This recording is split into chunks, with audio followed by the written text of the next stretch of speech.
Probably don't deserve to use the bathroom. There you go. I'm going to anyway.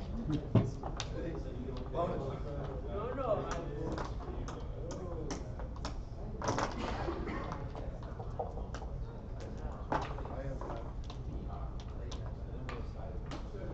Hey, that's twice in a row.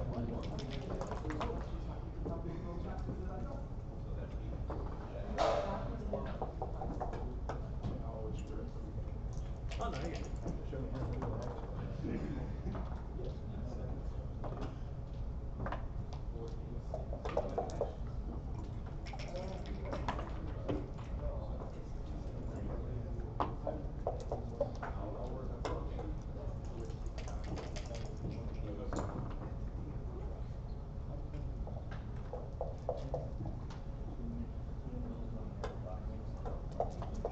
I am here, right? That's correct, yep. Do you need name tags or don't? No, that's all right. Okay, They'll it's be all, on the they're on screen. there, all right. Yeah.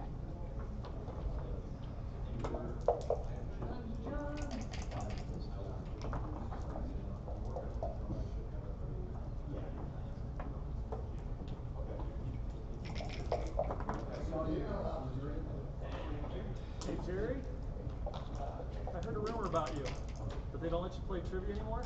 Is it because you have a really ugly hat? Yeah. That was the old place. They let me play, but they didn't let me win a prize. They're putting. I assume we're on the street. They told us GT wanted to do KG and Jack. Oh, yeah. Then we'll go somewhere else. So the children's table is over there.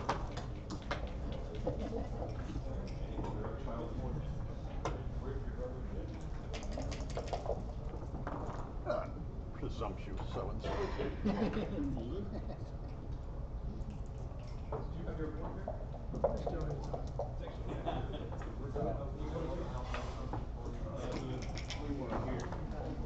Well, that's a nice report. Oh, yes. This is Oh. Okay, Mr. Goulding. apologize. I had no idea this was going to be on stream, and I just took my time getting ready. Oh, no worries. Jimmy G.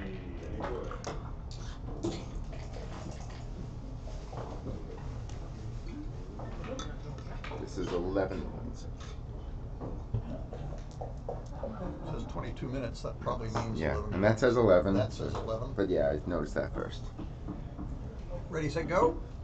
Only after we shake hands. Good match, sir. You too. Oh, that's good. We're running? We're good? Thank you. I'm not going to play using your strengths. Assuming I have any strengths. Oh, yes, you do. You know, it's funny watching the match with Ray because, you know, every time I was wrong, you got it right, and every time you were suggesting bad play, I got it right. Whoa.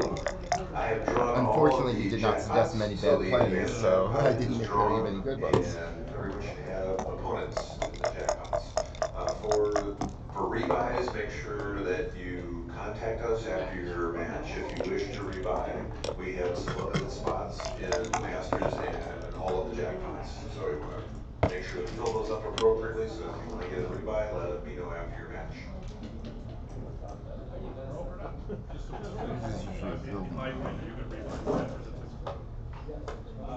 Tricked me.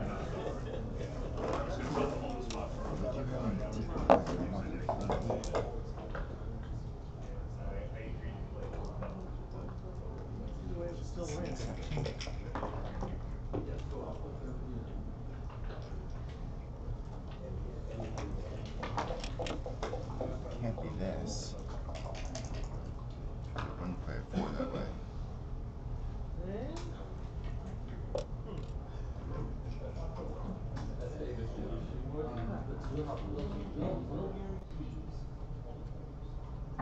Time returns and you'll strip there, so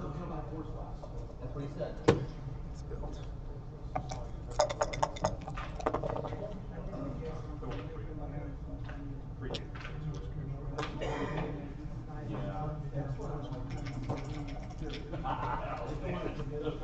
Well, I would have come in with one though. Would have been okay. I said, yeah, I would have actually. Oh, I wish I would have gone on that.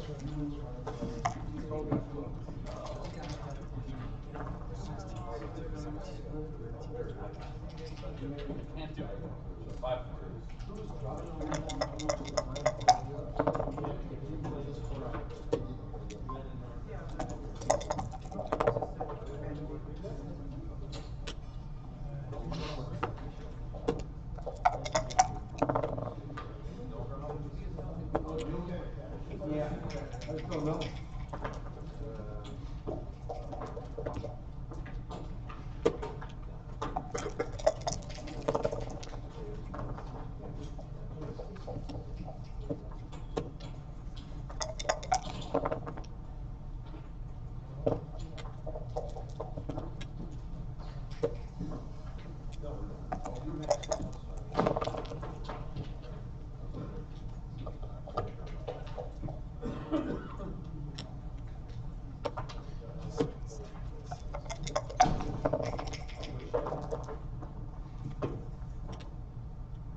with Gateway tournament, and it's Chris Trencher and Gerry Tansey. Chris is playing white and Gerry's playing black. This is a 11-point match, 2 minutes per stage. A little bit. Conditions, and that's it. Off we go.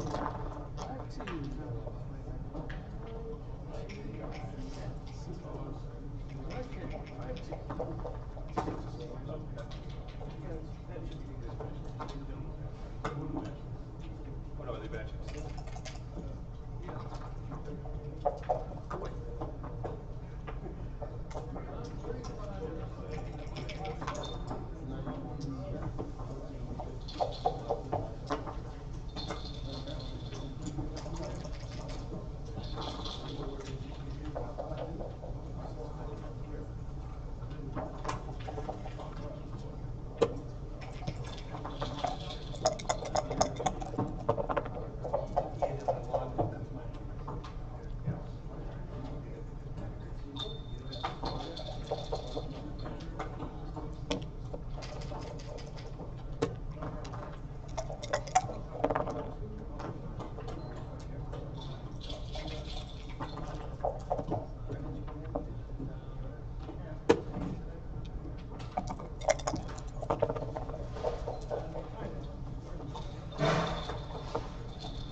You and me both.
No, I do not want.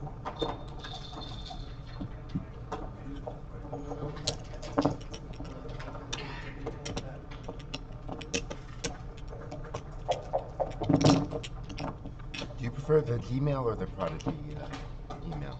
Prodigy. Okay. I copied both. Thank you. Not really relevant to anything on here, but it crossed my mind. So this is what I think about when I'm playing backgammon. That's why I'm not very good.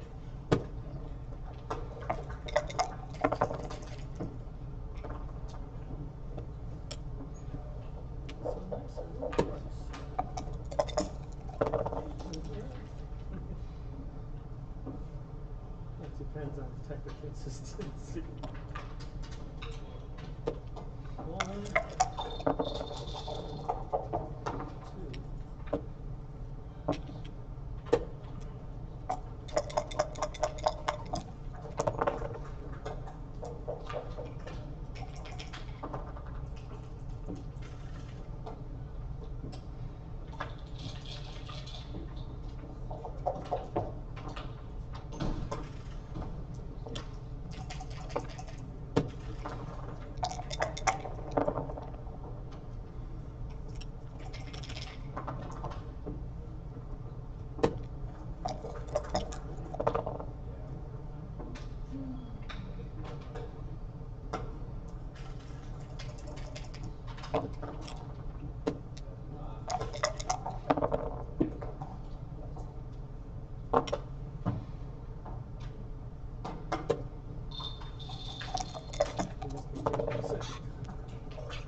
One, that would be one thing, but it doesn't win by a wide margin.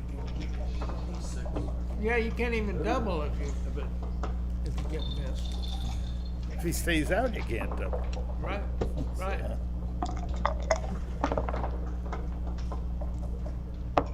There you go. This is kind of routine.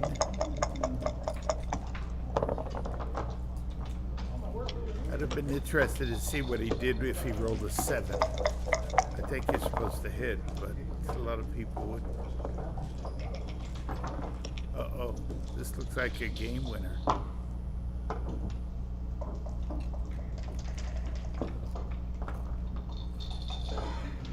That wouldn't have been a bad time. I mean, would you just come down with 2 and Yeah. make a 3 shot? No call it a 3, day? no 3, lose. Period. Yeah. And if he rolls a 3, you might have a nasty surprise for him, right?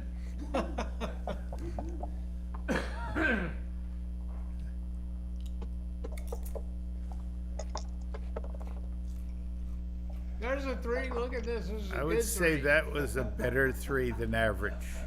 Well done, Casey.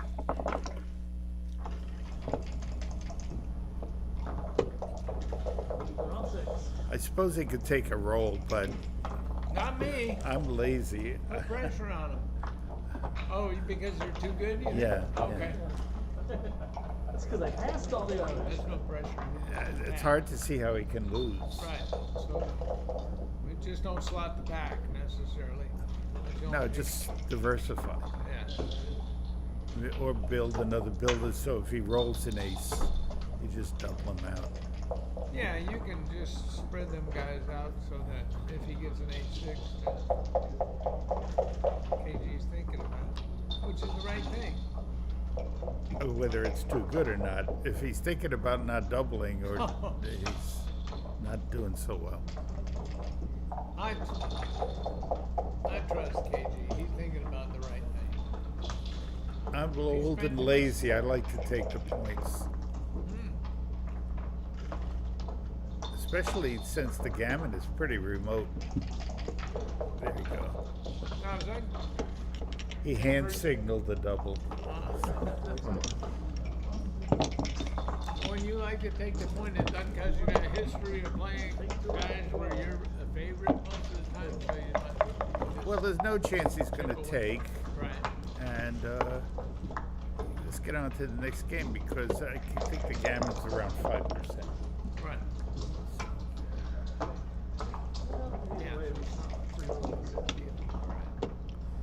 And when it goes wrong, it messes you up for the rest of the match. Yeah, absolutely. The point is a big swing. It's 2-0 versus 1-1. So you're understanding the psychological effect of bad beats. Well, I understand my psychology.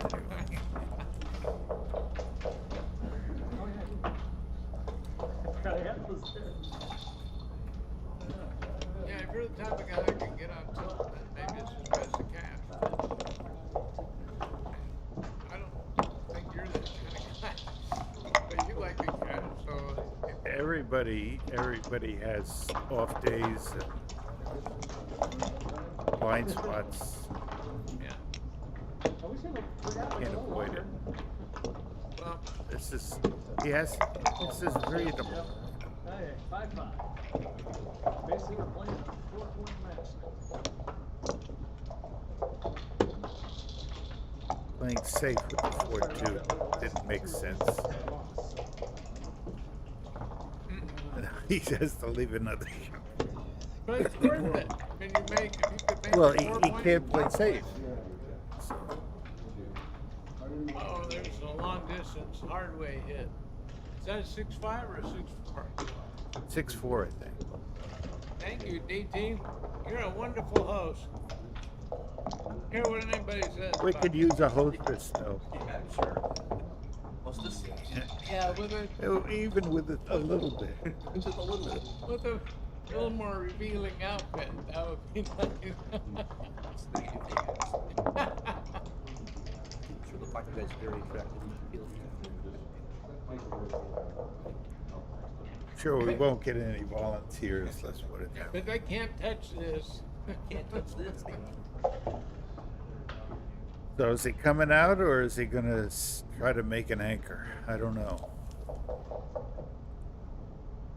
Gives them more problems sticking around, I think. I mean, that's a free shot in the outfield. That's kind of the way I see it too.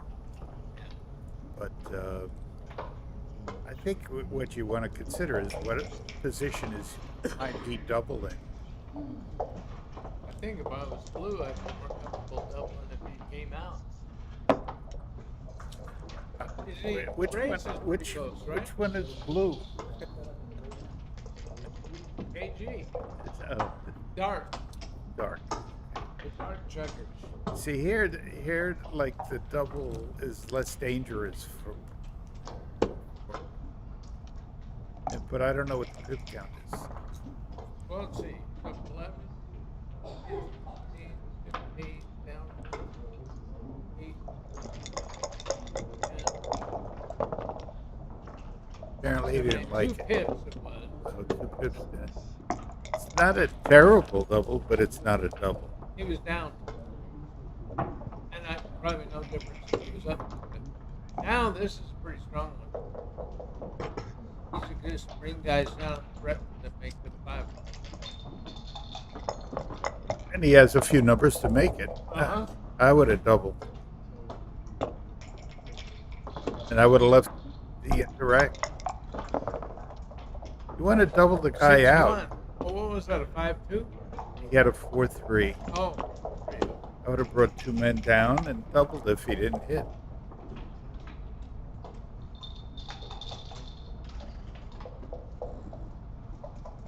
Either.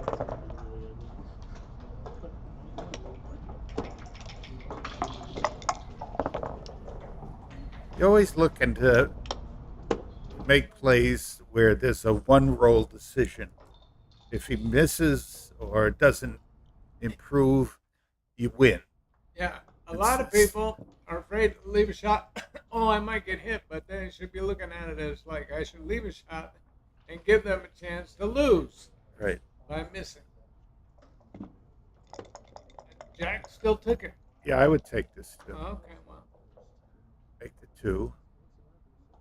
Or you could bring 2 down. Yeah, but no fly shots now, right? No. I would make the 2. Don't get, yeah, well, double 4s is pretty good for him anyway. Right. But he needs some cooperation. Now, Abe Mosseri, hustler in New York, never breaks his board. So he would leave the shot. He's a very good player. But I think in this case I would play safe. Because that ruins your race once you get hit. 5. Oh.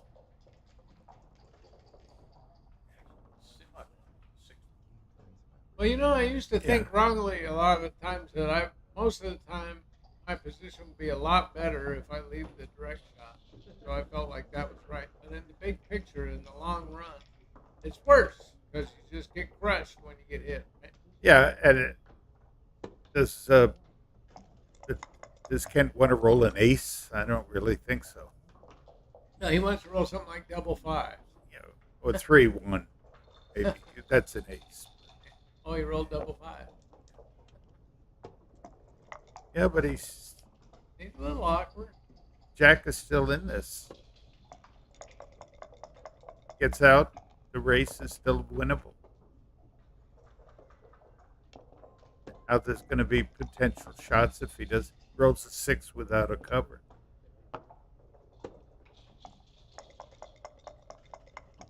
And 6-5. That's a good roll. Average plus. He gained 12 pips on that. That's not good. 5. I never know what's right here. Pay off? I don't. I think I would. I don't need that. I wouldn't either. Not against Jack, for sure. Some of these guys are really good bowlers. It's okay to be superstitious on something. Well, you would have had to leave it anyway. Here we go. Here's where he's going to leave it. No, 5-2. All right. It's 3 5-2s in a row. He could roll a few more. Keep that 4-3 on. He doesn't want a 5 on his dice. I know that. That was pretty quick. Yeah. May have only taken 1 off.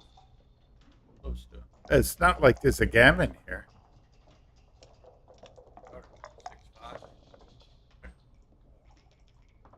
Well, the combination of him. I don't think it's the big error, but it doesn't seem to me like it made a lot of sense to leave numbers that left a shot.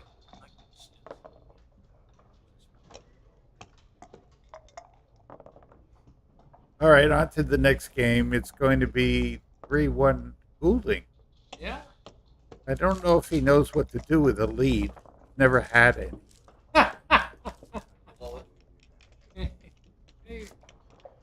That was DP, Daddy. I just lost in one of the side events. I blew a 5-0 lead for the 3rd match in a row, and a 5-point lead with. And DP says, "I never do that." I say, "You never get a lead." He's actually very good. His problem is he doesn't sleep enough and he plays too fast. Fast? No, he doesn't. Fast? That's No, he plays too fast. Way too fast. We played together, and he's one of the funnest guys I ever played. DT. I don't like playing Jack. He always pushes me. Up and down, I think.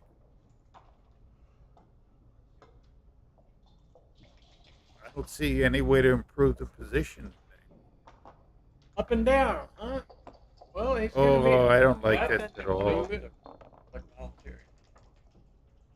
Well, I don't even know if he's going to hit on a lot of the twos, but why test it when you have an opportunity to like come up and down? He's got one guy back. He should be in racing mode, right? So that would have been the play that coincided with his game plan.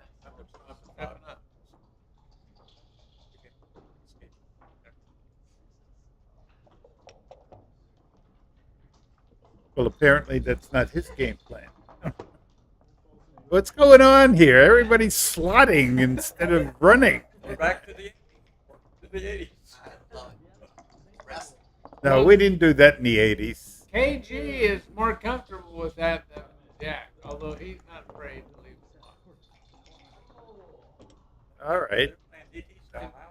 So, all right, we stabilized the position, and now nobody has anything. Right. That's a poor shot. I think this is right. Killing a check. Okay. Yeah, but the 4-1 can't be played.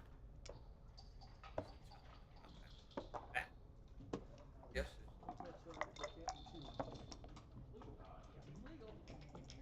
Ace. Yeah, that worked out. Ace. Yeah, how's that working for you? Right. Neil Kazras. Oh, good shot. Man, Except that it's not that good. Now he's glad he slotted that power point. He's really happy. When I make big plays, I always try to consider what I'm getting for it if it works. Didn't seem to me like that play got him a lot even when it worked. You mean coming out? Yeah. Coming out? Yeah, I wasn't sure. That was just The 3-point. I didn't see, but it does pay off. Leave it there. Yeah, but it's not like you're getting a winning position. You're just slightly improving. Yeah, if I played awkward, yes. Yeah. Safe is not awkward in my book. It's, We've read some different books. Like, Here comes a 2. I used to leave a lot of blots. That phantom blot. I remember Mac Ballard told me once he played backgammon by himself, and one side would be the dynamic player and slot things and try to build primes and all that stuff. Safe, and right? the other one played safe as often as possible. And it turned out that the safe player slaughtered the dynamic player. So there's some balance here that needs to.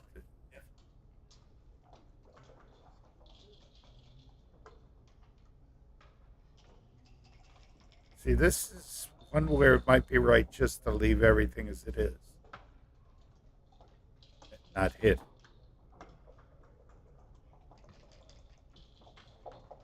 does he have everything to play? Yeah. That plays well. It improves. Yeah, I like And he's already got a double shot now with a better position.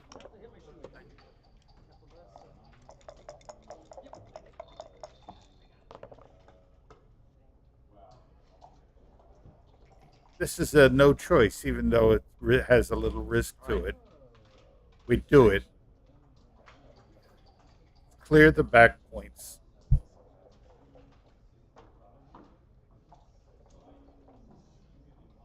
Suppose you can Yeah, at least while he's got a blot in his board, it's okay to hit. Give him a chance to lose by missing. but there's no good way to play it otherwise. Yeah, he wouldn't want to like make What are you going ace to make point. the ace point? It's No. nothing. Then he fixes his board. 5-5. 5-5. Yeah. With the side, it's hard to see that. Well, I don't like this at all. Right, you would bring him down. Yeah. If he misses, you win. Why would you do something silly? Now you got to clear the midpoint, right? Yeah. Okay. Now he rolls a 5 here, and Help it. And kill it. Help it too. come out. So with your play, no question he'd have a double in here. He's not even. Well, he can double, but I don't see it pass. But the other position, bringing them 2 down, it would definitely be a pass, right? Well, Or real close. it might be a pass, but it's much stronger double. And more flexible, right? You got Yeah. 3 strip points here. Of course, You don't have any bad numbers.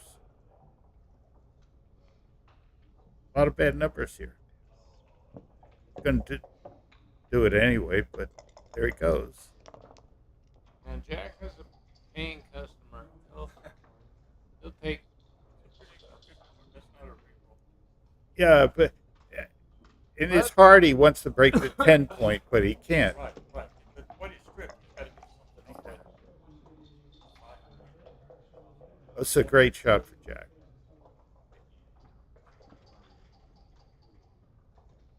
The only other play is come up to the 5 and down. I don't like He that. can't just. Oh, he can't just. No, that would be too big. Looking at it, and it's got. Gives Kent too many choices, good things to do.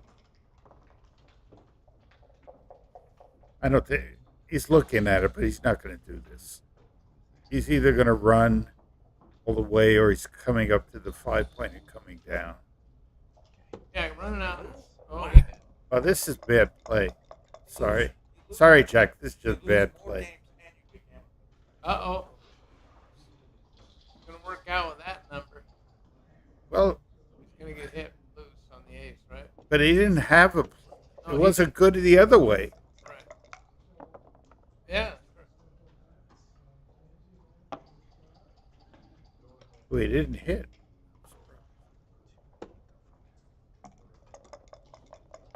KG should be thinking, I should have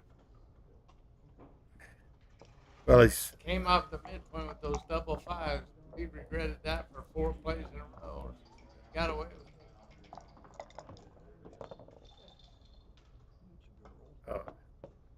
well. If you sometimes God helps you. Hasn't happened lately, but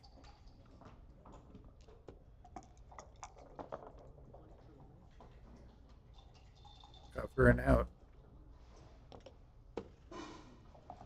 There's no. You shouldn't be that afraid of. Don't do that. That's terrible. Don't do that. There's no gammon here.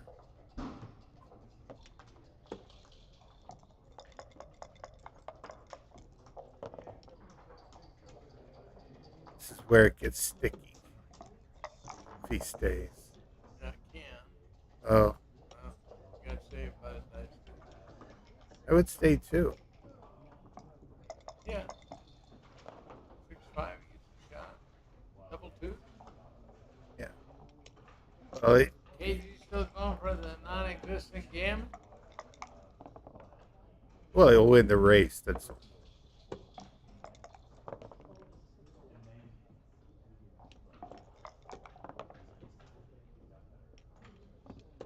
Peter. Again? Like a ham sandwich. And a Diet Coke. You want anything, Sank? Yeah. The machine has what do they call them? What's the hamburger place that's basically extinct? Oh, yeah. Smash burger? No, it's a very old one. It used to sell hamburgers for what Okay. What machine has White Castle sliders? Could you go get some? Yeah.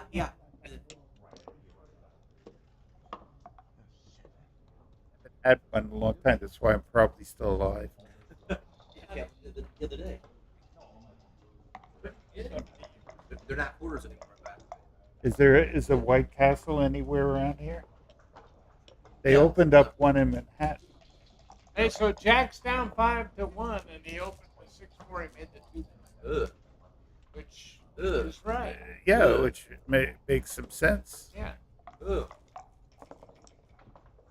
But KG split, and he's finding out why you don't do that.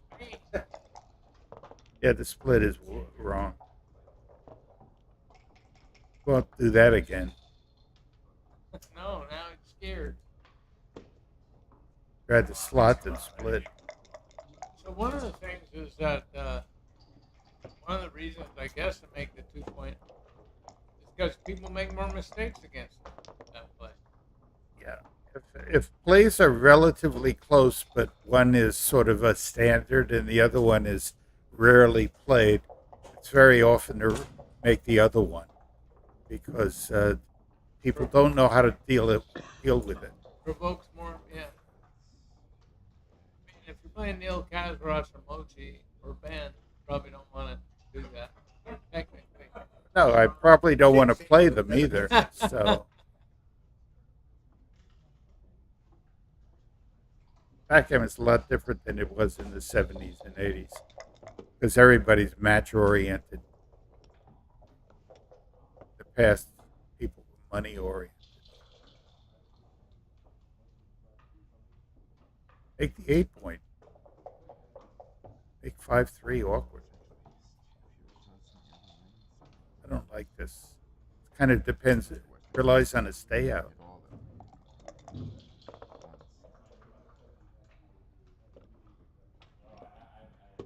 KG seizes an advancing. I can see a 6, but I don't know. Yeah, well, now he's got to play like this, but it's a good play, but it's also got some exposure. So he would be happier if he had the 8. I think so. He's going to make it. There's no other real play. Yeah, you put it back to 6-away 4. Yeah. Uh-oh, KG double spanky. Well, that's the way to get back in the game. 2-6 from the bar. Oh, 2 6s. Wow. Ooh, If you're going to cheat, this is the way to do it. These are those Galaxy dice. So what's he do with it? He's going to make a 2 point.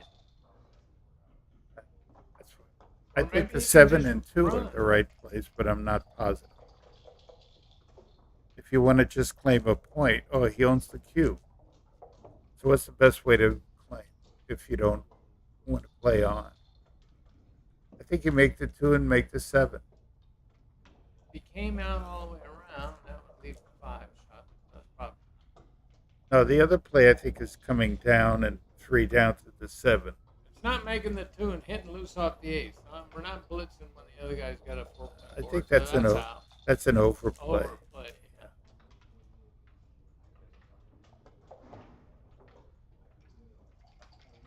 Problem with overplays is sometimes it's over for you. That's why I never had to. It will soon slide be off. over. He had the lead. Well, this is okay. A little riskier, but I like this. Well, he's got 2 guys up, so Yeah. why not bring Right. the builders, right? Well, DG? owning the No, 7 the- point is not a bad idea. Yeah.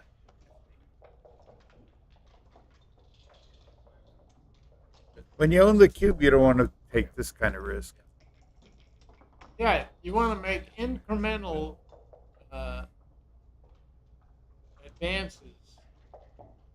This is the That's dynamic powerful. play. That's powerful. 7 point is actually more constructive, I think. Now he hooks it. That Use we those usually had the builders. 7 point. It is. He's rolling good. Yeah, he is. He's getting out of trouble quite easily. Now he's got a problem. This is an ordinary double, but the score might mandate something like take a roll. Also, I mean, I gotta know your customers. Jack snapping that. Yeah, Jack's Send it. not afraid. Right. Anything takes. You know, besides then he's right. Take it. You know, you're not gonna ask to go down 7. Almost one of them blindfold deals. We're in a blindfold you, and the guy doubled you. All right. We'll see where he decides to double. You can wait till it's gin. Well, it's gin now. But it's a question of now. So far, it is. Yeah, he's got reasonable chances. Keep moving. Keep moving. Yeah, Got to roll double aces and win from there. Double aces doesn't even play that way. Yeah. Yeah, of Throwing course. it back. Right. He's got a reroll. Double sixes. Oh man, he's coming home. Well,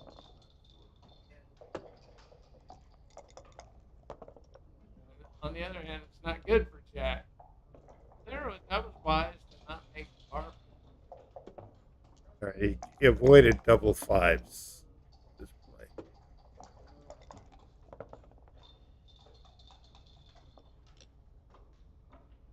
$65.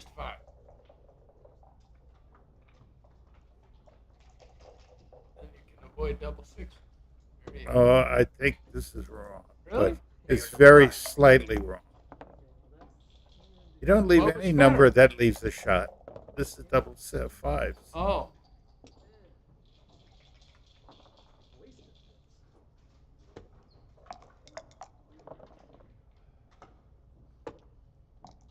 All right, we'll see when he decides to. Well, I guess he's going to play on until he leaves a shot. And gets either hit or clears everything. Yeah, he's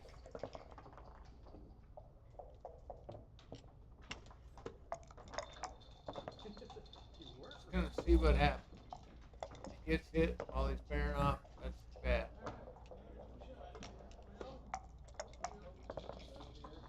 If he doesn't, then he get 4 points. This is a potential shot. He gave that spot. Still rolling like God.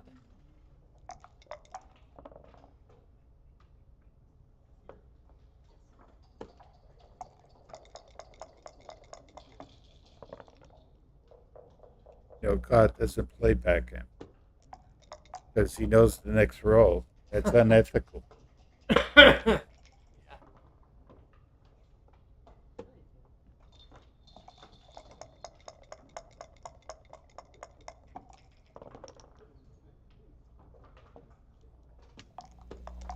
Yeah. You don't want to get backgammon here. Well, it would be over. That means I can go get a snack. On the other hand, you have to stay for the ace.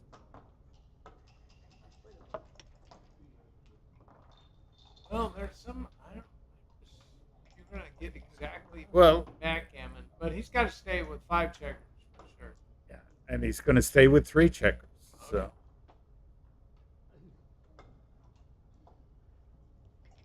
Are you sure it's right in the score? Because this was actually so like But when it, I don't know. I heard. yeah, but saving the gammon is huge fair. Okay. with some small chances to win. Like this. He's got to take now. Especially at this score. KG didn't even think about sending it. Look at that. He's Still in crushing mode. B5 po.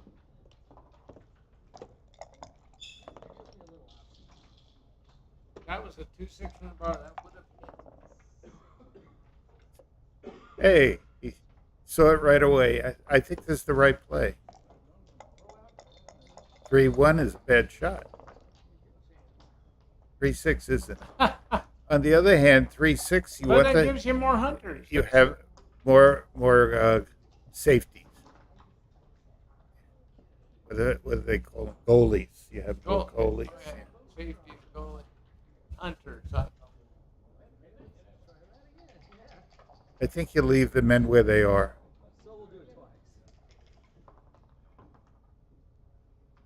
Only 2-1. Yeah, you don't want to come in and make the ace one. No, but I mean, you don't move up. Okay. Only 2-1 is good for. 12s and 11s are optimal hitting distance, I guess. 2-1. Oh, Joker. This is a Joker. But that's counter Joker. Look at this guy go. He hit that spot 2 times out of 3 against that. I have to right now. I mean, I'm going to hit. This is what happens when I'm on XG. I mean, not XG, Galaxy. Every roll's a Joker. Please don't roll double ones.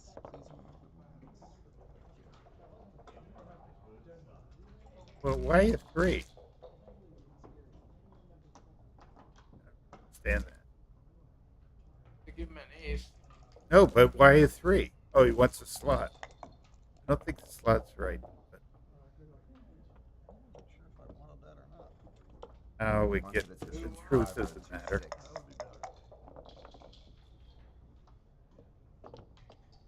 One of each. Yeah, he wants to play 5 of them. Yeah. The advantage of hitting twice. Double sixes don't reach. Well, that ace is always available, so it's going to be tough for Kent to. Yeah, otherwise it becomes a deuce if it's not available. It's a good shot.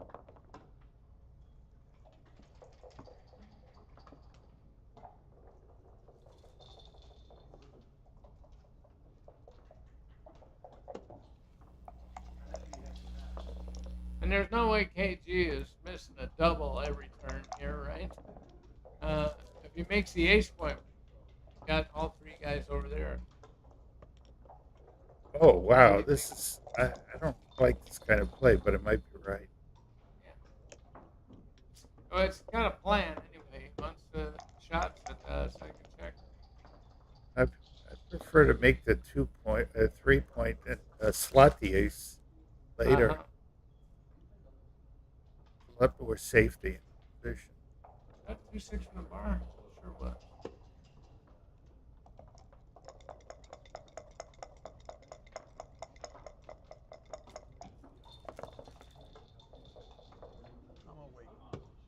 Good idea.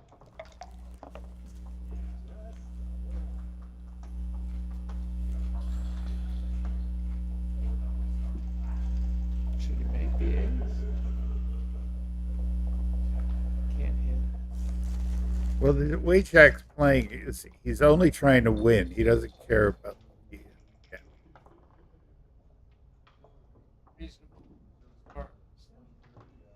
maybe. But I think there are safer ways to try to win without risking. Yeah. Like making the 3 point seem to me automatic.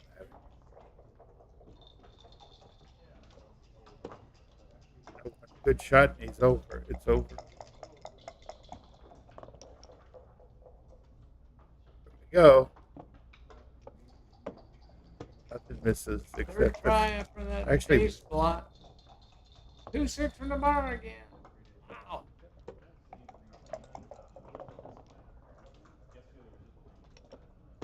Where were we?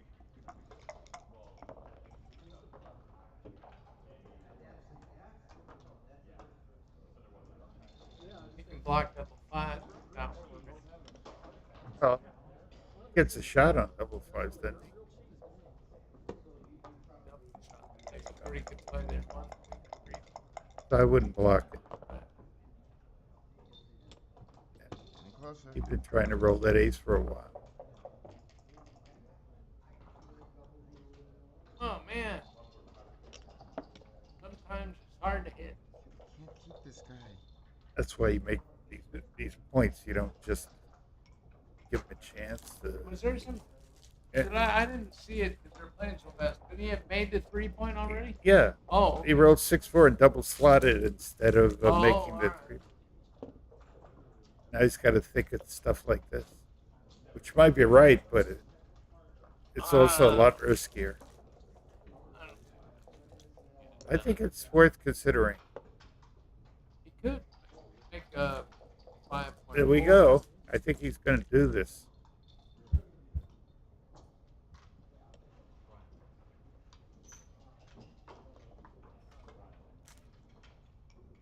I'm going to guess.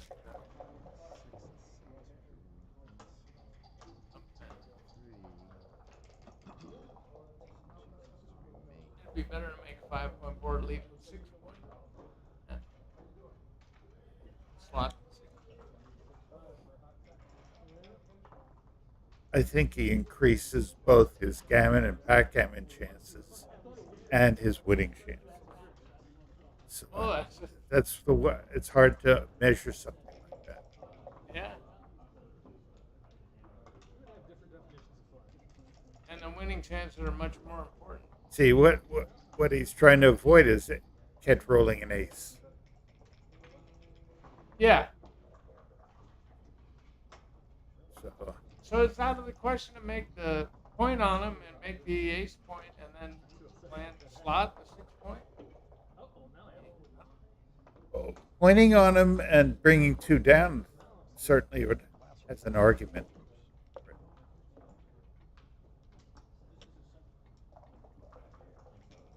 He's dying to make this triple block play. Leaves double aces, 3-1 and 6-1 anyway. So I kind of think maybe the 3-point is right. But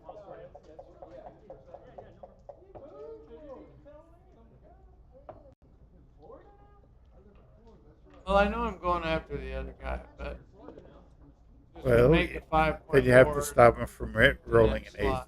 Yeah. That's why I'd point on him. Bring builders down.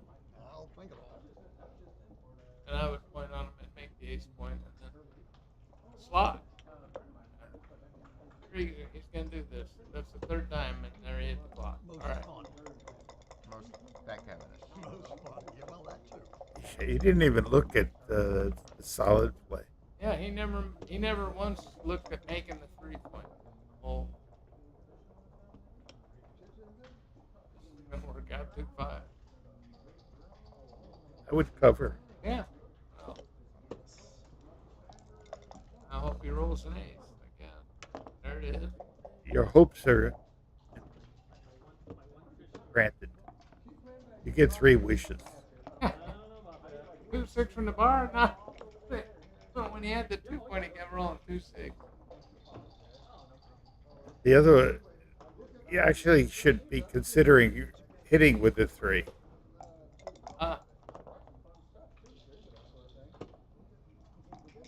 Because now he should hit with a 6 or a 4. Or 1. He should hit with the 1. He absolutely should hit. Oh, it's a 2? With a 2. I think this is okay. Yeah, he makes him enter with an ace, which he would have picked up the guy. Point is 1, 2.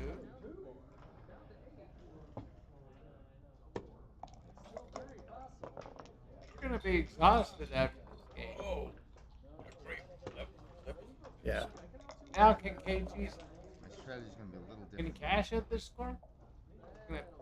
Or would Jack still have it? I wouldn't keep playing.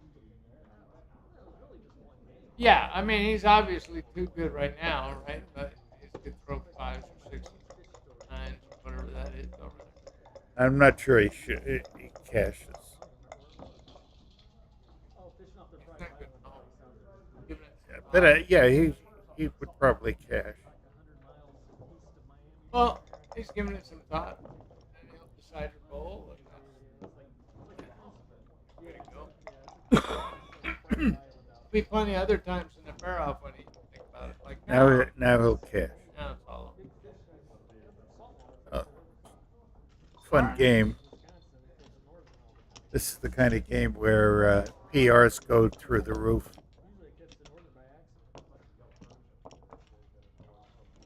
Yeah, you pointed out several displays by KG, and he overcame a lot of them with perfect dice, right? What's Mochi rolling a prime, and he ended up with a PR of 32, which obviously doesn't reflect the true skill he had. I mean, he played like most humans would play, but the machine always found something better. I thought it. They're taking a break. There, I'm going to get us. I'm going to get some White Castle sliders. Years. Hmm? No, this is iPad. It's the mini.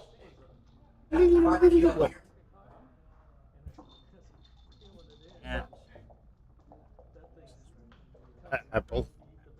It's a very good device. The downside to it is the battery deteriorates much faster than it should. So they want you to keep buying it, and you can't replace the battery. Oh, this one cost me around $600. I've had it about a year and a half. Fully charged, it pretty much empties out after 2.5 hours. So I always have to have the power source. But it's very good in a lot of ways because you can interact with it.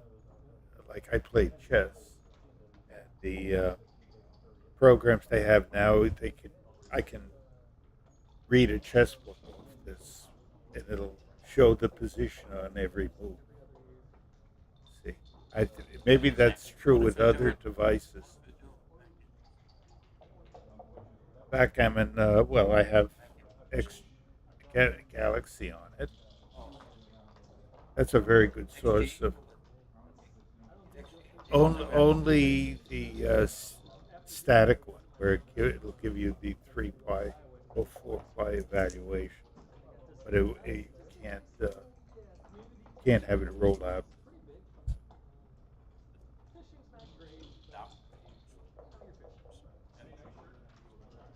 Yeah, but you're better off with Amazon. You can do that with an Amazon. It's much cheaper.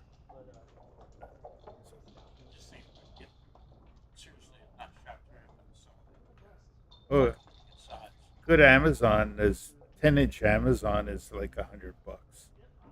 It has pretty much everything. Well, that's the other nice thing about Amazon. You can expand the memory.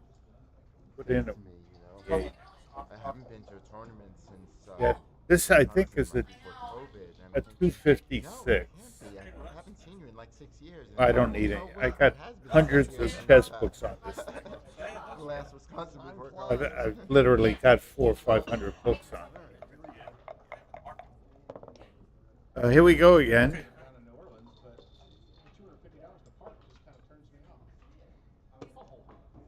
See, this is the old 4-3. It used to be we'd come up with a 4 and come down with a 3, but Jason Lester, who was a great player in his era, started playing this, and I think it's slightly better. Yeah. Because the 9-point is more relevant than the 10-point. The builders are distributed better. Yeah. Plus, it takes away useful aces for Jack's side.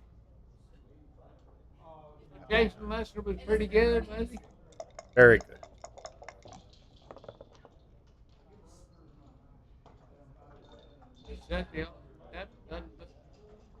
It's a bad, good number. I think the right play is to bring 3 down and slot the 3, but you're on the same wavelength as KG. And this makes perfect sense. You roll double 3s and Here we go.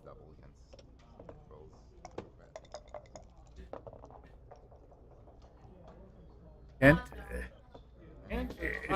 is a sharpshooter in this match.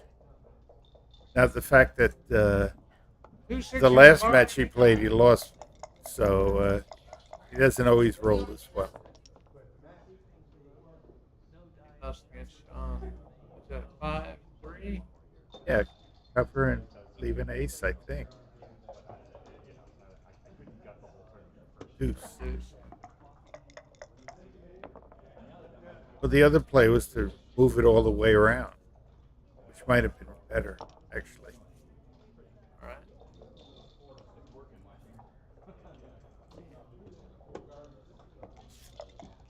What did he just roll?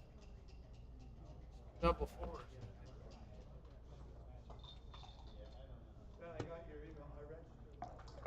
He wanted him on the roof. He's gonna hit. He's not gonna hit. What the hell is that?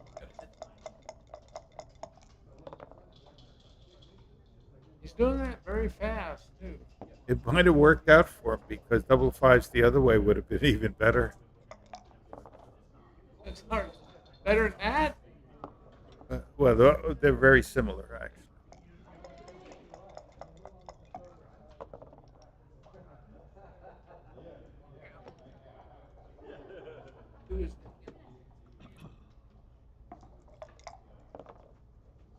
Ray, do you have a match? Yeah. Well, Sue's not taking a chair. I'll move over. Okay. I didn't want to get in front of Sue.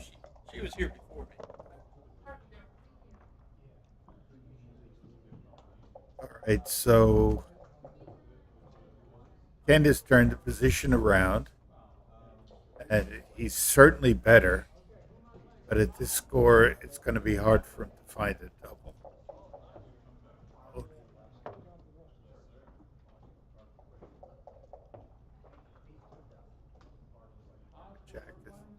Oh, this is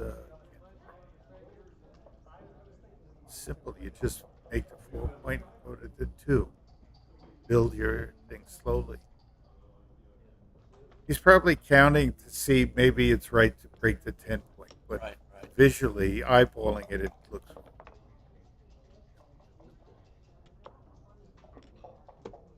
So Ray is gone. So this is Dennis Culpepper. I just kind of sit down and join in. I'll be popping in and out if I have a match. Leave your phone number and address. BR 549. Got a patent on it. All right, here we go. It's getting near decision time. 2-1. Okay, so you make the 4 and make the ace. Think about it and count the race, but it looks right, just visually. Yeah. Shouldn't worry about making builders here. You want to block big numbers. 6-5 at double fives. Yeah. Even double fours. Now this is the problem with blocking big numbers. 6 now. Yeah, he will. He won't like it, but he will. He's right. He's not going to leave a shot.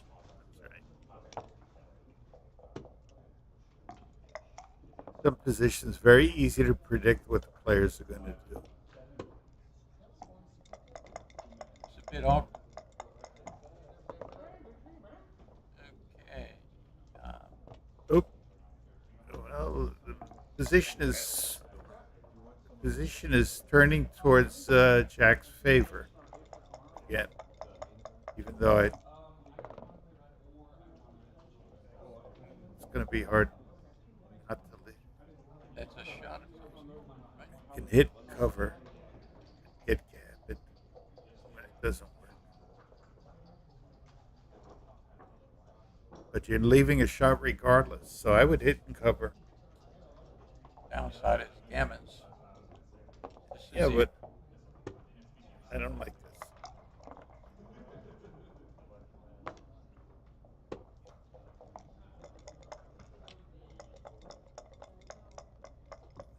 The upside is he stays out, you win. Downside is you're still leaving shots.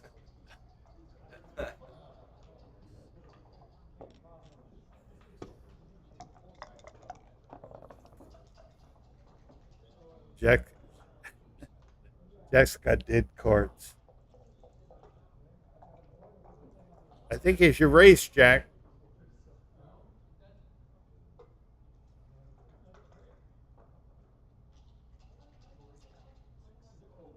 Yeah, you're 2 crossovers to 3.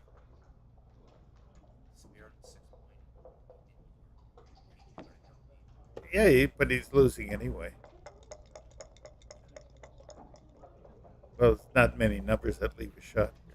There are many numbers that pick and pass. Point. You don't want the small numbers to be effective.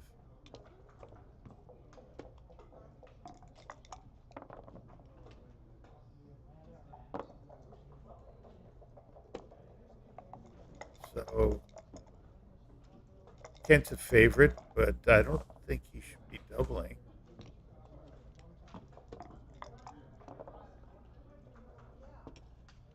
Well, if Jack keeps rolling like a cripple, he's going to double, but not yet. No. Yes.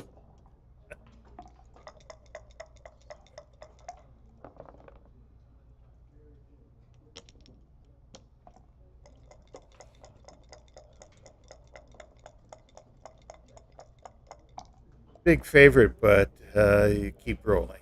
Right. You don't want to get an 8 cube into the equation when you're up 7. Well, that's what you have to remember. Any redouble now is going to be to 8. If you just went to great shape. If it's taken, it's going to be an 8 cube. And that's the thing you have to be thinking about when you're playing term of play. If you double in a position, now he should be thinking about double.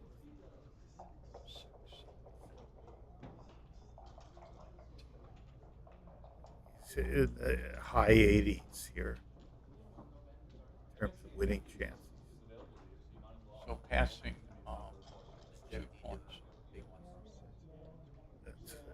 This is where I never passed. I got left back on instinct. I play on instinct.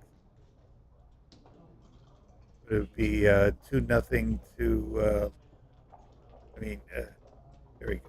9-0 to 11. Well, if Jack passes, it's a pass.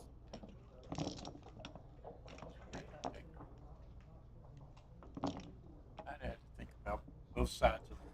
Well, one of the reasons for passing is you want to be able to double. That's a big deal. You can potentially get 4 points if you get.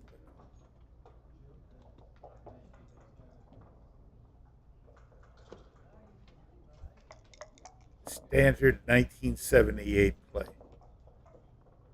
Standard 2025 play. Although I have seen positions where the double fives is wrong, at the right place to make the ace point, bring 2 down. Looks like just John O'Hagan did it once, and I was a little surprised, and I looked it up. He was right by a significant margin. I think this is right for KG to Kent to just make the 21 and not hit. You don't want to get into a gammonish position. That was a good follow-up for the Way up, I think.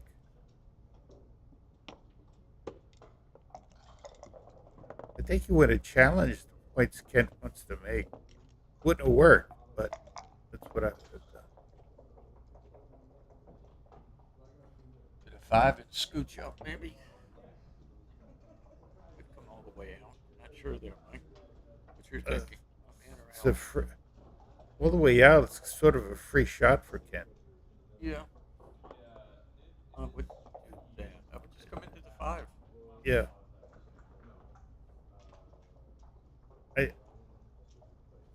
Jack's play has been largely overplayed. A lot of the decisions he made are largely overplayed. Should make the. Yeah, you make the 10. Make the 10. You don't have a good 3-1 of them.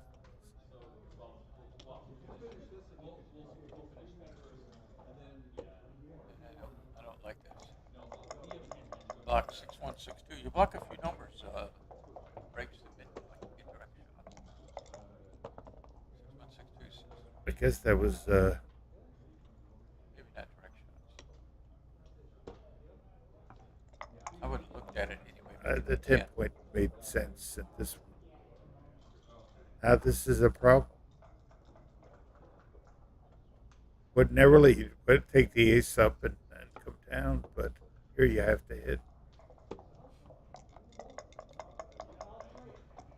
Yeah, I agree. You got to get the checker off the prime. Oh, that's a great shot. Yeah, We've been saying that a lot. We have.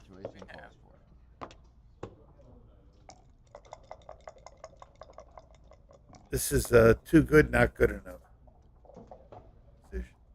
Whatever that means. Means basically you don't want to double because they'll take. And Is it a you have a 5-6? lot of chances to win a gap. Is that a 5-6? Kind of have the glare. I think it's a 5-6. I can't tell. It looks like a 5-6. Yeah, you don't come out. You want your anchor under every circumstance. Jack needed a 6 or an ace to anchor. But he needs Kent to roll an ace. I think it's. Well, you don't make the ace point, so you make 2 Yep. point. Yep. His head. 4 big numbers here.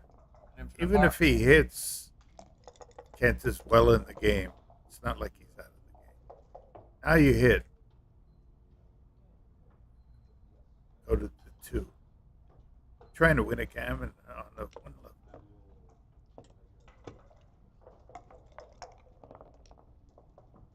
And now you're sorry. Wow. Well, it seemed unfair that Jack never rolled a joker.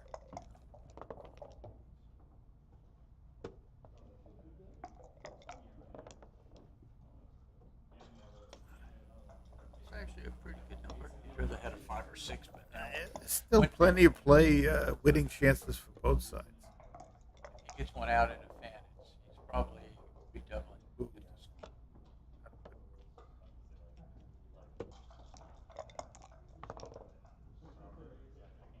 It's a good shot. That's a great number. In 1 of 3. Jack needs to jump to prime, and he does with both. Great shot. Third bit So let's see what he does with a 4 and a 5 here. Oh, 4 5. Wow. Well, he can't play it on the inside, so his play is going to be come out with 1 and come in with 1.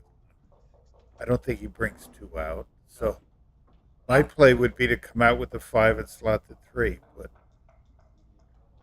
He inclined to not slot in case you hit, but I'm sure. in case you don't hit, that's why you slot.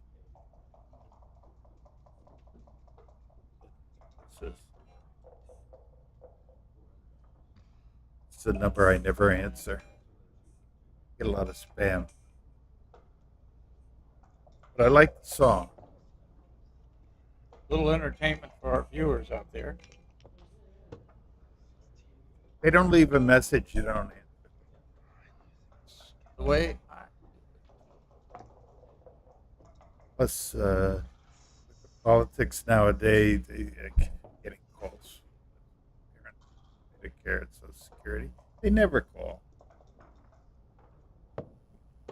Interesting. So what is there like? A good double. Yeah. It's volatile. That's what you want to score. 7s is 6 and 8s is 6, right? So it's 12 shots. Yeah. So like equivalent of a direct shot. So it's a great double. Especially being down and likely another market loser. It's a good shot. Yeah. You'd It was a market loser. I think you'd rather hit, but Not sure. But return shots, I don't know what he can take with here. you should cover. Yes. I see. Yeah. The ace coming in has no value. Making the 3 point has value. Say there's you don't always say rolls a 6-3, or a big double. Like the double sixes. Yeah, I agree. Making the board the crossroad is not that relevant. Here, I would just come in with a 5 and 6. You're pretty far down. This is all right. This is all right.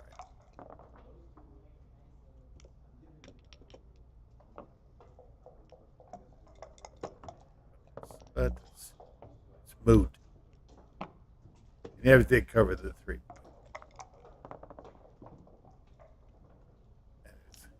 Now he regrets it. 6-2. I thought it was 6-1. I couldn't see it. It's more interesting this way. Yeah, no.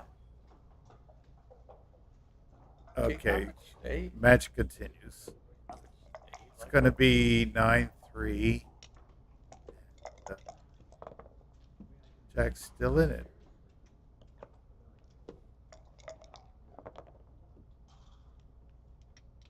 It was poised to win this quite routinely, and somehow Jack got out of it. Well, the big turning point was when he rolled 6-5 to come off the 3. The outfield. Difficult for Kent. Yeah. He had 3 good rolls. 3 great rolls. 6s, 5s, 6.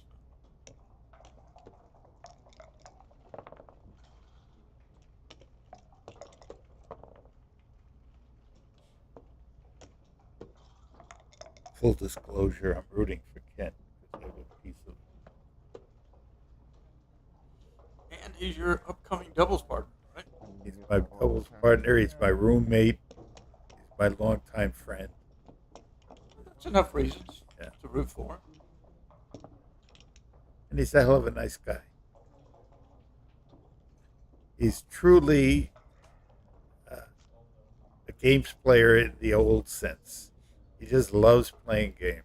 And he plays bridge, he plays backgammon, he plays chess, he plays all sorts of board games that I never heard of. It's very common in his family. Everybody seems to know how to play games. Wordle, they play, what's the other thing with letters and stuff. And I do it too, but not Scrabble? to. Does he play Scrabble? Yeah, he knows how to play. He doesn't play very much, but the other word games he plays are more. Sudoku or something like that. For the, well, you have to the make numbers? a lot of words out of. There are tiles that have letters on them, and you mix them up, and then you have to find words that letters connect to. I was thinking about the numbers. With the numbers 1 through 9. Sudoku. It's a Yeah, pretty I don't know if interesting he game. does that. We haven't done that. I've done it in a long time. Got into it 15 years ago, probably. All right, Kent just rolled double 5s, which is not a good number. What happens with Jack's side is he should not split. Oh, you should bring 2 down there. Right. He should bring 2 down and try to outprime him. Yeah. Against double 5s early in the first 2, 3, likely sometimes 4 rolls. Don't split your checkers against him. Kent is not. Jack is not distributed. Well, I'm sorry. Kent was not distributed well. Now he's rectified that with some good rolls.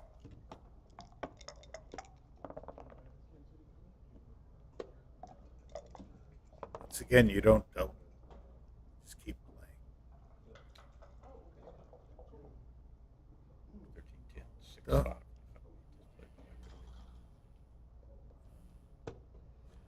Well, I doubt very much what's the big problem. Yeah, huge difference. Just like to get the 6 pair.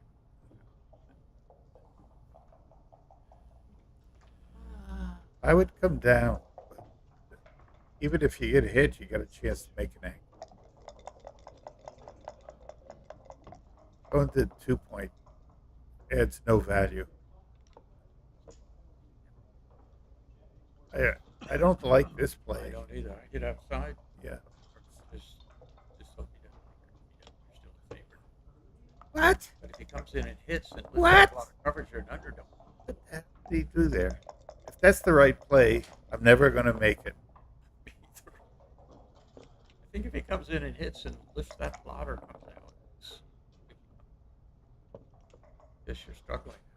Yeah, now Jack just has to scramble to not get the gammon. He was trying to deprive him of an anchor, but I just feel the outside hit. He took a big risk for it. Yeah, too big. Here we go. Kent needs a 4. Okay. Or 6-5. Wow. I tell you, he's been sharpshooter for the whole match. But Jack hasn't been a bum either. He's been. I envy guys that were all like this. Okay, Mike, I'm leaving. You're solo here. I have a match to play. All right, good luck.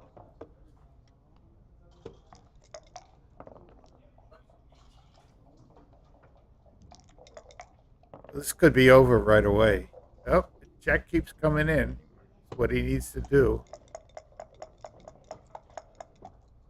No chance you double here. 0. And let's see, what do you do? Just come in, I guess. 14. 6-1, 6-2. 6-2. This is the play. I don't know what else you can do. Down and cover. Nothing else. Everything else is too risky.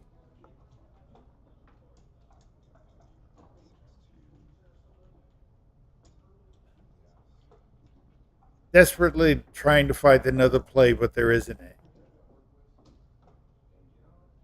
Okay, here we go.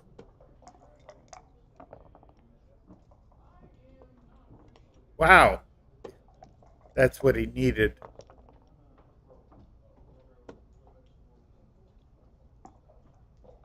I think he's supposed to double. Has he doubled? Yeah, he should double. He's getting gammon when he loses a lot anyway. I know you're good at that number, so it's maybe if I slot it, you won't feel the urgency. He double when he's on the roof. That's a thought. Bring the 2 down.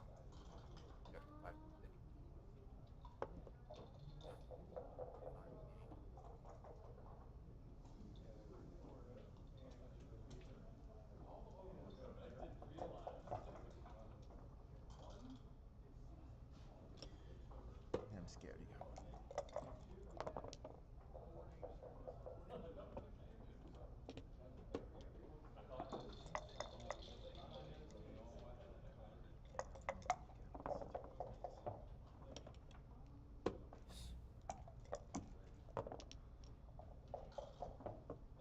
Well, Kent is going to take, You gotta ship now. but Kent's taking. So yeah, that's why you. No, that's why you do double earlier, because you don't know you're going to reach this position. You know this? Oh. Actually, you was hoping to reach a better position. This position is too easy to lose.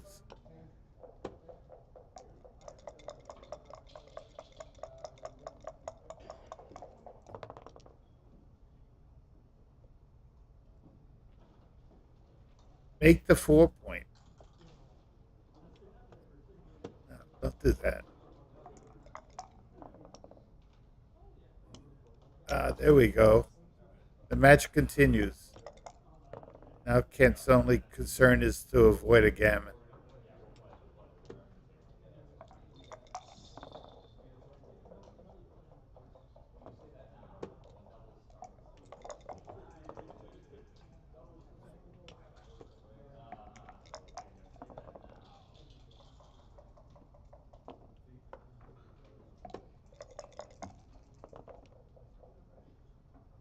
Oh, it's a good shot. You didn't want to come in, but if you're going to come in, that's a good shot.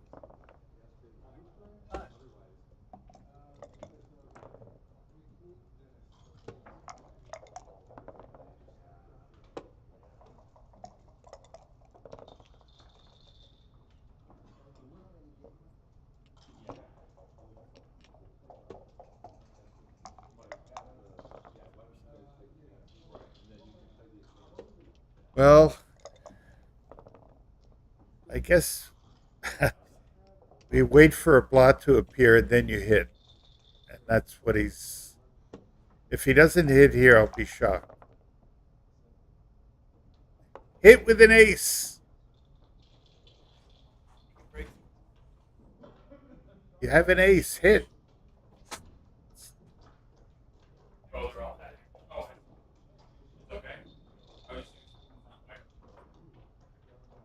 It's a big error not to hit here.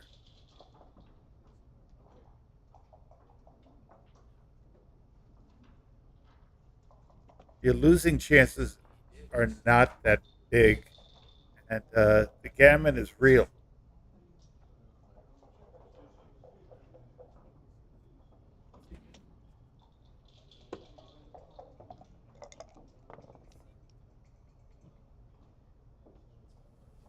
Duh.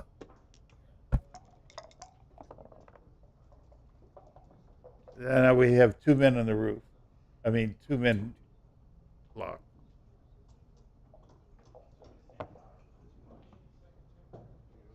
And that extra 2 points is huge.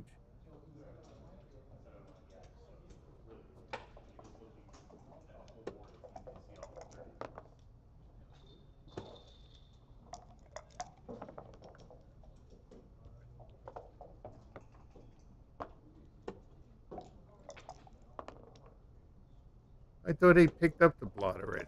Oh, he did? Okay, well, he has another shot at it.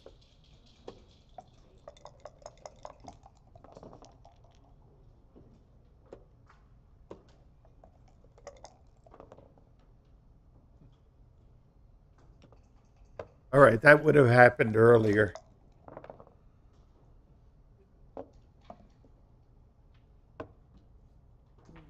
So now his gammon chances are quite real. This I don't know. If he rolls an ace or a deuce, he's probably going to make a point anyway. So.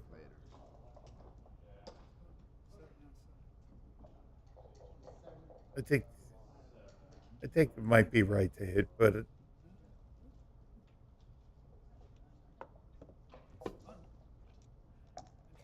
it's funny. He wouldn't hit when he had much better chances to have it work.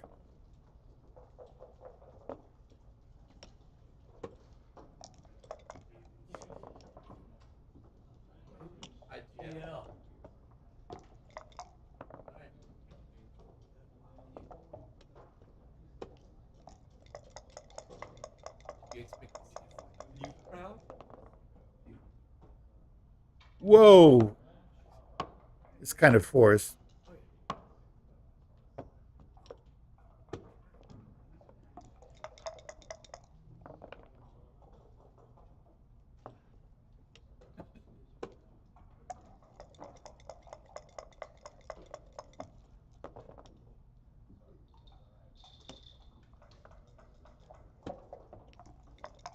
Ace deuces.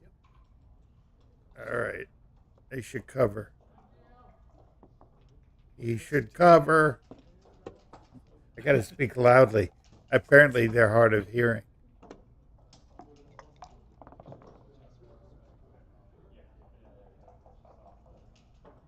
Even if Kent rolled a deuce, you want to break that point so that he has to release.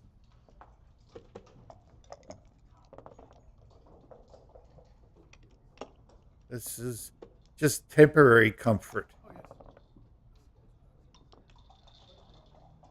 Backman, that's it. This is what you do normally to trap. So we're down to 6s and 5s, or just stay there.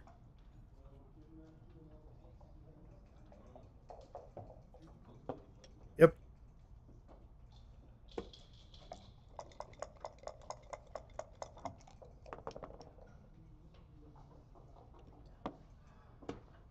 Oh, that's a bad 8. Wow, I can't believe it. Wait, you're not thinking. This doesn't look right. Slot to 7. Oh.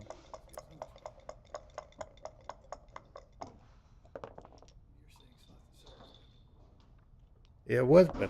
It would have been hit.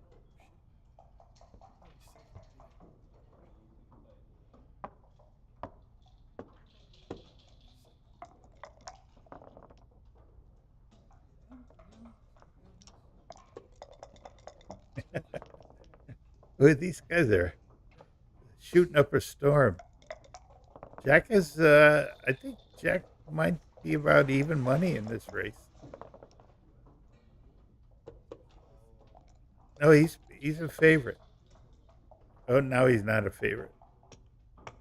Now he's begun to look.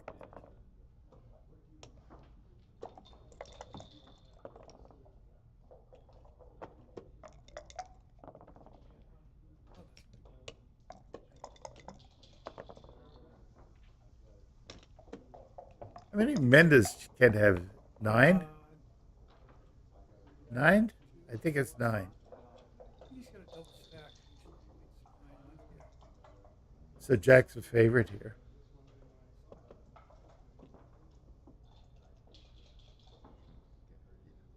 But only a small favorite. And he double turns it around. Like this.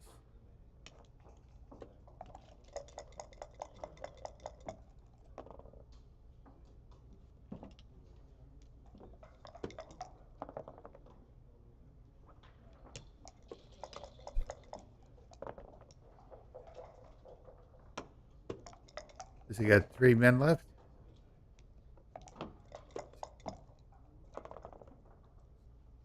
Yep, goes on.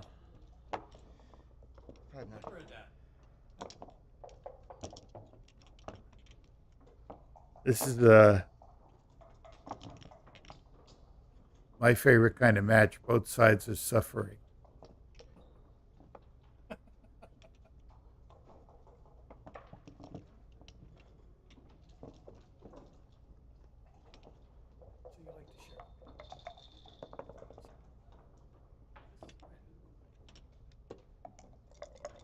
No, it's not fair to have one side just roll whatever they want. Both sides need to be under pressure.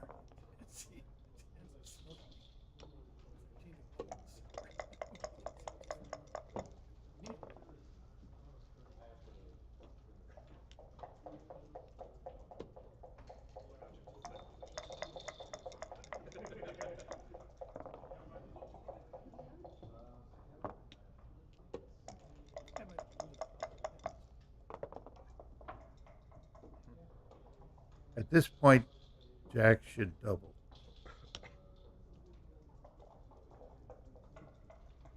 His distribution is poor, and Jack has chances to blitz, amazingly enough. He's going to double this, I hope. He really should double this.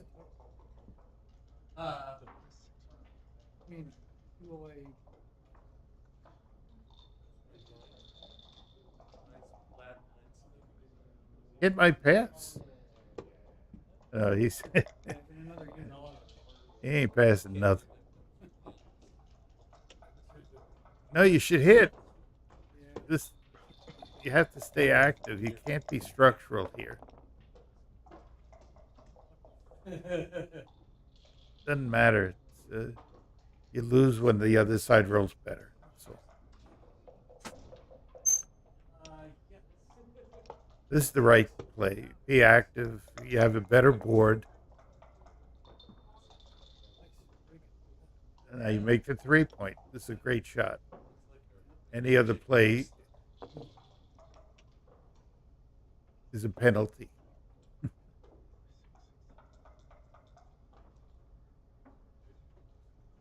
See, this is a waste of time. But there's no thinking here. You're looking for something that doesn't exist.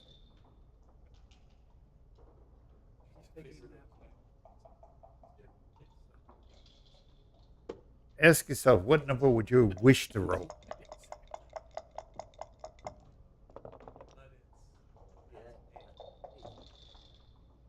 Yeah, I think he has to do this. Well, he doesn't have a good 3.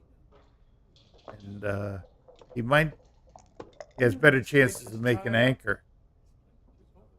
Oh, it's a great shot.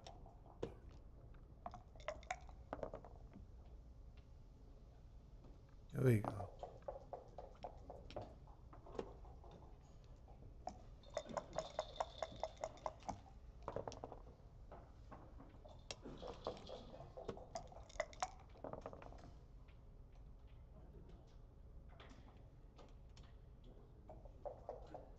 Leave a 5.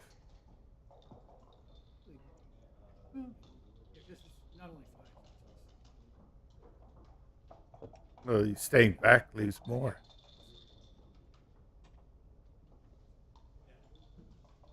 You want to get to the position that you want if it works out. This is the position you want.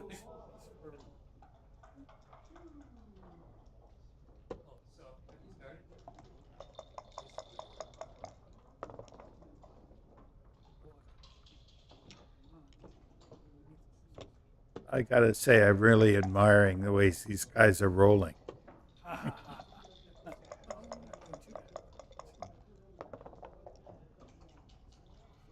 Great shot. What do you do with it, though? Well, you only need to win 2.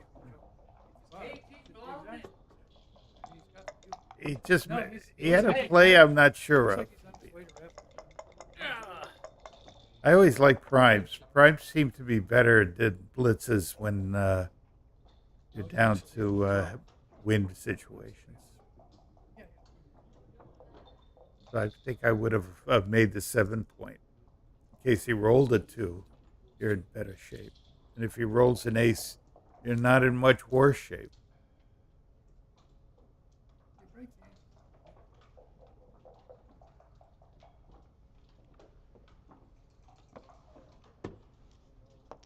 See, this is where the risk occurs.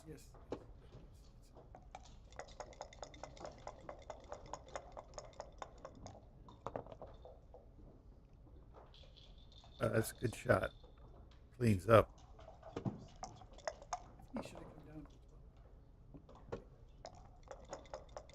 Yeah.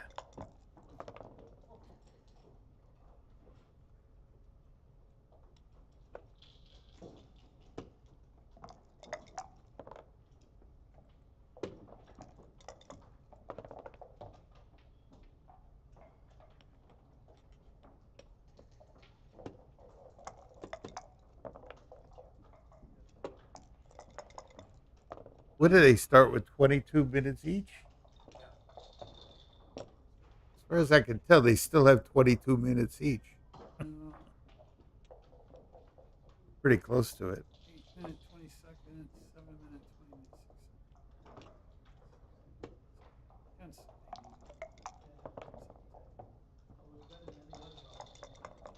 Well, now Kent's a very big favorite. He knows how to play these. Yeah, he will.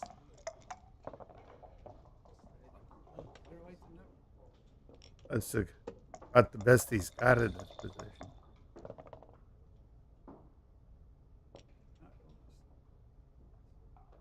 Don't take any men off. You don't have to worry about that stuff. Want to point on him if you can.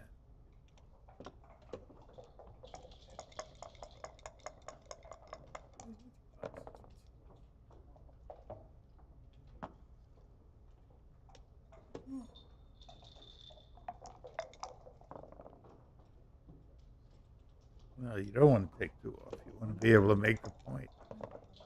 Like that.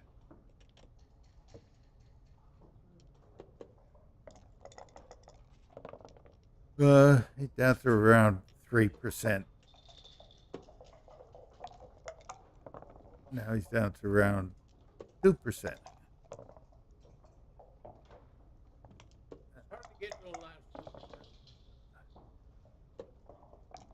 Now he's down to handshake.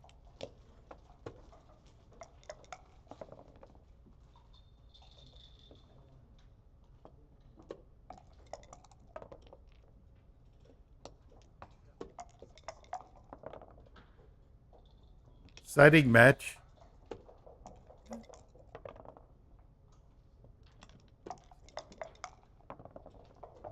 Played at a speed that is perplexing. And but makes for really interesting PR evaluations. If they had a low PR, I'll be stunned. Oh, by triple. They should have each been down to a minute or so.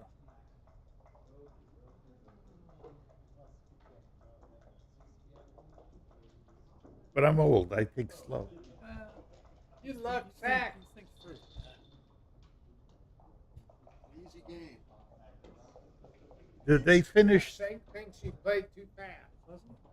Yeah, I'm right. Well, he knows that. I've told him about 1,000,000 times. But I also told him he doesn't sleep enough.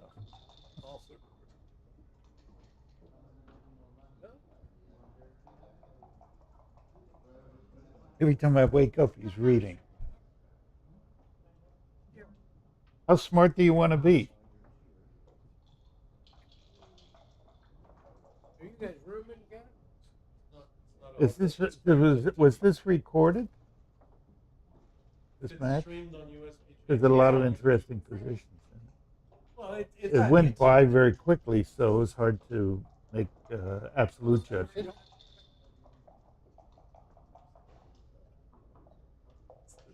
You know, just because the last time you won this thing, you played this fast, doesn't mean that that's the answer. Try to slow down for.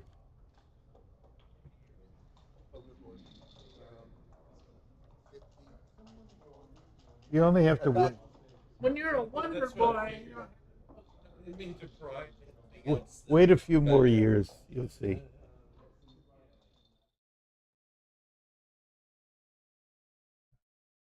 So now you have to play another juggernaut.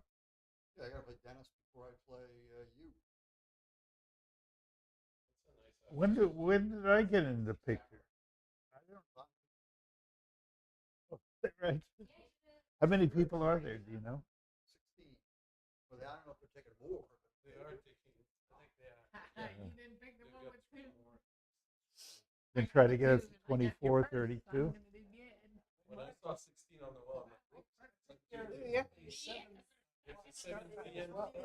Well, if you want to up your equity, you want to win this next match. Because then you play me, and then you get half. when you win a match, No, the It's really good for your. my goal was, I thought maybe I'd done it by winning this. Last long enough that I don't have to win it. It's the never ending. Yeah, Gerry. There's Houdini.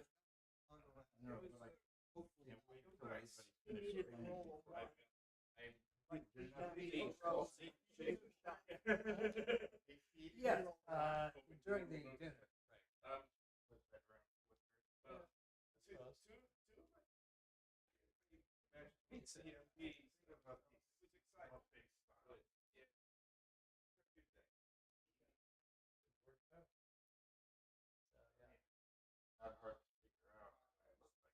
So if you need some lunch, you should. You know who you play next?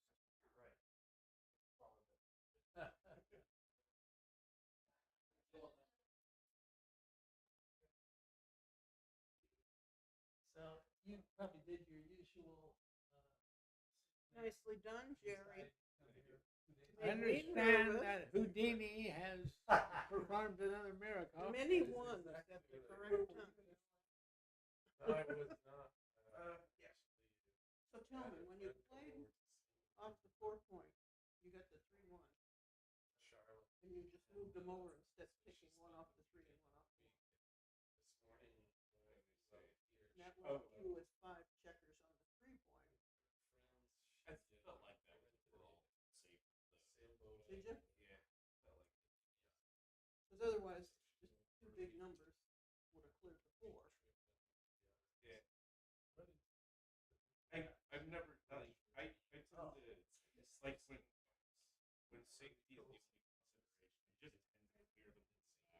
matter what, All even those if it was things. 5.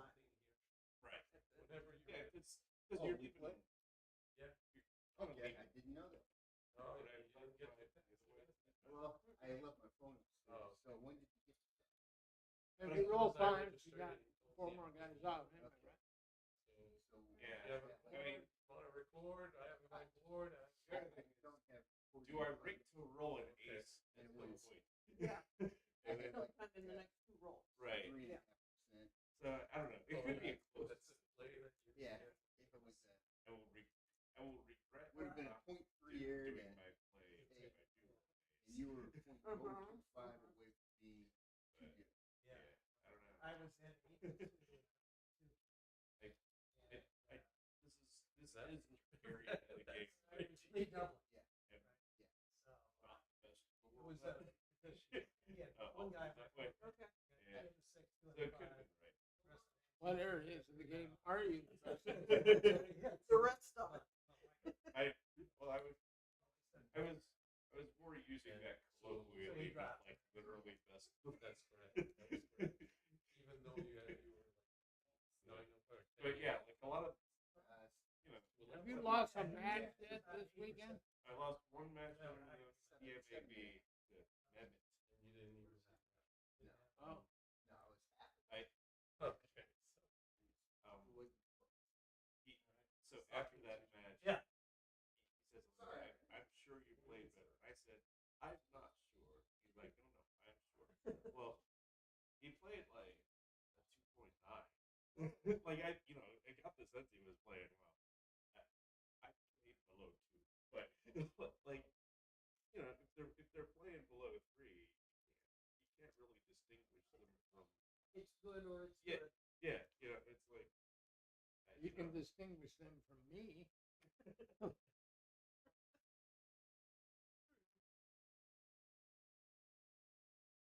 You play pretty well against me.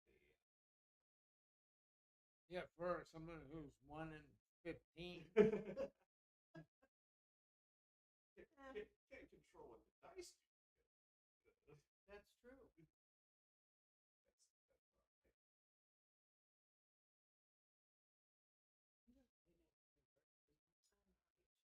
Is it right next to your checkbook? I'll hold your checkbook while you get me a pen.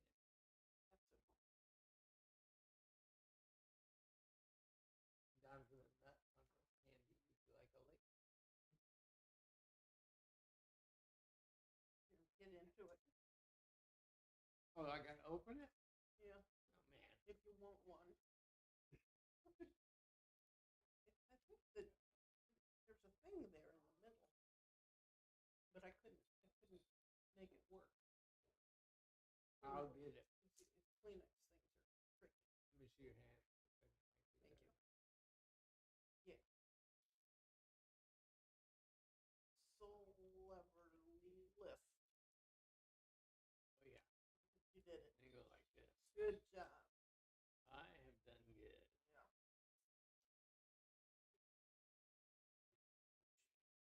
Gerry, it's very nice of you to give everyone lessons.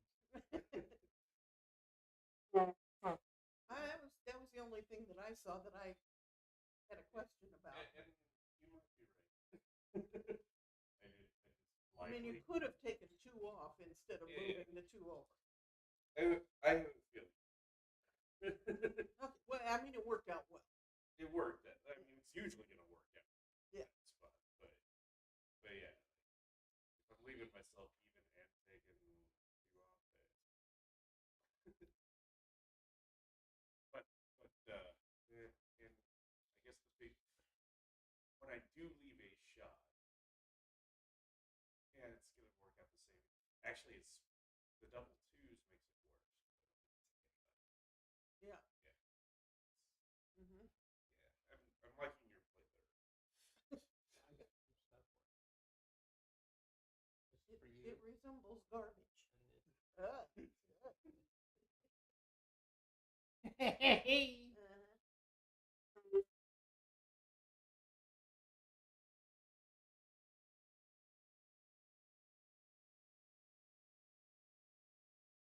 So KG plays next. Oh. Cool.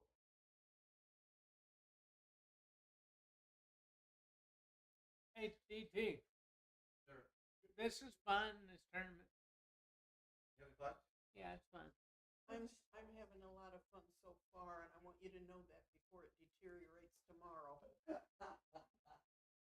Well, you know, the intent of why I'm even doing this is, you know, you and Linda, you know, you guys instilled, you know, that whole idea of why do you, why, right, Yeah. you know, it's supposed to be fun. Sue wants to know if there's trophies in the doubles. No trophies. We don't trophies. You get a big candy bar. That's I like that. I would just as soon give Is it a male or female? yeah. A little bit both. Does it get nuts? What's that? Big candy bar's fantastic. These are plastic. Well, who can buy? You just wash them off. Mm-hmm. You know what you're saying. There might be a little pinch. Okay, maybe. See, so I think I'm gonna run like a Gerry Tansey sort of like tournament. So Gerry Tansey on a weekly nights in trivia, he used to win every time, every night. He would win every night. Yeah. And so the owner would give a free meal to whoever won. Trivia night. Which would be Gerry. It would be Gerry every night. So he calls Gerry into the office and says, Gerry says, you can play, but you can't win anymore. So that guy saved a lot of free dinners. That Gerry always Well, he second place now. So then, so to emulate this, I think we're gonna have a Gerry tournament. You can play, you can enter, you just can't win anything. You should have started yesterday. I should have started yet. I did bring it up yesterday. It's just get a candy bar. And, Yeah. you know, thanks. I've had a lot of candy bars. This is going well. Good. Yeah, we had a couple people give some money also. So Oh, really? helped cost and such. And it was just everybody in St. Louis is kind of pitching a little bit here and there, which is nice. Yeah. And so I wanted to get fruit because people. Yeah. Are you going to be able to switch dates so that it's not Midwest, Midwest, Midwest, all bunched together? Well, the other thing that hurts you is you're on the heels of fucking LA. Well, that was a problem. It actually didn't hurt us a lot because Different clientele. Right, where we hurt was intermediate. We have like half the amount of intermediate. That's not LA's fault, and it's not they're in LA. Where the heck are they? Canada. But LA, Chicago, Madison's coming up. they can only pick and choose, right? And they've already chose those, and gotcha. Okay, makes sense. And Michigan. Right. So LA had their weekend prior earlier. The hotel for LA booted them down to next to us. So then Candace called me and said, "Hey David, you know, the hotel moved me to the event they had, and is there a way that you can move yours back north?" She was super cool, super nice about it, and let me know as soon as she found out. So I called my guy here at the hotel to move the date, couldn't move it. So we talked about it. We said we'll just try it, run it as is, another choice. You can't move yours, and I can't move mine. It wasn't planned that way. We never. Yeah. When we signed up for the weekend, it wasn't that way. Just because her hotel moved hers, which caused that issue. But you're right. We lost. We lost Woolsey. We lost Kaz lost because of that. Yeah. But I think as far as the intermediate stuff, it's going to be Your Midwest. point is okay. And There's- they have to pick and choose. Yeah. And And there's because too many altogether. and because they're established more so than what we were for our dates, Mhm. they had already planned out those dates. I'm going to Michigan next year. Yeah. I'm going to Wisconsin. Yeah. I think your point's valid. I knew it was on us. I mean, the attendance is on us because until we establish, in January you're going to New York. In February you're going to Texas. So you know where they are. They say, well, we're in St. Louis. We're saying all of over September, June. Yeah.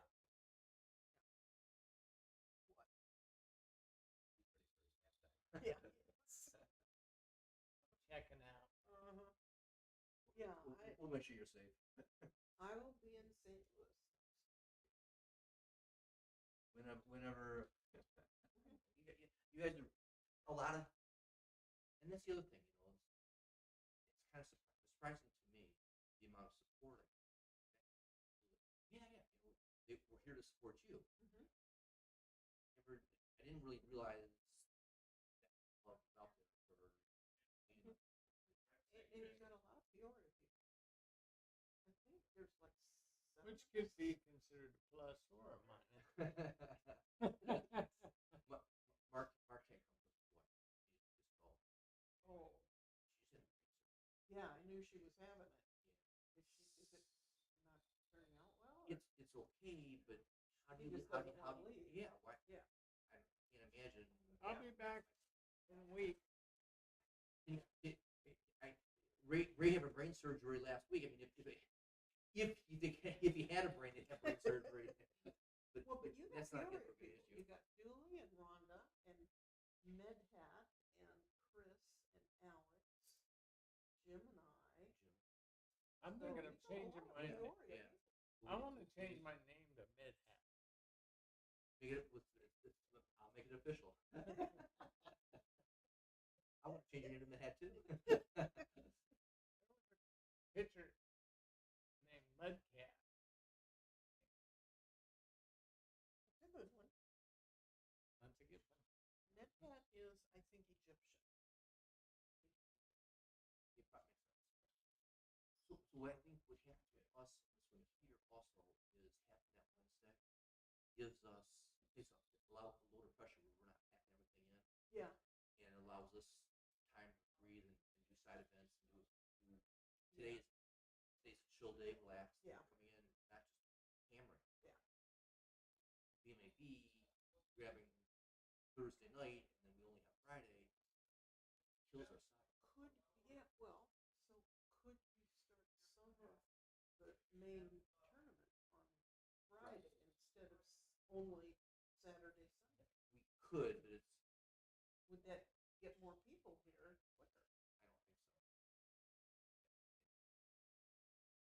I don't think so. Until we get established, and that's on us. Once we have our weekend, Yeah. and everybody says, "Oh yeah, July, Yeah. that's St. Louis," Yep. Until that happens, nothing else is going to matter. I mean, the bottom line is we run the best equity tournament on the circuit. We break 10% in everything. We don't break the side pool. We provide some pre-registration fee. Yeah, we charge a large registration fee, but we provide right every day. We have something with the fruits and such. Yeah. So the equity wise, it's going to be critical for the open players. Is it so critical for the intermediate? they're appreciative of the food. Okay, so I try to look at it for me when I go to a tournament. Mm-hmm. What did I like? What didn't I like that when Rory started doing food, like, oh, this is cool. Food all the time. And you didn't have to leave the dumb hotel in all the traffic. And, So that was super cool. Yeah. And so when I in my search, I'm like, how can I emulate this? What can I do? And this is what everything. They're very which is huge. Surprisingly economic rate. And not only that, but the guys in the kitchen, one of the leaders of it, whatever I ask. Sure, absolutely. So it's a constant positive attitude, and it makes this place to go to. Nice to go to Sheridan where we that one time. I want to go there, but can't get food. It's not big enough. And the cost is going to be a ton more. Well, in the food situation here, the restaurant is at least open, breakfast, lunch, and dinner. Right. Which is nice. And, for the people that can't get a car and drive somewhere else, they've got that plus at least one meal that you're going to. Right. So there is some options, and that's what they're ecstatic because they said that they set a record in their lunch yesterday. Oh, really? From due to us. Good. Very good. So they're like very happy with us. Yeah. And because that says,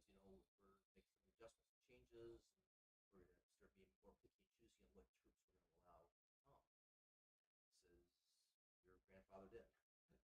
So we'll see. You know, they're grumbling about wanting to raise the room rates. So we pushed back. Different people do different plans with room rates. You know, $10 extra charges. Yeah. You're aware of the stuff here. They offered not here, but Sheridan's charge $10 extra and give you a kickback. And I'm like, you know what? This is not how I operate. I'm doing this for the people. If I want $10 for my people, I'm going to tell them I want $10 for the people. Yeah. I'm not going to put on a charge and not do it. Gerry, we're going to do a whole tournament in your honor. We're going to let you participate, pay the fees, and then we're going to return absolutely nothing that we get. Participation trophy. Thank you for participating. That's the same return I always get when I play in the tournament. Here's the candy bar, you know, we'll get candy bars. So here you go, guys. Thanks. Sleepy Dimmy? Yep, I'm getting sleepy. Yeah, I know. Or like 5%. It's a big candy bar. I mean, what do you want?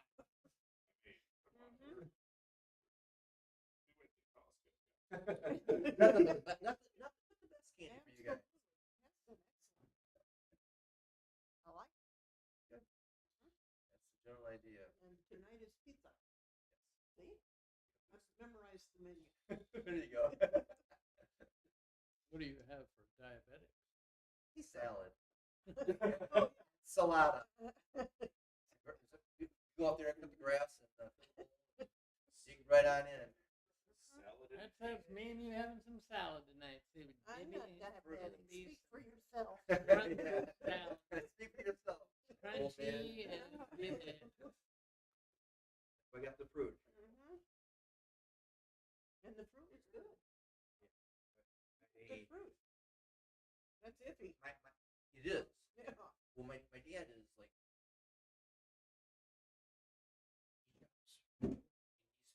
we go shopping. It's a day adventure. Everything is touched, looked at, and thought about. Okay, this one. Guys moving slow. So I could do the same thing with the bag, but I have the feel of what I'm looking for. Yeah. I wanted the firmness, especially the strawberry. Sometimes you will see a strawberry. You don't ever do the Yeah, I had a good strawberry today. Right. And some good grapes. Great at talking I about can't split on me, so we get the roof. You know, like Marty has a really good understanding, but he gets to talking and he's talking about the move. I get caught up in just watching them. Oh, yeah. Oh. So like I knew the minute I got it. Yeah, absolutely. Yeah. Once again, it's enough. Yep.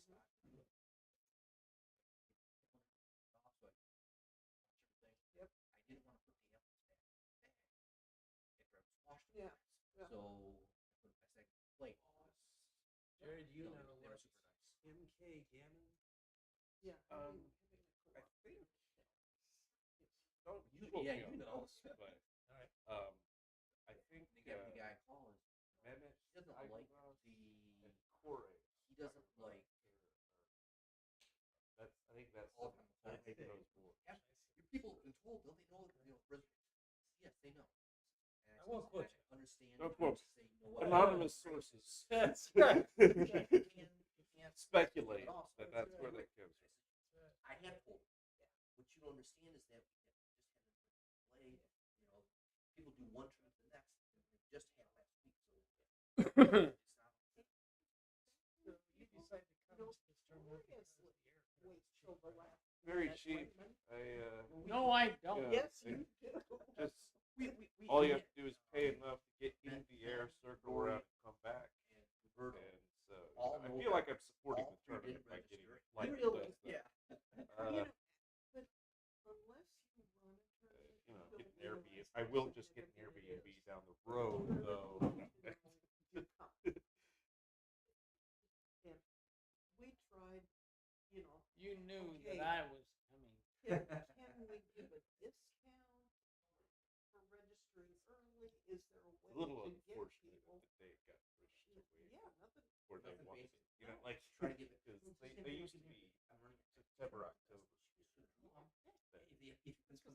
Jim Senkiewicz.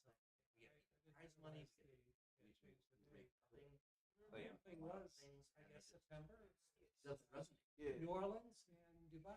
And Yeah. I've heard Ben was was here the week after that. Yeah, then Denver's all involved. Yeah. And I'm bad too, as far as And so- local tournament.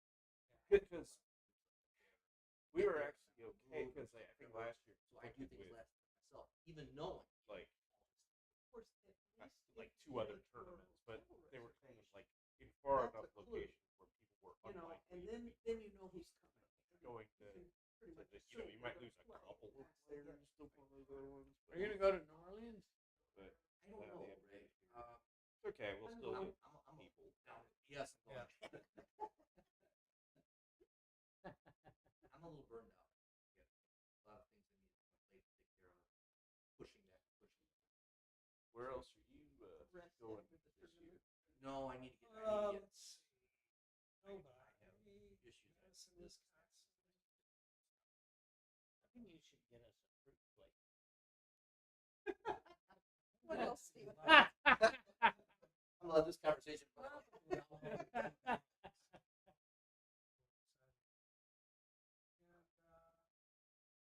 Maybe Okay. quite a few. That's good. I'm in LA. Okay. And you? Almost certainly Madison. I try to make Minnesota. New Orleans. That's I'm interested in New Orleans. I haven't decided whether I'm going to get there yet, but definitely seems like a place to go. I have to go to Denver now. Yeah. I have to go to Denver till I lose. Yeah. You average about 4 trophies Yeah. per time. I mean, there's just no reason. Yeah. So that's probably going to be it. Unless I get a wild hair. So, did I hear you say you're not going to Nova? Not going to Michigan.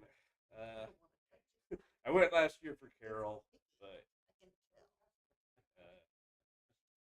that was where I was when my mom died. So I don't know. That weekend is. I may eventually get back to Oh, yeah. this I see 'em. but I still feel like. And my sweatshirt smells. What happened to it on the sleeves? Bleach. Oh yeah. You should stay away from that. Are you trying to get the blood out of murdering I somebody? think the previous owner might have bleached that sweatshirt. Oh. After you murder.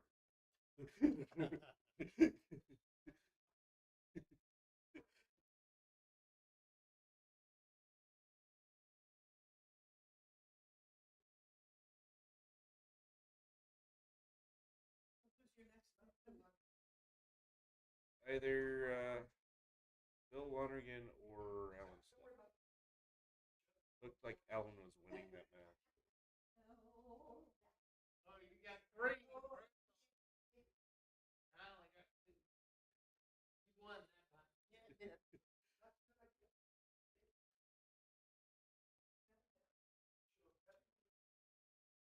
Really like licking soft off the outside. Fortunately, these still have salt on them, so I know he didn't do it.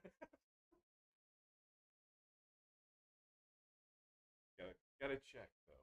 Yeah. Mm-hmm. It's like, Mm-hmm. awfully unsalty pretzel. Mm-hmm. These other cubes are only $10. Those cubes look pretty nice. Everything is marked down. Yeah. I don't like the only question I have is how does it hold up over time? But they seem to be okay. But the checkers at least are. One thing I hate about the metal rim checkers normally is they're just too heavy, but those are not that heavy.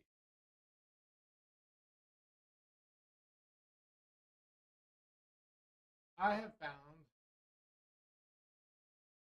it's good to enter board tournaments. Then you get a new board every 3 or 4 years.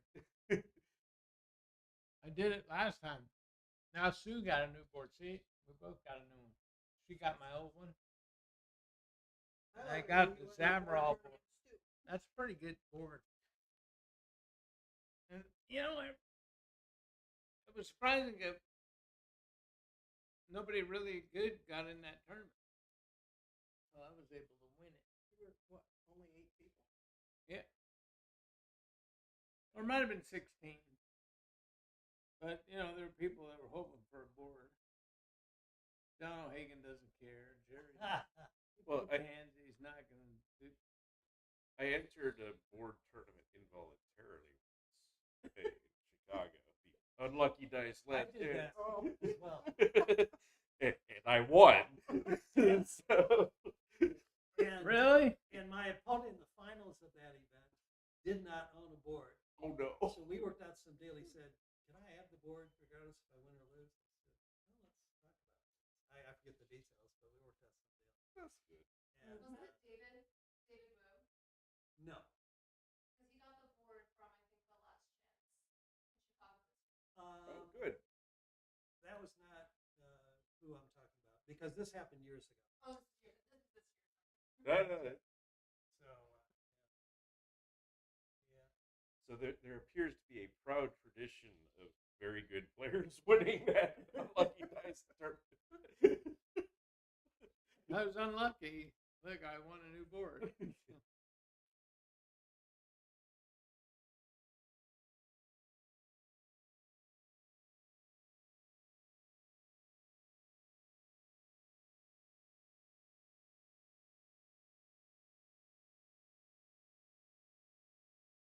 I did request housekeeping to come visit our room every day. Would you go check it and see if it's been done? I think it's been done.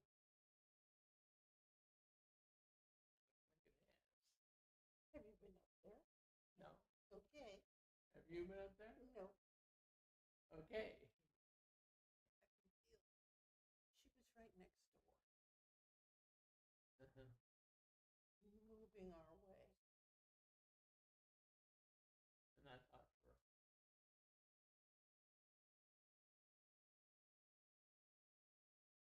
I think she said she'd do 5 or 10 minutes. She maybe could make her bed.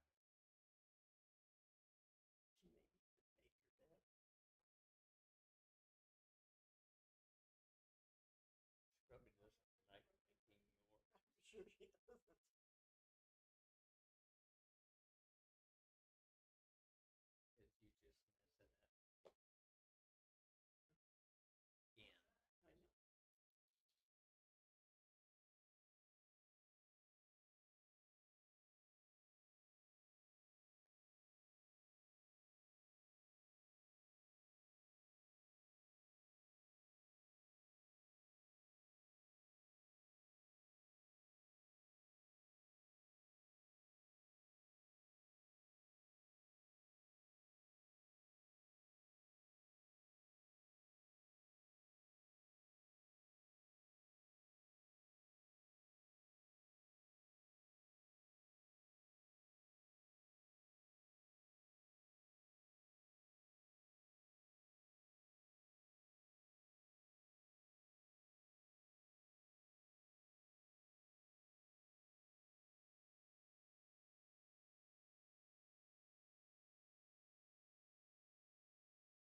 Yeah. She is driving.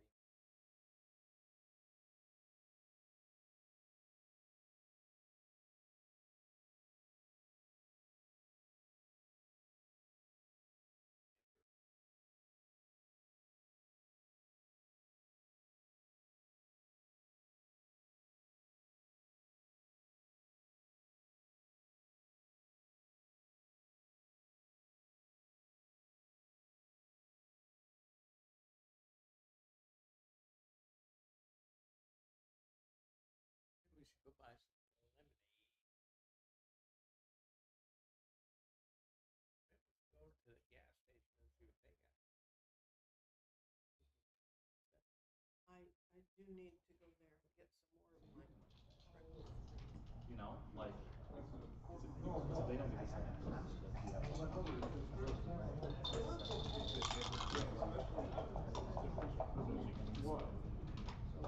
Oh, I would never.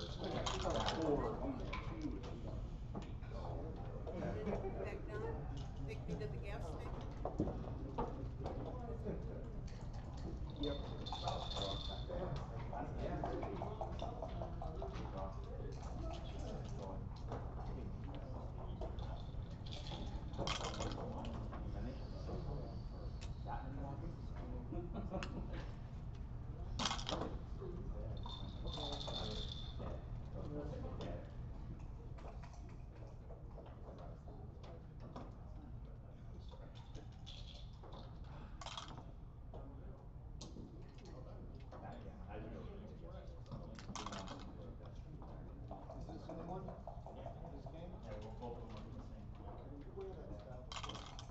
So they do a half break and break.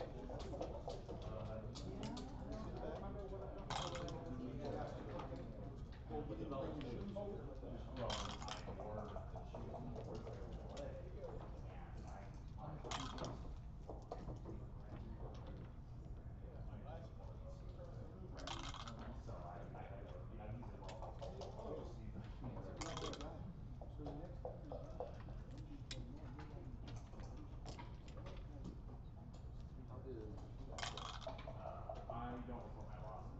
Okay.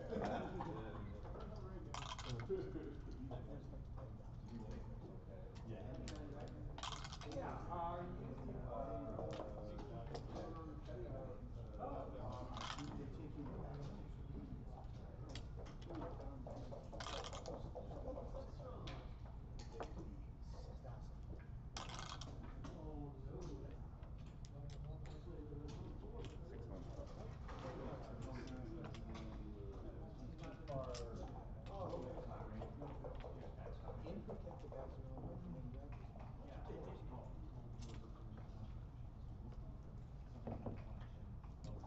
Which side? Whichever you prefer. John.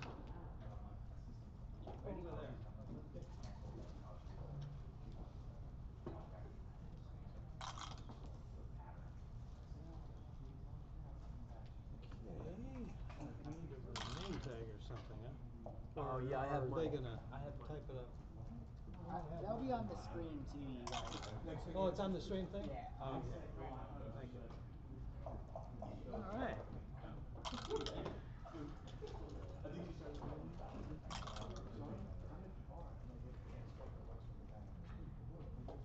Oh, you're You got a name tag? I do not. But he says it's on the Yeah, screen. we'll have them on the screen itself. Oh, okay. And I'm white? I'm playing the white checkers? Yeah. Okay. Good before with the doubles. Look taller. Y'all can get started whenever you're ready. All right, Joe. Always good. Always good, my man.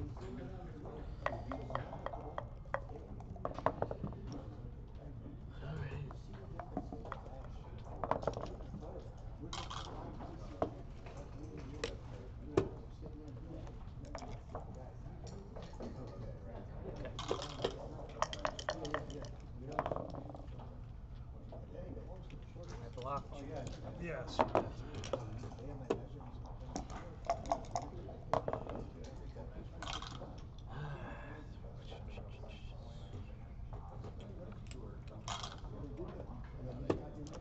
I know if you roll 5s or 4s, I'm not supposed to split. I've read.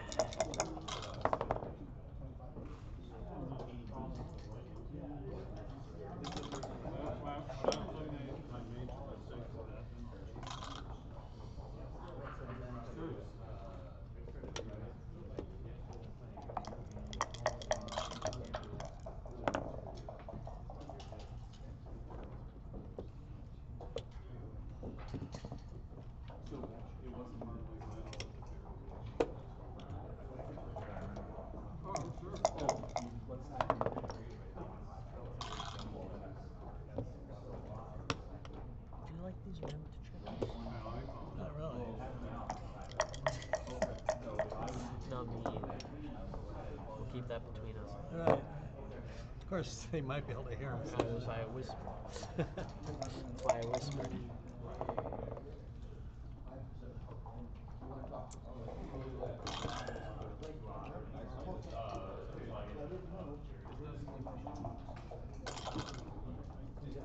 Otherwise, I take way too much time.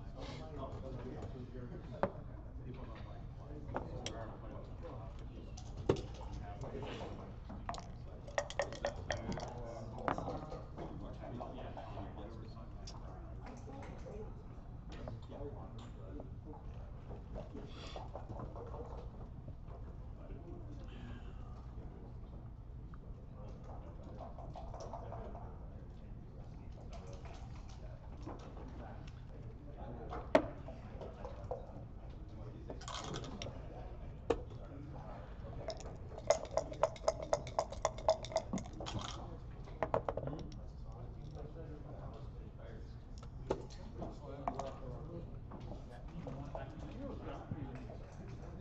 Hello, everyone.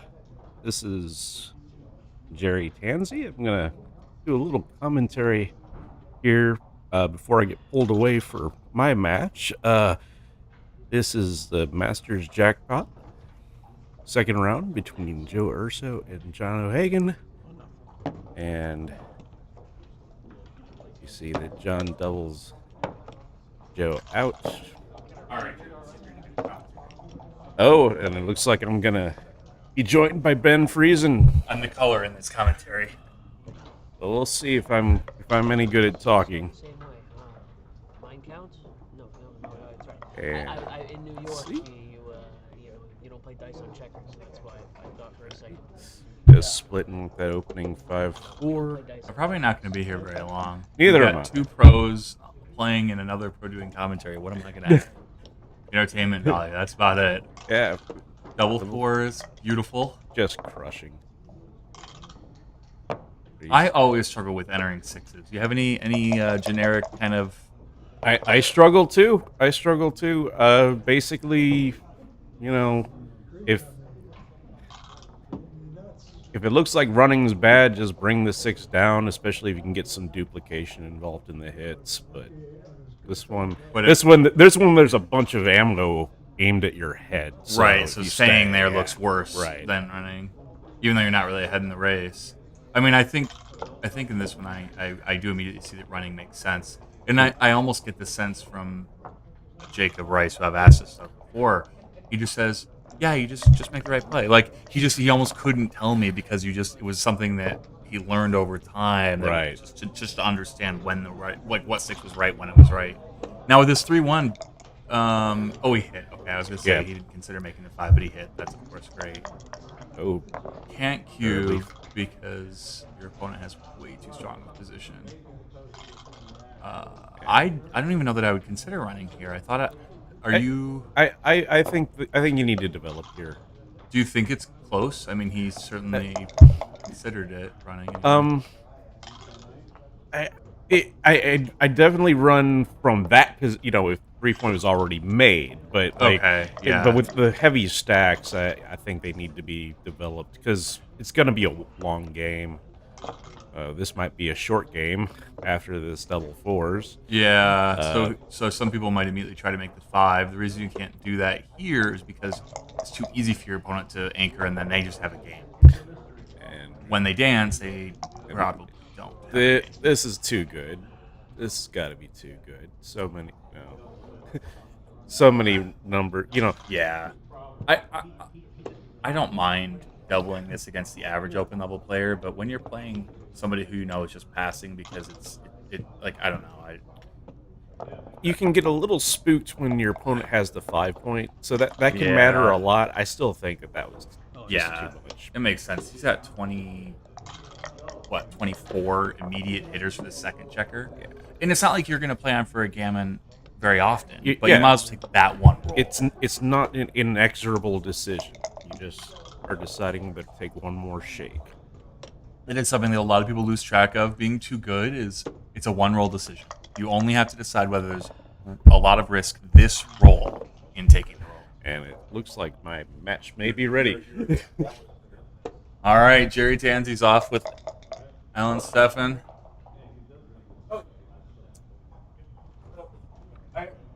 All right, we got double 4 for Joe. Guess I'll stay here a little longer. Makes the 5 point. I don't think there's anything else to consider there. 6-2, we're always hitting on the 5, and then the 2 down makes sense. Some people may want to step up there from the back, but it's not really your priority. You're going to play an anchored holding game no matter what, and getting that last checker out isn't that urgent, whereas being able to cover the 5 point that you just slotted is very urgent. Joe doubles here. I don't see it. In order to double, you really need to have market losers, and I guess hitting on the 5 sometimes is a market loser, but my concern is that my opponent already has the anchor on the 21, and so I'm not really sure it is a market loser, and so I think I would rather take a roll. If I hit, great, and if he passes, fine, but if I miss, now the cube's still in the middle, and I didn't give my opponent that ammunition to punish me with later. Double 2, he plays this way. I'm not really sure what was right. I assume this is good, but I don't know. 6-2 for John makes the 5. That's always the right part of the play. And then the question is, what do you do with the 2? And he's going to step up. And so now there's not really anything better to do with the 2. So he's giving himself the chance to escape with it. 3-2. Joe is looking at the hit. I wonder what the race is, because if the race is close, I wonder if you just come down. I don't know. This could just be clearly right, but I didn't understand it. It wasn't clear to me. Ban followed by 6-2. Joe certainly has a pretty big problem in that those back 2 checkers are stuck. And so he's going to have to get lucky and roll doubles or a hitting fly shot like a 7 right now, which he rolls. Just, you want it, you got it. That's how that goes. Hello, David Todd.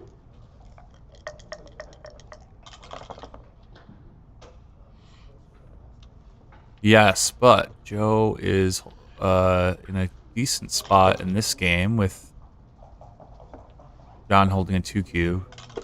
This is interesting to me. I guess you hit just because you're trying to contain, but anyone who thinks that John is playing a back game right now is mistaken, because he does not have enough timing and he does not have his midpoint. These are 2 critical factors that make it so a back game is very, very difficult. Obviously, he has 2 holding points back there, but he's going to have to run off one of them very quickly. He can't try to hold the 1-4 game. He does not have time for it. So the question is very quickly right now? I don't think it is. I think you just make the 3, which is also David Todd's play. I think he's considering stepping up with the 3 and then potentially jumping out or just playing 11 to 6. I think this is probably a reasonable play, but I'm not doing it. I think I'm making the 3, hoping that I don't get hit with the fly shot, and holding the ace point just for 1 more roll. But his timing is suspect, so if he ends up coming up, I'll understand. Yeah, but not really. Your midpoint's gone already. There's no such thing as creating timing from here. I know you find ways to do it, but whatever do I mean? All right, 5-1 just comes in probably. Yep.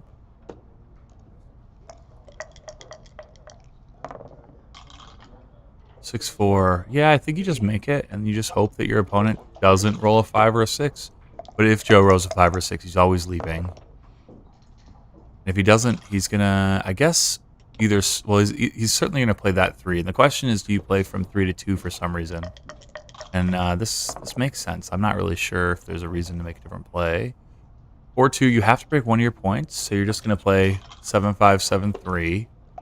And now Joe again is just really hoping for a 5 or a 6. He's got a 6, but it's not as easy as it would have been last time, because now he has an extra blot in play. So he has to consider breaking the 8. If he clears the 8, he makes the 2 and picks up. It's not easy for John to play this forward, so he chooses to do that. He doesn't want to give John all the shots. Good thing. He'd have been absolutely smashed. So now John has to play this 2, and now he's looking at whether to make the 1 or to play the other one on the outside, and he does make the 1. And now Joe has to leave. So even though John doesn't really have a back game here, his holding game's okay. If he hits this shot here, he has a chance. It's not a great chance, but he does win this game sometimes. Double 5 is kind of annoying though, because it doesn't hit and it just like kind of mispositions his checkers for the holding game. But I think he holds this point here. He's going to get more shots from here. I lied. I'm a fish. It's okay. So he decided that it was better just to come around and hope not to get hit. It works out. Well, it doesn't work out actually. Joe rolls the prime. Now John has got really only miracles left.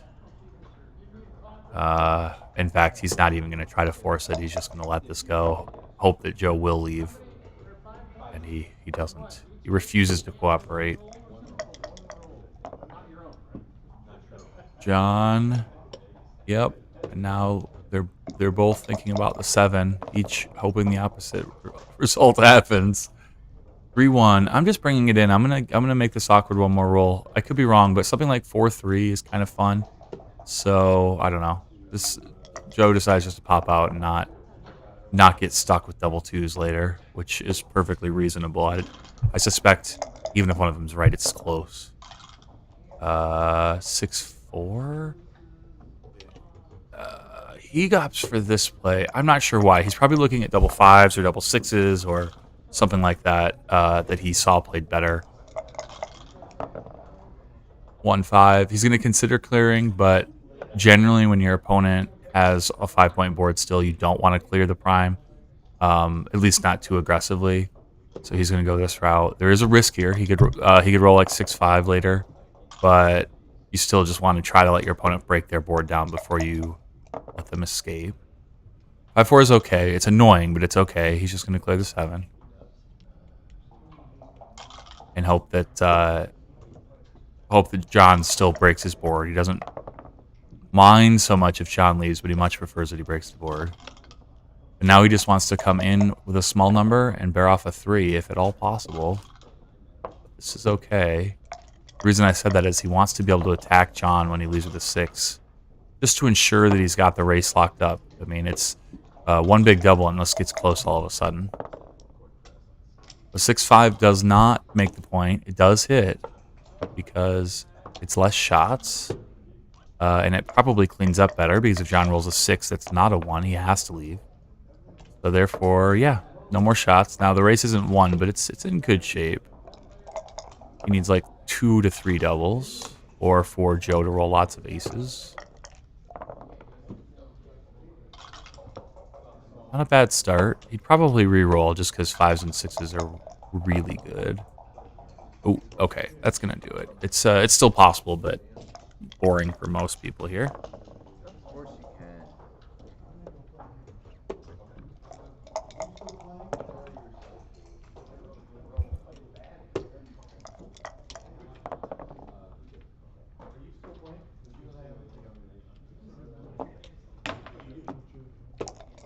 6 rolls still, so possible. Nope, Jen now. 2-2. 2-2.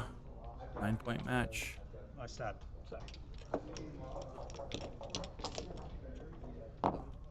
It is an 11-point match. Now it's effectively a 9-pointer. In case anyone... No, I could have confused people. I realized... yeah, so it is an 11-point match, but it's... they're 9 away now. Quick little plug. If you are looking for a tournament to play in 2 weeks, we have the Michigan Summer Backgammon Championships. This is Carol Joy Cole's first time playing the tournament in like 50 years. Okay, maybe a little less. So come on and play. We're going to do some bounties on Carol. So if you beat Carol in any event, including doubles, you get to draw a bounty out of the bag. And there'll be bounties from $20 all the way up to $100. So come have some fun with that. And Dan Minardi is one of the people on staff. And then we have Butch Meese and Marianne Meese and Claire Phelps. Claire, you might know Claire's boyfriend, Gerry Horty. He's a backgammon player. But Claire has been on staff in Michigan for a couple years now and is an awesome member, invaluable member of the team. And then we also have an auction. Art Benjamin's not an auction. We do have a Calcutta auction. I will be doing the Calcutta. But Art Benjamin is our lecturer. He's going to teach us some key information about the effective pip count and how it can be used to determine cube actions and racing formulas and whatnot. It's a little nerdy, but I got to tell you guys, it's such a key tool to mastering this game. So it'll be a great lecture to catch. All right, I guess we should talk about this game that's in front of us. 4-3 makes both points. Great roll. 2-1. This is interesting. He has to consider hitting, but probably he just cleans everything up and holds. Yeah. Yeah, I'm sure he did consider hitting, but just wrote it off quickly. 3-5's great for Joe. He's going to... Oh, he can make the 3. That's interesting. I think that Joe's on defense. I think I'm making the anchor primarily because we're just on defense here. So you want to make the anchor and hope that your opponent doesn't get away. The 3 point's valuable, but it won't be valuable if you just get pointed on and blitzed off the board. I don't know. It's a tough one. I think John was saying the same thing. 3-5. He's going to make the 3. I didn't do my instinct yesterday. My instinct was something, and then I thought about it, and I made it like a 300 one. You know what I mean? Yeah. I'm gonna try 4-3. What to do with this? You're welcome to. Generally, when your opponent only has one checker back, you're not looking to prime them. You're looking to attack them, to hit them.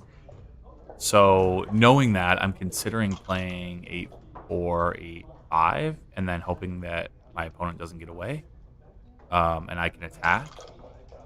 I also like this idea. Playing up with the 3 gives you a chance to get away with that checker, buy you some time. I think it's the stupidest thing I've ever heard. Hi, Ken Goulding. And Sank? Good. I want to go transcribe matches. You guys can sit right here. Saved by the bell. What's Dennis was still playing something. You'll come fetch me when you want to. I don't know how good he is. He's good. I think he's I'm sure he's past M1 somewhere. He might have. All right, Mikey, get up here and have a seat. Don't leave me all by myself. Co-pilot. Yeah, get in the co-pilot. Okay, Kent Goulding and Mike Senkiewicz are back here. My match, which I'm playing against Dennis Culpepper in this event, is postponed. Well, Culpepper plays in some other stupid thing, and I had lunch. I just ate, and I might go to sleep. Senkiewicz just ate, maybe snoring shortly because he's old and a little feeble. That's not why I snore.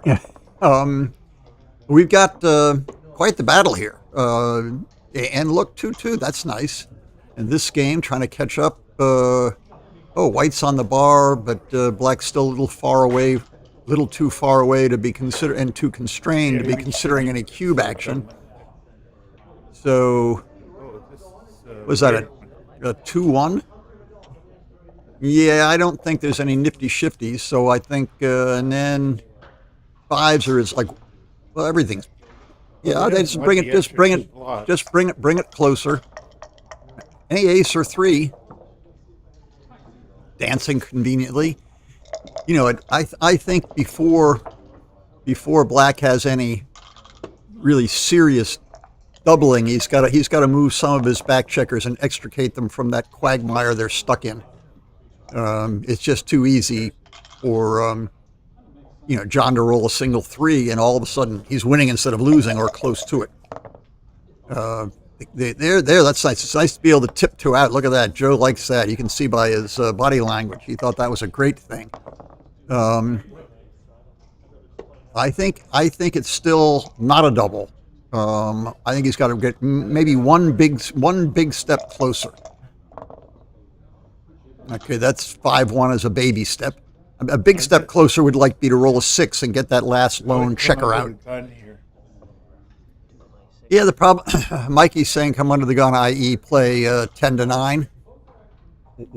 That does bring the biggest focus on closing him out, but the other problem is if he rolls a 6, or for that matter a 3, he really wants to get the back checker out.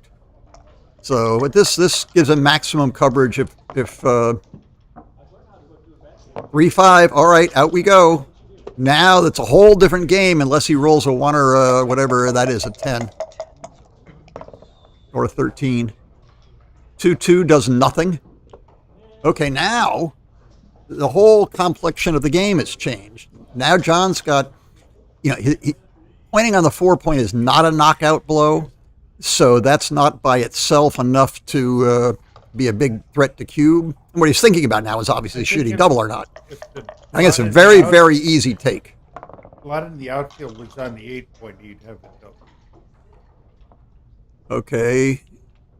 And okay, he just tightened up, and now Joe wants to get that loose checker out of there, and he does. Okay, now who ahead runner? This just boils down to who ahead runner, and the 96 for black. 96. Oh yeah, that's an easy one to count.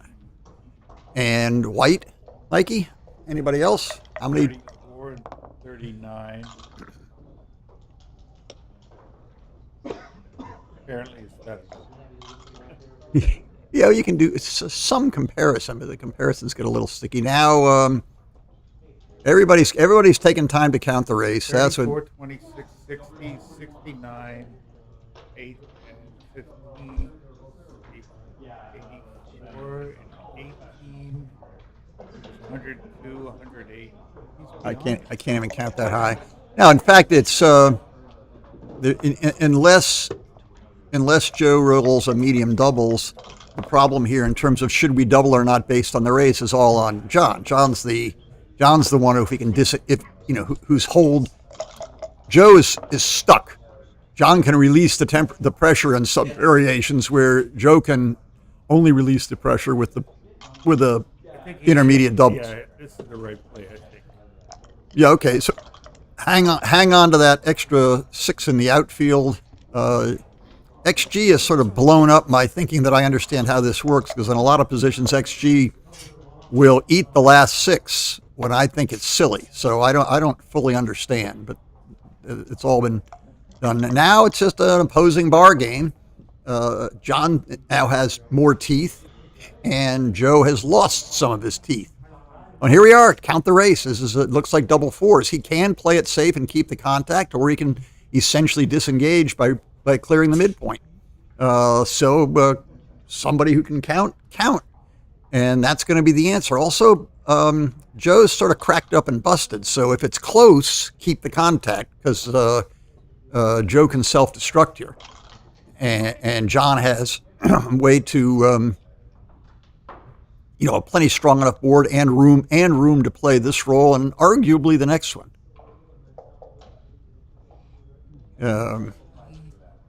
Well, after look at the position after he does this. Take him all the way to the ace point so we can count. He's making it. That's 3. He's making it easy. There you go. He's making it. That's his play, but it also makes it much easier to count. Now the positions are nearly mirror images.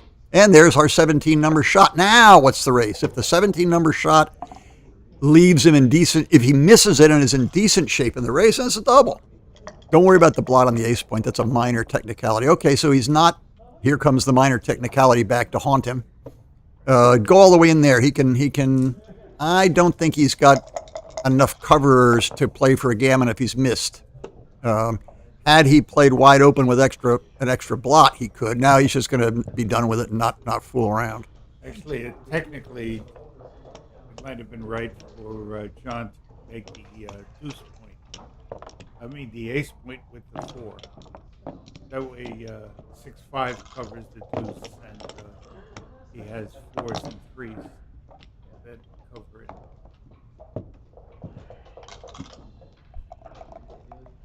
All right, and there we have it. One exciting point in the bank.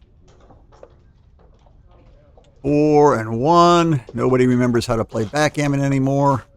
I've even been infected by XG and don't play 4-1 slotting the 5 point as often as I would like to. I may give up on any BMAB nonsense and just make a play XG doesn't like and slot my 5 point. Run past the mess because the back checkers are split. Leaving checkers in the outfield is almost like leaving a direct shot. Build your 5 point, look for a 4th one. Might as well step up. particularly against only one checker back. You want to get out there and control as much of the board as you can. Playing against one checker back is a whole different game. Everything changes. In that regard, John is the offender with one checker back, and he doesn't want to do anything too fancy, but he's doing it anyway because he has no other good choice. This is a nice game for Joe. What's he got? Ace deuce. That's a bunch of nonsense. He could actually slot his 4-point here. I mean, don't come in with it. You're not coming in with a 2 unless you're going all the way up to the 22. I'm not buying this. I think that I don't like that play at all. I think those back checkers should be spread out. What do you think, Michael? You awake? I kind of like this play. Yeah, well, you can take this play and shove it as far as I'm concerned. Okay, now here we go again. I guess you come down to the 9-point. You could stay back. That guards against him popping out with 8s. You could stay back and all right. Now he slots. When did he slot last turn? All right. He has an anchor. That's right. And yeah, now the 23-point looks better. 2 down. 2 down is reasonable. He could even play a 4 down and slot the 4. I don't think he wants to leave it direct. Well, there's all the 2s and 4s to hit and 2s and 4, or 2s to hit and 2s to cover. There's lots of stuff here. Yeah, but duplication doesn't mean you don't. Doesn't mean it doesn't happen. Well, we got to look at all the possibilities. And he's got those 5 checkers on his 6-point, which is a little bit annoying. I don't think he should just make the 4-point. I mean, it's kind of weird, but I'd almost give more credit to bringing in builders for the 4-point than making it outright. Oh, one of the sort of rules that I often follow is if you have to give up an asset to make an asset, even if it's a better asset, you should be reluctant. Right, that argues against breaking the 8-point to make the 4. This is probably the mainstream play right here.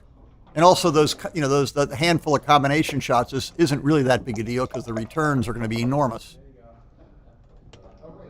Oh, that was going to be that was going to be hit with a 2 and cover with a 4. It looks like he's okay. It's sort of funny that he covered with a 2 and is then looking around for a 4. Maybe he should just not cover with anything and look at both covering with a 4 and covering with a 2. He may end up in the same place, but I think he sort of did it in the wrong order. All right, but likely made the right. Oh, and there we are gone. Now that little handful of inconsequential shots are now critical. Joe needs one of these 7s or 9s or whatever the heck they are. Field goal. Okay, now we're certainly, if we had one more point, even the 9-point, this would be a double. If you had a question, builder on the 5. Yeah, the question is this a half a step away from a double, or is this a double? There's a O'Hagan's law, which goes into calculating. Certainly, he's got the advantage here, no matter what. So you look at, how many good rolls do you have that give you that are market losers that cause your opponent to pass? I'm sure whatever the O'Hagan's law is, which I don't have time to attempt to either remember or explain. John just went through the calculation, determined he did not have enough, market losing good rolls to just. Oh, there we go. Now, is it so clear that he wants to be there or on the 22-point? Or the 21. Yeah. I think if his race, the better his race is, the more he wants to come forward. The weaker his race is, the more he wants to stay back. He does not want to stay back as far as the 23-point. I think he's right to go this far. No matter what the race is, I think he's right to go this far. And the closer he is to one big doubles giving him a racing lead, the more then he wants to step forward. This makes it easier for John to bring his checkers home, but also makes it easier for Joe to convert into a race if a couple of good rolls do that. He's now, you can see his hands moving and shoving the checkers around. He's counting the race. I'm not. And when he's done counting the race, that's going to determine whether he hangs on to the 21-point, which is where he's put his checkers, or whether he backs up to the 22-point to take a more defensive posture. And it's sort of a funny thing. If the race is really bad for Joe, then John will be, the attacking side will be doubling. The more forward your anchor is, the more likely you are to get a nasty cube because it's easier to play past it without leaving a shot. sitting back on the 22 point with the 21 point open, sitting back on John's 3 point with John's 4 point open, makes it very difficult for John to double no matter what the race is. Okay, he thinks Joe presumably the race is presumably close enough that here we go, one more man to the point where you don't want to put him, but the 9 point is extraordinarily valuable here. I think he has to do this, even though he had to put the 6 checker on his 6 point. Okay, this reduces the escaping jokers, assuming Joe gets a lead in the race to 6s and 3s do it in partial fractions. And now we're going to see, who's going to be squeezed off of points they don't want to be squeezed off of first. I think he should. One man down. Yeah, he can afford the luxury of that because of the 2 blots in John's home board. Well spotted, Michael. Now, there's no real threat with the, great AC Deucey, so make that. And I don't think John has been gaining in the race, per se. Now maybe leaving the ace there is, it's certainly closer to a liability than an asset. So, bingo. No, yeah. 5-3. It would have not been nice to make that play rolling off. Well, yeah, he would have had to eat it in his home board. 6-5. Boy, oh boy. Now it's Cover. He's got 2 checkers there. Good. I thought he was going to break his board. No, this is right. Now the come out and cover. Yeah, a little too hairy. Now down and cover, and here we are. And if he's forced out with a 6-1 or a 6-2, easy double. And the only question is it a take or not? The cool thing is, assuming that John's behind in the race, the cool thing is he may well hit loose if he can't point on it. I think he's got enough threats here. He should double. What do you think, Michael? He's going through his little the races, but he's going eyeballing it. I would double. John's going through his his O'Hagan's law or whatever the other thought processes there are. He's got 2s, 4s, and 5s and all combinations. What's that, 9? Yeah, but he also has 9 point on him. He's got double 1s to point on him. He's got 2-1, 4-1, and 5-1. So 9, 10, 12, 14, 16, 18. Looks like 18 either point on him or pick and pass. How big? Okay, here we go. And his race can't be too bad. I think the problem is more with the. Yeah. Is it a take or isn't it? Now you kind of need to know the race. So Michael, immediately count the race. Let's see, 6 and 6 is 12, and 5 is 17. So you're down 17. You get back 24. You're up 7. You get back. 30, 40, 13, minus 12, down 4. Well, this is like down 6 pips or something. It would be nice if you were up. I think John might actually be a little bit ahead, which is why he's doubling. All right, good. Now, the big question here is if he can hit like this, is he supposed to hit him loose? And boy, if he hits him loose, he almost has to pick up the second blot. Was he ahead? I think he was ahead by 6. So I'm not. Shouldn't hit. Maybe. Yeah, but then how do you play it? You slot the ace and come in with the 3. Well, which makes it hard to hit next turn. Well, you hit and cover. Yeah. No, these are great. My study of how big does your racing lead have to be in order to, if he's going to hit, how big does your racing lead have to be in order to leave your opponent a chance to run away? 13 numbers. I wouldn't do this. One of my rules was, bingo! One of my rules was, if you don't hit, is it box proof? In other words, if I don't hit, how bad off am I if my opponent rolls boxes? And what did he do? He couldn't cover it. Oh, what fun. Strike 1, strike 2 coming up. 4, 1, 3, a 1, 7. Ooh! Now can we cover? We get some fun numbers like double 6s or whatever. So yeah, back there, I think what I discovered, now that John will be trying to, if he can, close his ace point. Now there's a little teeny bit of there's a little teeny bit of shot vig here, and there's a little teeny bit of gammon vig on top of it. Like he's dodged the shot. I think leave him back. Is it a 3-2? I think leave him back because this gives you a better. I mean, he's won the game. He gets more gammons. He's trying to be just a little bit piggy on the bear off. This is not bear off as safe as absolutely possible. It's a combination of not being totally safe and maybe squeezing a gammon out of it. And the more checkers he gets off, the less danger there is of losing. Joe's not nervous yet, but if Joe flunks now, he's plenty nervous. He's got to get in, and preferably in with something bigger than 5-1. Now we got a very serious gammon danger. A big doubles will probably do it by itself, and he might be able to do it on power. There's no McGrill gammon count here. He's got even left, so there's no need to look at the greedy take an extra checker off. Oh no! Now there could be a shot. Double twos or better leaves a shot. Ooh! Don't fan again, or you're walking into backgammon danger. Now you need big doubles to even have a chance to save the gammon. This is all right. He's gonna be a man and leave it back there. Challenge John to take 6 checkers off in one roll. Keep them separate so you don't waste pips. 3-2. Okay, now you got to get out from the back, no matter what you roll. You'll have a large double to get off. And yes, unless you roll a big one now. Not big enough. What's it look like? It looks like 1, 2. Can't quite do it. 5s are better. Yeah, and 5s are better. Yes!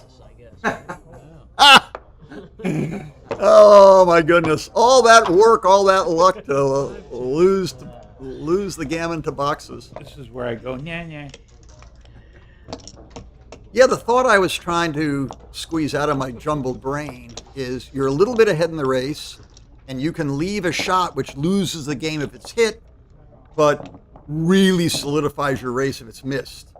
And my research done fairly recently, and it's in, I think there's at least one position in my Hidden Whopper series, is that it's much more often to leave that shot than people think. You know, I'm ahead in the race. Why should I risk losing it all on one shot? And there was a 13 number shot, and the answer turns out that it's the results turned out that it was right, but I don't know if it was. No, I'm talking about research I've done.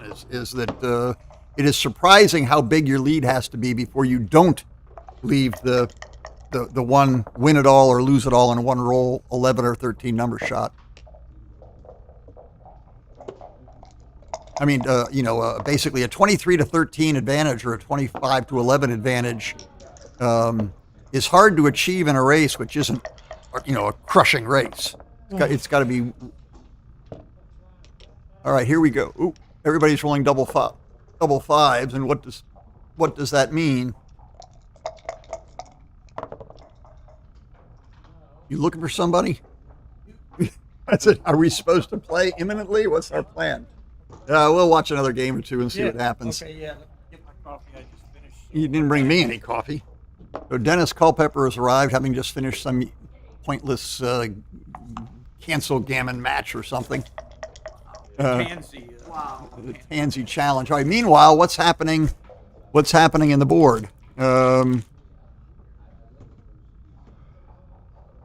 Well, that's nice. 6-4. Leave all the blots and make your bar point. I mean, there's no real ammunition on Joe's side that you should be terribly terrified. You can make the 11 and slot the 9. You don't want to go making the 2 point. That's out of, or you can run this guy out and make the 11. Well, that's just one blot. Ooh, double 4s. That was going to be a good roll no matter what he did. 1. I don't know why he wouldn't just make the 5 point. I think any defensive rope-a-dope 20 point thing is not right. Well, which 5 point are you talking about? This one. I think this stands out as clearly best. Now John better get in. He doesn't. Match score. I don't know if it's a claim or not. Without the match score, I think this is a much tougher problem. With the match score, I'm going to double and see what John thinks. Even if it's a take, you can spook good players out of some of these positions where there's clear and present gammon danger. I think, particularly given the match score, this is a solid double. It's not even a bluff. In other words, when we go back and do the analysis later, and XG says, no, it wasn't even a double. Maybe at a 0-0 match score, this is some question. If this is an easy take, then it's maybe not a double. But this is not an easy take, and it's certainly not an easy take at this match score. If it's a very close take at a normal match score, then it's probably a pass here. Now, it's a tough. You want to take it. It's really easy to win it from John's side. This is not even a garbage take. John's position is developed well enough, and Joe still has 2 back checkers, which are unsplit so far. That if he can get in unmolested, he can turn this game around very, very quickly. So I don't doubt that he has like 25% winning chances here. The only question is how big are the game? How much above 25% is it, and how bad or how big is the gammon threat? There you go. I think that's the normal action here is take, and there you go. Okay, here we go. I might be splitting rather than trying to close out. I think Joe's heading straight to the maybe one split and then. Well, now he's sort of forced. One split and then bring that guy. That's sort of forced. He's a little peach and a little vanilla. Now it's sort of with the back checkers split. I'm more inclined to come down and try to close out the 2-point and get that gammon. Now you're not trying to just win the game. Now you're clearly trying to win a gammon, and I think he's going to. 3-1 doesn't get a back checker very close, but it still might be right to start. Yeah. Okay. Now the sprint to the 2-point until you've basically activated all of your onside builders. The 3-1 over there, I don't really think it buys quite enough. I think he was right the first time to come down, but it's a tough choice. But yeah, I mean the gammon comes from before John can develop his position. If he comes in with the 2, you certainly hit him loose. You don't wait to point on him. Okay, I'm gonna keep working with 13 checkers over here. I'm not moving the back checkers until all 3 of my builders on the attacking side are. Oops, there goes one of them. Just walked by. Well, we got 7 aces that hit. Is that an ace? Ooh, not with a. Yeah, ready? Now I think you spread them out all over the place. Don't play safe. Bring that guy back up to the 20-point, or at worst, bring 24 to 21. I don't like that at all. I think you got to keep the action and keep the wrestling going before John. John's just not got a free hand to put things back together again. There's no pressure on anything. He can put his checkers wherever he wants to. And Joe he's going to be forced to come out where he really should have been last turn. All right, now he may well have the luxury of getting away with it. He wants to make the 18-point, and then he can defend forever. And he's got 5s and 6s to make it, and then we're back into a game similar to what we had last game. There we go. Opposing bars, do this. We've got the checker back on the 23-point is both an asset and a liability. 5-4, he's not going to hit that thing loose because it doesn't accomplish anything. Brings another builder in. I was about to say that Joe wants to pass, and 4-1 is pretty close to passing. Just hold everything and let John, show a chink in his armor. Here we go. 5-3 is easy. I hit a whole bunch of them the last match I played. 5-3, 5-1, double ones. Double ones is particularly juicy. And 4-3 is not on the list. Yeah, see that now. Oh, bingo. Now John's in a situation where it's either too good or not good enough because of the match score. If he can win a gammon here, which has become a very serious possibility, he gets up to 9-2. A delightful score to be at. Hasn't won it, but it's gotten awfully close. Forced to bring in a bunch of builders. Now we need an ace-4. Ace-4 is it. Ace-6, you kind of got to come out and try to run off the gammon. All right, 3s, 4s, and 5s. 6-3, spread them out. I would not slot it. That seems easy enough. 5s, 4s, 3s, and 1s to cover. I don't think anything leaves a shot. Flunk again, and 5-4-3-1 to close. I can't. Is it a 6-1? Okay, nothing funny here. Just play 4-3. Right? Yeah, double sixes and double fives leave a shot, but you got to have the 4 builders for the ace point and flexibility bearing off. Okay, 1, 2, 3, 4. No big doubles or 6-5. 1, 2, 3, 4. Perfect.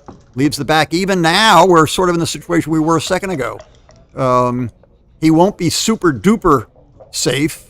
See, like right now, he might just take those 2 off rather than playing super safe and take 1 off. That's what he's looking at. And he did. So he risked 3 numbers in exchange for getting the extra checker off. Joe cooperates and stays out. And John, yeah, well, sticks with the announced plan of being conservatively greedy. And Joe, once again, is going to be faced with needing big doubles. 2-1, that's a luck. Useless number. He's looking to see, probably the technically safest play is to clear the 3-point, but that's just a mess for later. In he comes. Okay. We got 3, 6, 7 crossovers, which he can't do all of, versus 3, 6, 9. Yeah, it's going to be, this could be close. If Joe is particularly feeble, 5-3 sort of average, or John rolls a doubles, then the gammon comes home. I'm not real happy if I'm in Joe's shoes here. You got to keep rolling 9, 10 pips a roll. There's a nice round 9. And now John really wants the doubles. No good. Okay, now a 6-2 or a 6-3 or something. You don't need big doubles yet. A 6-4, that'll do. Now, no doubles by John. Decent roll, no doubles by John.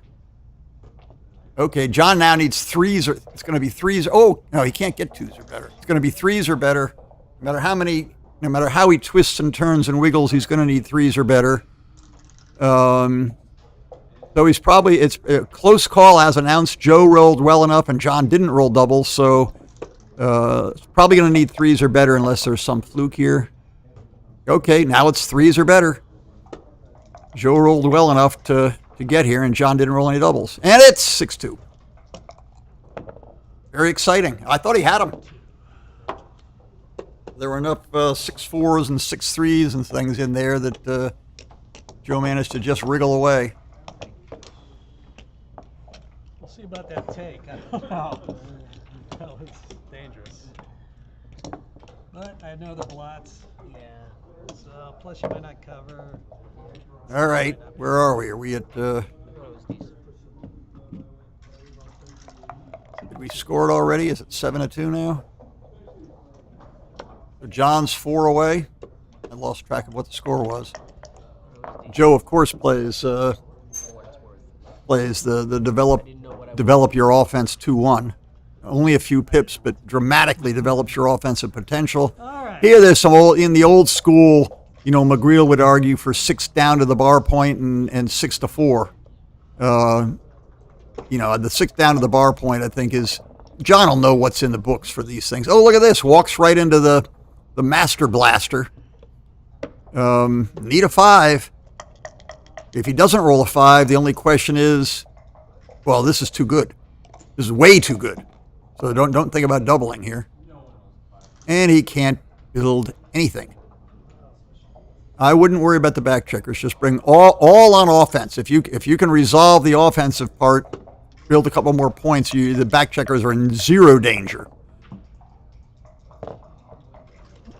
Still not enough to stave off the cube. This is the tide's coming in. Ooh, well, that does absolutely everything. The only question, 1, 2, 3, and yeah, you can make an argument that he shouldn't even hit that he should bring another builder down. But it's sort of academic. Yeah, see, I want that other builder maybe should have come down. All right, 9s and 5s and little doubles. There's a 9. That's nice. Better roll a 4 here, John. Preferably 2 of them. Yeah, wrong 4. Is that double 2s? Didn't quite reach anything. 1. I think he. Oh, I see the old nifty shifty. I don't know, maybe a little early for the nifty shifty. I'm not really a nifty shifty fan here, but what the hell? Now is he just going to try to scramble home? Is he going to leave a oops? 1. Most of them are forced. 2, 3. Well, if he nifty shifty to leave not now he's leaving a blot. Why did he nifty shifty last turn but not there? Yeah, no. If he shifted it to not leave a blot last turn, it's certainly consistent now because it's probably right now. All right, John needs to roll a whole bunch of 6s in a row before Joe gets out of there. And 1. Well, stick with your plan. 2, and then both from the back. No, the back's blocked. 3, 4. Cool. 1 more double 3s for Joe, and it gets interesting. Box tuples makes it vaguely interesting for double 6s for John. Ooh, 1 box, but no tuple. Now 3s and 5s are blocked. Otherwise, you're dancing home. Oh, no! There it is. That's the double 3s shot number. 1, 2. I don't see any reason not to just do that. Now a 4, and it's anybody's game. Look, if he comes in with 1 without hitting, you got to start thinking about what is there. Could Joe be spinning a loose cube? No, he hits. He hits. There's no loose cubes from Joe here. Joe's gone from winning a gammon to not winning at all. It's interesting. Joe has a 3-point board. John only has a 1-point board. Is this a forced play? Yeah, he has to come in with a 5 and there's no 3, as opposed to coming in with a 3 and there's no 5. 6-1, might as well build a point or 2. It's not the end of the world if one of Joe's checkers gets away. John, as long as John can contain this. 4-3, that was also a forced play. Okay, 7s, 9s, and 1s. That's on the list. 1, 3. I just say it looks a little scary. He probably won't do it, but what he's thinking about is the strong temptation to unstack the 6 and hit loose. If Joe only had a 2-point board, that would probably be the right play. The 3-point board may be just a little too strong. Okay, well, you got to move somebody closer up. Maybe in with a 2. Well, that's a big move to get the front one out. I was sort of looking at that. Now the checker on the 23-point is would be guarding if John breaks his 8-point to hit. Well, you can just build a little 4 prime, the Brontosaurus formation. Now get out. Ooh, 4 anchors up, but that's look excited. See how long you can hang on to that. Now. That's almost too big. Really, John wants to lay back to pick off the one that runs out from the front. This is maybe a little too paranoid of getting hit and scramble. Oh, no! There you go. That's the end of that. There's still some small gammon chance here. It's everything spun around on its head. Start commence racing home to save the gammon. And Joe has no worries about losing the game, so he kind of keeps rolling until the gammon's no longer possible. No matter how remote the gammon may seem, Joe should be playing for it. Wow, what a turnaround and then a turn back around and everything else. There's 3 checkers off. That's nice. So those his first 3 off, or do you already have one? 6, 11, 12. Yeah, he's on. 6-3 is good. Lots of pips. John really needs lots of crossovers. And any old doubles now, it rips 4 off. 5 rolls, 1, 2, 3. This is very close. 2, take your crossovers while you may. One doubles will almost certainly do it. That's not a doubles. Don't roll them so hard. Roll them gently and get double 1s. That's 2 in.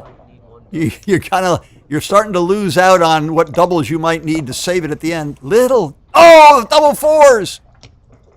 Okay. Now John's going to need a doubles, and they might need to be pretty big. Well, now do the math and figure out which doubles work. This is you can. Well, 5s certainly work. 4s, 5s, and 6s all work here. And I guess he can't get 3s, or he's giving up on 3s. So 4s, 5s, and 6s. Fours, fives, and sixes. 5-2. Wow, what a game! All right, 7-4. What a game! All that was with the cube on 1. I mean, it just swung back and forth dramatically.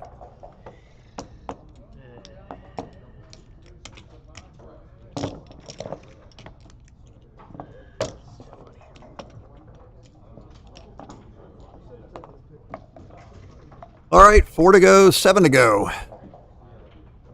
Or 4-7. Interesting score.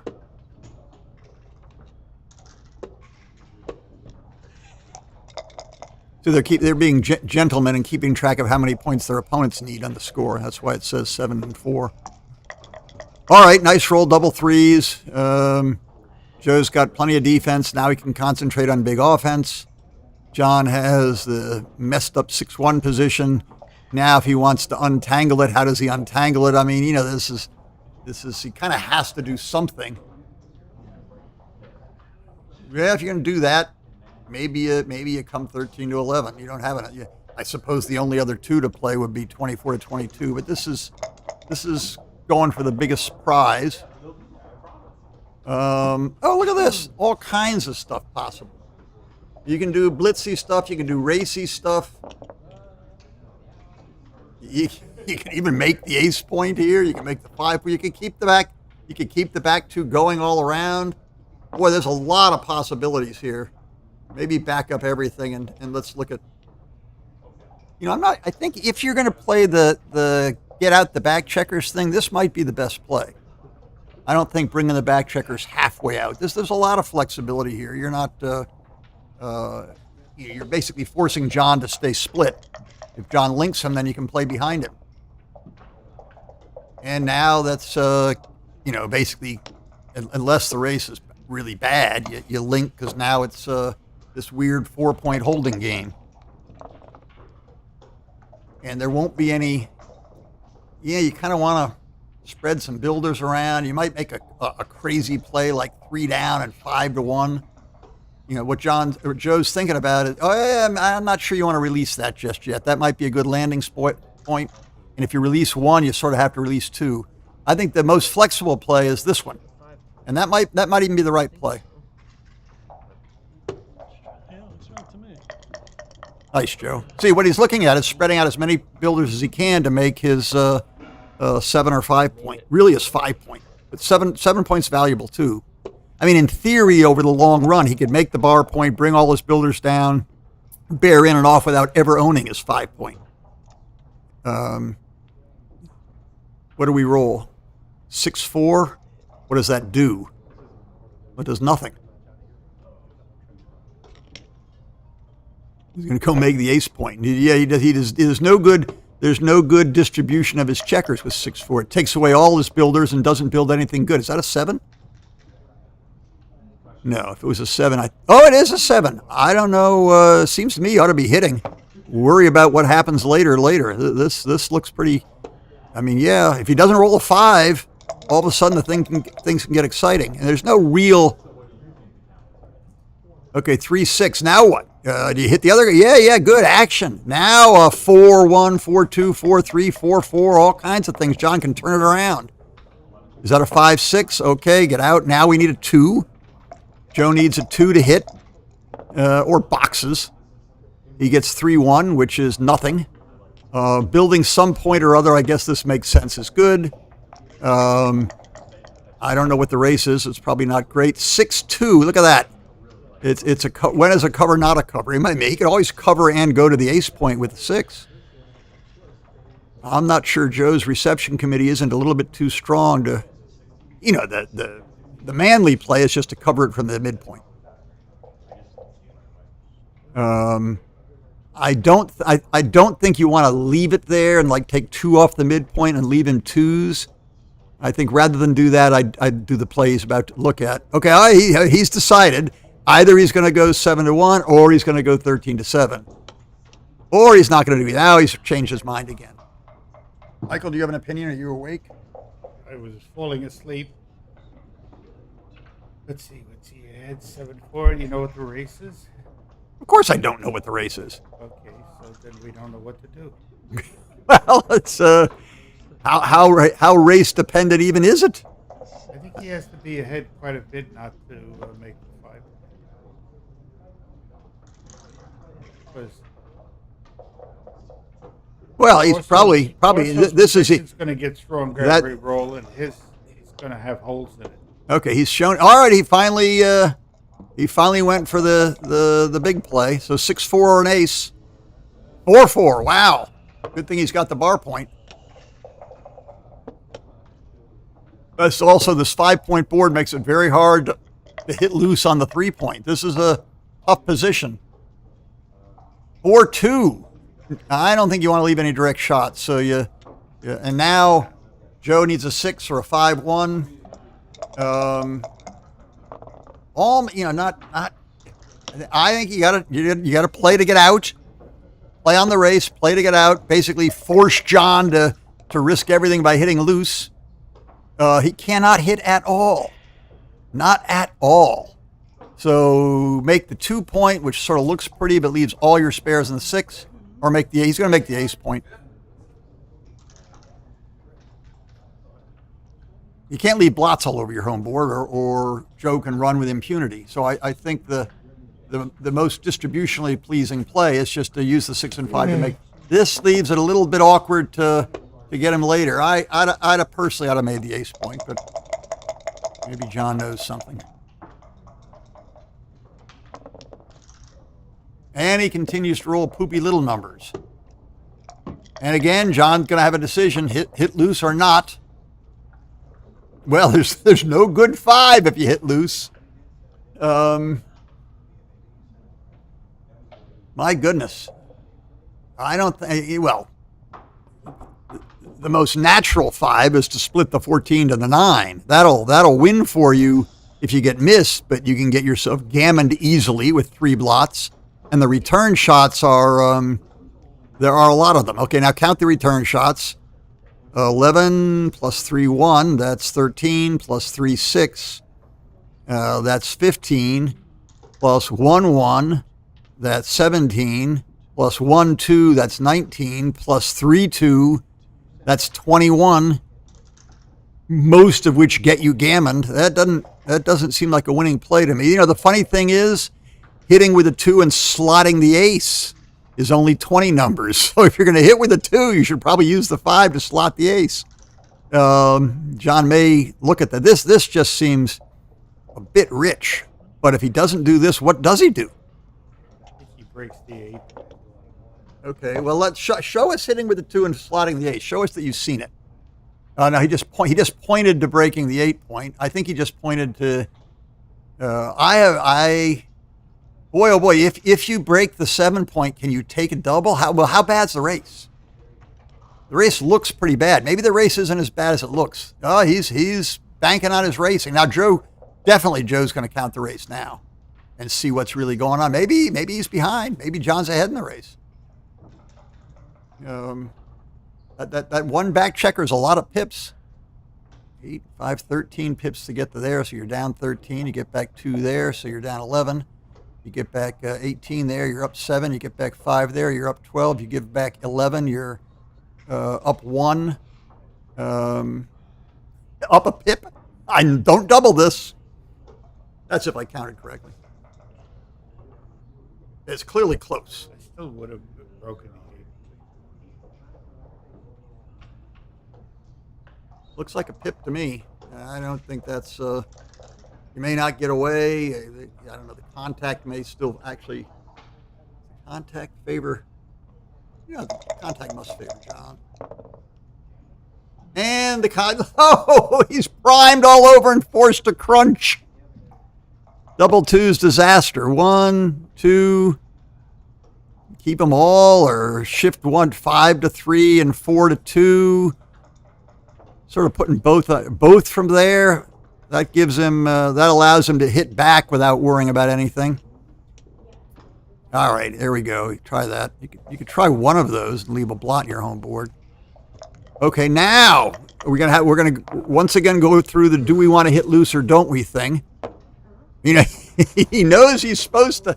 You know, this is sort of what he can do that. He can actually keep the block going to his ace point, although that may just leave a whole bunch of shots. This is only 13 return shots. As we saw last game, or whichever it was, John doesn't mind leaving 13 direct shots if it gains him in a close race. Look at that. Success. John's not a fear to leaving these blots. That's why he's a super duper pooper grandmaster of some sort. Okay, how many covers do you got, and how good is the race in the first place? What's that? The guy's 25 pips sitting on the bar.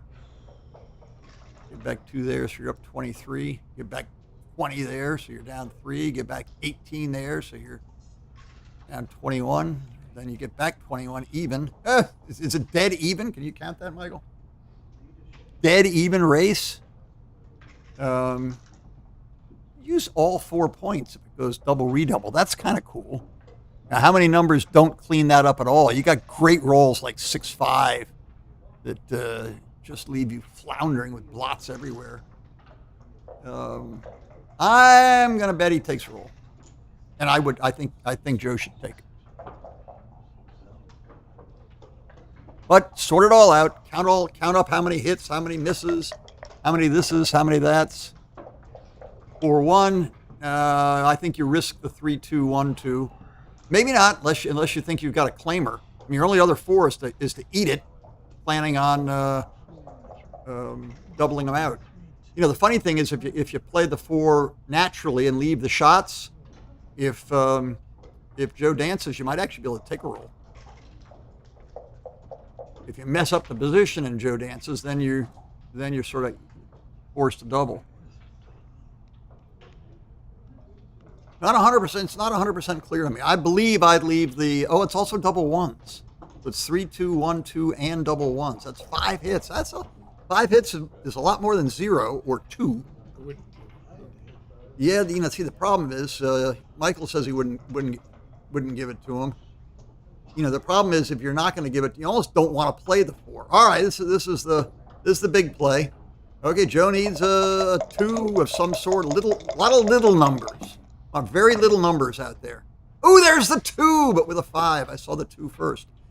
Think about this. How many bad numbers are there? This is one of those ones that actually conceivably could be too good, but probably isn't. Particularly since Joe could still take and win the race somehow. All right, nosing closer to 11 now. An undoubled backgammon gets you home. Joe's still got 7 to go. 7 to go is not really very exciting. And they're taking a break. To see if Dennis and I are supposed to play.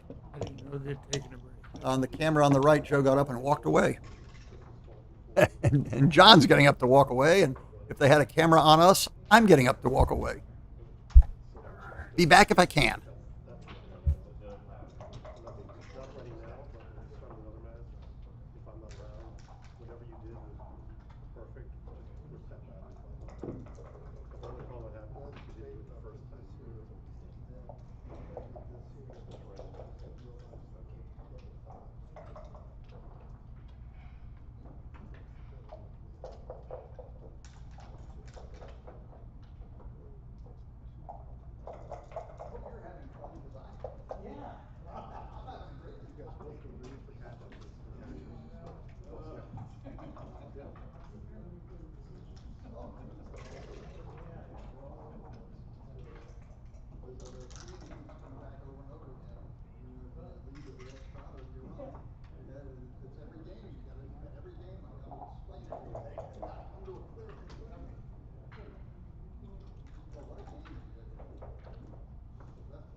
Oh,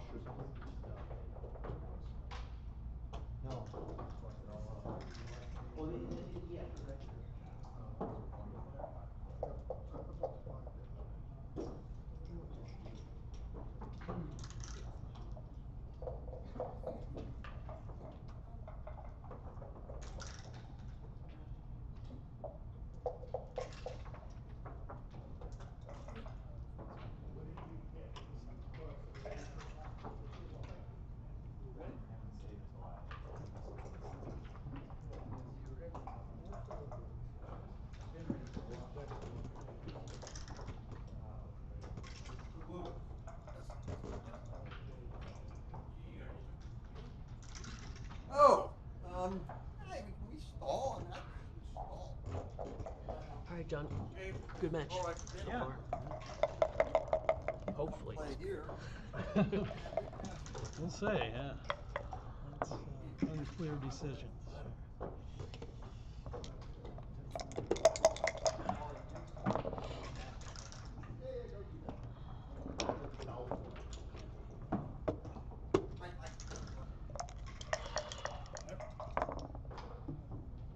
We're back in action and didn't even know it. Mike's got his face stuffed with an apricot of some sort, or an apricot. Fruit is good. All right. 3 away, still 7 away. Nice. Probably behind in the race, but John's got control of the board. And Joe goes to run away and see if he can come home safely against this impossible position to get past. John calls his own number and rolls his absolute best and seizes big control of the game. Now he'll hit with anything. Reveal the number. Okay. Well, he's got all those hits. 6, 1, 4, 2. Keep sending them back. Now the sneaky pick them off from the rear. Come in with a 4-1, hit off the midpoint. John rolls some weird 6, and then Joe scrambles home. 4-2. Ooh, my. Well, this is terrible. I mean, if the only way to play safe is to come in with a 4 and stack. At which point you're basically, if you're trying to play the game and win the game, you come in with. See, this is basically saying, please double me so we can get on to the next game. I don't know. It doesn't look safe to me. I don't.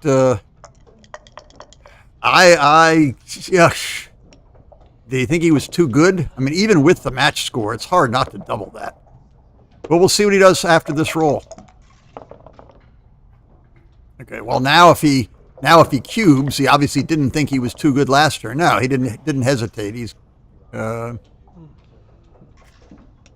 right. Doing everything possible to build at least a 5 prime. And Joe's under extreme pressure. John winning a gammon gets him to Crawford. That's a big deal. 2-1 is nothing. He's bringing everybody close. Going to lead the defensive back, the sweeper on the 24 point and the anchor on the 20, and use the other 12 checkers to try to close him his board. He has to leave with 7. Yeah, now there is no safe play. You can come in with the ace and slot his thing. Probably come in with a 2, and you're sort of playing for a miracle in the first place. And now John hits anything, any number. That points on him.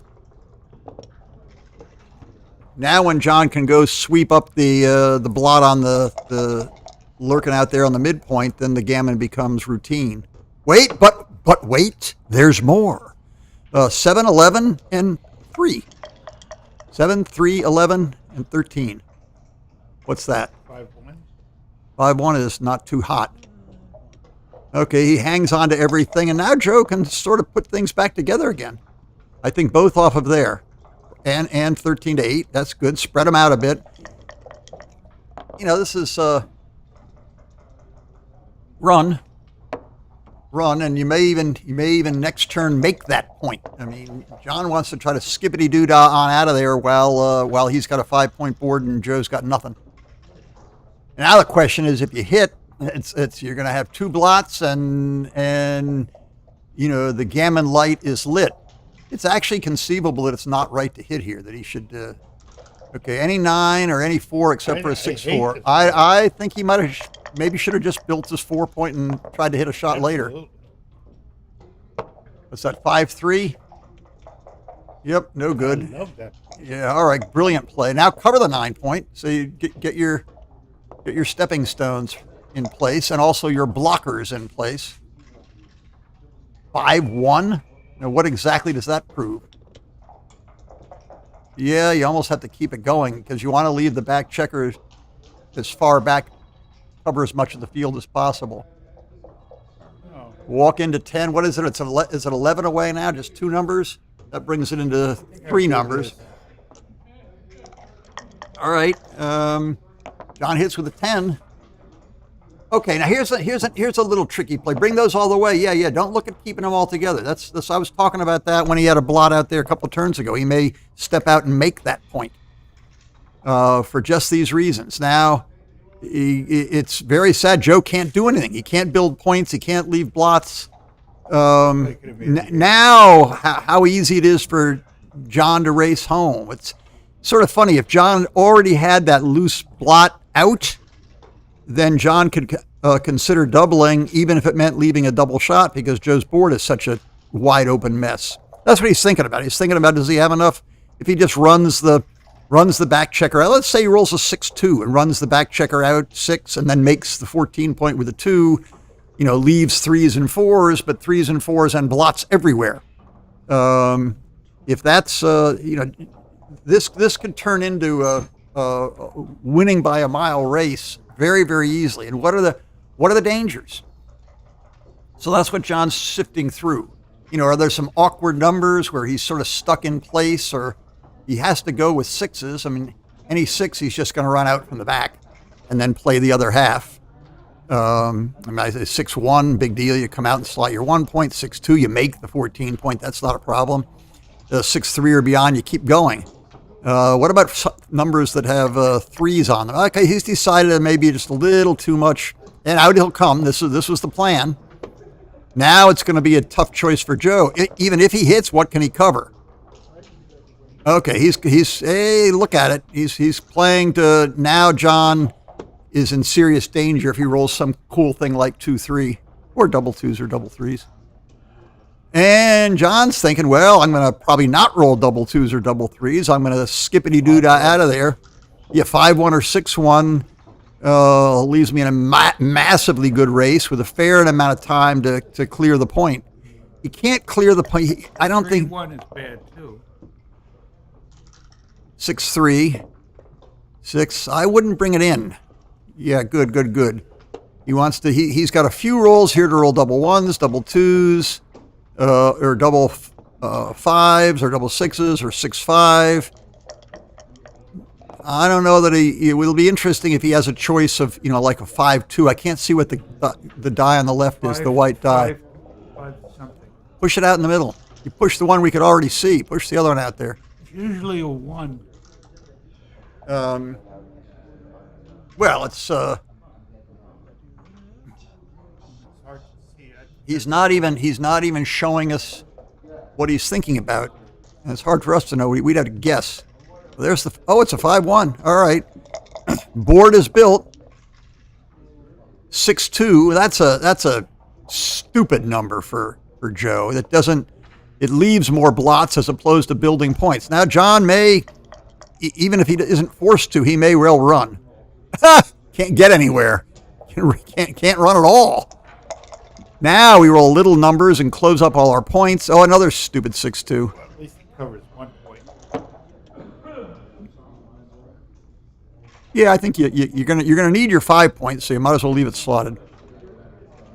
And now John may be forced to go. He's forced to go certainly with 6-5. That would be nice. 5-4. Looks like a 5-4. If it was a 5-5, he would have played it already. And do you leave the 23 numbers or whatever the heck that is? 2-1. 23 numbers, but there's still a blot on the 20 point, or do you squash it all and try again next turn? Well, Urso has to play numbers too. That's running true. out of- might have to break one of those. Yeah, Michael's pointing out that. And he's 6. Yeah, Joe may have to break one of those defending points. Although if. Yeah, I guess you just mush it down to nothing. And there's that advertised 6 we didn't want to roll. 2 down. Yeah, maybe he's just going to keep as much contact as he can. All right. Now there's all kinds of good numbers. That's one of them. And Took away all the fun. yeah, it took away all the fun. Is there any free gammon? Doesn't waste our time.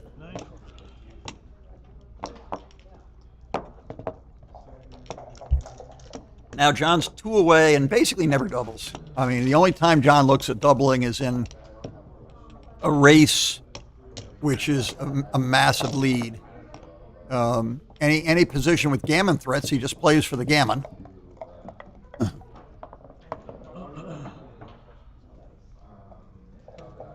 It's funny, Joe wants to double, but he only wants to double if he's got gammon threats. If there's no gammon threats, John takes until the proverbial cows come home because he gets out exactly on 2. So it's sort of funny. This cube will only really be turned if Joe develops a gammon threatening position, which he's sort of trying to do here. And I wonder about that. I mean, that's probably the normal play with John's 2. There's a little bit of a temptation to split the back checkers, try to grab an anchor. And yeah, come in here. Still no serious threat. It's all even numbers, and it's hard to blow them away. Is that double ace? Double aces. I mean, you just point on the 4 point. Point, and then you double. Point on the 4 point and double unless John makes a higher anchor or rolls, a double 3s or 1s or something. I think he should make the 4 point. I don't. He's going to win a gammon here. He can't leave John a chance to anchor on the on Joe's 4 point. I don't see. I think this maybe there's a different play at a different match score, but I think here this is the play, and this is the play, as Michael said, that comes complete with a threat to turn the cube, which he should do. This at this match score, it's all huge upside in gammons. It doesn't really matter, and probably correctly passes. He didn't think about it too long. That's exactly we could. That's just what Joe wanted to happen in the game, and just what John did not want to happen in the game. Well, there you go. That's the old-fashioned simpleton play. This run, play a race type position, only 1 checker back. Don't get gammoned. Build a nice point. Win a race. Wow. All right, that's just too powerful to. I mean, it's just too powerful to make the 5 point. Roll a 2, 6-1. Slot. Yeah, I think Michael's right. I think slot, and he does. And now John really wants a 4. And there it is, and keep it going. Get out of dodge. Okay, any 6 and 5 misses off the top. There's a 6. He's got to play. He wants to wrestle. Now John's got to clean up, which he cannot do. So he can make the 11 point, or he can leave a blot on. Make the 11 point and leave a blot on the 15, or yeah. So which 2 do you play? That's well done. John sorts out the problem for us to see. So either you make the 11 point, you've got this semi-useful stepping stone point in exchange for leaving the blot on the 15. So you make double 4s. Yeah. Like 6-2 hits him with the vigorish. Hits him with the licorice. Now we need a 10. Pop out with an 11 or a 9. Ace. Ace what? Looks like ace. Yeah. Go for everything. Go for the whole loaf. That's not a 7. But it's a good point. Now little teeny numbers to extend our blockade. All right, well, he rolled a great big number to sort of extend his blockade. And Joe's got 2 checkers back compared to 1. No. Oh, that's a pretty nice roll. Make the back of the prime or the front of the prime? I think maybe the front. He points at the back to let us all know he sees it, and then works on the new back of the prime. Ace 6 and 2-5, and the weird 2-6 to run away. 6-3 is going to make the 2-point. He doesn't really want the 2-point. He wants the 4-point. He could take 2 off the mid, but that leaves 1-6 and 3-4, and okay, this seems right. And I think he might double. You know, part of the trick here is who's going to bust first? How's the timing? And I think, you know, the hope, you know, Joe's hope is he does not need to get off the 24-point. I would have doubled last turn. Now he's got an ace to shoot at plus the 3-4. I think he should spin it and then we can talk about whether John should take it or not. If it gets better, it means he should have doubled. I think, yeah, things can go wrong, but things can also go very right. And if things go wrong the wrong way, you may be getting gammoned yourself. And if you're getting gammoned yourself, you don't care if the cube's on 1 or 2. Well, there's some good numbers, like 5-4, for instance. I don't think it's a terrible number. You have a superior prime, and he hasn't made the 4-point. And there's certainly gammon vig here. I mean, if he hits an ace, it's John whose board's going to crack, not Joe. And Put yourself in the other side. No, I'm doubling. Now, if you're doubled, are you going to take it, Michael? Is this a match score thing? It's very much a match score thing. Well, John's already thought about it. All right, let's show why this is wrong. Okay.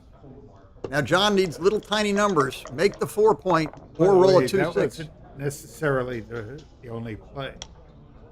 Could have hit and come down. Okay. Does John step forward with 1 pip in an effort to get out? Yes. 5-4. Plan B is 5. Yeah. Plan B would be to play 8-7 and kill all his 6s. And there's a flea. And now it's sort of funny. The flea is a little bit of a flaw. Now it gives John plan B, which is to close out Joe and hope to have enough time to roll ace followed by a 6. I don't see why he wouldn't build that point. He's looking at some weird hit loose play or something. Yeah. Ray Fogerlund is in the house. This is the house? Yeah. I'm having trouble figuring out what it is that John is stewing over. Why would he not just make his 4-point? What is this? I guess plan B is to hit loose. But that's just planning to get. 4-2? It is a 4-2. He looked at making the 4-point and he backed it up. He's afraid if he makes the 4-point that Joe will then complete his prime by rolling a 6, and then John will lose the timing battle badly and be squashed. So what he's thinking about for sure is hitting loose on the ace and basically going for a blitz followed by escaping his back checker, which may be the best way to win, but it's also the best way to get gammon. So, if the scores were reversed for whatever reason, or if it was a double match point type situation, it might, I'm not saying right, it might be right to actually hit loose and play a blitzing game. Because I think the timing may not go wrong here. This it'll be really cool if John hits on the ace point. Oh, I love it. I'm guessing it's wrong. Let him look at it. Yeah, let him look at it for. I mean, I see exactly what he's thinking about. I think I attempted to explain what he's thinking about, but it just seems so dangerous, and it takes a lot of work to pull it off. You got to close your whole board, and here we go. He can roll 1s and 6s at will after dance. Oh, their double 5s was not gonna. Well, that was gonna be get the blitz. Yeah, ace 6, 4-3. Well, is it in for a penny, in for a pound? You might as well. Yeah, every so often you get the priming game goes back and forth the other way. Ace 3, boom. Now we got this priming game. Blots everywhere. Watch out for the 3-6. If I was John, I would roll a 3-6 here. I would come in. I would leave 3-6 that from blot the on bar? the line. 3-6 from the bar for sure. Just get in. Double aces. 1, 2. Buckle my shoe. Now we You do should have we lifted that That's blot. a controversial move. do we no it's not. 2. No, okay. Any 6. We want a 6. Forget the 3s, 4s, and 5s. We just want a 6. 2. That's Yeah, a 2. yeah, we'll bring the 2 up. The Anchor. 2. Yeah, you got it. I mean, you're in now, John. You got an anchor too, so you're not going to get gammoned as often. 2. Yes. Bingo. All right, now John's got to try to save the game. 1, 6, 3, 6, 2, 4. Ugh. All right, now what's we've got it. John has an anchor. 2 men in. Yeah, and now be careful of what 6s you wish for here, John. Get yourself gammoned. No, he wanted. Now his board's all going to heck. Get off the 6. What kind of peanut butter? Crunchy. Creamy. All right, we sort of want to just sit tight here and not move anything, and let John roll a 6. You don't really want to walk into the 6-5 and 6-4. So if John rolls a 6, you get hit. That could lose the I game would quickly. make the 14 point. Yeah, that's not a bad. That's not a bad plan. Now there is no joker, and 6-5 is a nightmare. I think he touched. Yeah, this is 6-5 is still a bad roll. No. 6 something. 6. What was that? 2-2? Has he got 2 more to go? I guess.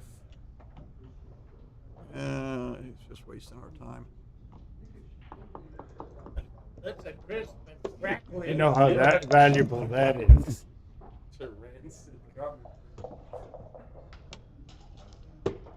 All right, still careful with a 6. 6-1 would be nice. 6-4, terrible, absolutely terrible. Well, get out there so that the 6 whatever it is misses you. This is very very. There's a 6 whatever. Yeah. Okay, and now 3-6 and you'll sing a different tune. 3-1, double ones. Oops. That's not good. Now here comes the tide. Oh, the tide is coming in. How do we cover and hit? Easily. How do we cover and slot? Oh, it's 5-4? I think you push him forward. I don't think you want to make him make one of these weird interior anchors. Stop making me dizzy. What is You can make the 2 point. No, you make the 3 and hit loose on the 2 one way or another. Or you can make the 2 point and keep the prime. We don't have a prime. You've got 5 in a row. Why isn't he Well, that's a done prime. doing it yet? Is he finding a better play than All right, Well, aren't maybe- you trying to pick up a 3rd man? So this. Time to do it. What's wrong with that, Michael? Nothing. Okay, Well, I'm good. just saying that might be what he was thinking about. Oh, here we go. Okay, now dance. Oh no! I don't dance. Don't ask. Oh my God! Here comes. By the way, I don't want to say anything. I don't want us to root Keep for going. anything. But Keep going. I do want to point out what is. Hey, Michael, let's test your advanced mathematical skills. What's 5 plus 6? Which comes first? 11. 11. And what is 11? That's a backgammon. That's a backgammon wins the match. He's sweep. Sweep the leg. Double Sweep, spanky. yeah, sweep the leg. That would be sick. Oh no, wrong side of that. Sweep the leg, Joe. We're going all out for the backgammon. Pick it up. Oh, this is it. This is it. Oh, poor John. It's a 4th checker. Yes, sweep the leg. Cobra Kai. Backgammon, sorry, so-and-so. Get in, John. Fight. Yes, don't give up. Fight. Joe's all pissed off. I'm just going to win a backgammon here. I got no idea what the chances of winning a backgammon are, but they're not 0. I think it's got a better chance of getting Uh-oh. backgammon if he makes the Uh-oh. No, he can. Let me tell you this. Joe's not going to bear off timidly. John's already busted. This is. I don't know the odds, but I know this is a measurable chance of a backgammon, and John knows it too. We'll see. We'll see Pig. right now. Oh, he's not going to. This is not. What is it, maybe 10%? I don't know the answer. It's just.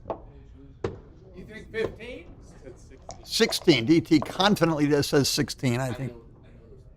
You've been in it too many times on the wrong side. Oh, you mean you get backgammon every time. DT gets backgammon 16%. Joe's not bearing off. Oh, that's a little better. He loses backgammon 87% of the time. 16 sounds low to me. No, it doesn't. All right, let's see. Start getting them in, John.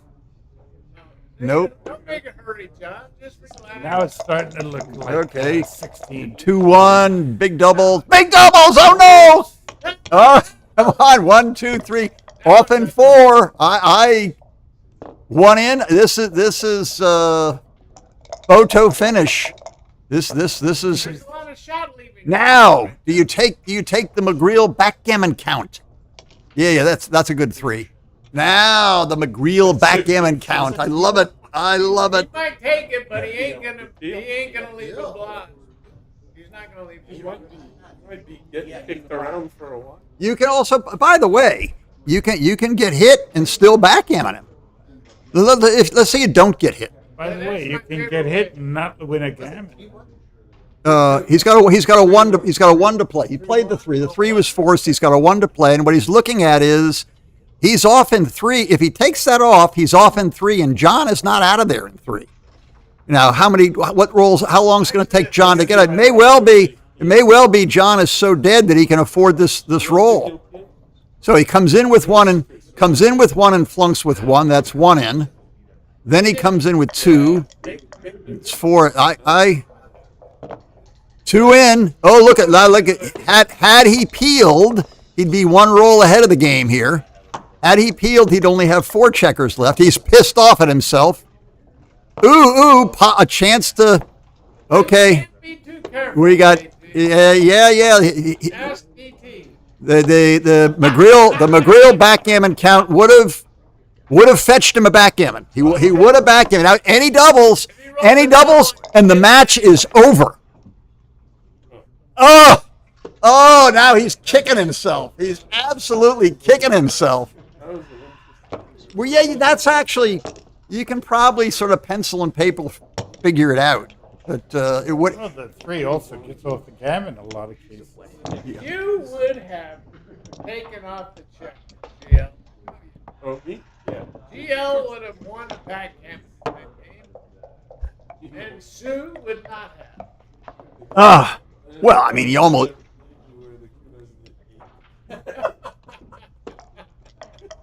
That was the danger of the way. Well, that was exciting. That was exciting. Whoa, John's big lead, almost insurmountable lead, is turned into 0. Here we go. Double match point. We hit 8 in our first game of a Super Jackpot. Double match point. Whoa, a crusher. All of a sudden, Joe is in the driver's seat. Well, he was in the driver's seat last game, and then he decided to get. Okay, builds the Brontosaurus attack. I like the Brontosaurus. Oh, yeah, it looks like a Brontosaurus. Okay. Oh, and the Dancesaurus. That's not a good one. Do you think he saw us? Yeah. All right, John, you gotta put something together here. Yeah, there you go. Here the 4th checker back is almost a asset rather than a liability. Yeah, just I like the rack, yes. In this position. He's got an anchor. Oh, 6-4. This is barring boxes. That's a great shot. Yeah. Look at the way he hit the clock. John's coming to life. Oh yeah. 5-2. Bunch of poo. I don't know what the hell to do with a 5-2. Run! Okay, counterattack, counter punching. Counter punching. 1, 3, 6 box tuples. 1. Maybe come out and make the 2 point. 2, 3. Why did you yeah. He's leaving the back. He's leaving the back one out there. All right, so be it. I'm just going to roll a 5 and laugh at him. 2-1 doesn't get anywhere. Try to get out. Okay, little teeny, little Bo Peep. 1, 2, 3 with a 6. Knock him out. Get him away from the edge. Send him back. Now roll a 2-6 or a 1-6 and watch what happens. Is that cocked? That's cocked. 2-6 or 1-6 or the 3-3 builds the 3 point. That's a pretty good roll.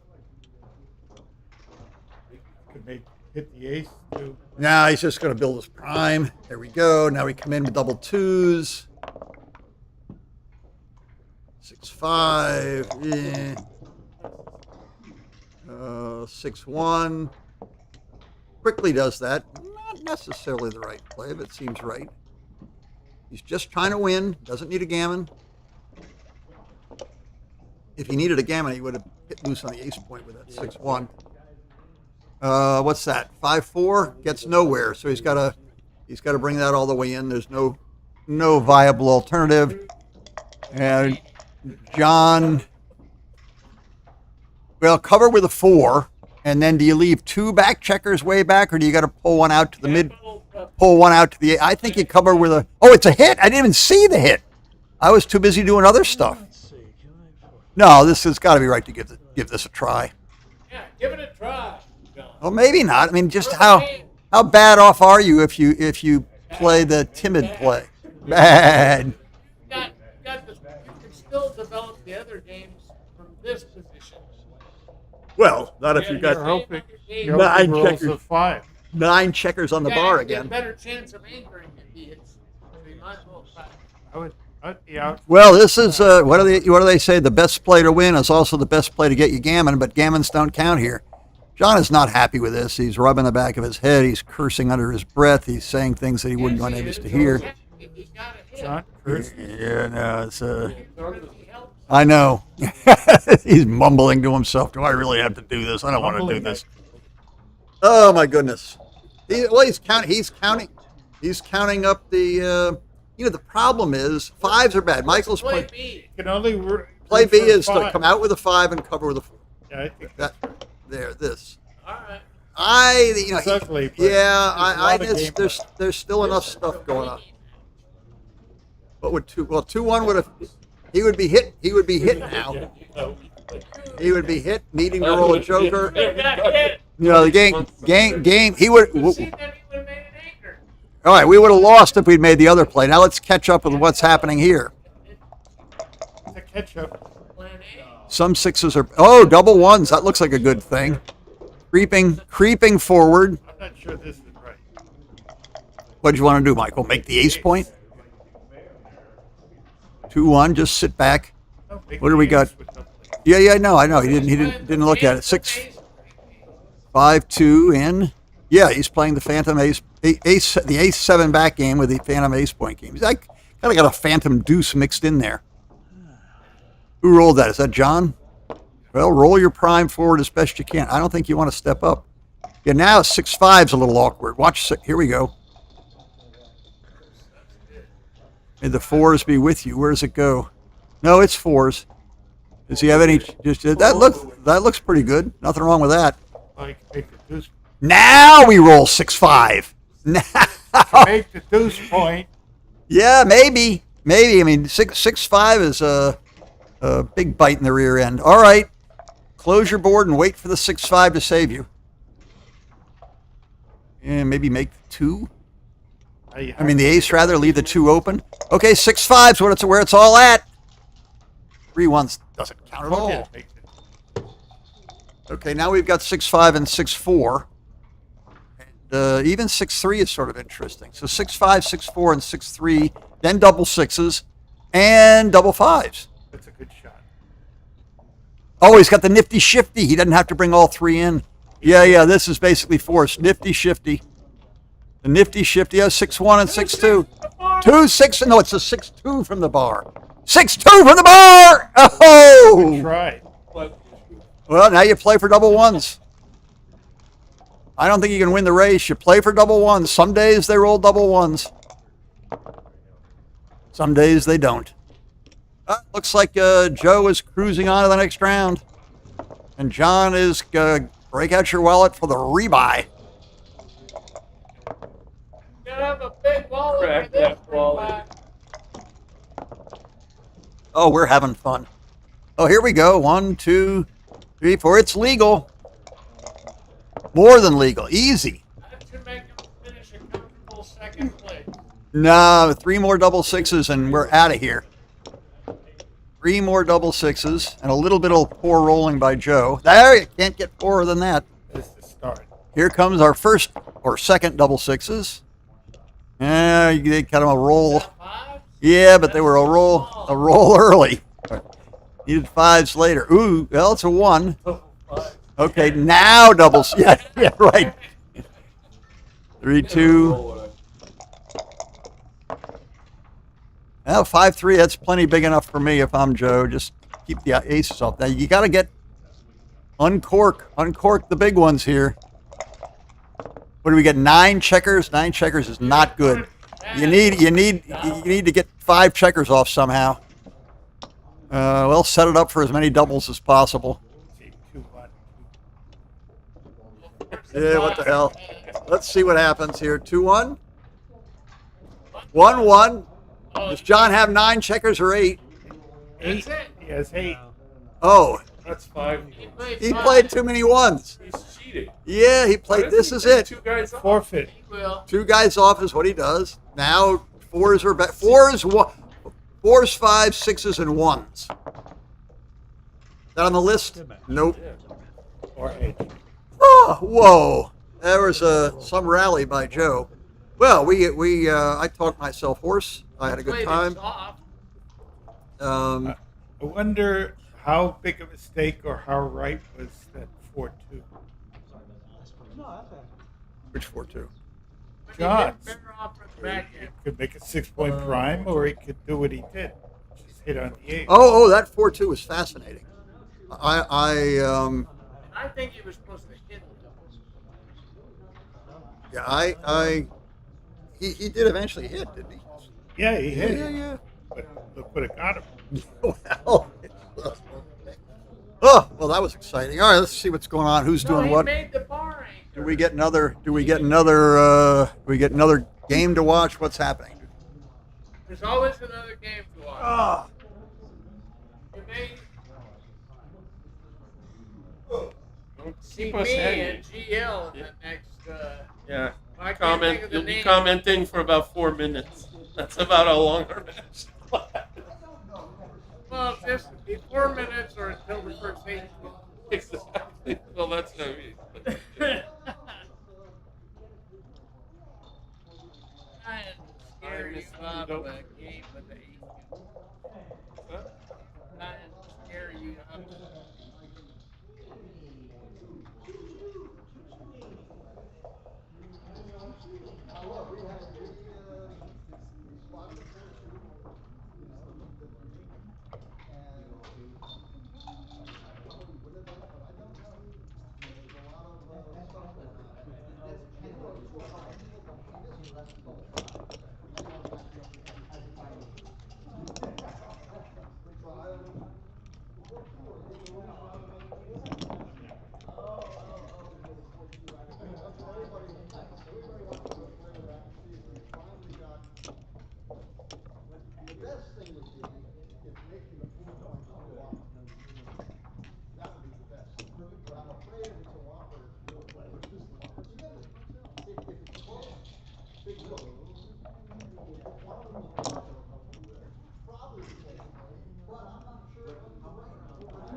Everything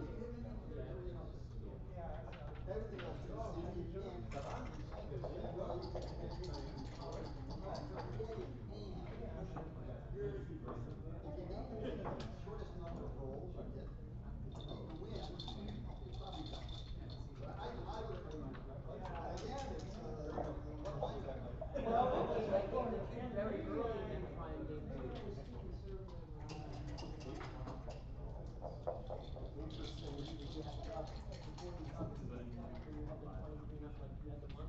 Oh.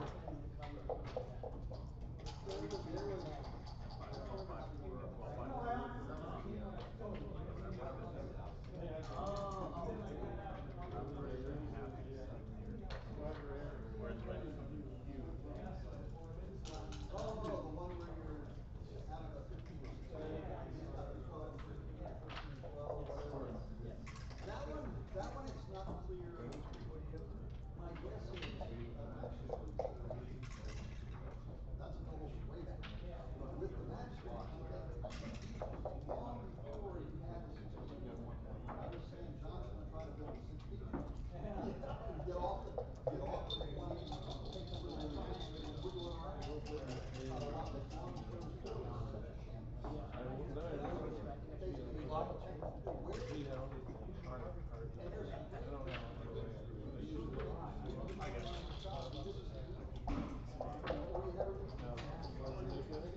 I don't think I'll play with it. Yeah, you should then. I will, I'll see. I can't commit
Alan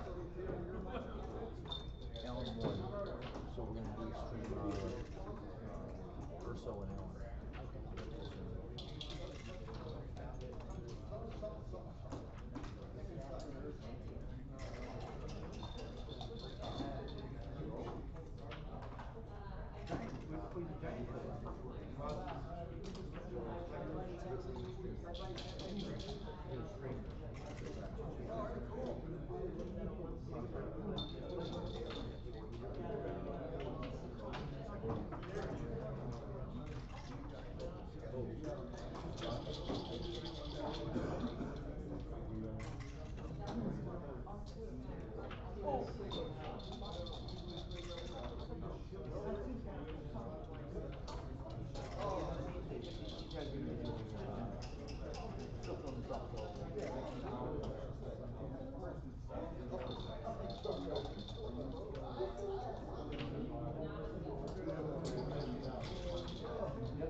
Hold on, before let's see, let's get it together and all before you. Sir.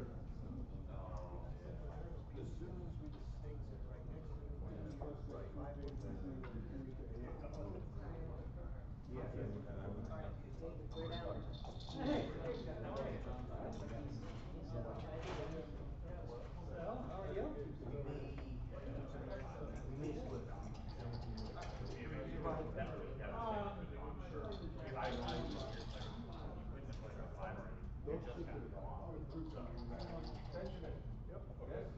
Yeah, when you got this, I have a. Mike, you know, pitching. You want to play right? Yeah.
I'm aware of that's good what you do.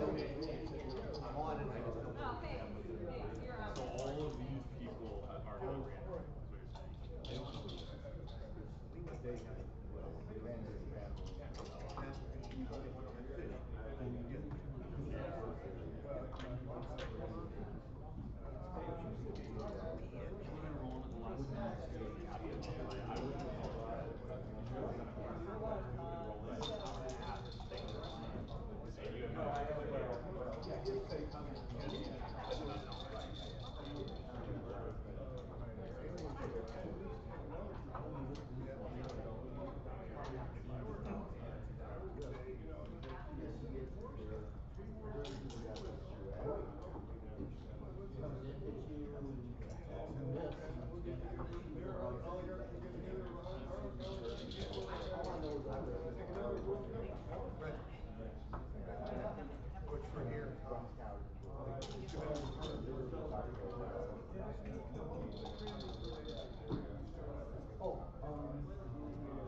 Okay.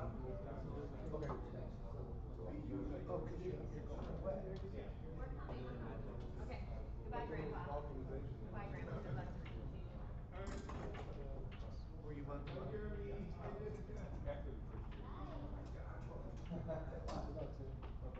That's good. Happy rolling. Means they have a lot of vacancy here. Trying to raise rent.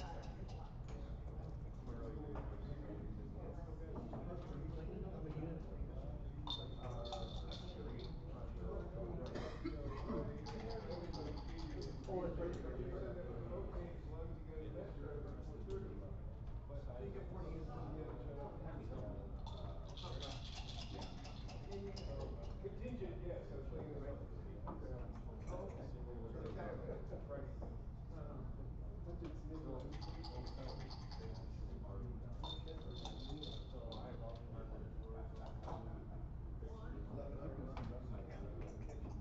Oh, that's a whole different story. That's what they're like. You've been here at computers. We've got one in Vegas like that. Kitchen. I had so much room. I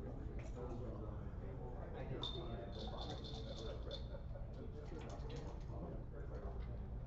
They figured it out. I invited them. Good.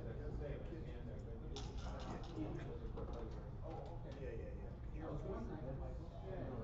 That's what it's there for.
So, we prevail.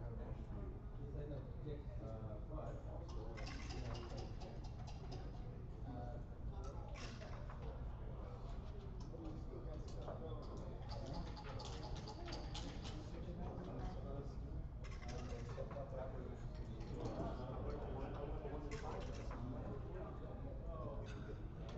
also, it reverts back.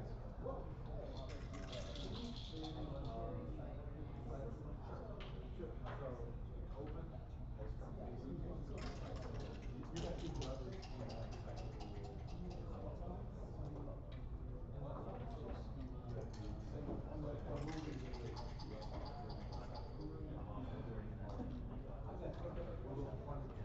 Oh, okay, yeah.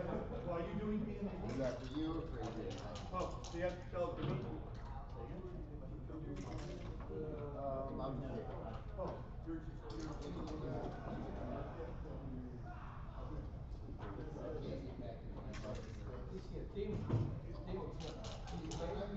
I did not think you could tell me.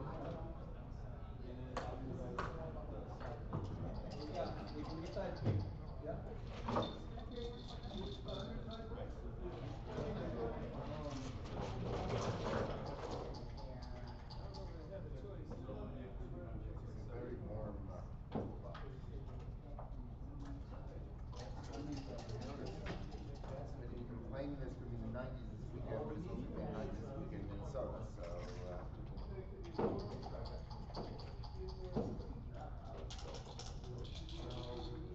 that's the best way to set this up.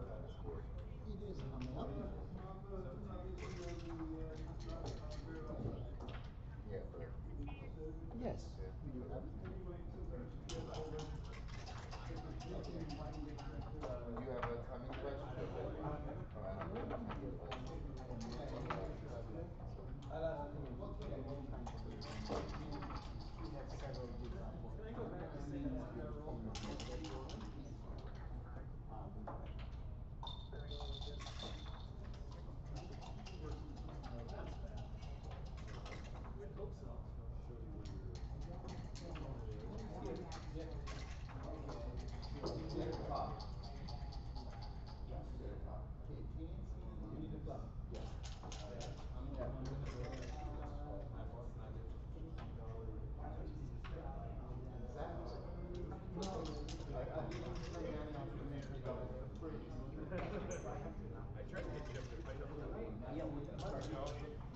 I don't want to play, but I don't want to win.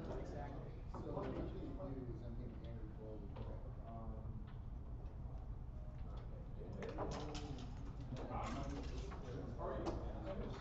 I didn't look at the second site, but I assume that it corrected all that garbage in the first one. When I first looked at your site, it had, so the text was okay, but it had the numbers weren't separated by paragraphs and paragraphs.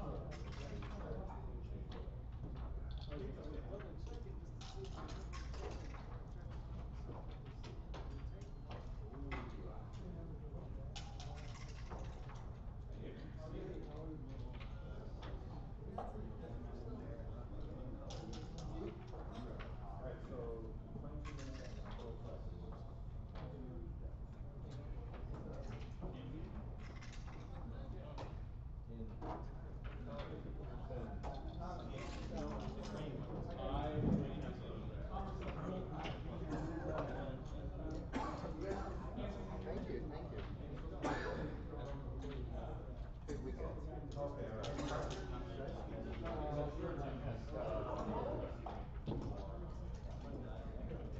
All right.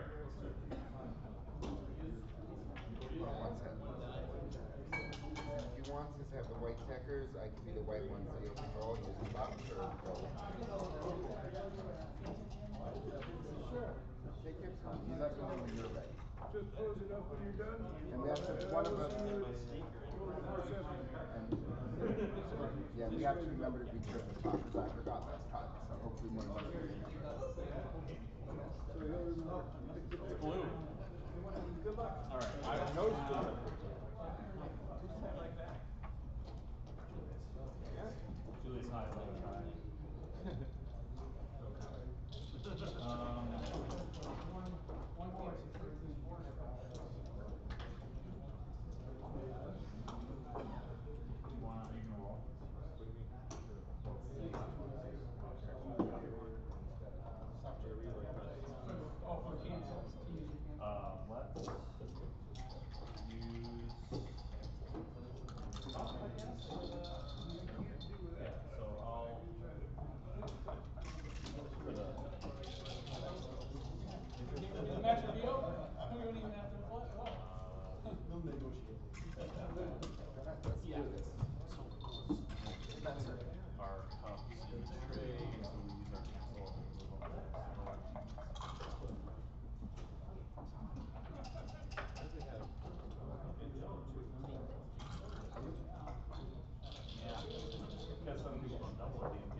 For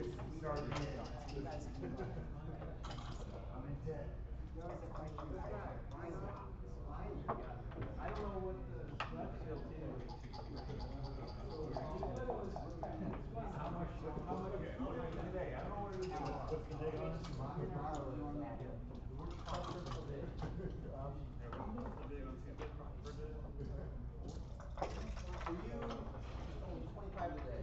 Right? But I don't know that. That's maybe a day. Why so long?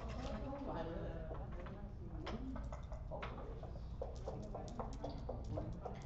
No. Okay.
So, was it you or Koray who said, both of you go into Turkey?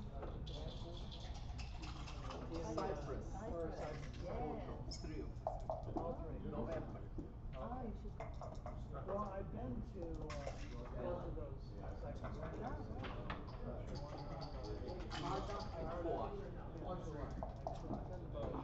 And the other goes to July.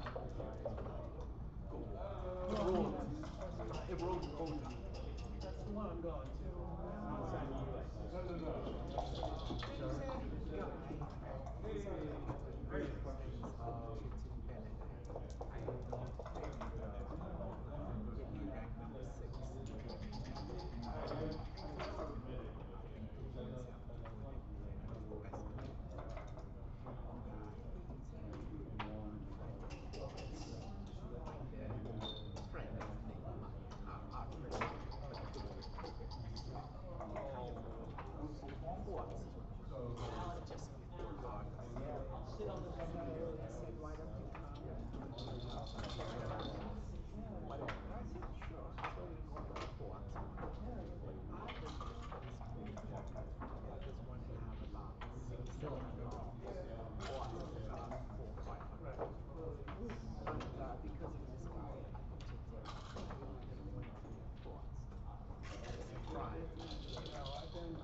So like, so here's the playing room.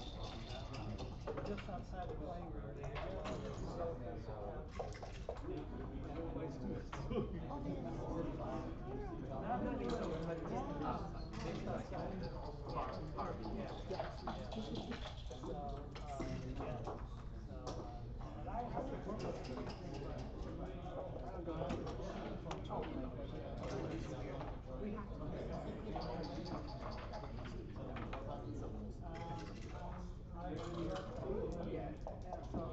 to.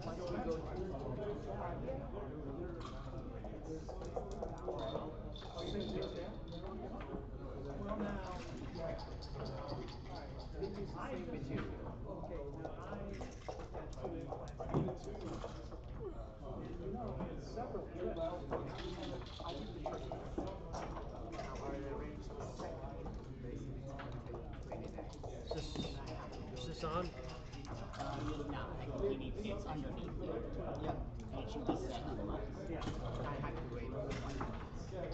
That's why. Okay.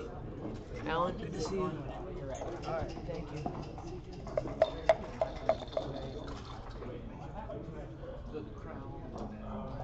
Didn't we do this already? Yeah, we did. Why are you doing this?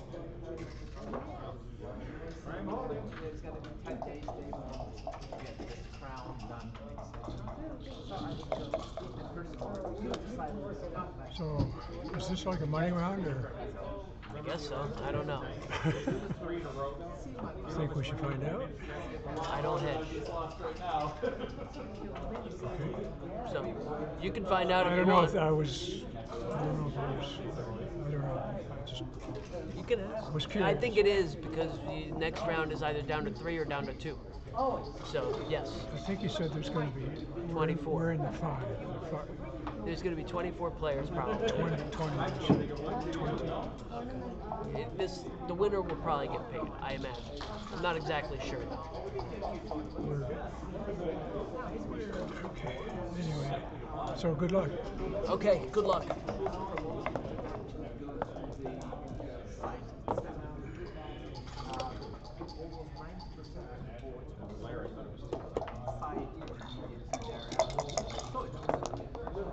The camera's going? Yeah. I think so.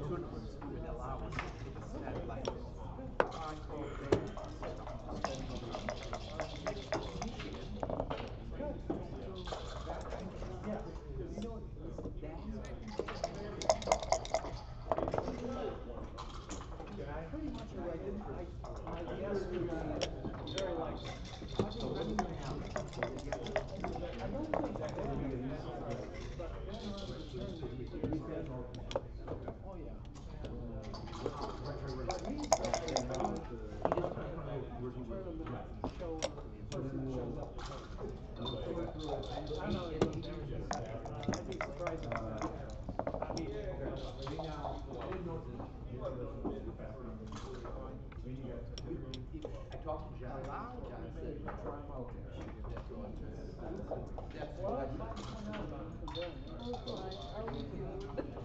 Plus, I get to see my friends over there.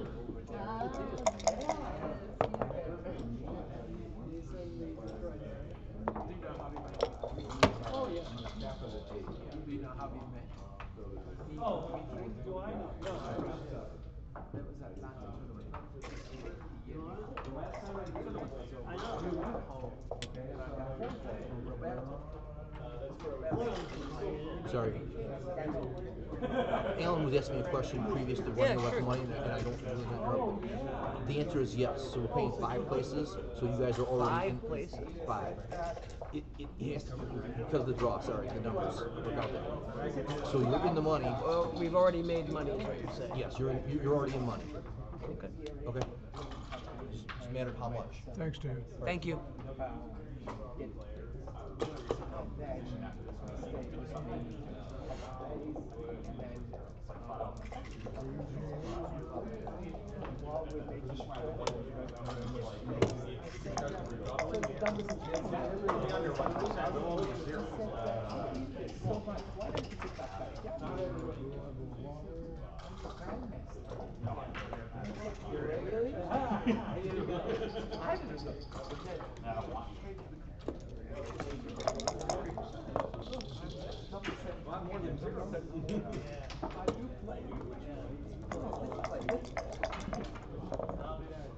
Thereafter, we'd be very good friends. In the absence of Koray, we've done doubles a few times. We won a couple of them. That kind of stuff is happening all the time.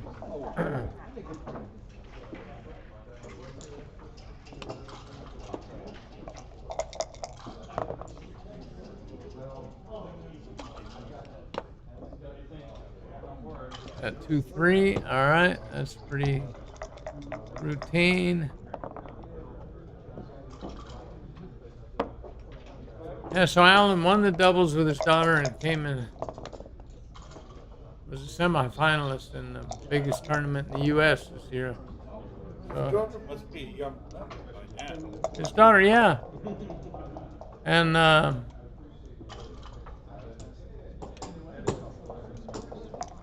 according to Julius High, she met Oliver Squire, and they've been a little bit of an item lately. Uh-huh.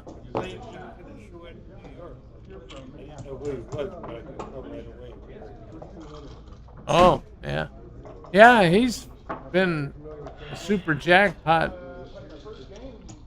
terror lately. He's got backers, and those guys are very happy with his performance. I like this play. I don't like this play.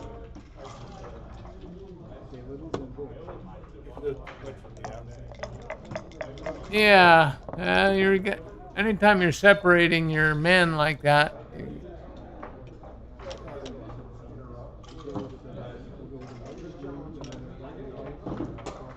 All right, Alan's got a pretty solid position to be up in the race. Here comes KG.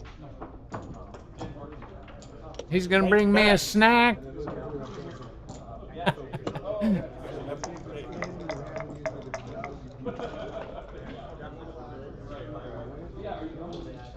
Well, it wasn't enough for Alan to double. I guess he's going to wait till he gets out.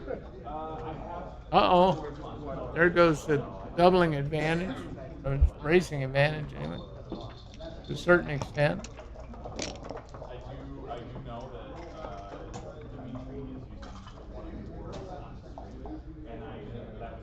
I think I would hold on to the 4 anchor and make the 3 point. I don't know. Okay. Riskier, but you win lots of 2-6. Hitter. Right. The other, both plays he got hit. 4-5. Now what's the race? Let's see. Okay.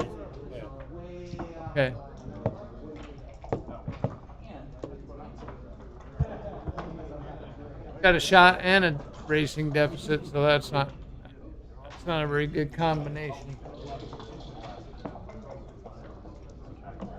Send KG out here. Tell him to bring me a snack. Oh, okay. Well, sit down, John. Tell me every time when I say something stupid. You'll get tired pretty fast. No, actually.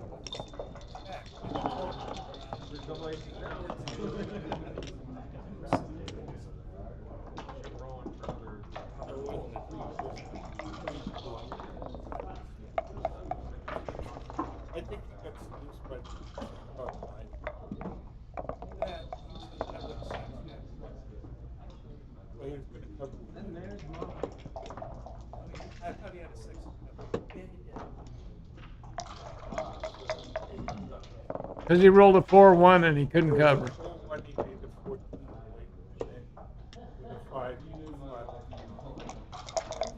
Come on, Tansey, sit down and tell me when I'm messing up over here.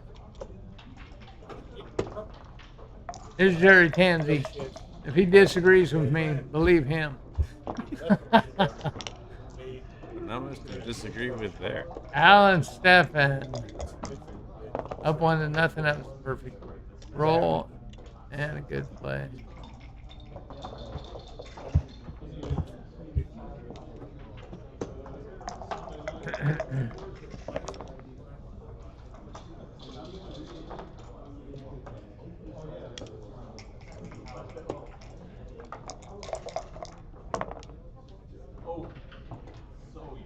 Uh-oh, Joe can run.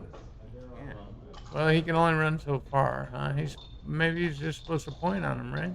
I don't know. Yeah, I think so. I think that is. All right. And then you reserve the right to run later, huh? I know.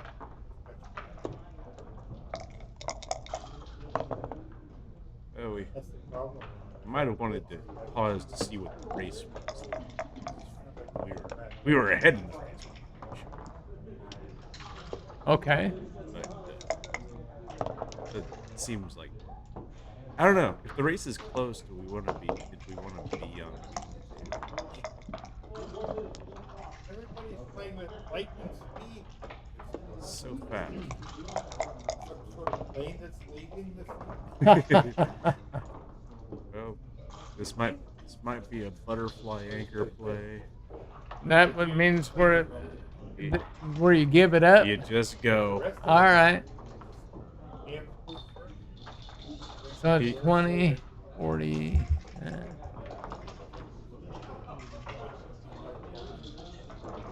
Yeah, KG would play that. Race before he moved that, he was down 4, 20. 14, and 20.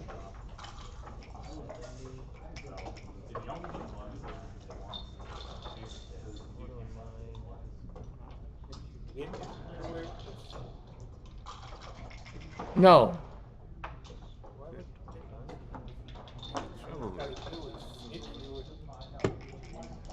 The trouble is you are up in the race. 20.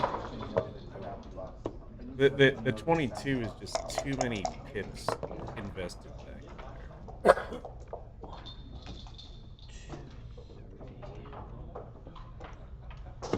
Yeah, I wasn't able to count the race fast enough.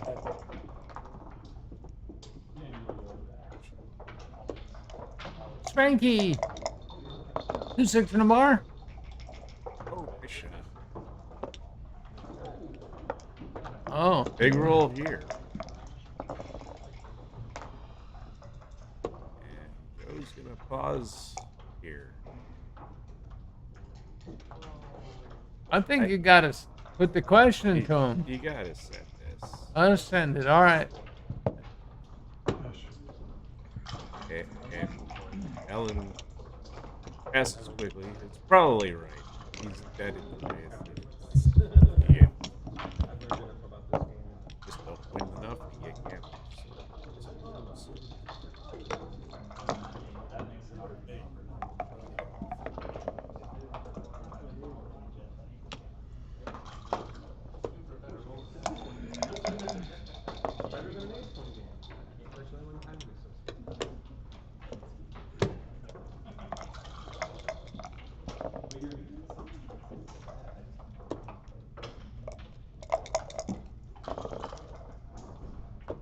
Did Alan fan? He did. That was contraindicated. Fanned on a 2-point board, which is now, and now he fanned on a 3-point board. And now this should be this should go double take. Joe got an itchy trigger finger. This is similar to those Easy double 3 blitz positions that are just standard double takes, and a little worse because you have the 5-point, you have the 4-point instead of the 5-point. But I think that shouldn't change the cube decision here. The score is. I think DT would take this. Now the question is, will Alan get He will, because he's been playing 3.3. He might hem and haw a little bit. We have a take. Good take.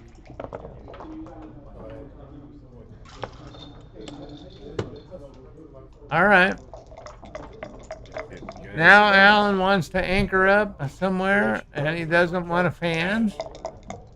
Now this would be a really just that 3 pip difference. Well, it's more about the splitting and the more ammunition down. All right, if they both roll double 5s, Alan will be okay. If he keeps fanning that. This is grim. We could be going to Gammon City. Population. Double 2s? No, 2-1. Okay. There we go. All right, This see how could get long bloody. Oh, wow. Oh, my Perfect. God. Ouch. Get it off me. There's a 5. All right. 3s and 8s. I hope he has life insurance on that 20-point blot. All right, big roll here. Can get in. 5. He Yes. gets in. That's how you play And- 3.3. and he's not going to take any chances here. That's You always a have to- Stackosaurus. You always have to look at the hit, but then you're going to quickly get away from it. Win this game later. Yeah, this is one that you're not ready to redouble him out yet. But you're happy, man. He's very happy. Now. So you now start 2 points or just a 4 point? You could. What do you think? That's not it? Okay. Well, you could consider hitting and going, but No, you can't give up your anchor. You were right before. You gotta win this later. Now he can hit double twos and cover, but that's not gonna be very good. he Can't do it. I think it's just the 11. 2 down and then 1 eight- more in, 8 to right? 6. Yeah. We're getting closer. We're getting closer. Closer to later. And that's when Alan has to win this game. Uh-oh, 1, 2, 3, 4. That's pretty good for Joe. If he could cover, should he hit with a 6? If he could cover, absolutely. But no, since he can't, can't, then he can't. And I don't. Then could he make? If he can't afford to make the 5 point either. No shots before their time. All right.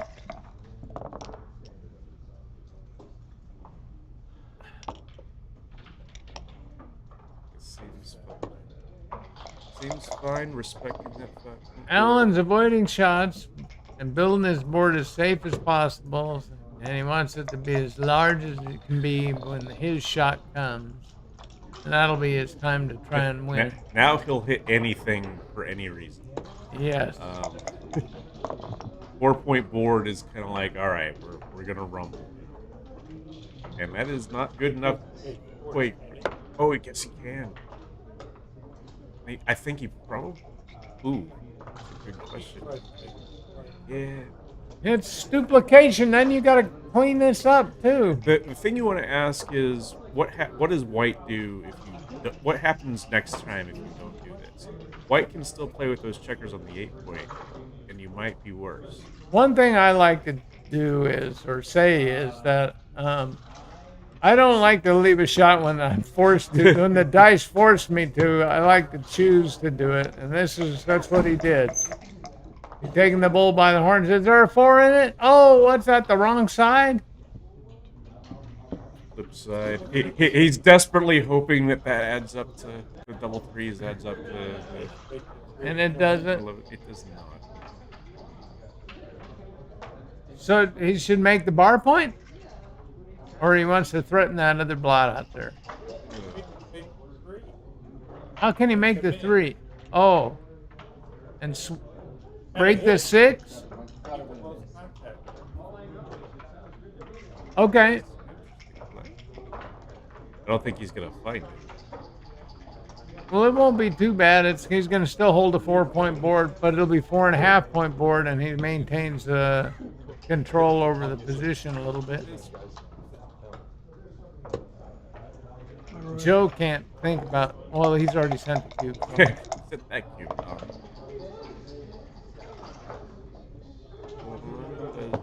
Something. And yeah, I like this. What's it, 3s and 10s? Leave a couple of those here. Yeah, come on, bring some napkins and a Coke. Oh, that's Wait, not. I think you gotta come from the 20, right? That's an interesting option. All right, He's holding on to that. Do that.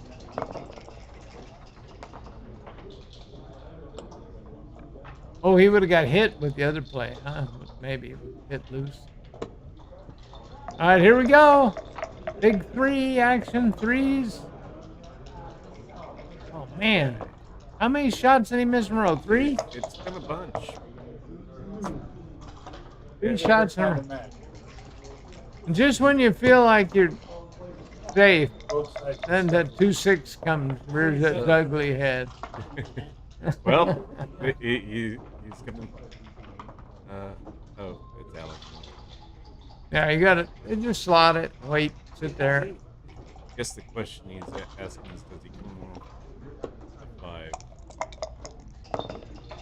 Really no reason to give him a pass.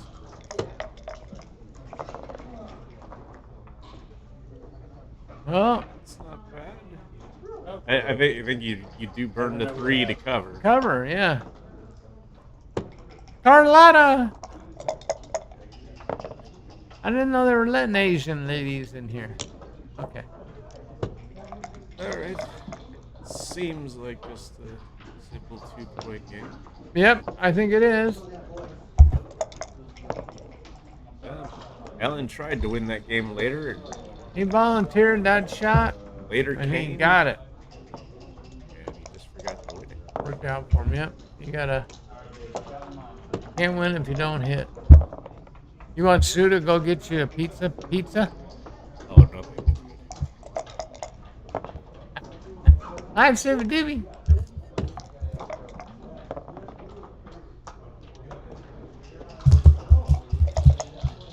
Well, Alan not doing too bad. Even though he missed some shots to win that game, he didn't get his butt gammoned, which looked like was very likely. Certainly was looking bleak. He it was 2 on the roof against the 5-point board. Yeah, that's pretty bleak.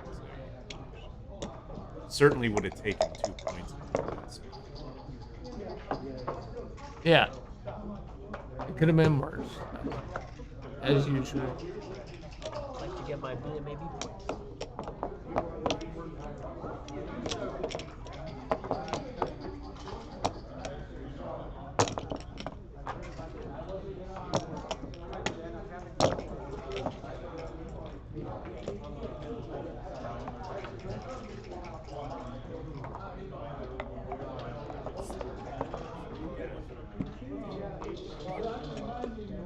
Hi, Stevie Dibby.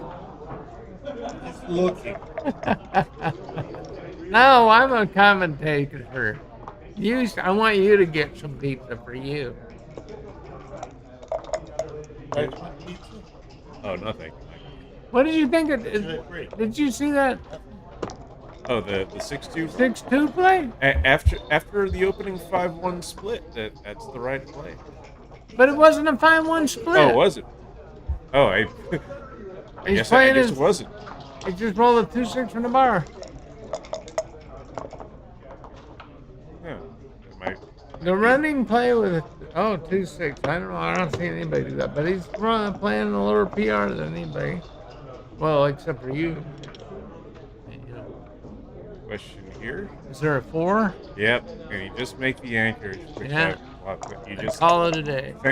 Guy's already got two guys back and he's out boarding yet. So. Yeah, there we go. 5-4. Now you can handle it. Yep. Oh, is that? Yep, he fanned on a 1-point board. It's impossible. No, it's not impossible. Ask CBDB. I do it all the time. And bring another one down. Yeah. Unstack them.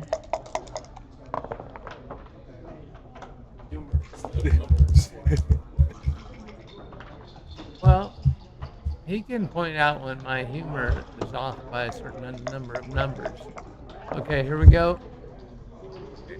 That makes that. We like that part of it. And I think I would come out. And then you got double coverage for the 2 blocks in case he has the audacity to hit him. Certainly going to look at that, especially given the rate. Yeah, like okay. The other plays he'd be looking at making the ace point on his head, but it's unattractive since the anchor is already made.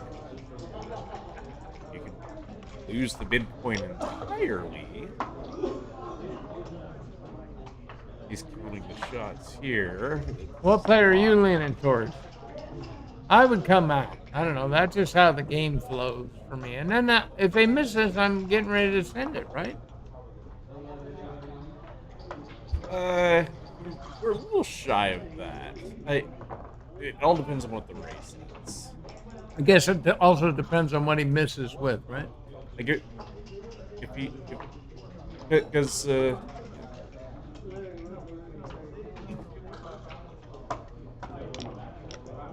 I mean, the benefit of that is it does reduce the number of shots.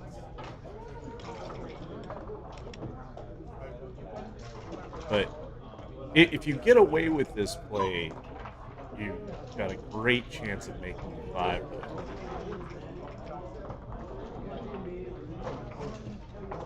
Okay, well, I would have liked to come out because I'd have double coverage for the squats. And it's the war of boxes here. Wow. And yeah, he's going to keep the 16 for harassing those 2 blots and make him do something about that. And he'll gladly take the 5 point with this 6 point. Leave the shot. Right. Joe missed it. I don't think there's a big enough differential in the race for anybody to send it. Yeah, he gets to see daylight back check with that deuce. 5-1 is a little awkward, but it plays.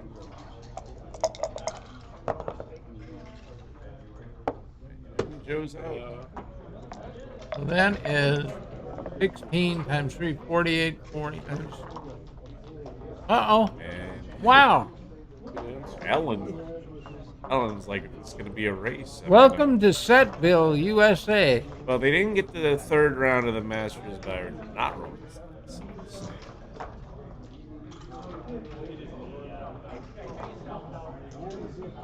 I was getting ready to count the race, and I was going to say it was pretty close the other way. This has got to be wide ahead.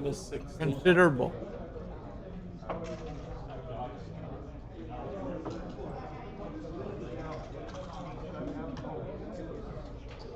And it looks like Joe's counting the race before he's going to roll to find out how much he's down. That is optimistic. I would just... He's down, but it's not a bad idea to know find out what where it you is. are.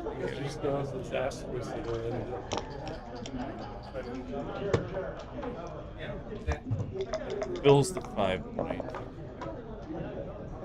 And look at Alan clear that point.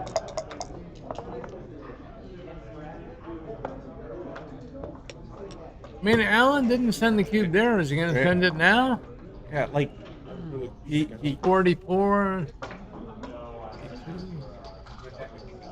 15, and 47. So 3, 16, 11, and 8, 10, 12.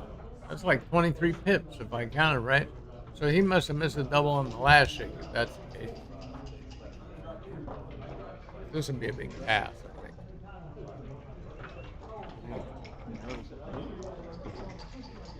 I could be wrong about 92, 97? 97 104? It is, that's only 7 pips? it's close. You could.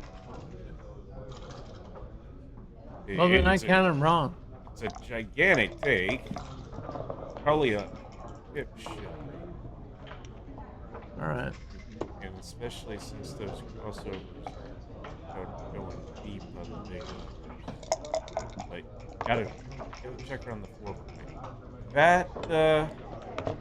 That's certainly gonna be a cute game. Another 4 pips. So now he's up 11. Now that it starts to wide. Yeah, so let's see what kind of deficiencies. Alan has a real thin 4 point right now, which he'll probably try to fill up. That's the only negative thing. Joe's gaps are in the right place. He'll have time to fill it. I don't want to say you always do it, but you'll have some time. And some some of the numbers don't do it are double fives and double sixes, right? Yeah, I mean, imagine all that wasted. Oh no, I'm creating so much wastage with my double five. Double six. That's a good way to get hit in the face, man. Just complain about your wastage. It's White's up. White, I think, is up 11. So yeah, it's. I think it's. It was like 97-104 before, so I guess it was 88, 99. Yeah, I think that's a little too much. See that? 24 and 24 is 48, and that's 30, 44. So he's up. Yeah. Okay.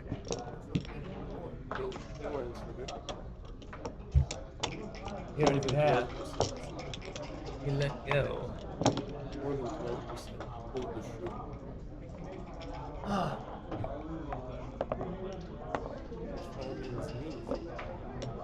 All right.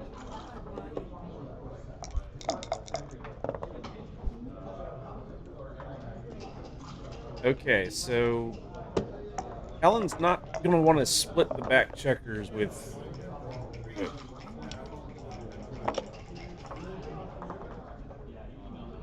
Bunch. All right. Now, interesting. Yeah, but we can always unplug. Double threes, I might have moved up, but certainly making the 5.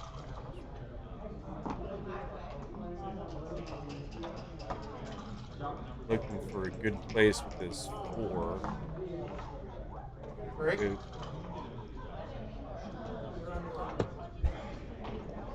One drawback of leaving it there is you are getting pounded on a point he wants to make, like that. And 1-3 looks like we're probably going to the next game. Certainly the cube's coming. And I'm getting out of here if I'm Joe.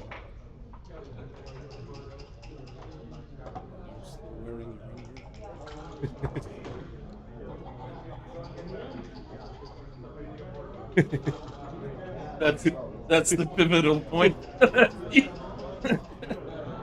Instead, if you had a 7th checker on the 6th, you take this. And, there's only 6, so you have to pass. Yeah, exactly. 7th one. All right.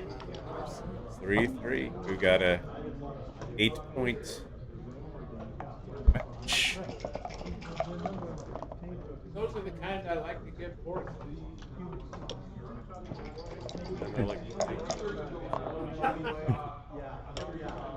We're gonna have a little. I don't need a big push in the back, I can tell you that. Having a little scrap for the 5-point here. Especially There's the Fogerlund from the bar. 8:30, 9 o'clock at night, and I know the bar closes at 11. I gotta jack up. And Allen should just consolidate here. All right, this is 6-2. Just make the defensive bar point.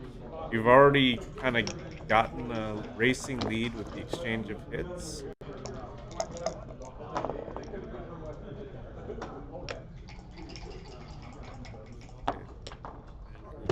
And once your opponent makes an anchor, you should make an anchor. So that's what Joe did.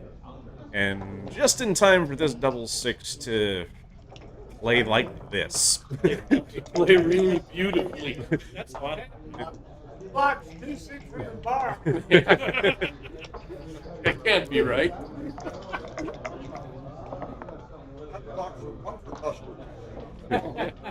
And these numbers are going to be very interesting for Allen coming forward. Anything that isn't a set is going to be very hard to play. It's a 5-2. He might just need to go from the anchor. Like, you rolled that double 6, meaning you're up in the race, right? Pay now, pay later. Pay now. Yeah, Nope. He's got the entirety of the 5-2 to play. He wants to get these checkers. Like, this is kind of the old school, let's get our checkers in play. This is going to be a long game. 6-2 didn't hit anything. 6-4. Oh, 6-4. Still didn't hit anything. I think you like the contact. Don't you just go to 13-3?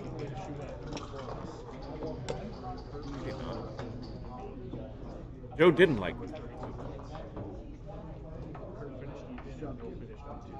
Maybe he's worried about getting pulled.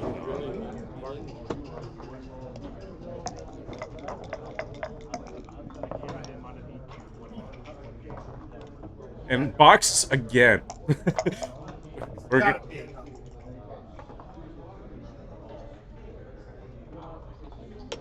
Okay, now goes building and Alan's gonna want matching hair that isn't boxes. What did he roll? Not 6-6 because he hadn't hit the clock yet. It's 6 and is it 2? 6-3. 6-3 would give him the option to oh, 6-1. Just the ace. Okay. Yeah. When you got 5 on the deuce.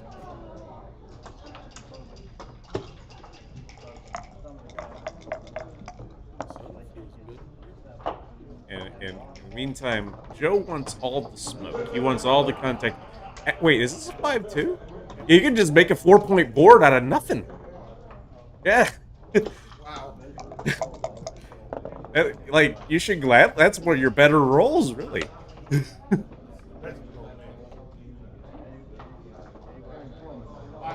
And all of a sudden, Joe doesn't want any more smoke. You gotta safety up those blocks.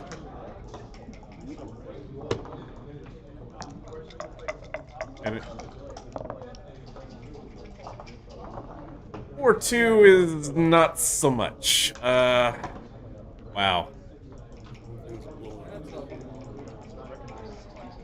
Wow. Break that bar. It's got 2 blocks. Yeah,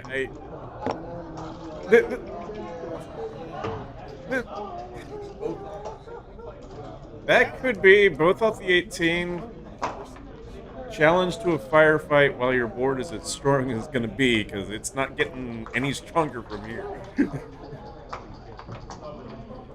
You should at least set it up. Oh, is he considering coming both off the 6? Please don't do that.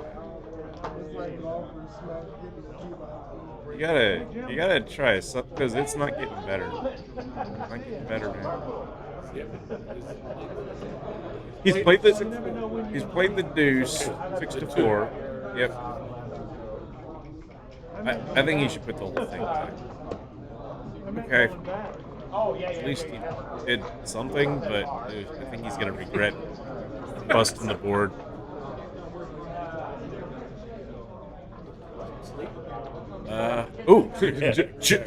Let's find the positive. Let's look at the positive. Joe is not impressed with that play. I don't know. Is this cute?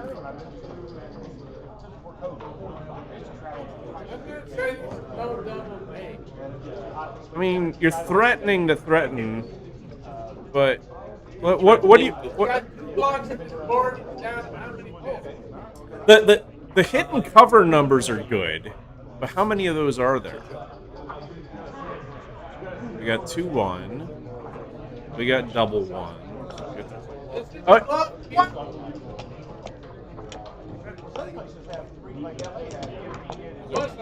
A great double now that.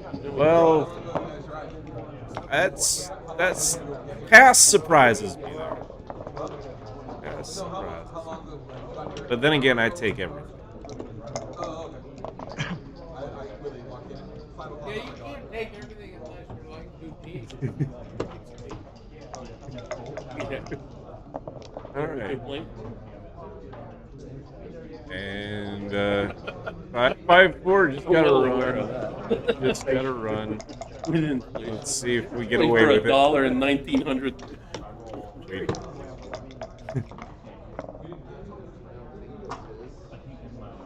And stack him up. Too many shots with those split back checkers to leave a bunch of plus in the outfield. All right, let's see if Alec can unstack. That's perfect. He knew it. 6-2. There may be some.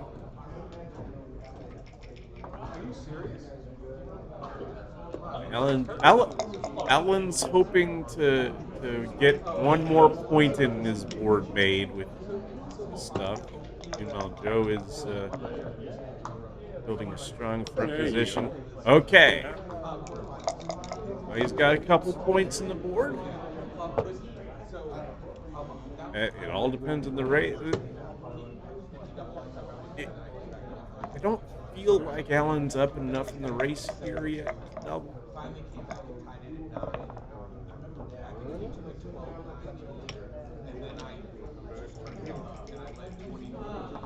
And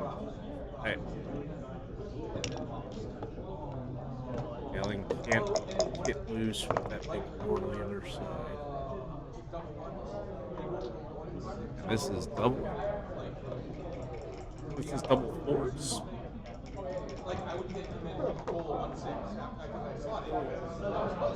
Yeah, it looks like this one probably should.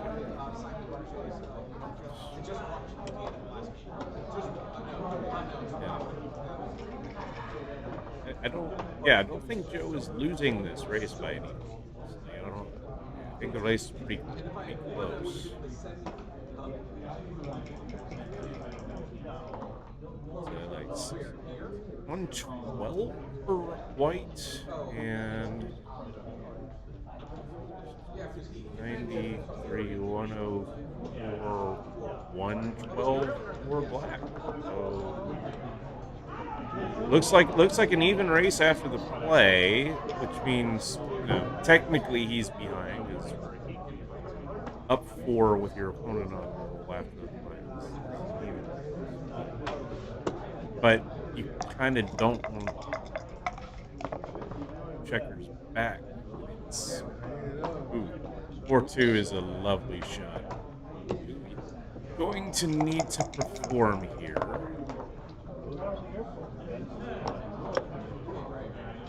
And let's bring the 6 now. 5. It looks like 5-6. So.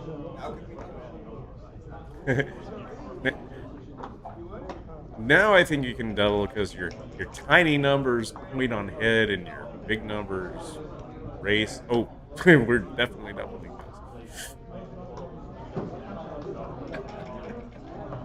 this. I guess I didn't like that play, is what I'm saying.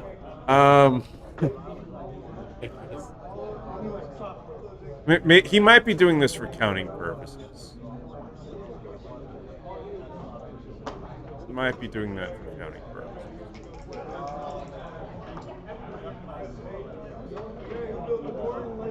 5 for black and 106. Wow. Well, you can see how quickly he took this or shipped this. I mean, this is just introducing gammons, and it makes it tougher to take a cube like this. That's what I thought. Like, because everyone is doubling this play. Not everyone is doubling the 6 down. I think a lot of players would, but you can more easily find a take on that play.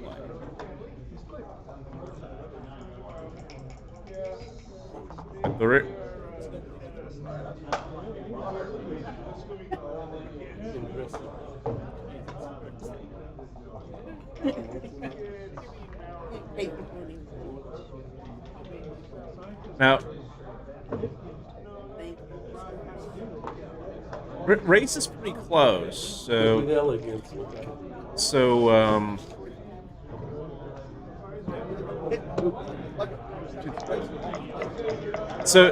So is he hoping for life after death on the variations where he's hit? It's not equal anymore. Well, this might be why he took it, because there are some returns. That's not one of them. Don't think he would take this one.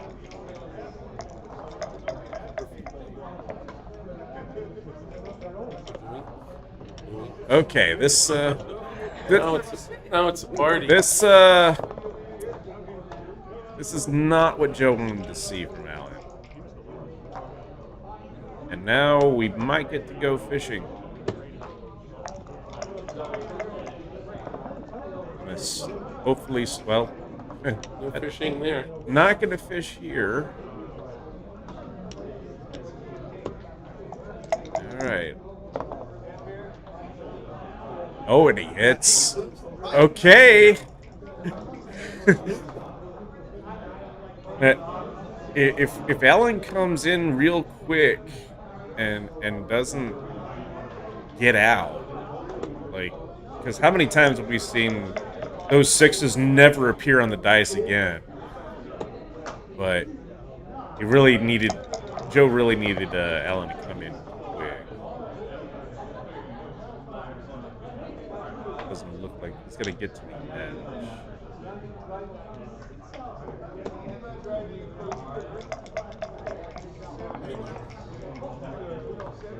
All right, double ones. What you got here?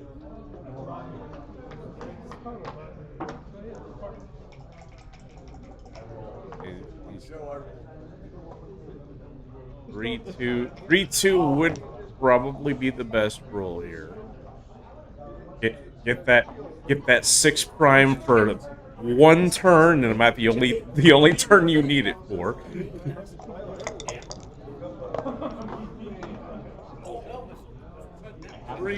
3-1. This is. See, I don't think. I think you just gotta hope your 5 prime's good enough. See, this is an overplay because it introduces more gammons when he does escape. Whereas if he doesn't escape, you know, your 5 prime is good enough. You're not gonna. And how do you make the 6 prime from here?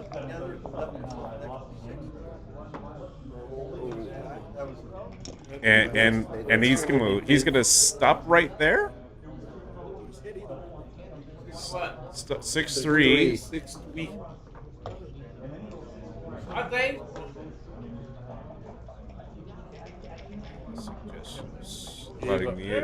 No imagination. No, he doesn't like gammons that much. But he's saying I win plenty just with my distribution here.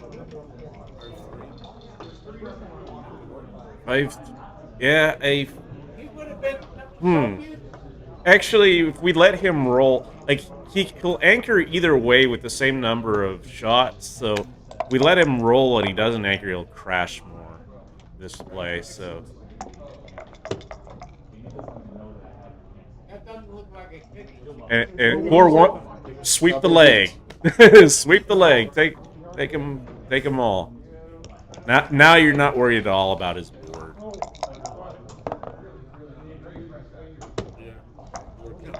Lost some bite.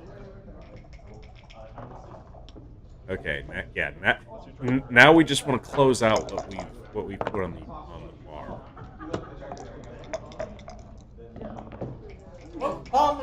Oh, look at it, beautiful. KG. And depending on what these spares are, he would like to get these spares. That's a pretty good roll for getting spares on the high points from that spot.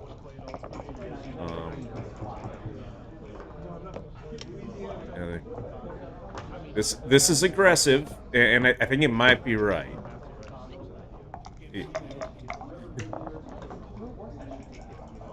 Now these will all go to the ace.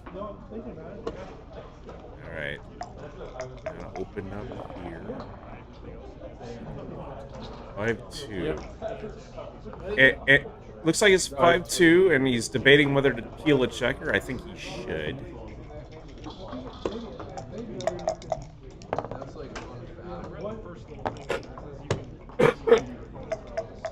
And good start for Joe getting off this gammon.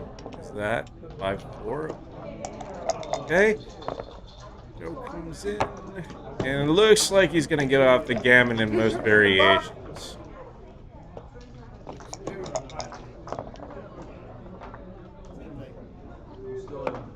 Just going to run around.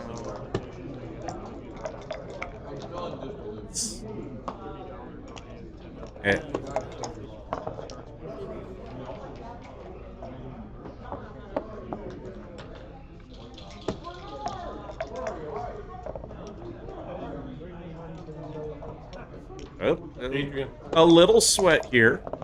Not much, but a little. Jack Edelson. A set will give us 2-1 sweat. Yep, 2-1 sweat anyway. And not gonna happen. Sorry. The crowd, I know, just wants blood. They just want the they don't care who suffers, they just want someone to suffer.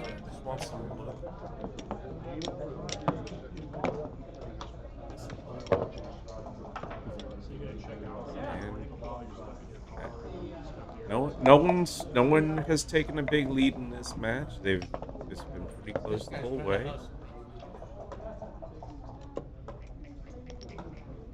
And this is why you should, study your 7-point matches, because eventually these longer matches just turn into 7-point matches. It's the same as 1-0s.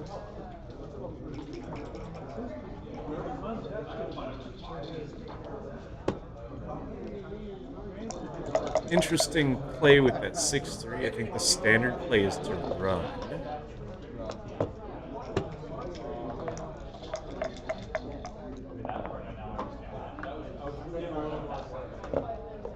And what is this? 2-3?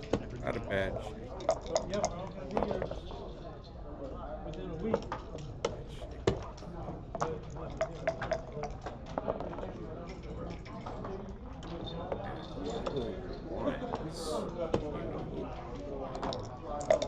They've been constructive things in each of these shakes, and that's not constructive. That's fair. Joe doesn't have, or Alan doesn't have anything. The opponent's 5-point.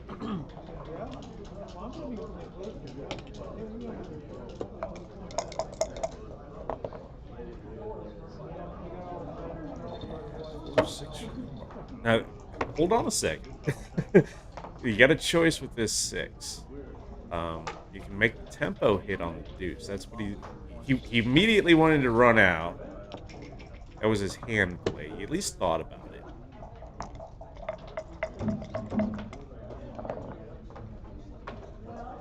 Deuce 6 doesn't hit. I wonder if he'll go for the. So it doesn't hit the 10. You could slash in the ace, but this seems positionally right. That's the first thing that came.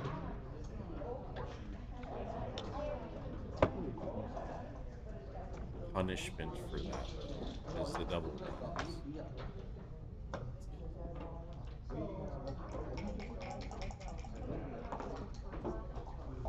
So he played the first 3 very quickly. Get the bar point and the hit. I have to leave blocks either way. They decided not to hit 6.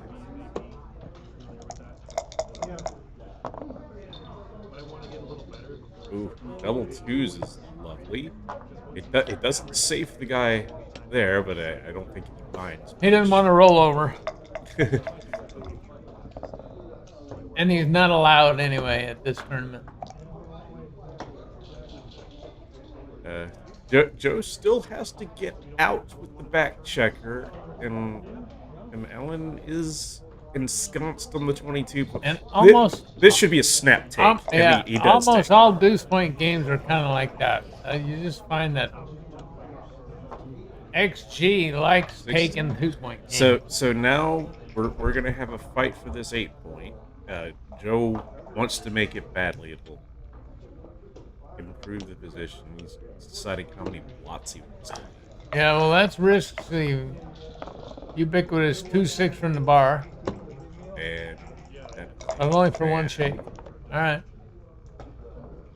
That 3. No, it's 4-1. Allen will be getting some. He's getting good equity out of that deuce point, even if he keeps fanning for a while. Yeah, it's okay. Joe has to start getting that back checker out. Is this double ones? I don't know if I switch. Oh, he hit. Okay. He hits. Yeah. Wow, So Joe, that's That probably. So Joe did take a risk to try for the full 6 prime there. Oh, and he gets the full 6 prime on that double 2. Yeah, well, he can take a picture of that. It's just going to be going south. Allen will hit loose. 4-3, look at this. Oh, Good wow, shake. look at this. This is what you call a prime versus prime game. Big roll here. Oh, huge. No, that was a small roll. Wow, was that great, huh? 2-1, didn't crack nothing. Is that double fives? Did he double? 5-4 or double 5s are both bad here. 5-4. All right. And boxes, no problem, right? Oh, he's thinking about getting greedy. This is not the time to do Joe that. got incredibly lucky in this game. Who won was like the Joker of the week. But of course, any 6 would have been good. Any also. 6 would have been good. So, it wasn't that big of a deal. But he made his 6. He entered and made his 6 prime, so everything worked out perfect for him. And he's. I think what Joe doesn't like is if he brings both those guys down to the 9-point, he'll have that big stack 6 away from. And the 6s anchor. will have to play in behind. Sometime. So this is he wants to get that guy out of his hair. I don't blame him. That's a good play. And it could win him Gammon. Allen's happy to be there with a spare.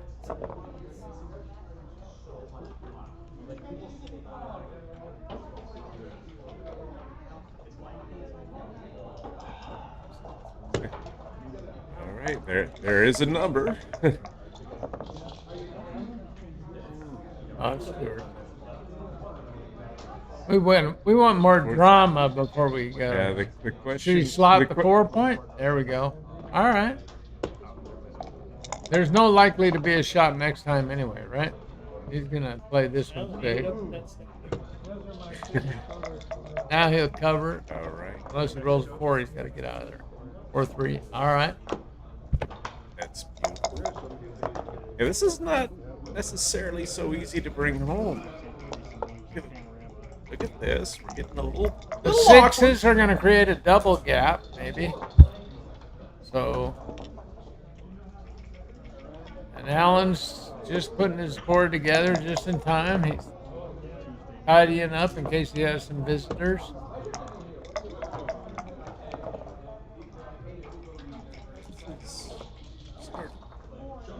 Starting to see why you hear that phrase 3-point anchor games are almost always at least close tags. Although that's a great shake.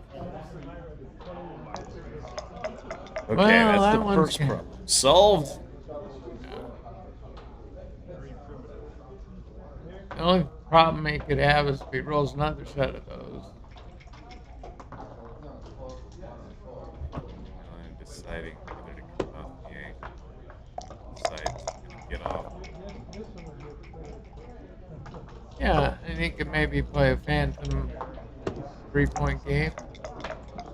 Joe's got a blot on 2 points, so can't necessarily just flat out point on him. What's next?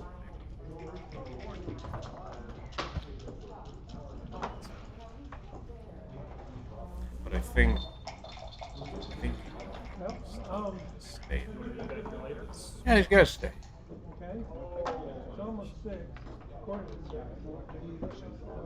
Yeah, he's not going to get a shot. I mean, you know, but might save the extra 6 with you. I don't know that I need to save a 6. Okay. I don't think it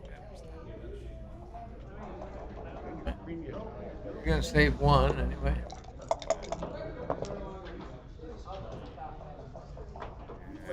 And 3-2. Oh, 3-2. Little. I think it just plays 6. You could think about taking the checker off, but 6-4, 5-2. 6-4, 5-2 is me. Like, we want to. Whenever there's contact with that 22, we want to clear the 6. And that's how you prepare to clear it, by stripping it, right? That's cool. Besides, he can stay in there and hold his board and wait for the 6-3 shot. Yeah, I think depends on how close the race is. I would have stayed. Yeah, because this would have got. He denied himself a chance. Well, what was the? But then he would have had to play the 6. Much of that stuff does. So now he's glad he has the racing equity. What little there is.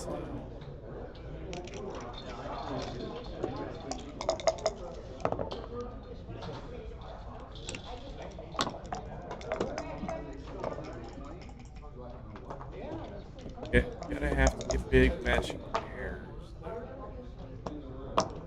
Only 1, maybe. Well, it's gonna need to be 6s though.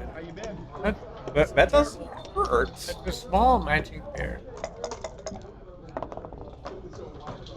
The ace is not so good for Joe. He's starting to go, uh-oh.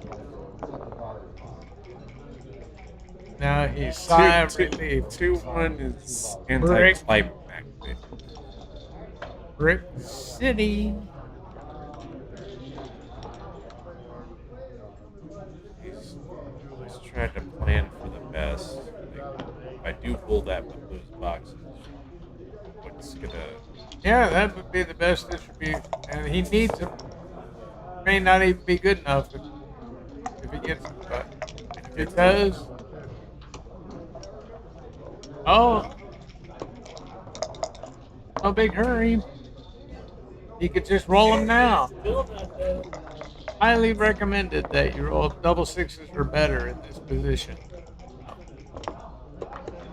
Okay. Gonna go eat? Shooby dooby, pull up a chair. Come on, get up here. We'll talk about backgammon. Okay, Joe Urso. We got another. That's about the 4th lead change in this match.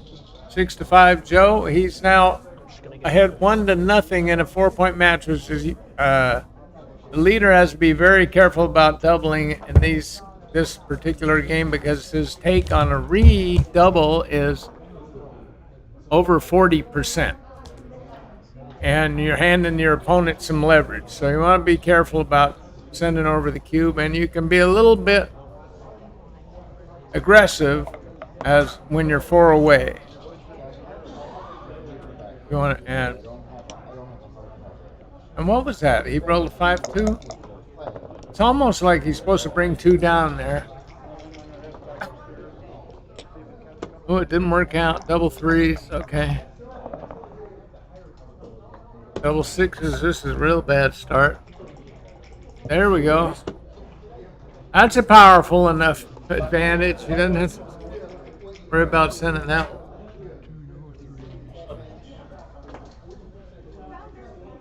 $11 points. Yeah. Oh, I'm sorry. Did I say? Oh, yeah. He's 5 away and 6 away. I'm sorry. I was thinking it was 9 or something. My apologies. Okay, so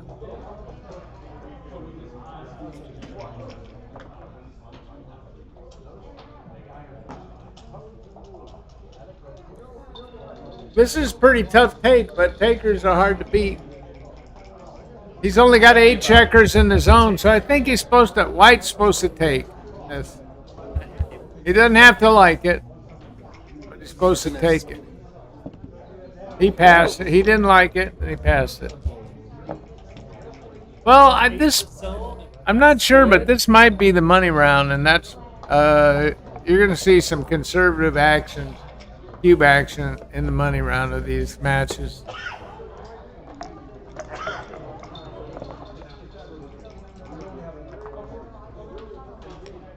Oh, double twos. That's kind of the auto bot play. It's always doing that. I'm tempted to come up. Uh-oh, here we go. We're going to have a little action now. Yep, that's a fan. And down 7-5, I think this is going to be, it might be a fraction early at an even score, but this is going to be a double for Allen.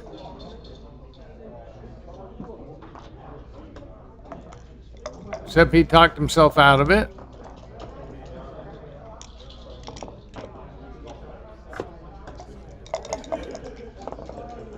And now he's probably lost his market because he didn't do that. He's upset. Let's see if Joe takes this one. He's a taker, but he's not on the bar. There's a fly shot and attacking chances. They're both playing a little conservative.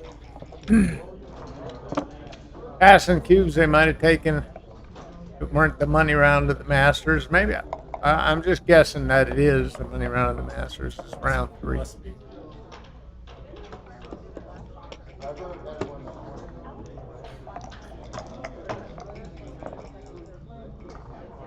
All right, double sixes. It's a good start for Allen, but he's going to need some kind of an improvement before he can send it. And this double fives is quite a big improvement because that's a pretty awful number. And you're stuck back on the ace, especially after the other guys seized it. I got a feeling, based on what's been going on so far, Allen's not going to send this. He'll take a shake. And he may well be right. Now he's going to threaten to have a prime with, depend on what Joe rolls here. 4-3. Steps up. Under the gun. Allen didn't even stop to think about doubling. I mean, even if you don't double, it's not a bad idea to stop and think about it and put some pressure on your opponent. Make him imagine that, oh, this guy's going to send it. You know, it can give you some benefits. So what was this, a 3-6 from the bar? And he hit the clock, and now Allen's thinking about sending him this one. Let's see, what is the race here? Oh. It's just hard for me to count when I'm looking at the screen. I can do this over the board.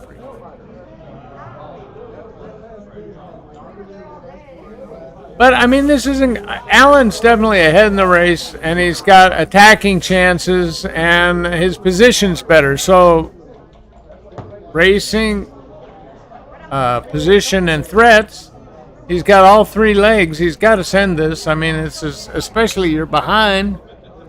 But even if you're, anytime you have all 3 of those, it's a double, and it's usually a pass. But he's got racing advantage, position advantage, and the threats of hitting, and he didn't send it over. So that I think is basically kind of weak.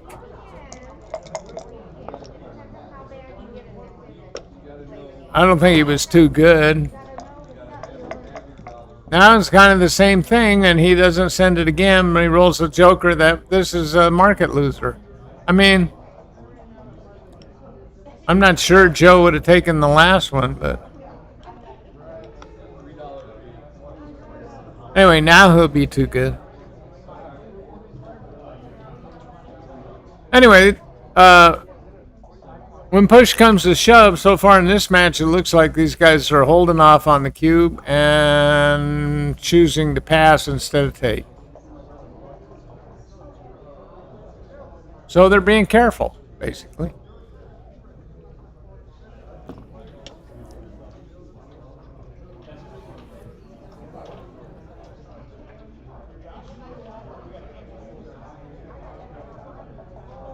Alan should be thinking about what play am I going to do. He just wants to make a play because he knows he can send the cube next time. And he's not going to lose his he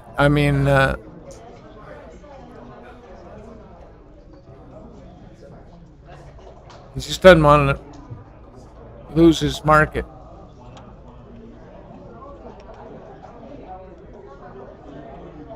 The 3-point wouldn't be bad.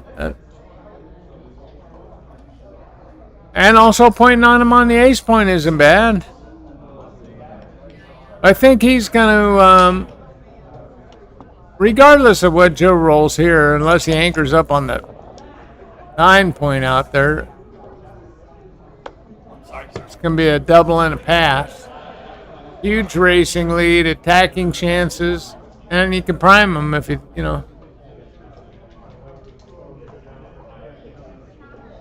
There it comes. 3 rolls late, I think. And a big pass.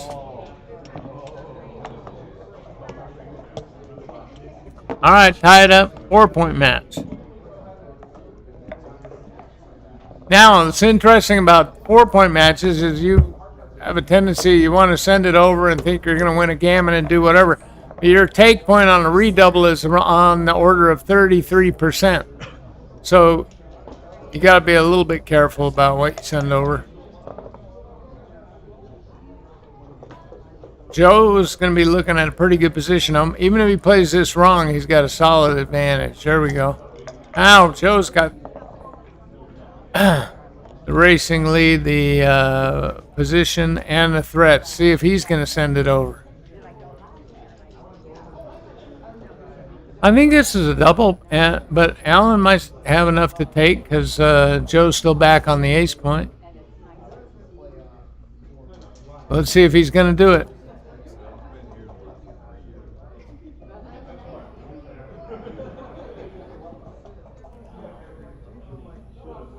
Looks like Joe's up 5, 18, 8. He's up 8, 10, 12, minus 10. It's just a couple of pips, but Joe's up a couple of pips. But see, also, he's been playing Alan, and he watched him pass a couple other cubes, right? So you have to send someone who is passing the borderline stuff. You got to send it over there. Test is resolved. Now we're at that situation where Joe's ahead 1-0 in a 4-point match. If he sends over some cubes now, his take point is over 40% on re-whips. So he's got to be careful about handing over leverage. You don't want to give the other guy the stick he beats you down with. All right. That was important. That was an important 6 for Alan.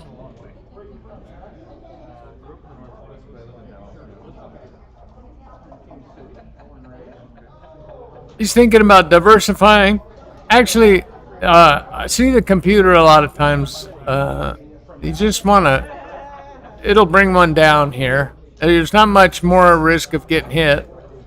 And but he's choosing the minimum blots play. But it makes it so much easier to play. Otherwise, he's got 2 stacks over there for builders. And he got hit with that play. So, anyway. 2-6 from the bar. Well, I think this game's going to be over now.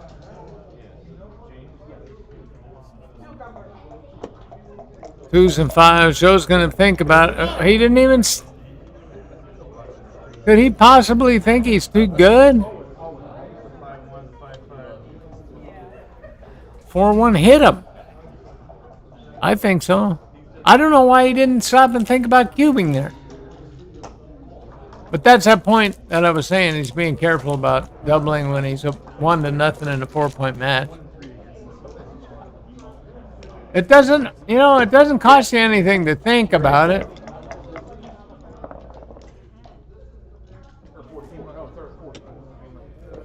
Yeah. Joe's got to be a little bit careful about sending it over.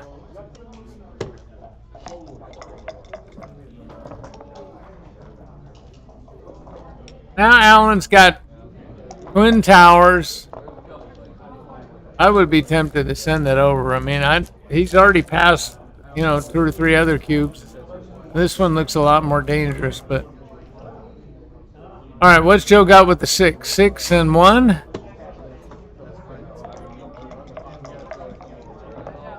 Yeah, if Allen hits, he gives up his biggest asset. Now he fixed his position.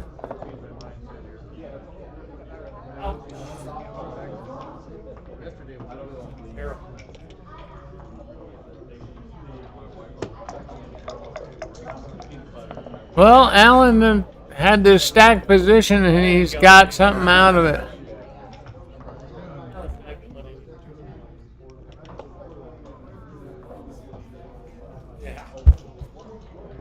He should point on them, and maybe there's numbers that come in and crack a little bit, or maybe he'll get some time if Joe fans to roll a 5 and exit stage left. Also, not unreasonable is to hit loose on the ace point, and then there'll be some numbers that crack there. One, he's just figuring out what way is going to give him the best chance of him cracking.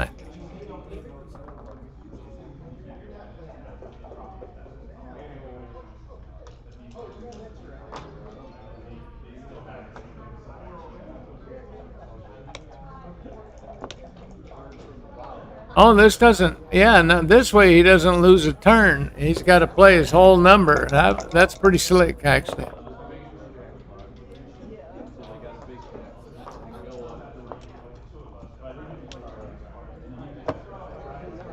Okay.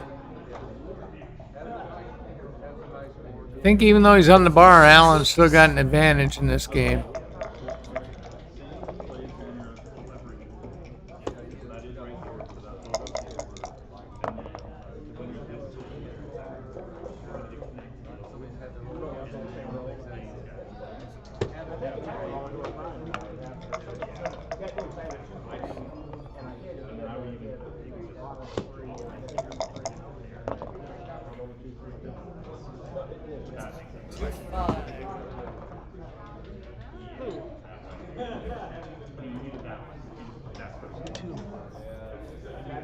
You can make the 21 point and make the bar point, and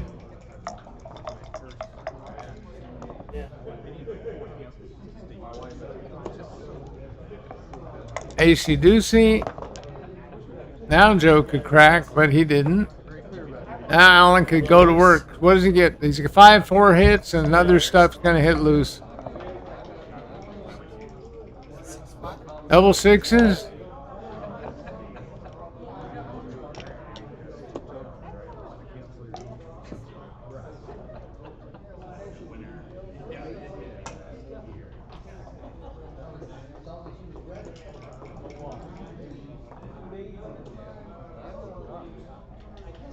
Well, I mean, this could possibly be a take or it could be a pass.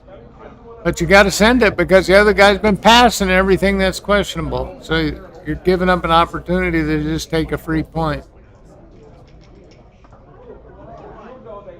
This is worse than some of the other positions that Allen's already passed.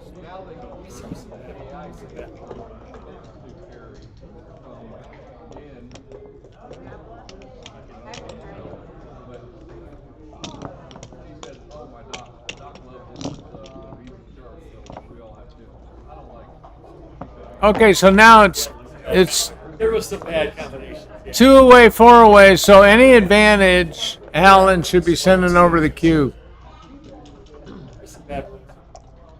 If Joe rolls an awkward shake here, Allen should send it. He could conceivably send it here, but he's not doing that. He's just playing much more conservative.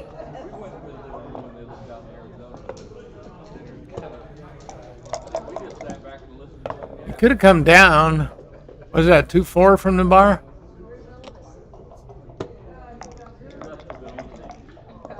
Well, this is kind of a blitzy position, and Allen should be sending over stuff that's like that.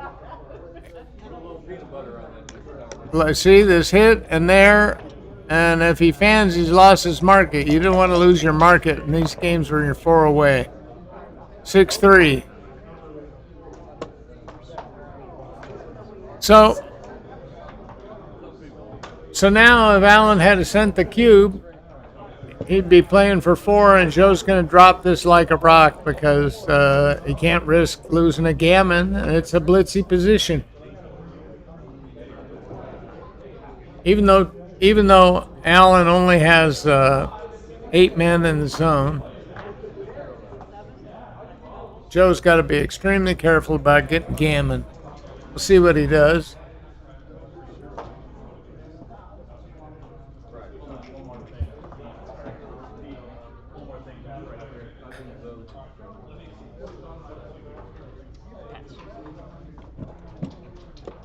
There it goes.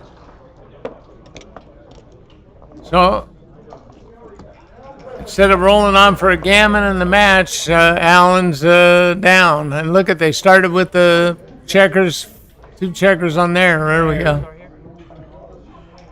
This game.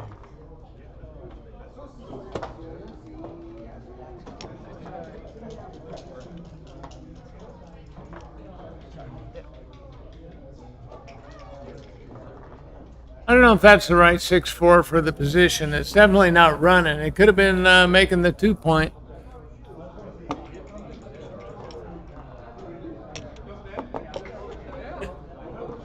I mean, it's a you want to win a gammon, you'd like to. Although he's been waiting until he's beyond his market to send over the cubes. I'm going to guess this is the right play at this score. Somebody with a computer could check this out.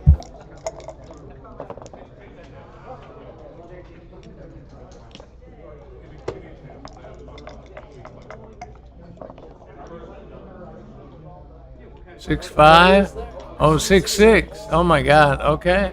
Great shot.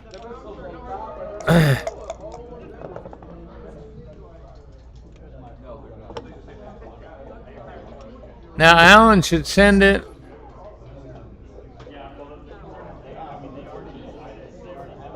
And then it's going to be whether Joe has a take. I think it's that he'll have a take, but we'll see if he does.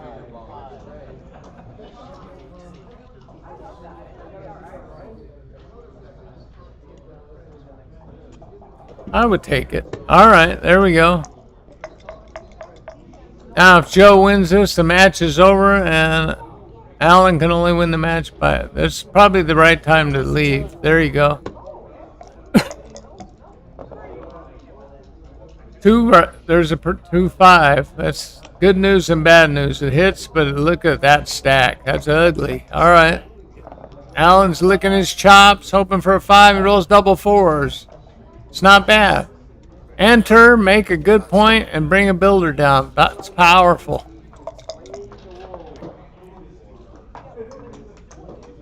Four 1. All right.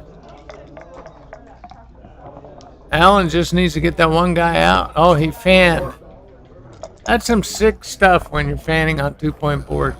Situations like this.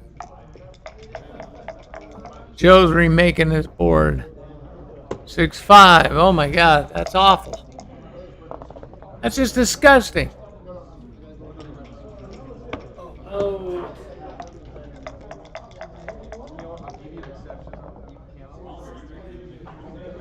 This only happens in backgammon, this kind of stuff. KG, get over here.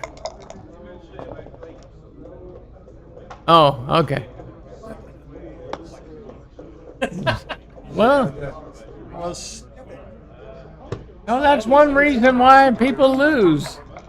This is exciting. This is like match point for at least one of them. Yeah, because Allen doubled when Joe had a 1-point board. Joe made a 2-point board on his head. He fanned, and then he fanned on the 3-point board. And now Joe is a favorite to win the match, I think. Looks like a 2-1. Is that a 2-1 for Allen? Yeah, so he's got to hit loose, I think. Can't just let him have his shake here. And then, well, I mean, there's 3 or 4 things he could be thinking Well, about. he can make the He can anchor. He can anchor on the advance 20. He anchor. can anchor on the 23. He can anchor on the 22. He can make his 5-point, or he can hit loose. Here's the point, though. If you don't hit, I mean, you can anchor later if he comes back and hits you. Yeah, I'm not saying that's the right play. Those are all the plays he was looking at. It was 1-6. That was Yeah, a brick. if he hit loose, that's a brick. Well, it's an in and hit in his home board, so it may not be a brick. Well, Allen's been conservative, taking cubes. He's missed some doubles. He's been conservative doubling, and that was a conservative checker play. So Hey, look, he's in it till the end, so to speak. He does Right. have the anchor on the 3-point. He could hit this shot. Some good players would hit this shot.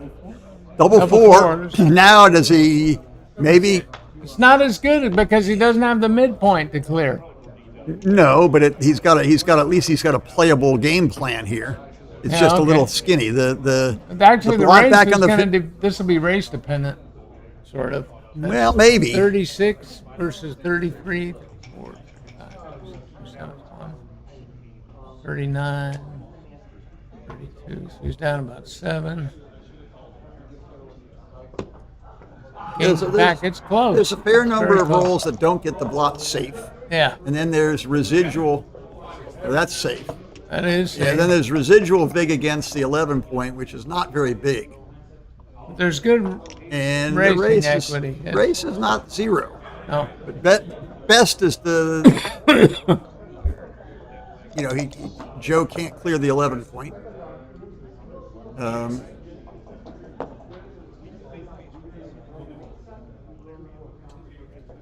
No, this protects against an immediate 6-1, for instance. So there's no like that. There's no shot number for double 6s is the shot number for Joe. Double 4s would be kind of unfortunate. Yeah, double 4 is awkward, but double 6 is the shot number. Is he thinking about cubing or something? What's he doing? No, because it's 9 to He's just 8. fondling You his know, checkers because he enjoys the position he's got. Okay, now boxes is safe and 6-1 isn't.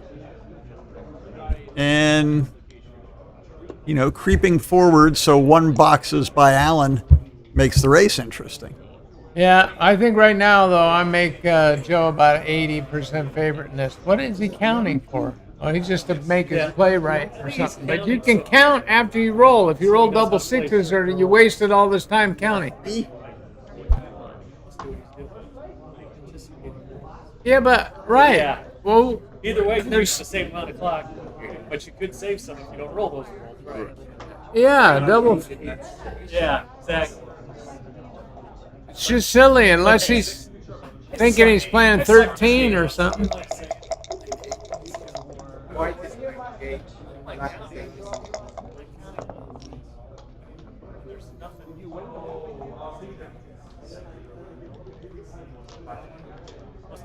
What do we roll? 4-1. Something with a 1. That's the idea. Now some big pippages here. That's not big pippages particularly. Would you slot the ace? Oh, this is reasonable. Dave, He's 2 6s? I don't know. 4-3. Okay, so the outfield contact is not inconsequential. And it could mean something too. Yeah. And the race is not ridiculous. Oh, 6-1 here. Another would be- 4. Oh, So there's a. that's a better 7 than Now the do we one. relinquish this or smush up the board some more? Yeah. Of course, Allen has to play also. It's all right. He's happy to do it now. But Allen can run with 1, and it's there's still lots of shots. It's 6 something. Oh, he's 4. That's the place 4. He had So to- that's easy. Yeah. Now there's a lot of numbers that leave shots. Yeah. That Well, ain't okay. one of them. He's happy with that. So it's 6-1 and 6-5. 2 6s from the bar isn't bad. 6-1 and 6-5. Double 6 up. 6s. Need a He's 6 up. elite. What did he roll it over there for? Did he make a wrong play? Oh, he's still thinking about it. Oh.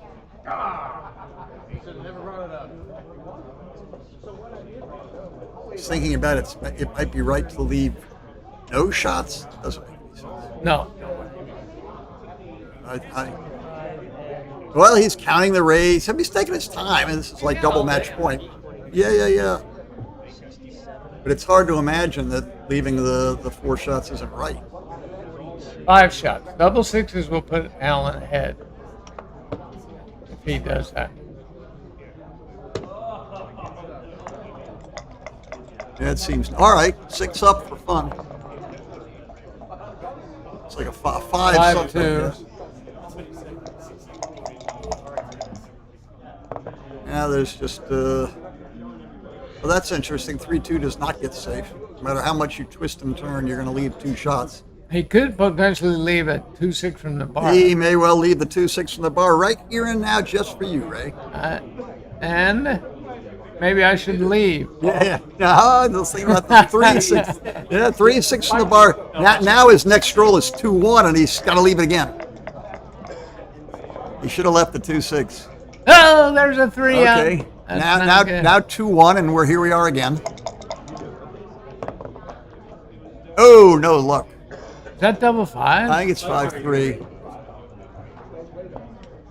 All right. And now what we kind of need boxes now. The shot's going to come way late. Yeah, I think Joe has advanced. Yeah. It's a 6-1. All right, good job by Joe. One's a good thing. He took a cube here in this game that was a little bit on the tough side, but all right. All right, very exciting. Let's just make sure we turn our backs and it's the greatest rally in a race ever seen. Yeah, who did you lose to, brother? I lost to Dennis Culpepper. Oh, that could happen in a square game. This is, okay, we got a checker off. 2 checkers off. Yeah. How many pips are left over there? Oops. They'll be done playing by the time I get done pips. counting. He's off in 6. He's got to get off and get ready to shake hands. There's a lot of pips.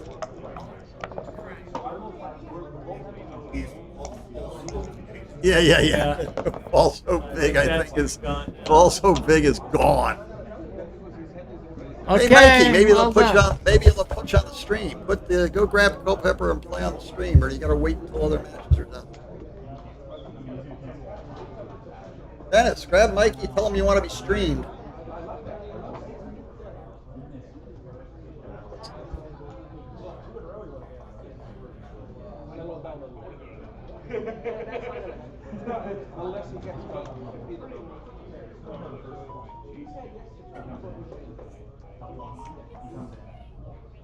Hey, son, how you doing? How you doing? I figured I'd copy you what you did. Only mine's a little whiter.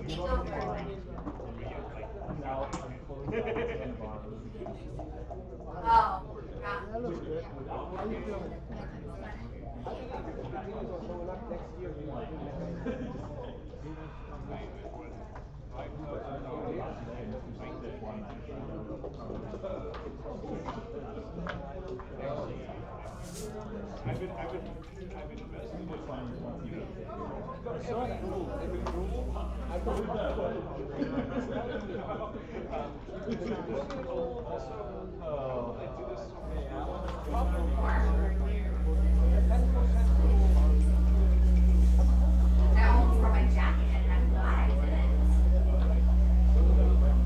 I'm actually in Missouri, St. Louis.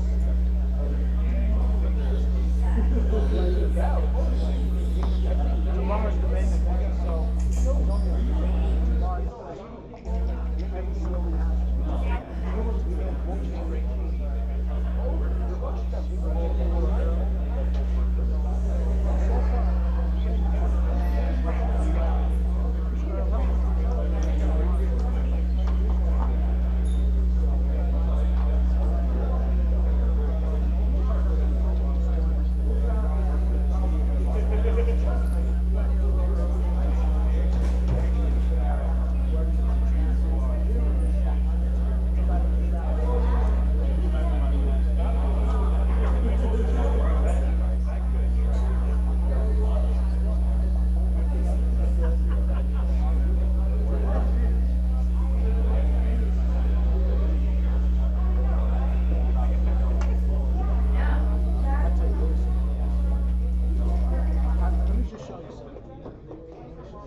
After every game, they give you a clue to what to say. I had it. My friends just owned this. They won that game. They got yes.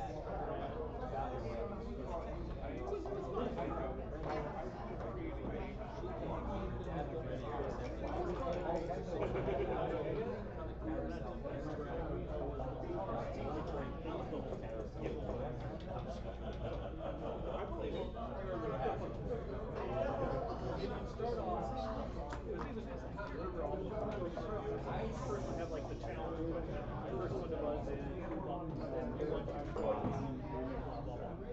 so I'm up there for the challenge question, wearing my Cub shirt. What's going on? So the question was, what year did Wrigley Field first get lights for a ball game? And their 5 months in, August 8th, 1988.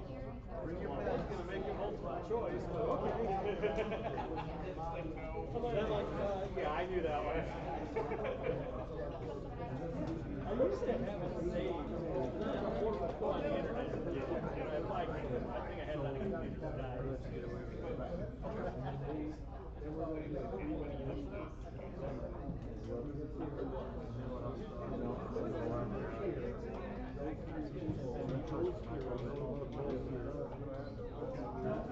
Somebody tried to do it on network. I'm sure they copied it off somewhere. Very bad. Look at the clues. I don't know what those things have in common. No clue.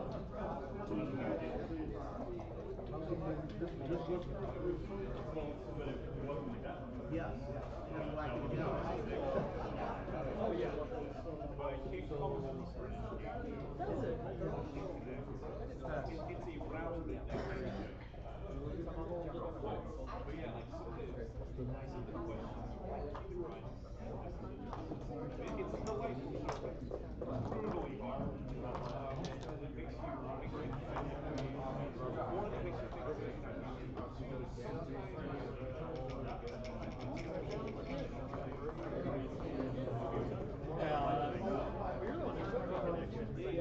the connection.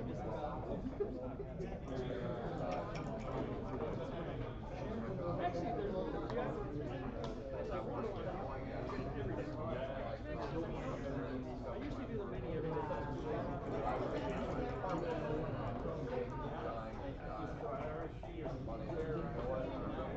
Yep. I can say that now. I didn't want to say that earlier. Yeah, you're good now. No, it's all good now. You're done. My jinxes can't last till next year. My weekend is paid. You really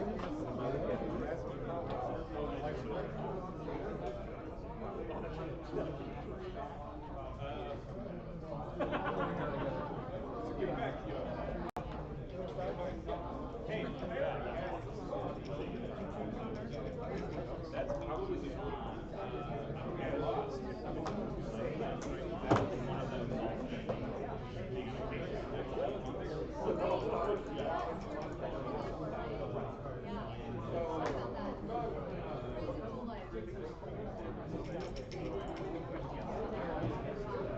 I wouldn't actually. Yeah, I knew that. That's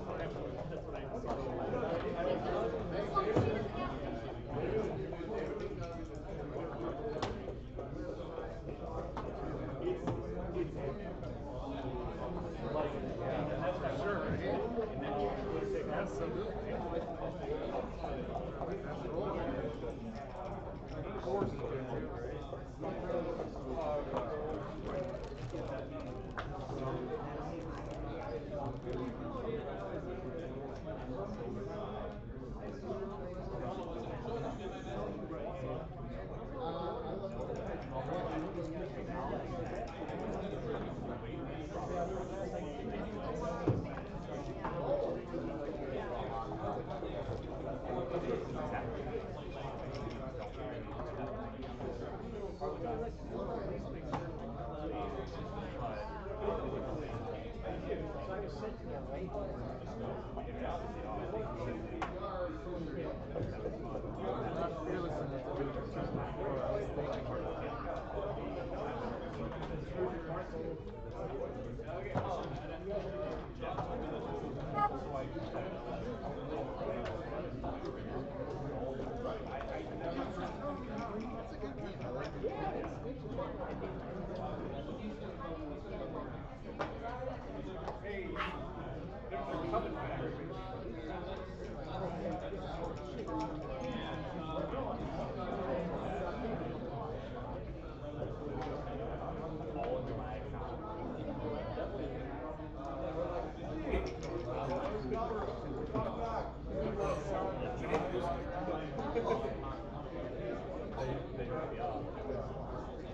The Pasha has two tournaments now back to back. They both finished. And then I'm going to the Miracle. So the Pasha, third tournament. The Cyprus, 23rd tournament. And the Miracle. 2 minutes. Let me tell you what. Stage 1 was so great. They used to give us ability to accumulate up to 90 days. So most of my friends, like all the older, very late archwomen, they are all like my age and they were in their system, so we accumulated the best. Now, most people, what they do, when they retire, they say from change the rule and says, here's a bucket for you, that's what you have now, you can do whatever you want with it. Most people wait until they retire and get a budget for like 90 days vacation. I told my boss, I don't want to do that. She said, what do you want to do? Like very late is going to do that. Women will do that. Like they will not go for 6 months, but they're still so I told my boss, I don't want to do this. I get a month off on each off regular. I will take this off, and I'm going to take a month off from the legacy system, and that's going to be in November. He said, whatever you want, that's yours. So now I see in my brain, instead of just not liking it and quit early, if I take every 5 months, 1 month, right? Then I prolong my so want to do it every April, every 1 month, every November. Then go overseas. I go to Lebanon October 20, no, the 16th. And then I fly to Cyprus for the first time on the 28th. It ends on the 4th.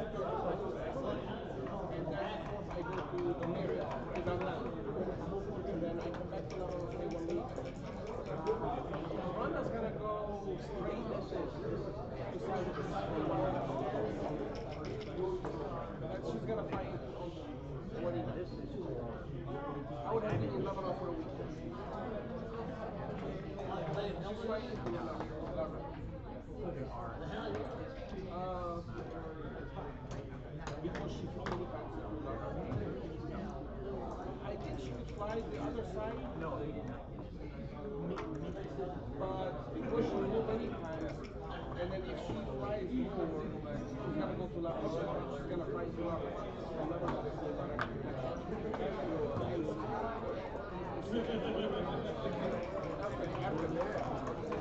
So we're gonna stick with her.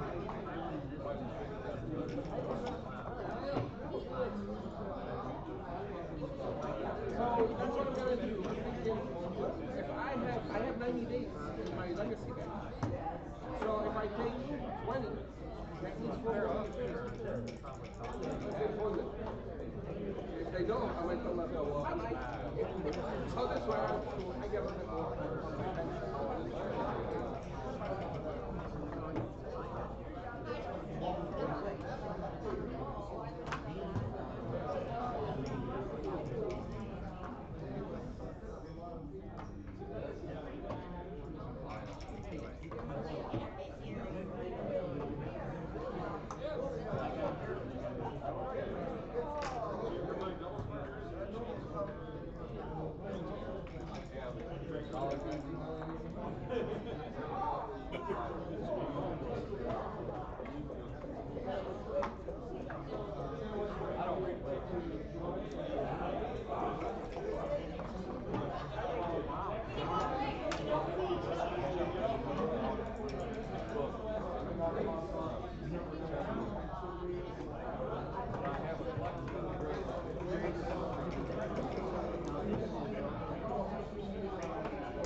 Have a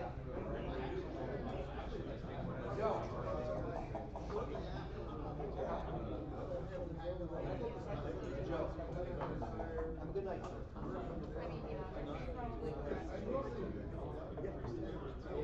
I'm really comfortable with it. As long as you're rolling, I don't. Ladies and gentlemen, if I could have your attention for just a moment. I first want to thank you all for getting here. And we do have 20 teams in the doubles tournament. We have actually posted on the USP, the OTS, the draw. There will be several teams that will have an extra round. I would encourage you, you can start at any time. If you have in the spot where you have the extra round, I would probably encourage you to start early if possible. But we understand that we said the start time was 7. So if you wish to start now, you may. Otherwise, there you go.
When I was sick, I won. Evidently, looked at the nuts that were when I was still in UK, I was playing amazingly well. And when I was sick, I was playing lousy. When I felt better, I was playing better. I was playing lousy. Yeah.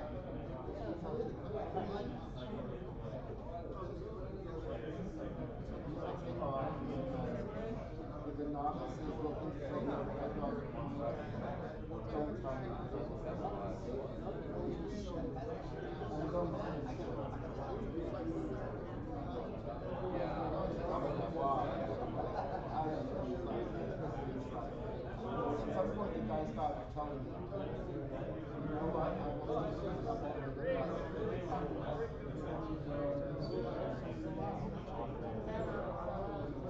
I'll probably do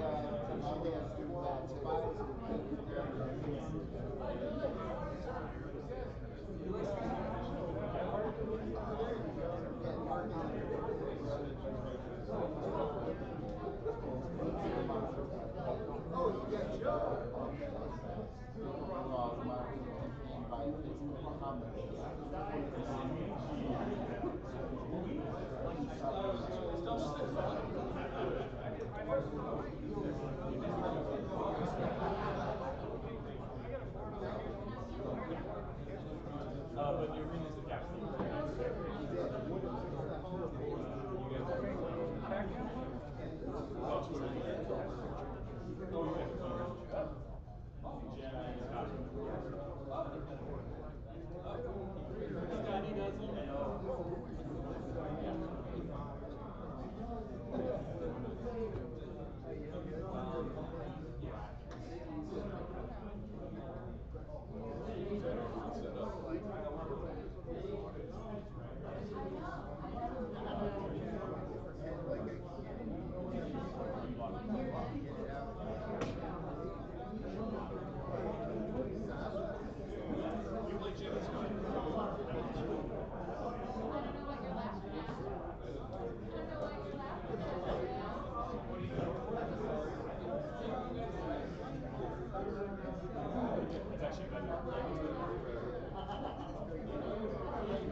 Yeah, 21 and 15.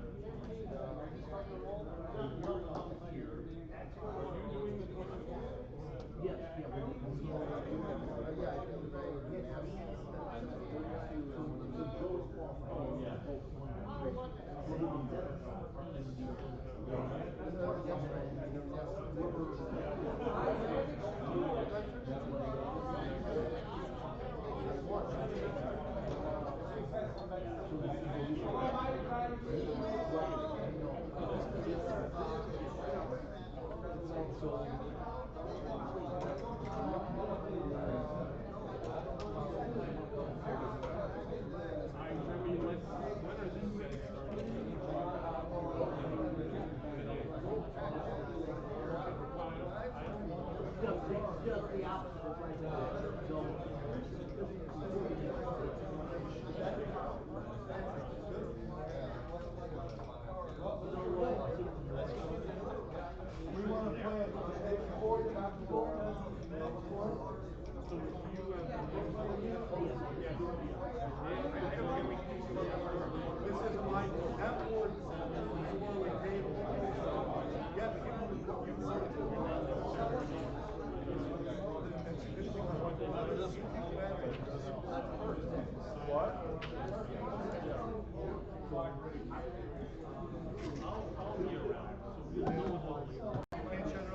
So,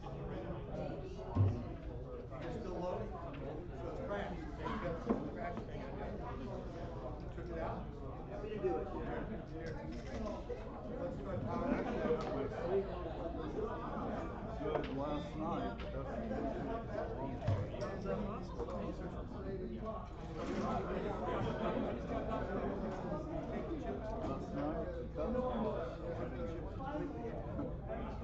You know, I go places, I'm amazed and pleased. I just haven't been paying attention.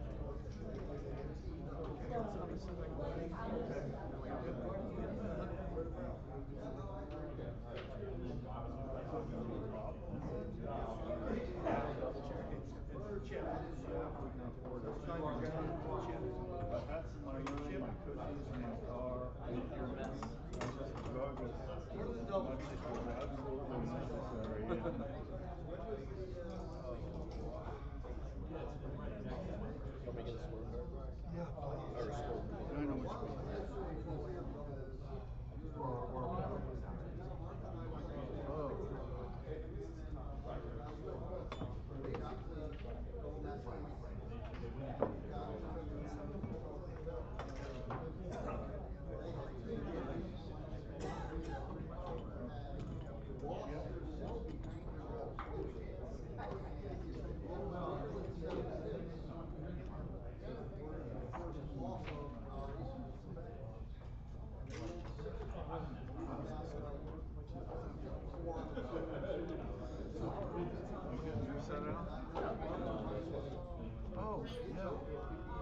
All right. Marvelous. You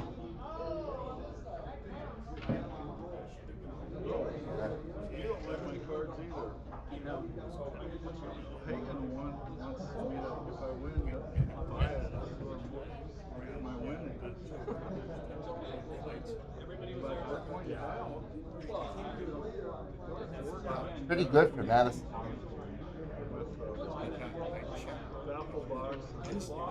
Yeah.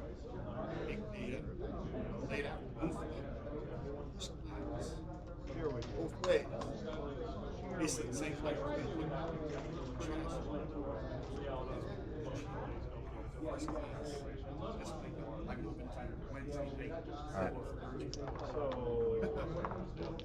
It's Okay, Madison. yes, Madison's usually such an expensive airport. That's why I used to fly in and out of O'Hare when I lived there, or Milwaukee on occasion. I managed to catch the last few innings. Did you play in doubles? Yeah.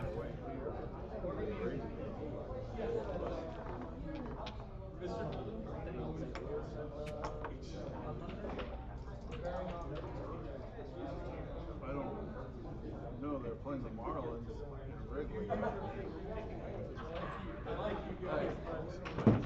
Somehow 6-7 is available.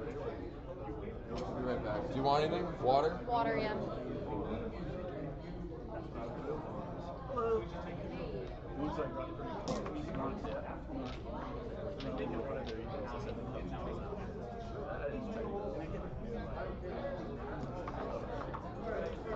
Then I showed up. That's all it takes to get into the top 10.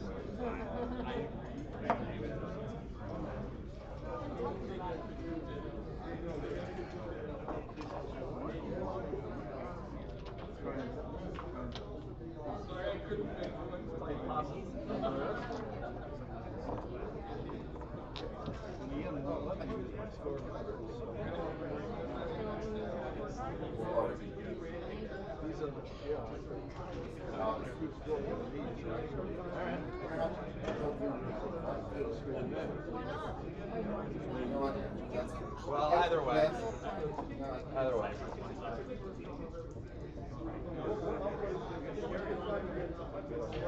Okay.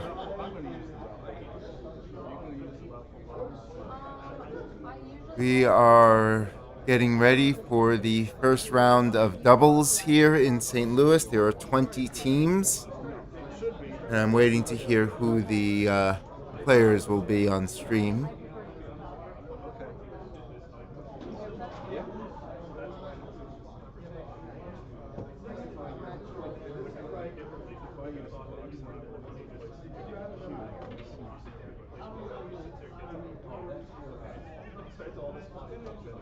How many points? 6 and 7 is 21.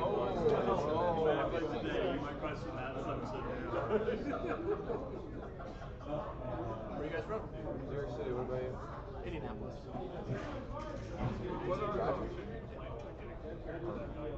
How long are the matches in the Errol Joy Cole, how you doing? So I'll reset the one that's for 5 points. Yeah. That's fine. Yes. Were you? Yeah. Yes. 21 and then 15 seconds. Oh.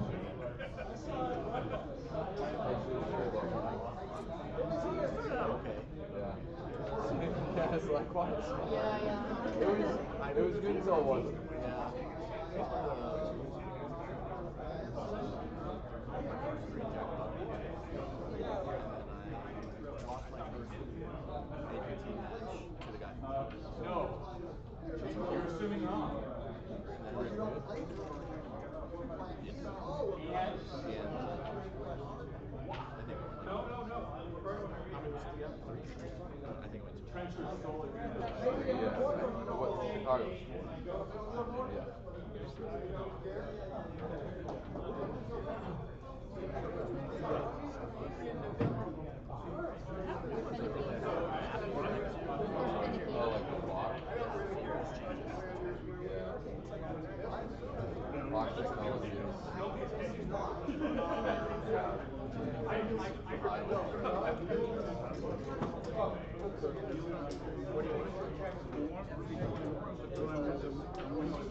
Progress to where I start talking about leading and flashing.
Yeah. Oh, yeah. I looked at it. That'll just be backwards. Don't make me know. No, there it was. There it is. Now I press this once. I'm going to leave it flashing. I don't believe it. See? We're a great partner. Yeah, this is going to go well. But now, I don't know what that means. Delay 15. That should be an F flashing or something for. Try to get back to that. I think it's. Oh. It's the time. I've got the time running.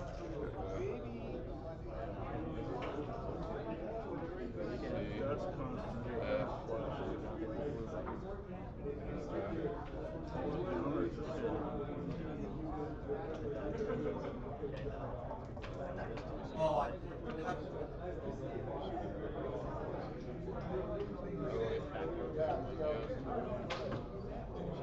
It's gotta be 21. We set it on the 14th. It's gotta be 21. Yeah, see, I set one for 21, but we didn't get there.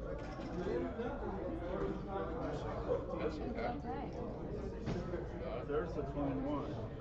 But now how do we get to the... Try hitting it.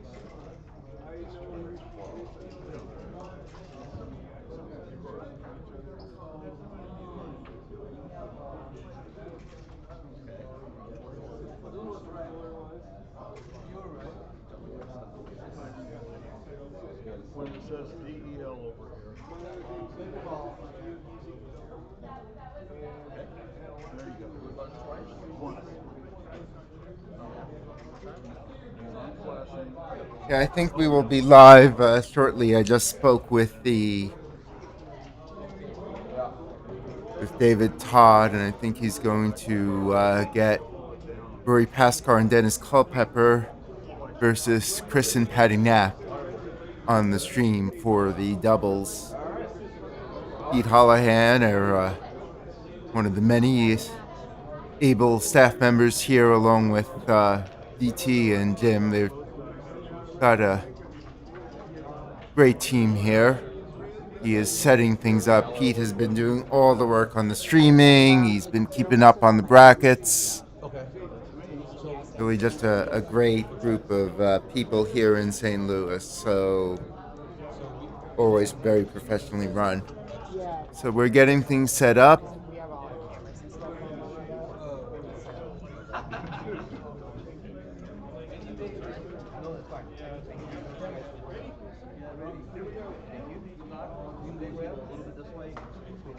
Chris and Patty Knapp from the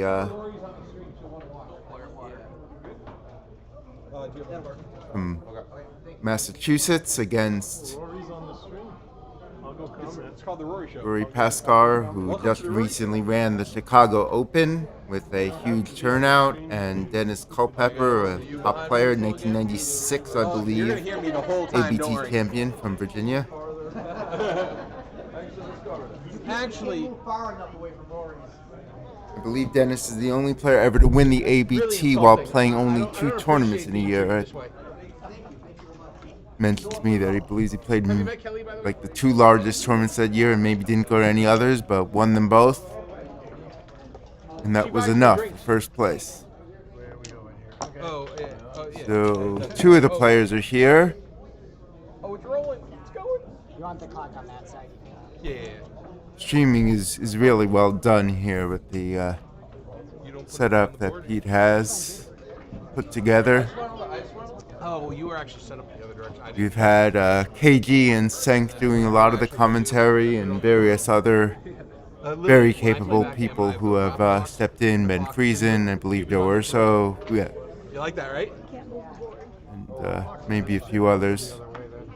I heard that about Gerry Tansey, who won the Gateway Open, the high-level jackpot for the 3rd year in a row.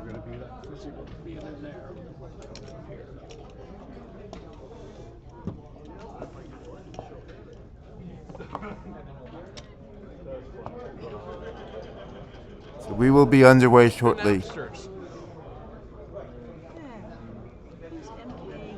The maker of the board. Doubles is always a very popular event for those who have not been to tournaments. You get teams of 2 players who just consult. Throughout the match, the clock is set with more time to allow people to consult. So normally it's 2 minutes per point with a 12-second delay in the open level and most side events, but doubles is played here with 3 minutes per point and a 15-second time delay to give players time to discuss things. And we have handshakes. Well, right now we're missing Rory.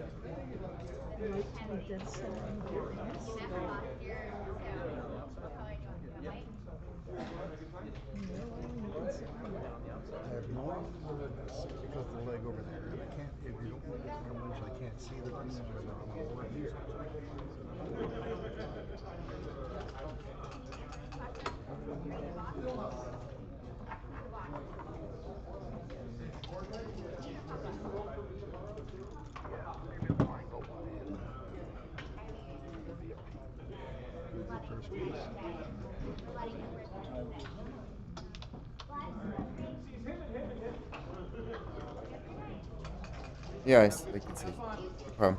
Well, I've been talking this whole time. It looks best deck. Here, where you were saying. Exactly. Doubles count. I got my water, thanks. You had the 2, right? So if you roll double, if you roll 4s, you win.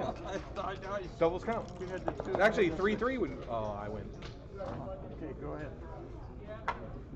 ahead. You probably want to sit on this side because the clock is here. For the early part, this thing is in my way. I can't see the check. Okay. Then I can switch if. Actually, don't worry about it. Are you ready for us or not yet? Take your time. 1 second. You're almost ready to go here.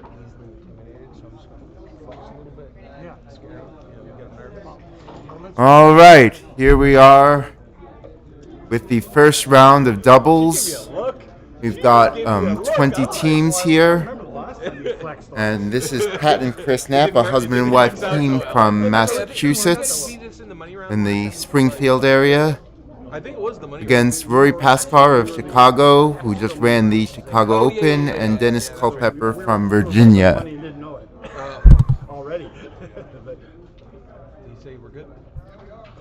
Waiting for the signal that they can begin. And we are off. So Rory and Dennis make the 3-point.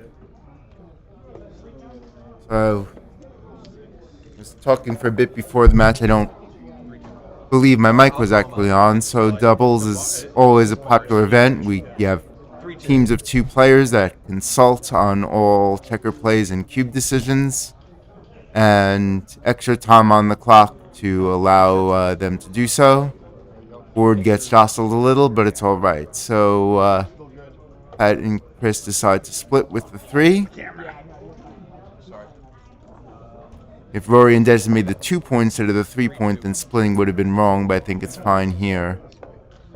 So usually when you hit on a point you'd like to make, you leave it there and bring a builder down rather than hitting twice. And I don't think there's a good reason not to here with the midpoint being stacked. I think it's worth developing it. And they do a lot of board movement going on. Hopefully it should be pretty stable. Is it the camera shaking? So they decide to slot the 5 instead of coming out. I guess there's a lot of diversification. You come out 1s, 3s, and 6s hit, and 2s and 4s cover. Here it duplicates the covering 4. So Rory and Dennis miss, but they get to make a home board point, and splitting seems to be the only productive ace. If they fail to cover, it's an extra shot at the 5-point.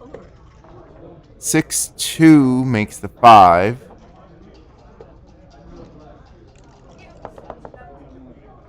And that is cocked. You're not supposed to get those with the baffle box, are you? I'm hitting the table, it's not moving. PL Harvey, who just destroyed me in the Masters, 11-0, is here to take his backgammon wisdom and impart it to all of you. So Rory and Dennis make the anchor. And then probably 6-5 here with that heavy stack. And 3-2. 2 down, probably.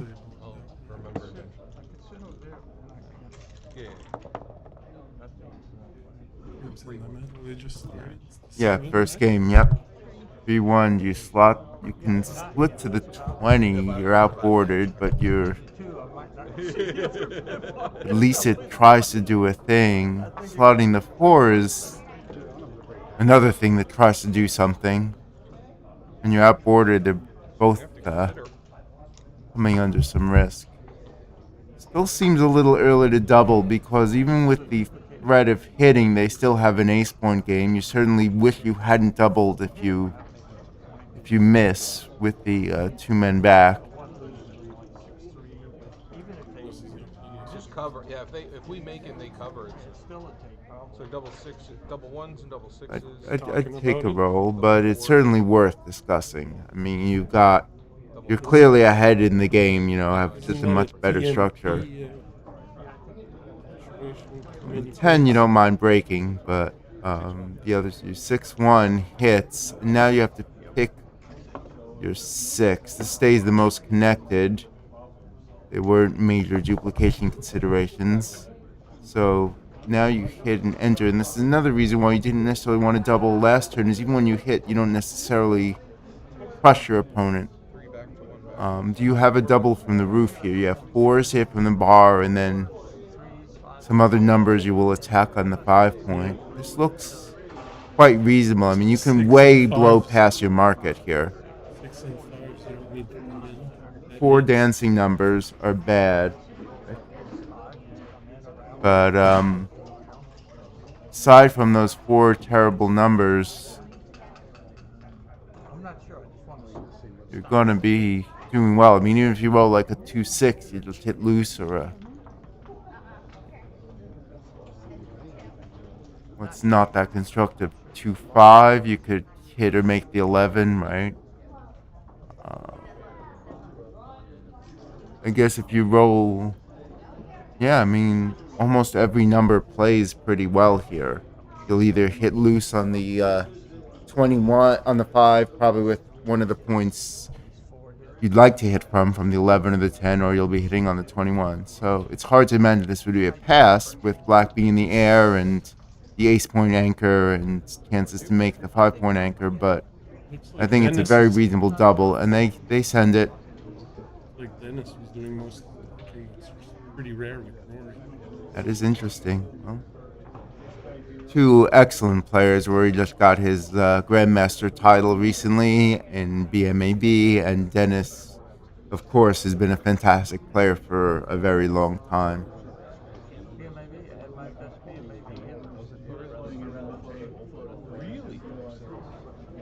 Would you do here? I would take. Just intuitively, you know, on the loose hits, you know, you have a lot of chances to punch back.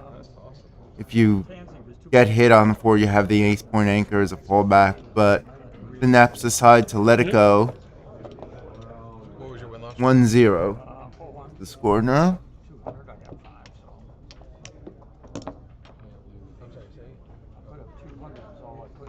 And they decide to switch off. There's no rule that says you must, but a lot of players, when they lose a point, will switch rollers when in doubles.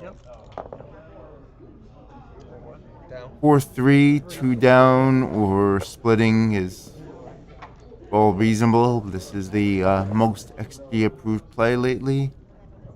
Usually when your opponent plays down, you slot. So this is not quite correct theoretically, but certainly nothing horrible. 5-point. An early edge for Rory and Dennis in this game, especially after this nothing roll of a 5-2. Comes out just for lack of anything better to do. Coming down would have 3 hits, and do you split with the 2 or do you lift the block? Probably he's going to lift. You don't mind. You'd like to make the bar, but it's not critical, and getting hit just sucks. I like that play. So 3-5. A pretty anemic rolling by Chris right now. Still a little early for the cube to be sent over, but definitely a nice early advantage for Rory and Dennis in all elements of the game.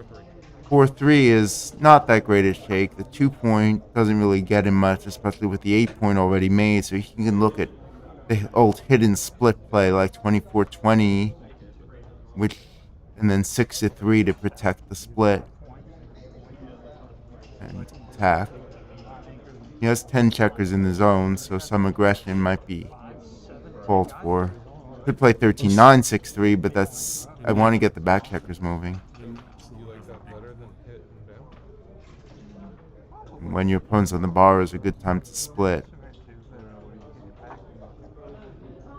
He looks at the 2-point. He does have an advantage in the race, so. Or does he? Yeah, it's small, but he's very tiny. Looks at the safe play of making the 2. It is an extra homeboard point. The Knapp's position is underdeveloped, so having an extra homeboard point might be useful if there's if some blots appear that you can hit later. Okay, Mr. 3.2. I don't know. I would have been tempted to hit and split, but this looks pretty strong now that I look at it. I'm not sure. What do you think, GL? A home point's a home point. Yeah, it is. I mean, look, you're going to have something to shoot at right now with 4s. Now 4s, 5s, Yeah, I mean, you're not going to hit. You don't love hitting with 5s. You might with some. This one, you're just going to run away. That you don't want to usually use that last spare on the 6 to hit loose on the ace. It's just that spare is better things to do. Maybe 3 or 4. Yeah. Threes is a nice roll. This he's just going to make the net should just make up their board. I think make the boards equal. Got the big stack on the Take 6. out, yeah, take out the big stack. Right, 16 to 10 is just wimpy. Just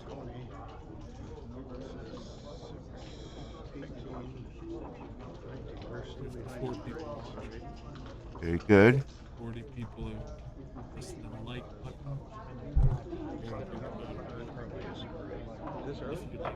Oh, well, Where are we going with those three? I see the 3-point being pointed at. He points at the point and then makes the point. 3-1 smack them.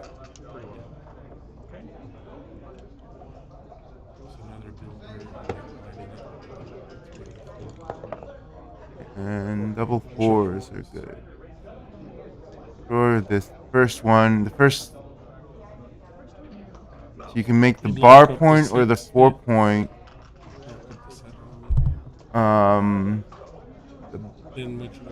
I mean, you're going to have to play a port. Like, so you could make the 4-point and start the 2, or you can make the bar and play 13-9. I'd love to see both of them. The thing about making the homeboard point is, you're likely to get attacked, and having that homeboard point may be more important than the prime right now. You could play 11-7, I guess, for the 4th 4 as well. That's stronger because you're leaving a shot someplace where if it's missed, you have something to gain. You're likely to be on the bar next turn, regardless. Just because Dennis and Rory have to attack. They've got a 3-point board. They can't let you just make things. I mean, there is something aesthetically nice about making the bar, right? You're blocking the 6s out. Whereas you're giving, if you make the 4, and especially if you slot the bar, that 6 is a real game winner right away. You're sort of giving them 11 or 13 numbers to have a pretty good chance of just ending it. Nice thing about making the bar and then coming down is you have the 5 prime and 2 builders for the 4-point.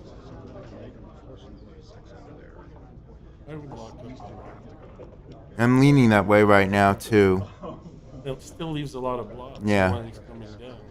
Yeah. And it's not even. But you know what? As long as you've got the single back checker pinned back there, you're always in the game. No matter even Rory and Dennis can attack you all they want, but once they're done attacking, they still have the problem of escaping. So that makes sense. And now they're not attacking because it's not a great attacking roll. It's a fantastic pointing roll, but it wasn't necessarily the game plan they had in mind. This is the 4-point for sure. I don't care about the blot on the ace or whatever. You've got to fill in the prime. I mean, I get this. This is priming and escaping. This does many good things. That's a poor shake by Rory there. Gonna lift. Is the 3-point that critical? I would just lift the blot.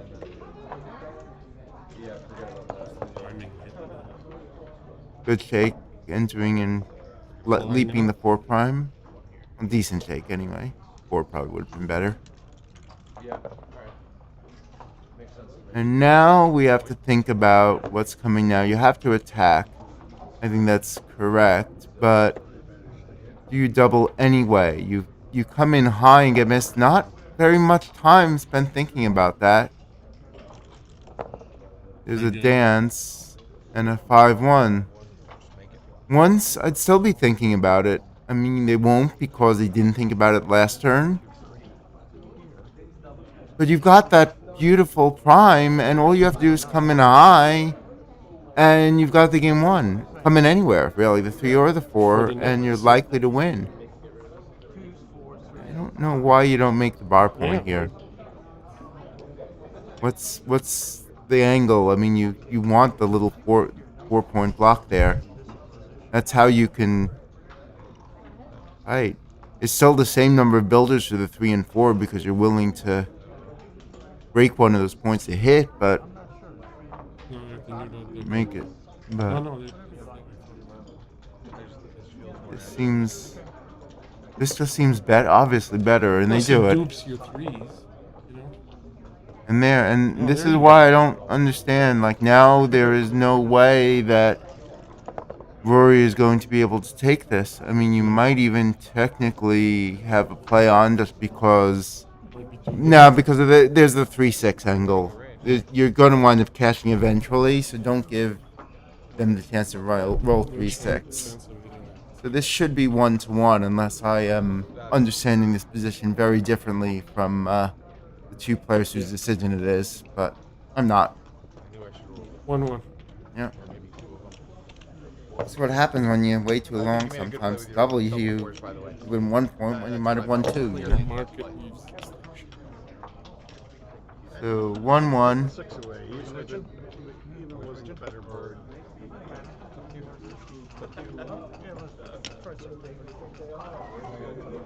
And now Dennis and Rory do the Rory, switch. yeah. Okay, we're ready? We're ready. Dennis from Atlanta. Rory.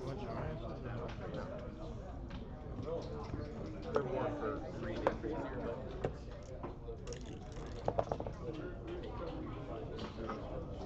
5-1. No, you played 13-8.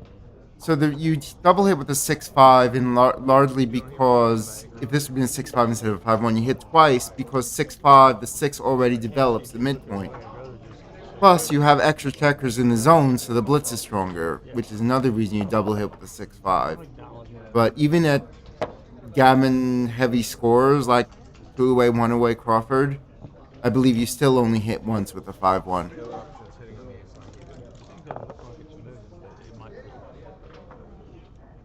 Double twos. What's going on here? Oh, it was paused.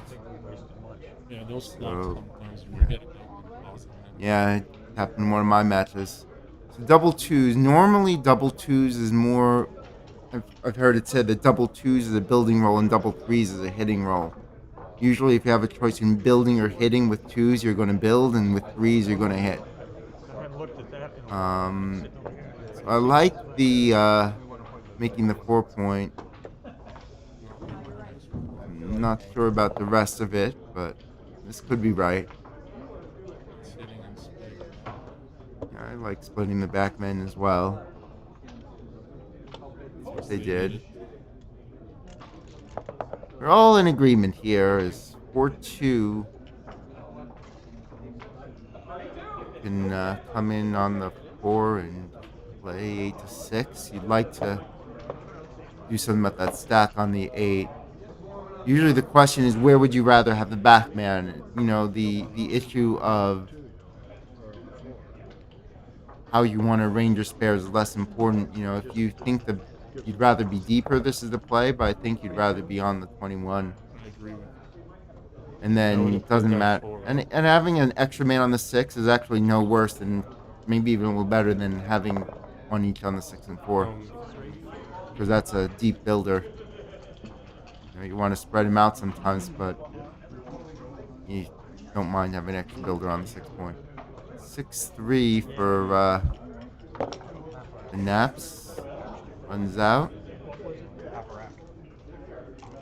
Nice thing about doubles is you have a lot of, you know, husband and wife or mother and son sometimes, teams, you know, things like that. But it brings families together. It's a beautiful thing.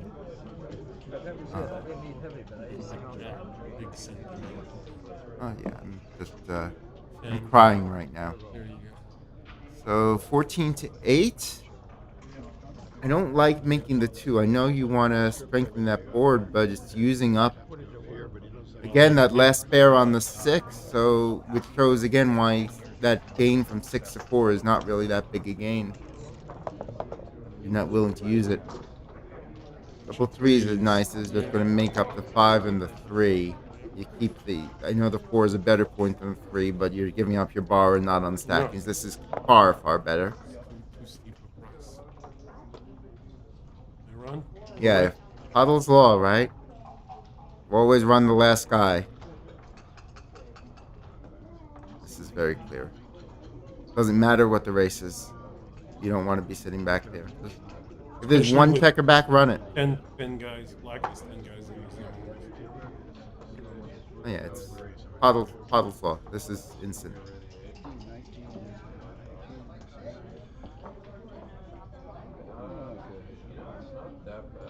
And we Madison players take Puddle's Law very seriously, even if he Why is that? doesn't, because he played in Madison for many years. So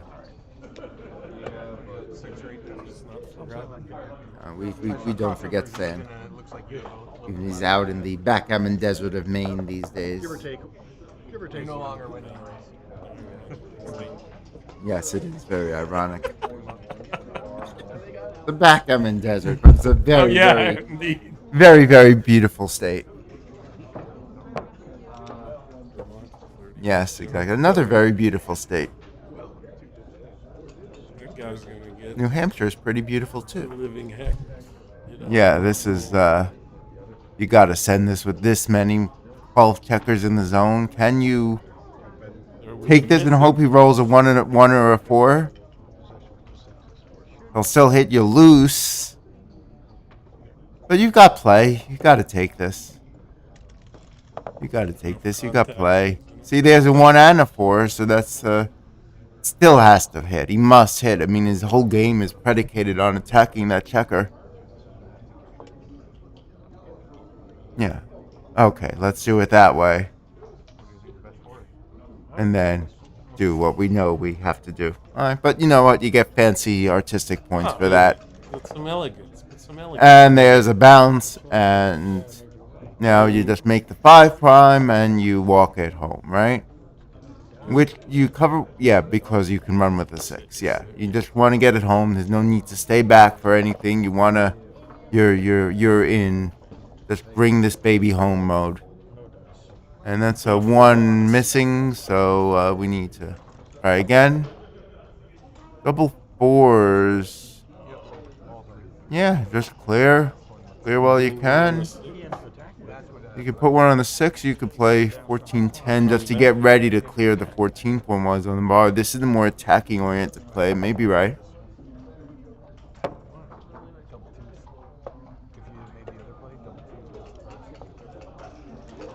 Probably is right because the 14 is not that hard to clear. Maybe it's right.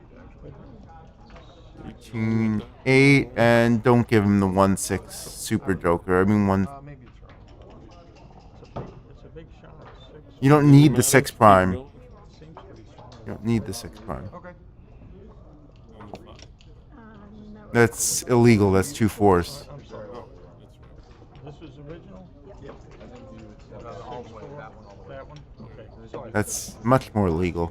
I figure in a doubles tournament, much more illegal. in a doubles tournament, the odds of an illegal move getting past all 4 players is lower, but it can happen.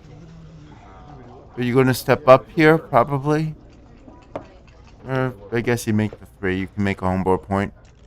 I mean, you're behind in the race, so there's, if you run, you're just losing. So stay back. It's more contact. 9-7, 6-5 looks more natural. You don't mind, the 3rd checker on the bar. You're not, it's a builder for the 2 point and the ace point. 6-5 feels more natural just to put checkers on the 5 and 4 points. But these players know more stuff about these technical decisions than I do. Alan, what would you do?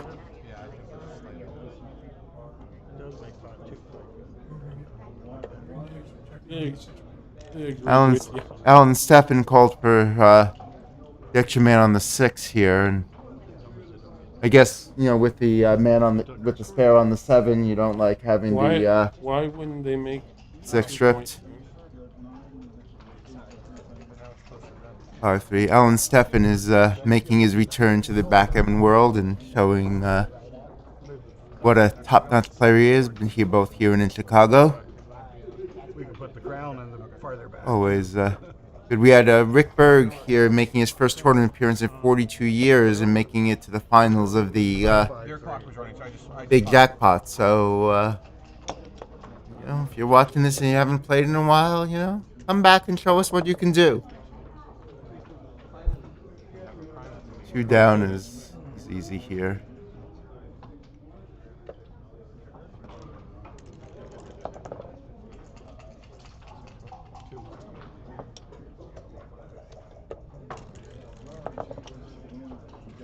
Ooh, double sixes, and now some gammon chances have appeared.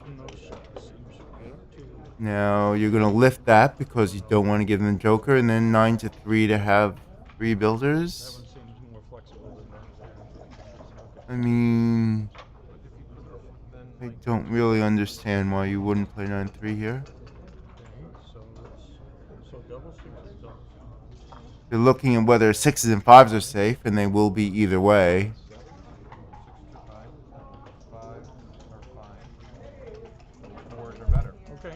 But you would like to, very much like to close the board until you have 5 more numbers that do it this way.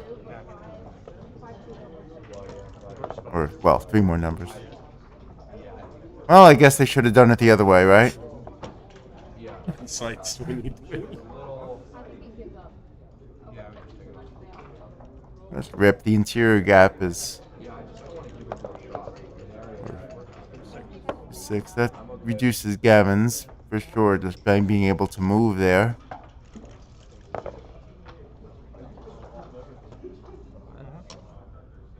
Nice smooth play, staying even, getting a checker off.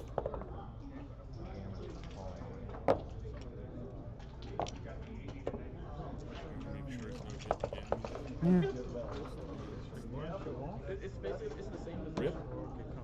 Could.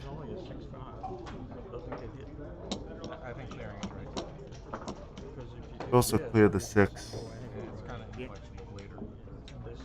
The safest play, and given that the gammons are running away. He's running, so now it's a race that we know who's probably going to win it. Now, if GL were rolling as white against me here, it would be about even.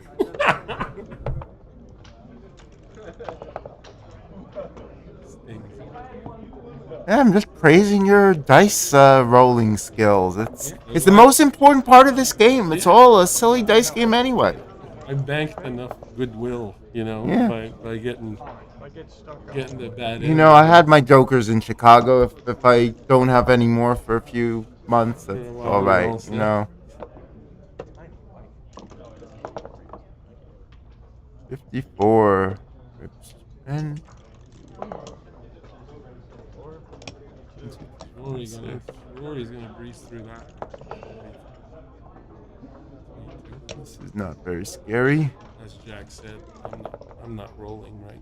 And that's it. I mean, you have to take 5 off here, and you can't do that. So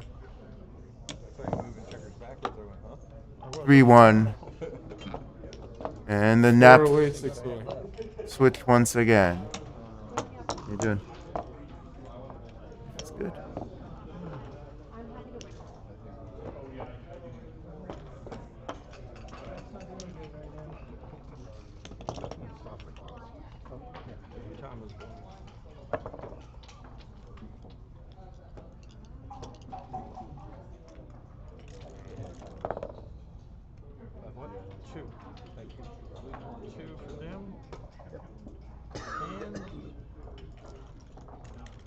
Splitting is fine when you're only down 6 away, 4 away.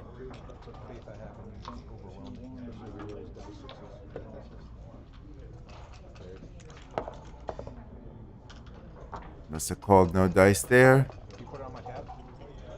6-3 just runs to the mid.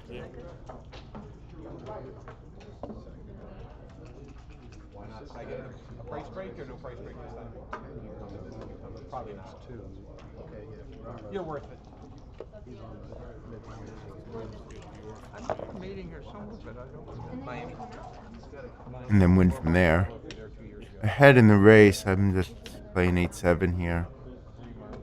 You don't want to take as many risks of getting hit when you're ahead, naturally. Do you? You just slot the 5 and 4 point. This is half and half, right? But that's all right because you can see out. You do want to run that man because you have the other hold. Now you wish you stayed back. I had a similar play online. Is there any takes from you? What's the take? Not even that. This is good. You certainly don't mind attacking that man, and the only question is if you. Making another point in your own Yeah, of course there's wisdom in it, but there's also wisdom in clearing the 18. Yeah.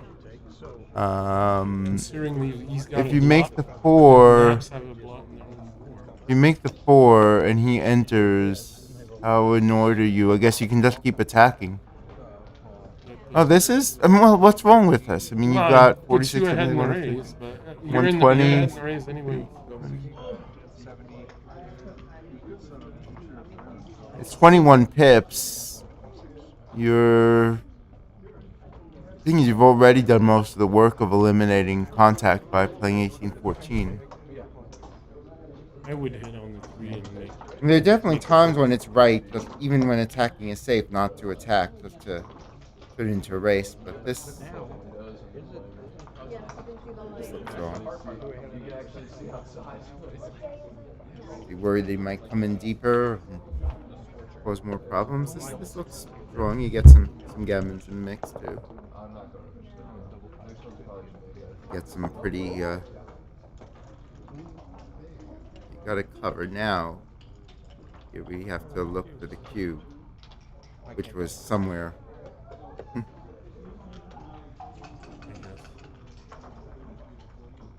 So the race is bad. You're down about 20 pips. The contact. That's all you've got. You've got contact, but it's not that favorable. I never understand these single checker back positions. What do you guys think? Looks like a drop. Looks like a drop to me. You've got 11 guys in this. I mean, the contact, a lot of the context is just you getting attacked. Me, when I evaluate this, I think of the beer I drank and calls PBR.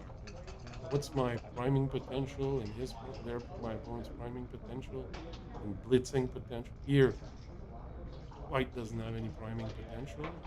Blitzing potential, that's all black also. Racing potential, black's favor. So we need at least 1 point to win. Now we know that GL has excellent taste in beer.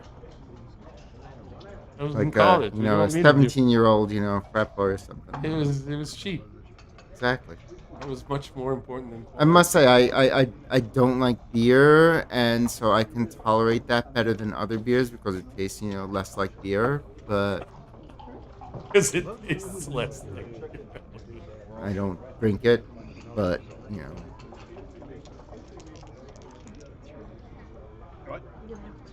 love that. Shaking before putting it in the afterwards. Well, you never know. You got to get that right state of affairs where it There's some mojo produces all the right numbers for you.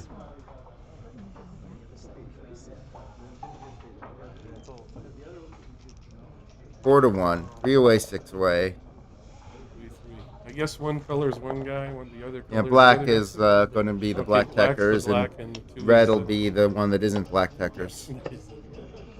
It's one of those process of elimination things. Same Counters. thing. Well, Cover you and can cover? think about splitting at the score. I mean, splitting is not bad against. You don't always have to counter slot. That was the theory for a while, but. Let's move away from that. Yeah, I mean, think about it. If he fails to cover, you do have the double shot if you split. If he primes you by making the 5, you've mobilized the back checkers and gotten ready to run.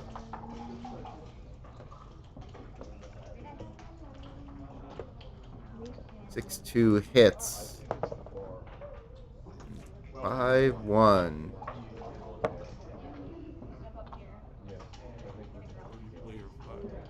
You come in. And then you can split the back checkers. That's probably better than 6-5, I think.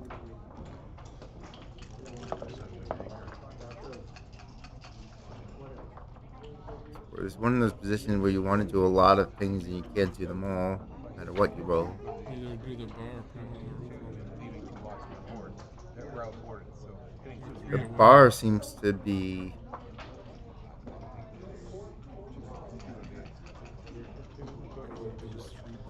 I don't know. Ooh, there's a double hit, but you know what?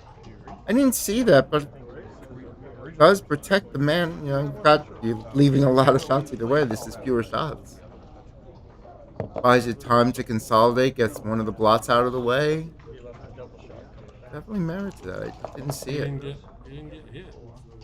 3-4 is the wrong kind of 7 for making the 16. You can't bring it to safety. It's down. Right, you're not playing 8-4 and stripping, still leaving more shots. Well, it's about the same number of shots.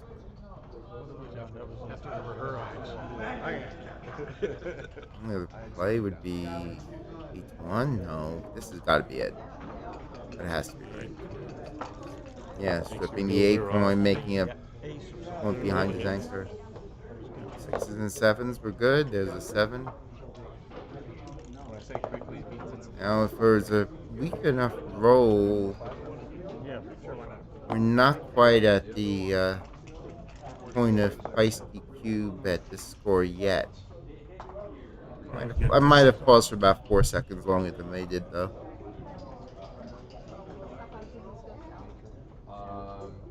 16-11, 23-20. First play that comes to my mind. Can't hit anything even. Well, I guess you can hit 5-2, but you can't hit it in a non-silly way. This looks normal. And that's the bar point, right? It's not the most important point right now, but it's what the dice are giving you. And there's the 4 point for Pat and Chris. They have to attack. You're hitting with a 4. You're not anchoring with the 2. You're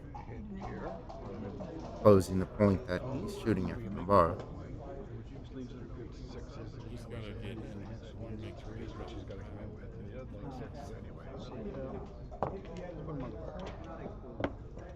There it is.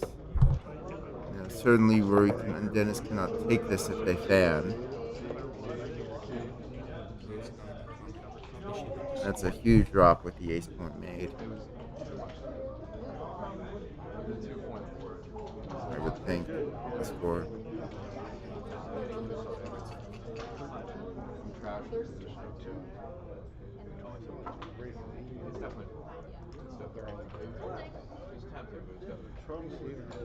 We don't really have any threats to lose the 6 to the second one, but they're also escaping. Can we lose? Is there anything that loses it? Lose a market on? 6 is a leisure market.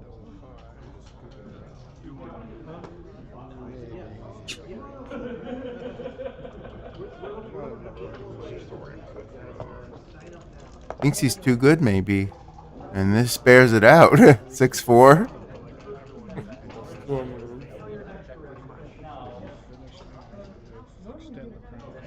You are attacking. You are not making the bar point here. There's no question about it. Making a homeboard point when he's already out and putting 2 men on the bar. Far better than trying to prime. If we hit him here for 2 on the bar,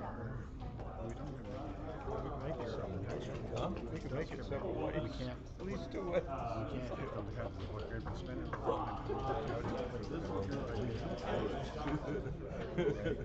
Right? He's only got 1, 6, 2, 6, 3, 5, 3, 6. He's got 2 here, but we got Yeah, I don't know. I don't see play B. I mean, I see play B, but I'm rejecting it out of hand, you know. I mean, it's probably better to hit loose and run than to make the bar, honestly. It's just so imperative to attack. But it's not a reasonable choice.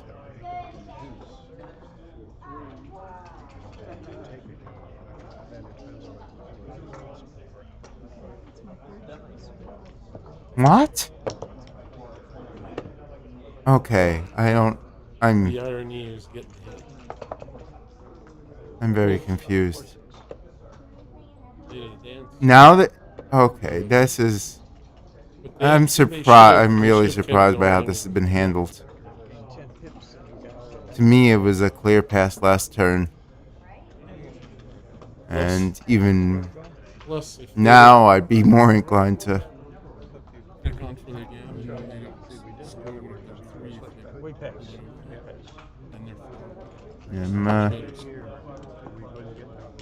I'm kind of surprised at how they handled that with that 6-4 in the cube. I mean, you're not getting primed when your opponent has the ace point. There's no urgency about running away, especially if you're able to put 2 men up on a 4-point board. You'll have plenty of time to run away later. I mean, you make the 2-point, and then when they fan, you play on for a gammon. I mean, very strange from 2 players that I think are much better than that. I have tremendous respect for Chris's game, and Patty has had Patty won the intermediate a number of years back in Michigan in a very large field, so that was a nice accomplishment for her as well. But Chris, I've always just had a tremendous respect for his game.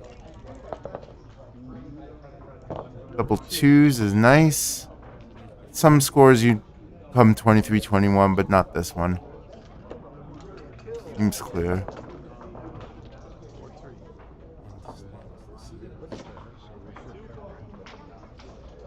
You splitting down? Seems like the ace point is a little too. I mean, I know you already have a slotted. You want to make it, but I don't like it. Ooh, 2 down? I don't know. I would split against that. Only 9 checkers in the zone. You know, bring 2 down. You're trying to prime that anchor, but you've already got the ace point slotted. Got to connect. It's 5-2. You can't hit. You can make the 4-point. You will make the 4-point. Hit and cover. I see what you mean. The blot over there. I thought you were looking at like a hit and cover all inside. I didn't see that. Oh yeah. Yeah, I like that. Yeah. There's only what? 9s, 10s, 11s from the bar. And double threes don't work. Good.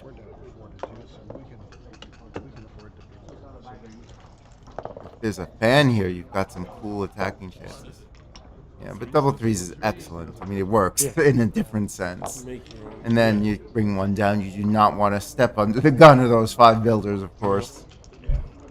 I mean, under the gun, a McGrill term from his classic work. No, you super make the 9, I think. You're outboarded. The 9 is just as good as the bar here. You could also play like 11-9 and split the back man, or 10-9 and split the back man with the deuce. That might be better. You would love to get the 22-point anchor or mobilize the back man. So I'm thinking 10-9 and a deuce split.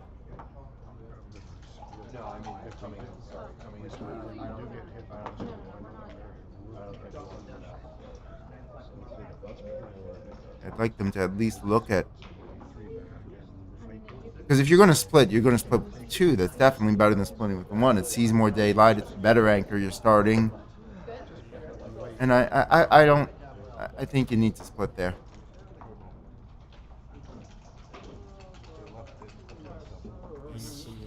You're thinking, can't hurt to think, especially a 3-way, 5-way. I'm not acting on that thought, but you know. 1, 2, 3, 4, yeah. Seems right.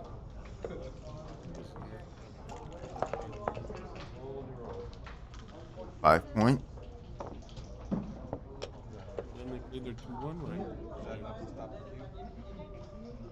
Apparently. Now they're thinking again, if they run out with a 4 and get missed, that would probably be a market loser. But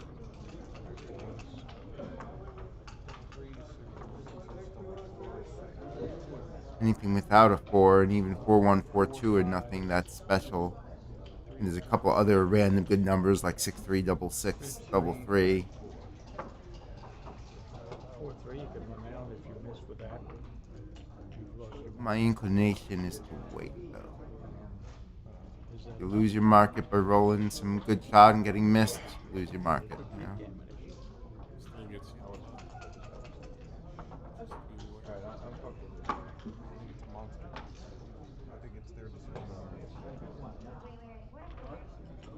Too good, huh? You're looking at it. No, it's not too good. I think the decision is theirs. Okay. I don't think it's our key. Okay. All right, go for it. You got back to one position. I certainly wouldn't let this go. You've got an ace point game plus. I know you have the home ace point made, which is an underrated factor. But with it's a third homeboard point, which if they're able to attack is One an more asset point made in too. your own board. I mean, certainly I don't think Rory and Dennis were doubled if that ace point were the 2 point. Certainly not if it were the 4 point, of course. But I would have a hard time letting this go, especially at the score.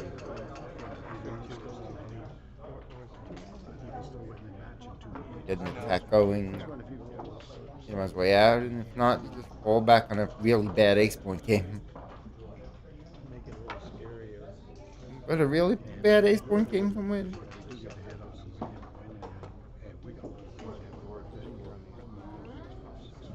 so they take.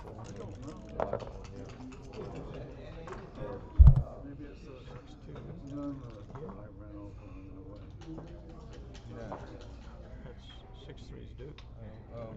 13-5 looks natural. You could look at 13-11, 10-4 if there's a reason to do that, but this is normal. Duplicates the 6-3, whereas 10-4 does not duplicate the 6-3. Diversifies the opponent's good numbers. So that should be reason enough to do this.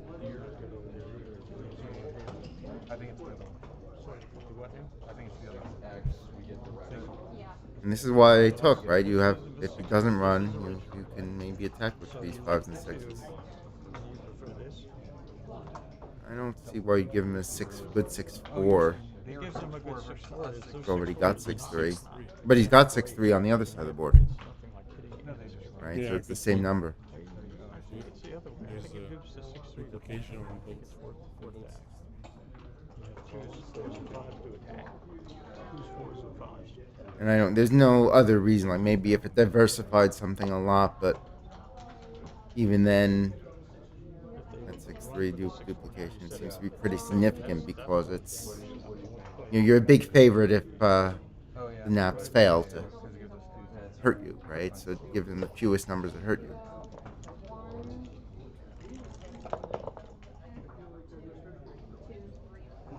Or 2 is 2 down, I guess. And attacking is pretty loosey-goosey. You can wait for something better because he needs 4-3 or better to get past you. Yeah, 1-6 would also be strong.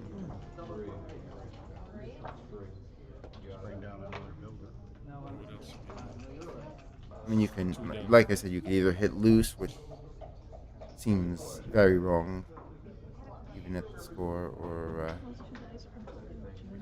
make the 4 point, have another homeboard point, but then you're giving him hitting 5s that are too many.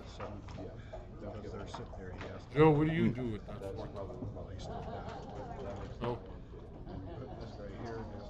If you play 2 down, you have backpackers. You have a few fluky numbers that make the bar Your point. connectivity.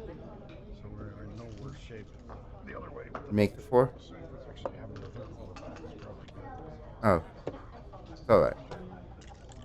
Yeah, that looked right to me too, and to all of us. So 5-3. 2 down is only 6-1. This is 6-3, which is, like I said, duplicated. This seems reasonable. You don't need the 10 point. Ooh, double sixes changes everything. That is a heck of a shot. Come out, you make the 3. And then, well, if he expands, you can play on here. Yeah, you could think about it at least. You didn't think about it. You gotta think about it.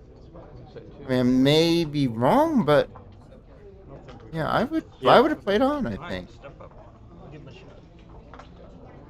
You've got 3s to hit. You got 2s, 4s, and 5s for the 4 point. Gets you to Crawford. Slide wants to cash. I think you play on. I mean, you have that big turnaround, and sometimes you certainly shouldn't cube instantly. I mean, but sometimes there's an instinct, you roll the big joker turnaround, and you're like, ooh, I can get 2 points, and you don't even consider, maybe I'm too good.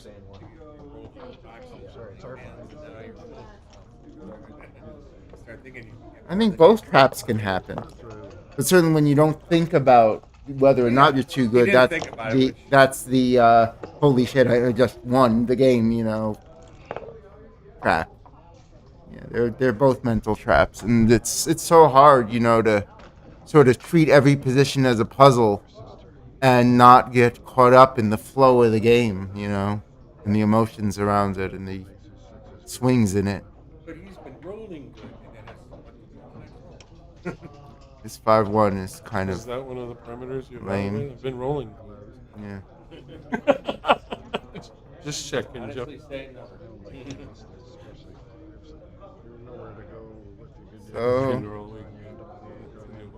So this is my play, I think. You don't want to come all the way to 18.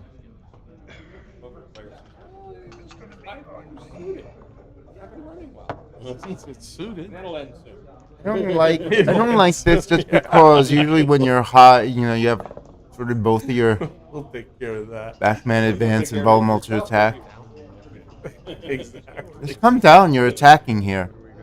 Yeah, that's your game plan, right? 10 boys in the zone. The Naps made themselves, they were a bit vulnerable by having 2 checkers high up there, and Hits.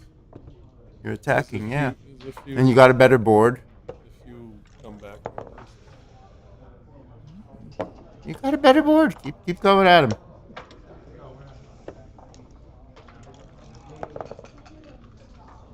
Ooh, that's a nice shake. Makes the 5 point, and you're gonna split. Splitting hurt you play 6-5, but splitting's good. Puts extra pressure on blots. Makes him obligated to clean up. Yeah, I mean, even if he can just make the bar and not worry about the 8, that point's on him. 5. What do you do? You can make the 8 and 7 points. That's right. That is nice. Didn't even see that at first. Or you keep attacking. But attacking, you got 6 guys, 9 guys in the zone. You're gonna run out And of ammo. 3 guys way back Way there. back. About as far back as it can be.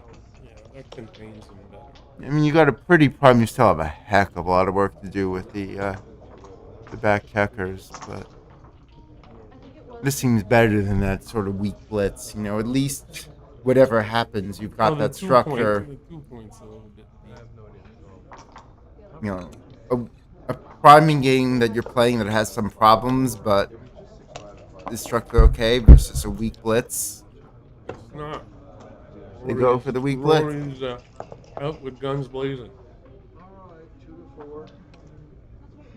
Anchor. And down. Now that when your opponent's made the 2 point, you're happy to hold on to the ace point anchor. I think the bar point is useful enough that I would have played 13 to 10 there. You want to prime those 3 men. It's not about the bar point, 4 point. What would you have played with the ace? 23, 22? Yeah, you don't prime yourself. Yeah. Yeah. Yeah, it's 23, 22 plays in more with Rory and Dennis's game plan of just getting those back men home. 6-3 is just runs away, I guess.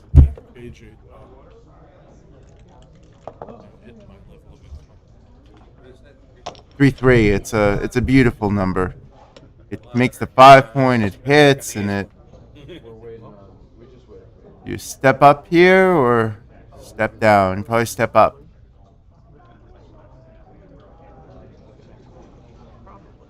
And Goulding joining us. I like this better. Don't worry, your faces aren't on camera. They don't find me for the next match. I'm supposed to play. I'll just hide here. All right, so what's going on here? The 4 cube to is in the 7. middle, and it's probably about to not be in the middle. It's not too good for sure. Right. It's definitely in the range of being a double for sure. Yes. And it's probably in the range of not being a take being- for it's in the range of being a take too. You know. I don't. Back. Did you? Yeah, you can just anchor up on the ace, or there's not enough material to.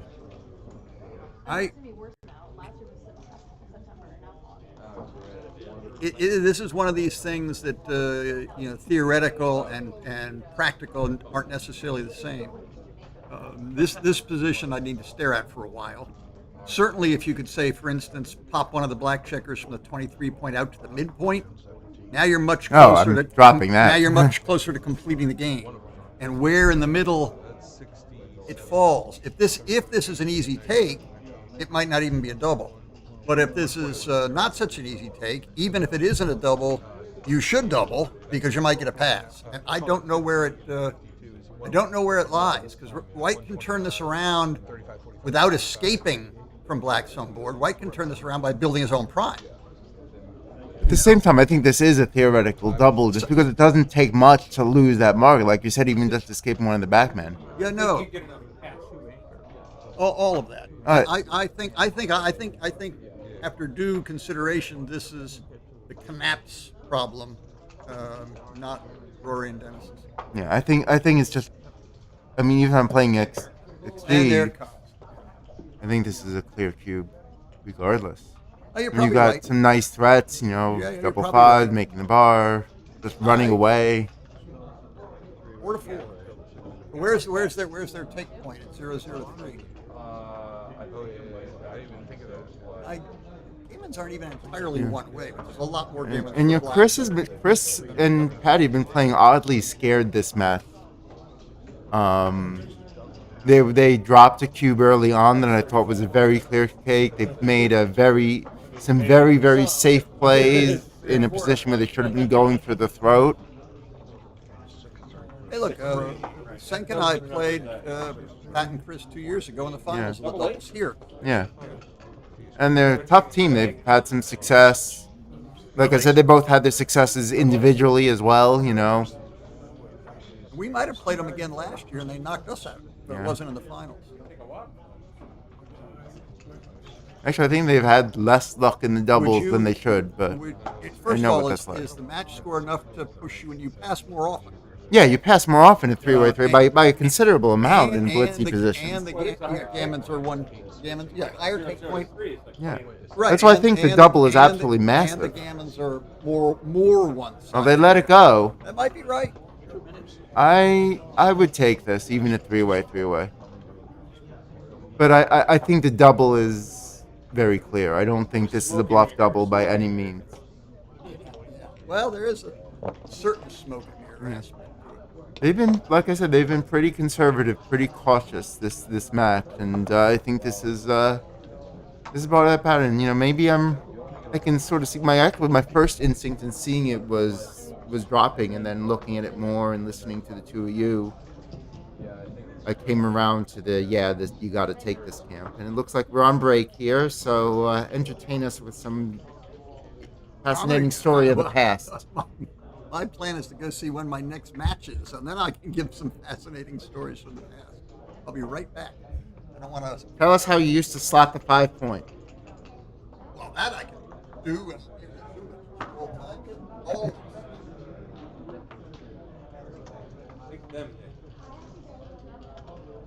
Do you guys want to join in if he's well?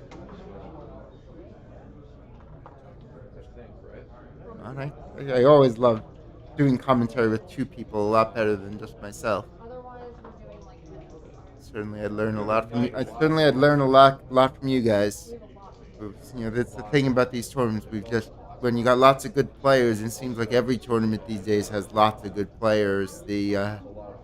Usually means lots of good commentator wisdom. Everyone has strengths and weaknesses, even the best players. You always get Of different course. insights from different angles. Exactly. That's why I love having two people.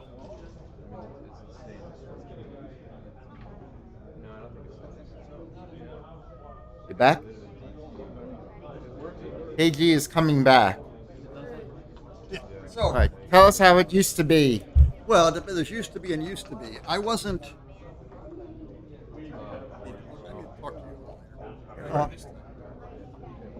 Hidden Whoppers in Boston. There should be Hidden Whoppers in Boston. Look at the schedule, see if there's any room. You got Roberto. I could give the obvious Whoppers lecture. Yeah, I know you got. I could get the Rory. I'm not saying do away. You got to have Dr. Art. But look at the schedule and see if there's anything there, or is it just a stupid overcrowding thing? If ever there was a place in that pond. Well, Bill lives there. He's going to be showing up. He's part of the community. That's true. Just all right. I'm sorry. It's a little bit of a backgammon history lesson. In the 1970s, before really any of the books were written, I mean the Jacoby Crawford book on how to play existed back then. Paul's book didn't. I knew Paul fairly well before his book was ever written. You guys didn't have Becker then. That sounds about right. Yeah. Good for him. Yeah, Dennis played a 3.2 in the BMAB. Yeah, there you go. No, we don't have your sound.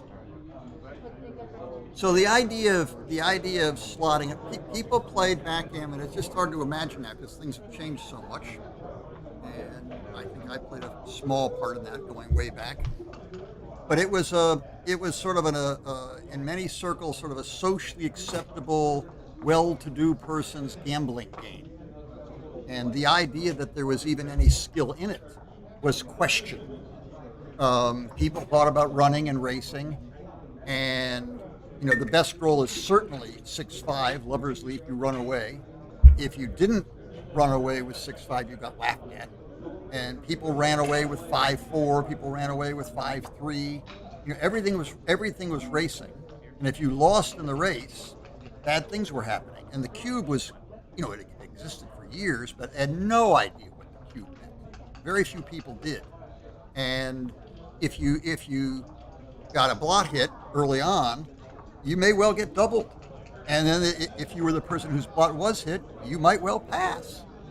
And then there was I was on the tail end of it, a growth of chess players who were analyzing backgammon more as a game of skill than a game of luck. And since a lot of people were playing it, had money, and played for money, these chess geeks were making a good living, And one of the things that was discovered was slot a point and then cover a point.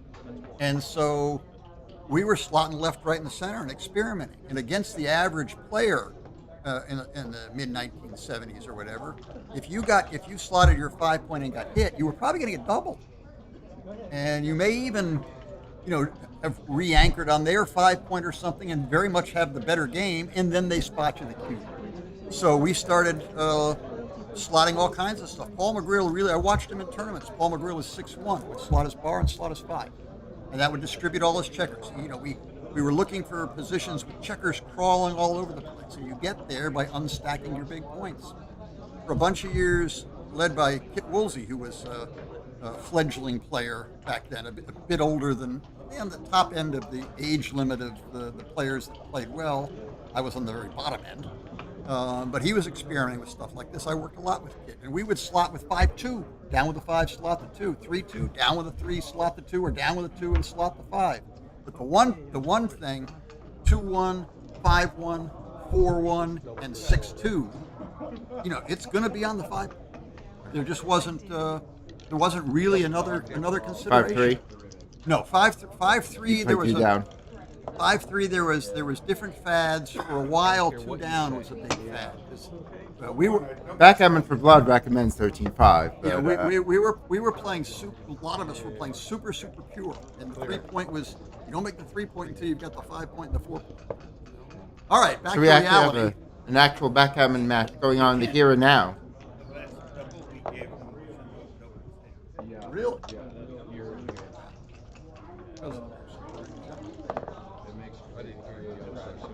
6-2 makes the 4-point here. No, it's a bluff. Okay. All right, back to 3-2. 3 has to come down, and with the stack, probably the 2 as well. Lots of builders. Builders are good. Yeah, there's all kinds of cool stuff happening when you're playing with 2 checkers back against 1 checker back.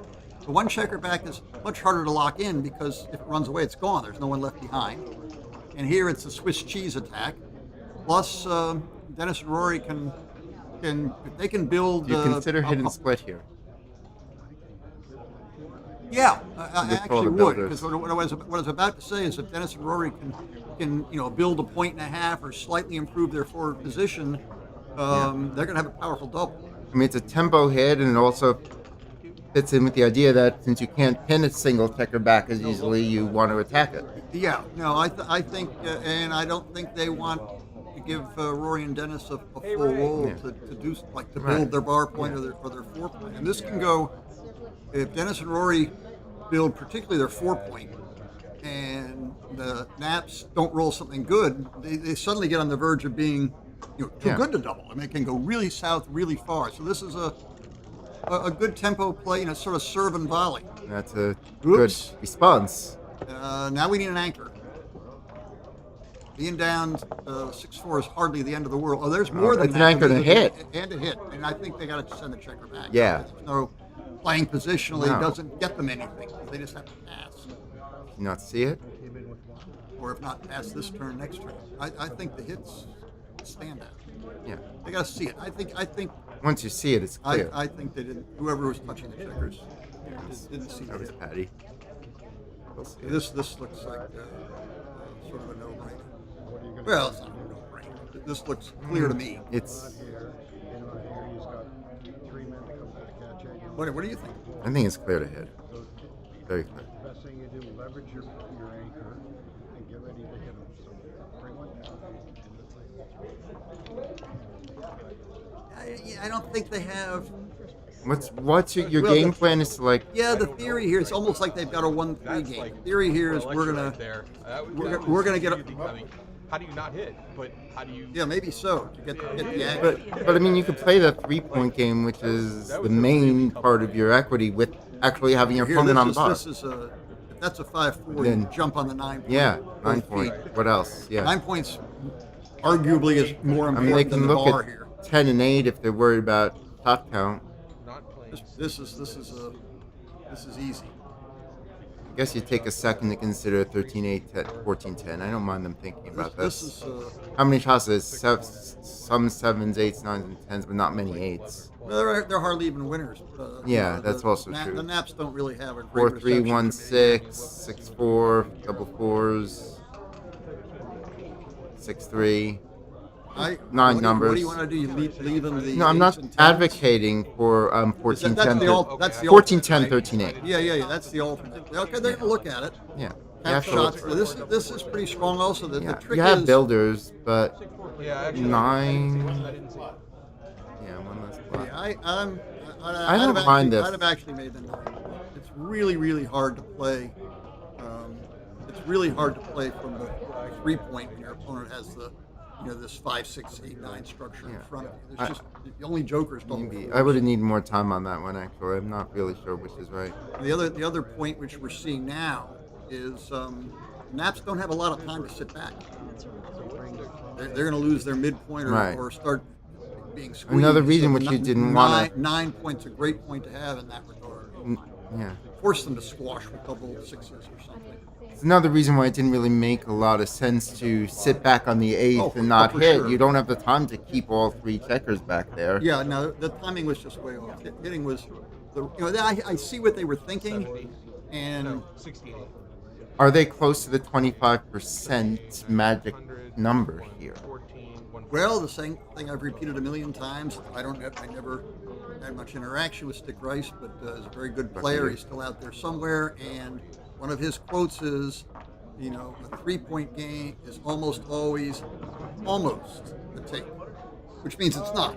They're just, no, I mean here it's close gappy passes. and Right. it's So whatever. if you start with a a sort of pure 3-point game, is almost always almost a take. If you make some holes in it, and if the timing is okay, and here the timing is highly suspect. Well, it's okay if he gets if he turns it into a pure 3-point game. Yeah, but here he might just get squashed. So I think they're right to be 80 and 48 is 120. they're right to be talking about doubling. I don't see the Naps getting gammon here. Right. So the Rory and Dennis don't really have to think about, well, we'll just win a gammon and win the match. We don't need to double. This is not really I mean, a if you're in the position.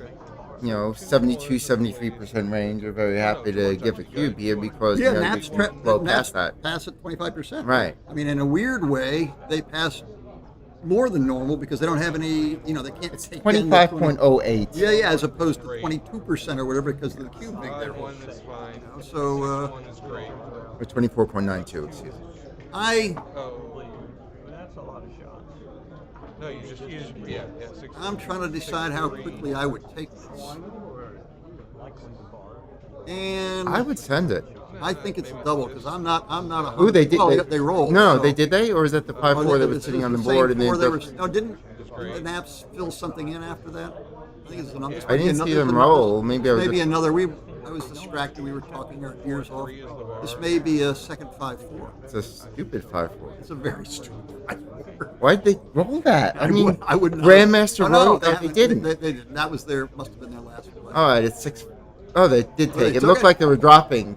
I don't know if it's because a they hit take the clock I don't know if first. it was a take or a drop. Well, now it's a drop. It's a drop now. They probably should have reshipped.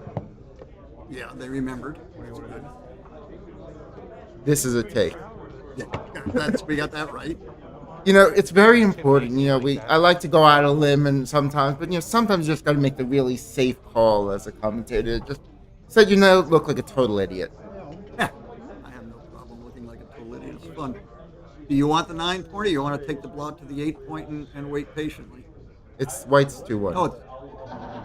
It's a baffle box. I'm used to Yes. looking based on which side of the board the dice are. If I had known they're providing baffle boxes for these streaming matches, I would have had them. Yeah, I think this is. Oh, it's probably Rory's box. Senkiewicz said come up to the 4 point, and I think they came up to the 3, but I think all the way up to the 4 might have been right.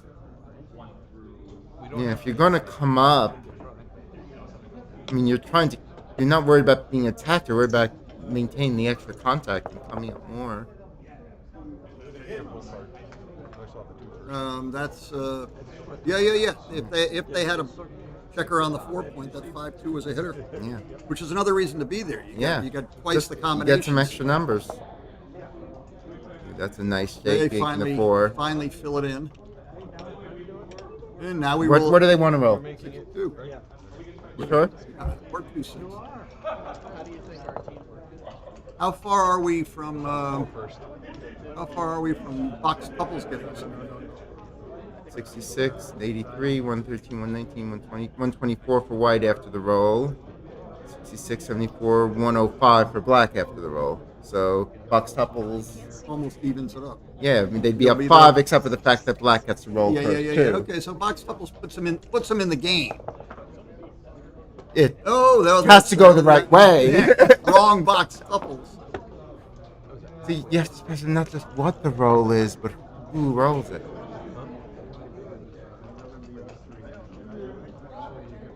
Art Benjamin had a cool way for taking a shortcut to figure out what are your chances of getting a shot when you're like on the 3-point.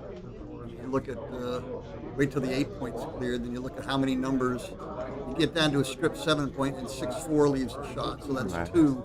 And then you get down to a strip 6 point and 6-3 leaves a shot, so that's 2 more. And then you get down to, a strip 5 point and 6-2 and 5-2, and you add them all up. There's some simple shortcut, and it ends up you've got 16% chances or 18% chances or something like that.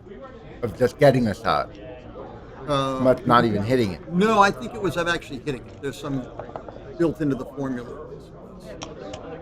And now it's it's going way downhill. The race is going way downhill, but it's still it's not 0. You just don't want to get stuck here They do have to too roll long. 4 or bigger. You could afford that one.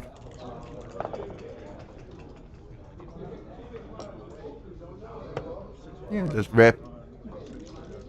Safe.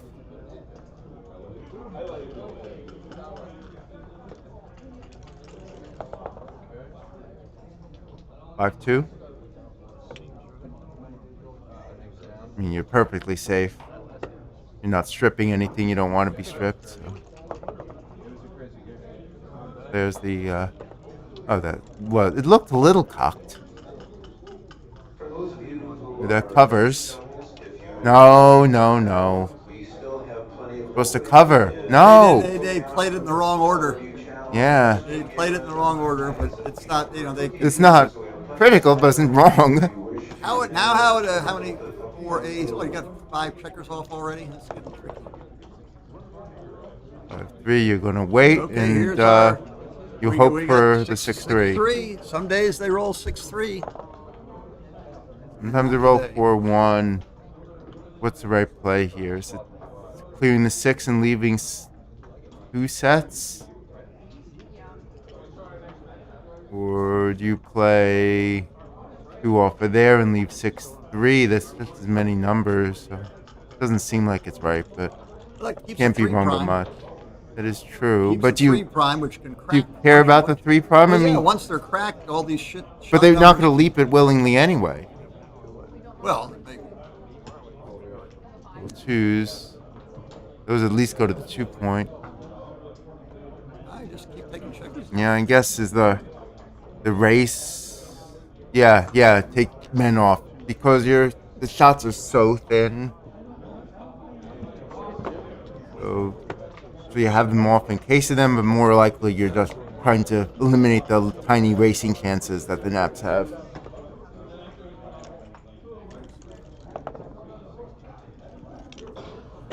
Very efficient.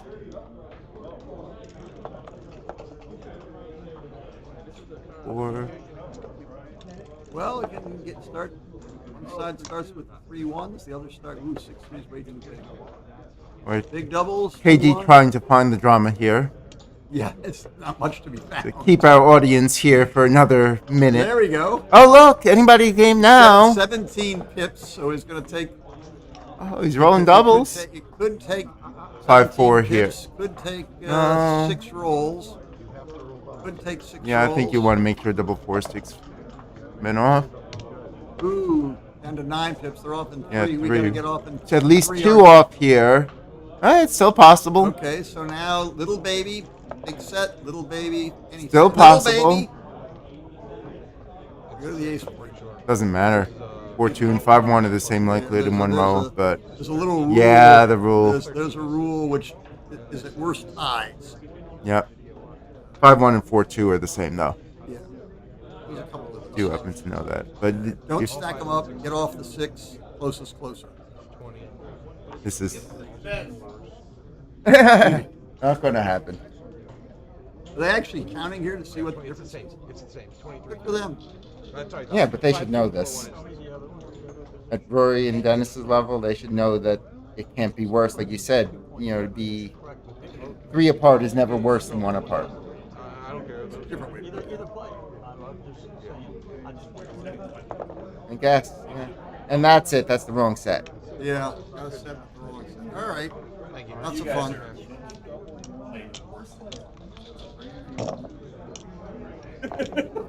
Did we? If I made more of his plays, we'd have done better. You're a fish. You're a super fish.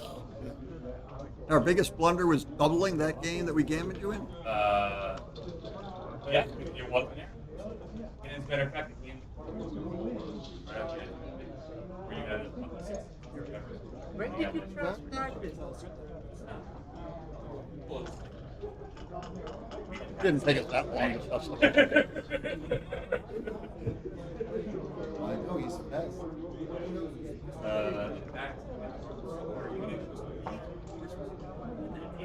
When I said it, it's a bigger blunder for us than we've had. There you go. So we got to move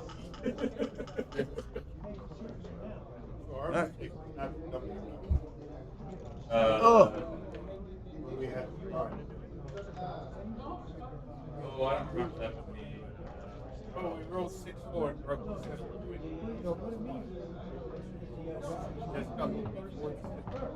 Oh, yeah, it did show an error, but I assume it wasn't.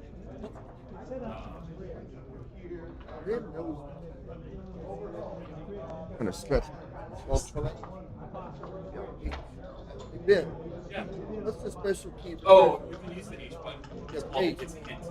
H for And so hint. if it's like a match like that where every play player's making the right play, you hit H, it shows you that play, you hit H, and it makes the play. So it's just type the numbers HH, type the numbers HH. You don't have to actually click any color. But if you're transcribing the answer, it's not making those plays. But even though when you do the H, it still shows you the move. Yeah, but then you have to interpret those are right? So it's just you're either transcribing the match players and making the right plays, or you're like for me it's one thing. I'm either making the checkers because it's random players, or I'm hitting H because it's random. David offered to stream me. Yeah, guaranteed. It's her third place in the BMABPR.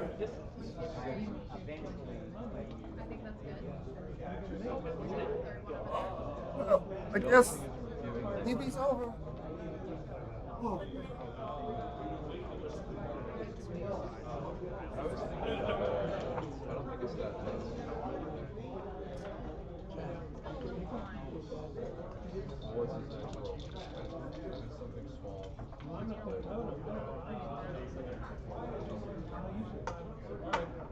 We'll do it.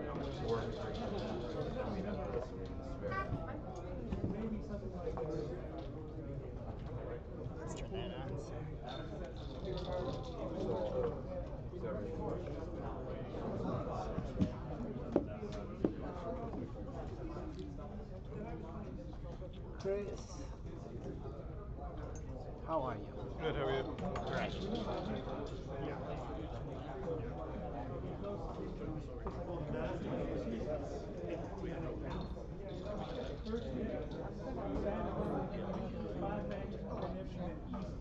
Should I try this is fine?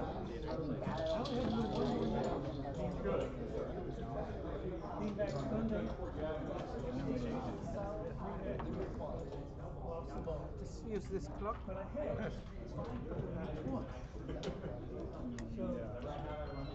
Want to start rolling? You have to do a little different. I'll probably do it in a way like that. No, he said it's fine.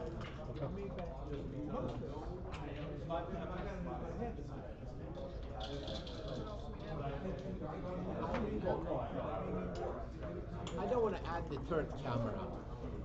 Will you share that with me? It's gonna be live. It's gonna be live, but finding that. Share with you.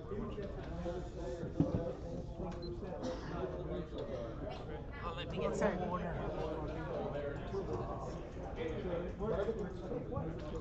You win, you give us 1%. You lose, so we got the back.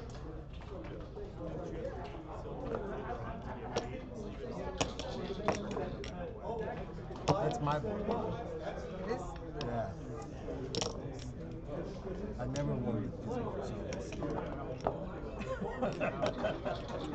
Sports okay. That's not good advertising.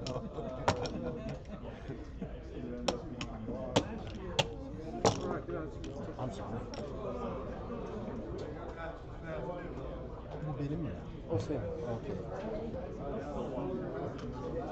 You start. Good match. Good match. Good match.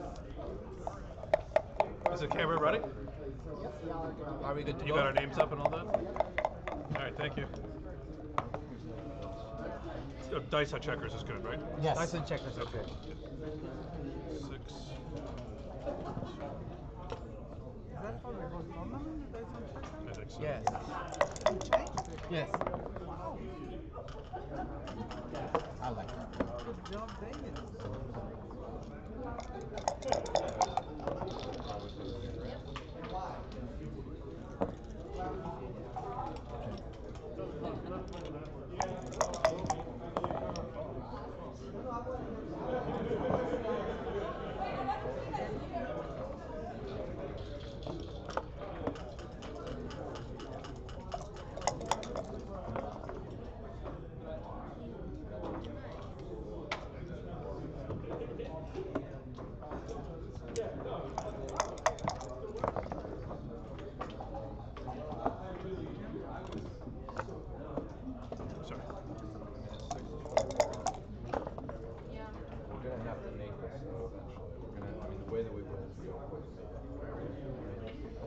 Şunu bir şey gideceğiz herhalde.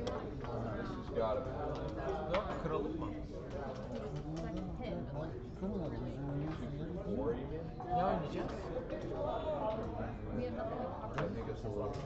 Buraya mı?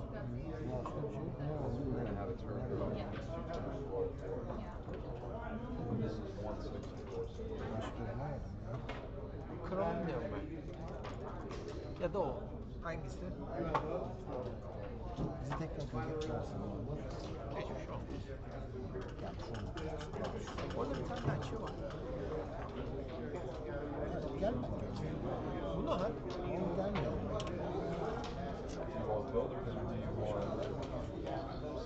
Kıracağım. Well, Tamam. we'll put these like this. We don't. We're kind of stuck. This is duplicating. Do this. Yeah, anyway.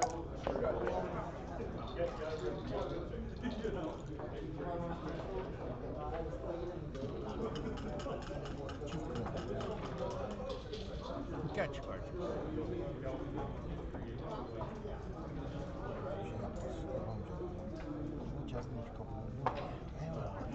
Kapıyı alalım. Ya da yukarıdan tek getireceğiz. 3 tane gideceğiz onu. Bırakmayalım onu 3 tane. Çünkü en iyisini kaldı çift. Hangisi? Bire mi gidiyoruz? Bir tane 1 ve 4 kırıyoruz. 4 1 ile kırıyoruz. Birinde 2'de kalırız. Birinde 3'te kalırız. 10'da kalırsak. Evet. Bence de. Daha bir şekilde daha çok hoş olur ama daha az kalıcı var. 1-4'te bununla da kalıcı var. 1'de kalırsa. Bir daha öbürü dene. 1 ile bunu 44 ile bunu kırarsan 6'ya da kalırız.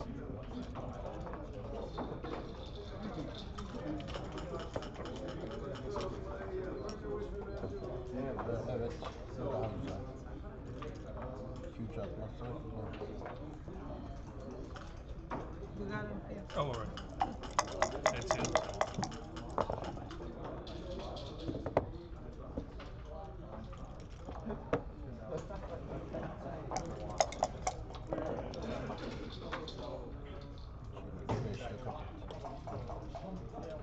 Sonunda bir kapı yaptım.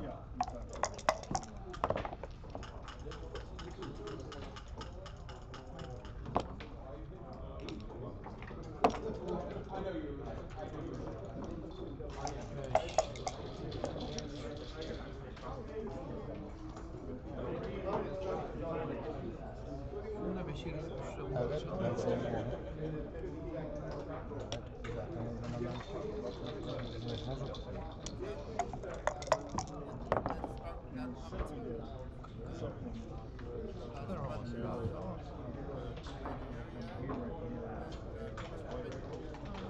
This is 2. This is 2 regardless.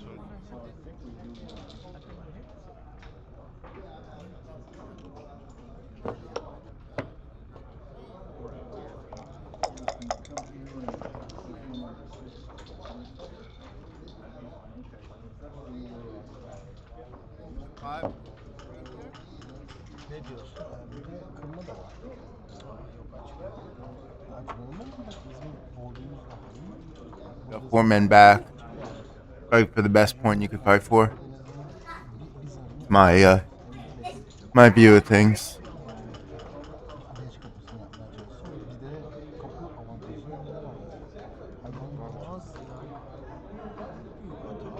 I'm in a Koray or looking at this.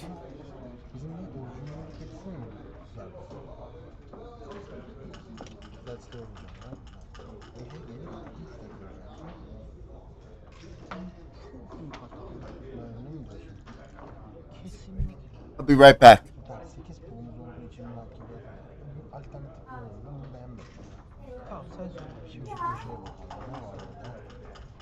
Okay. We're still looking at this 5-3 here. And just intuitively, I mean, for me, I just want to fight for the 5 point when there's no, like, when the shots aren't going to kill me in return, but they connect. Now, 4-2, they can hit and come to the 8. Chris pointed at that. They could play 20-14 as well, but I like hitting here. It keeps Black from attacking so easily, and this just seems the most natural. Look at 6-4 for a second to unstack, but I like this. 4-3. So where do you want your anchor? On the 22 or the 21? Advancing, it seems right, especially with the 3-point main there.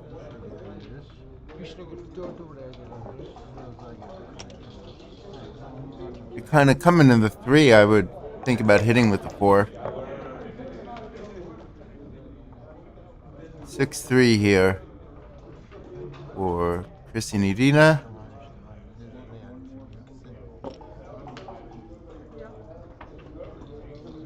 It's logical, just make a run for it.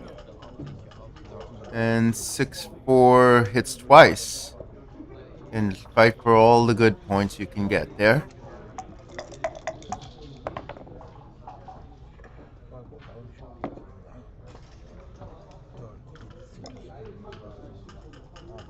Pausing for a second, but it's clearly no double with 4 men back. So you can make the 8 point, but then there's no better ace than lifting. Ooh, I don't know about this. You're not blitzing. This is so anti-positional. You want to be making good points, not going deep with everything. You could even think about making the bar here just to be totally pure. Leaving the 3 blots, but you've got a double anchor in his board. If you make the 8 point, you could think about 22-21. But that leaves...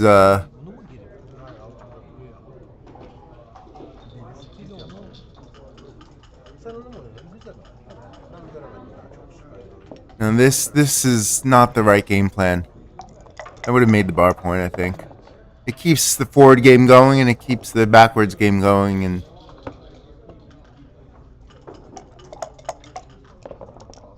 I mean, what do you have to show for this? It's a mess. In and out. I mean, usually you have the extra spare and one of the back anchors, you just want to dump it out, even if you're not really playing for a back game. And this thing, you're not willing to play something like 6-2 with the extra man on the 3. That's what you need to maneuver.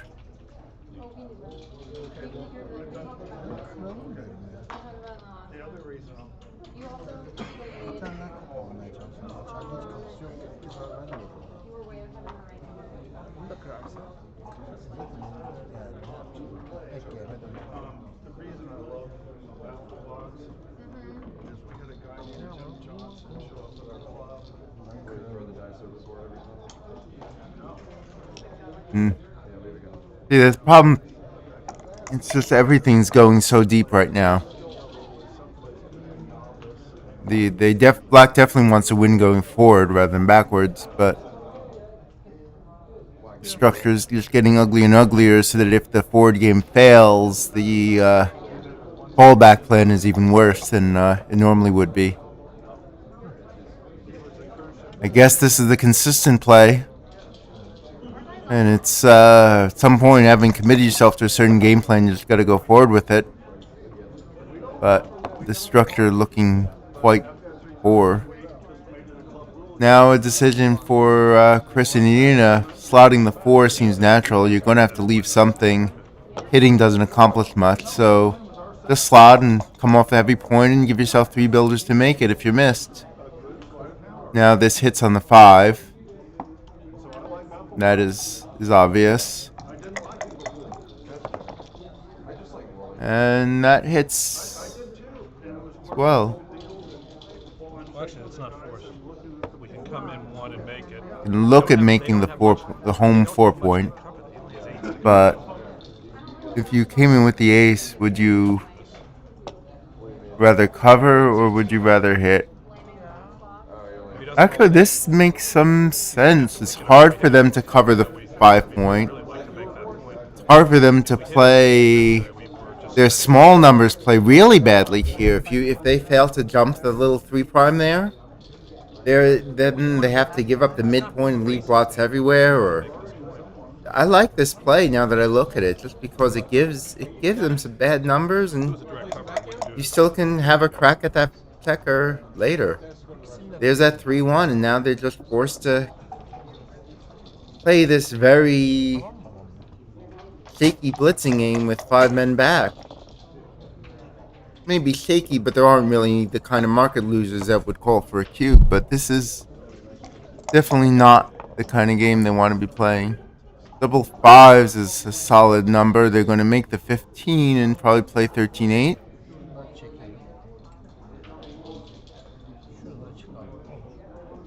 The problem with this play is you're very disconnected. You have a chance to make that bridging point in the outfield, and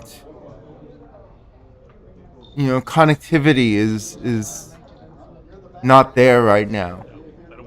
You want to keep your checkers connected.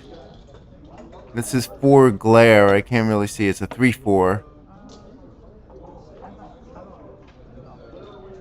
And lift makes sense. I mean, they are Black is structurally bankrupt, but they do have the better board. So I like hit and lift. You're also denying. You could. So maybe they come in deeper. Who are we playing?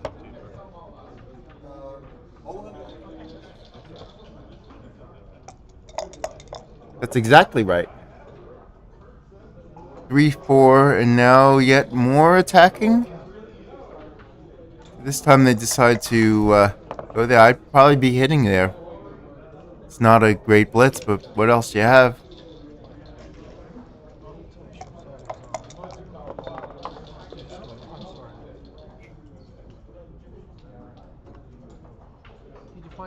We're searching for a die that is down. I got it.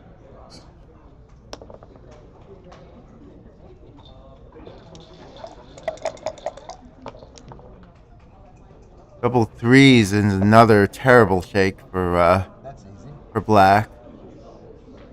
I mean, you make the 5 point and lift the checker from the 6.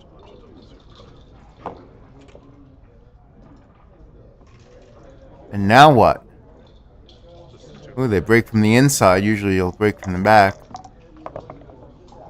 And now it's just, let's play on and see what happens. Got a crushing advantage here. Lifting the blot. You don't want to get hit here. And pretty soon you're going to get squeezed off that 20 point if you don't get a 2 or a 6 pretty soon. So Irina and Chris are now in the too good range, playing against this busted 3-5 game.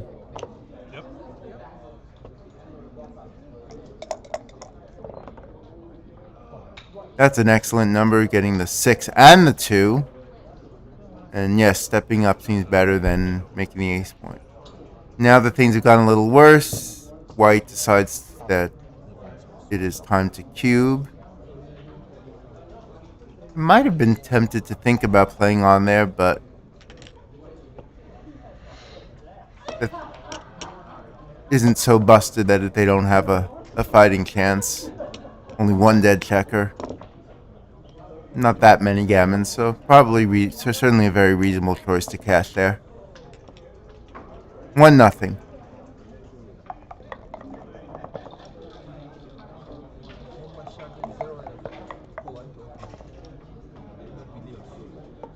Two one, they slot 5 point.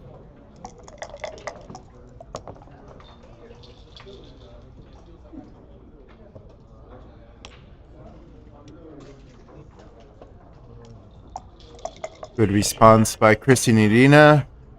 And they choose to hit rather than anchor. With the white having the better board, I might have chosen to anchor there. But that is the boxcar bonus. When you hit with a 1-point board, there is that bonus that double sixes, goes from a great number to a terrible one.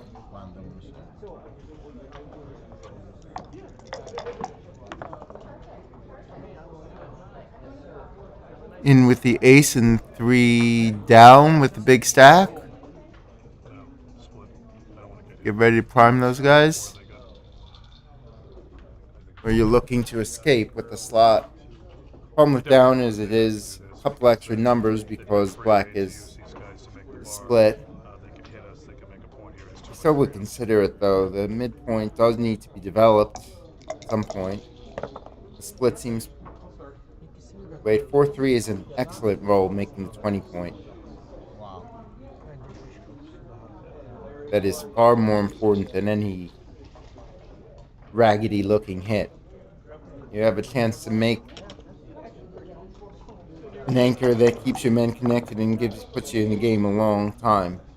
6-1 makes the bar.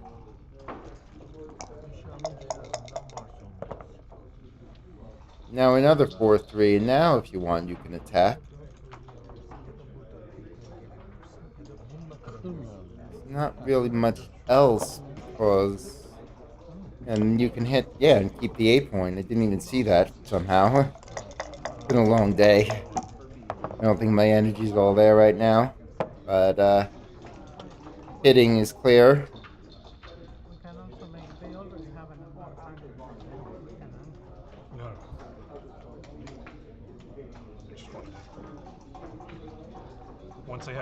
Once they have it, because we would have an inferior anchor. Thinking about anchoring, I don't know what the objection to 24-21 would be here.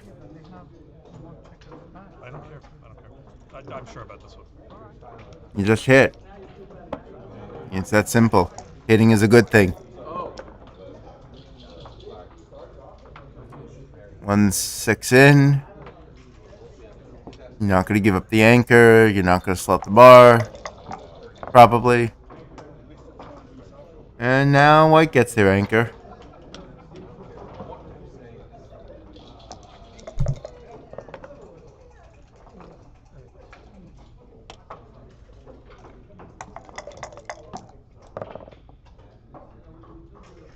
(13-7), and then 7-6 is more natural than 8-7. You don't usually want to have a stack of checkers on the bar point. Just isn't that flexible. This is just more normal. This makes the 3 for lack of anything better to do. Beats 13-8 because it is a home board point. 5-2 is awkward. Play 2 down. They're going to run with a 6 no matter what. You need to hit them off of the ace, though. The distribution is a little imperfect after that, but you are forcing them forward and buying yourself time when you're ahead in the race, which white is.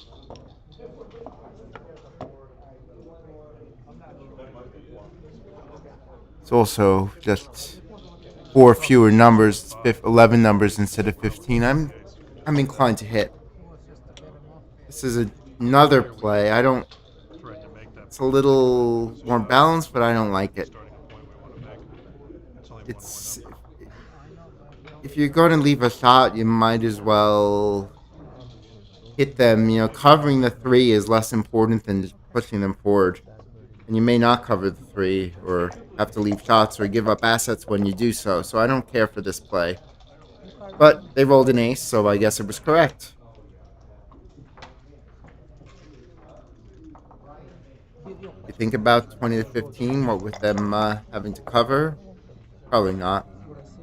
See, this is the problem with having the 3-point slotted. Now it's a commitment, right? Every slotted checker entails a commitment to cover it, which means you have to do it even if it means you're giving up something or wanting to do something else. So double 4s would be, you'd love to make the 16-point, but then you don't have a 4th one. So you'll just grab the 9, and I wouldn't give up the anchor. So this seems right. Just play it as a neutral holding game. 6-5 is not enough to hit.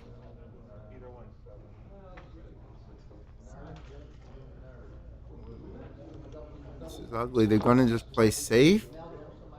I guess playing 2 down. Problem with this is you're going to have to run later. I might have played 2 down, but that also gives up the outfield completely. Gives them the opportunity to just run out and cover if they don't hit you. This makes the 14-point, which is nice for sure.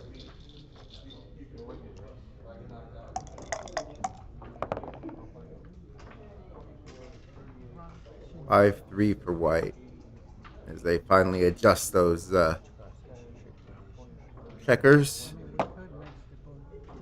You're ahead in the race. You're going to get squeezed no matter what.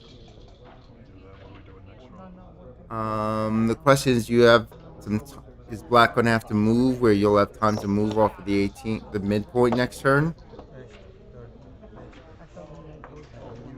Might be the time to take the risk. Black is thinking about doubling. I don't see it. You have to hit and then have a weak response, and then you still have some work to do. That is beautiful, though. That is why they think about doubling. What if you roll double 5s?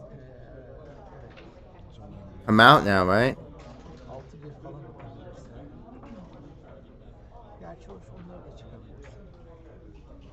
30.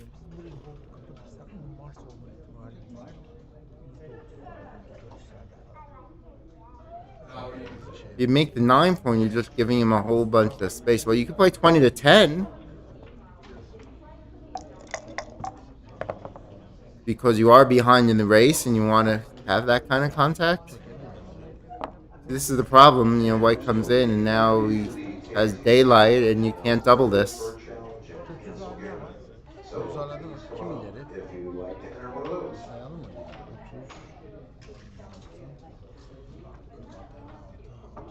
May have to take a shot at the Cancel Gammon tournament over here. I've been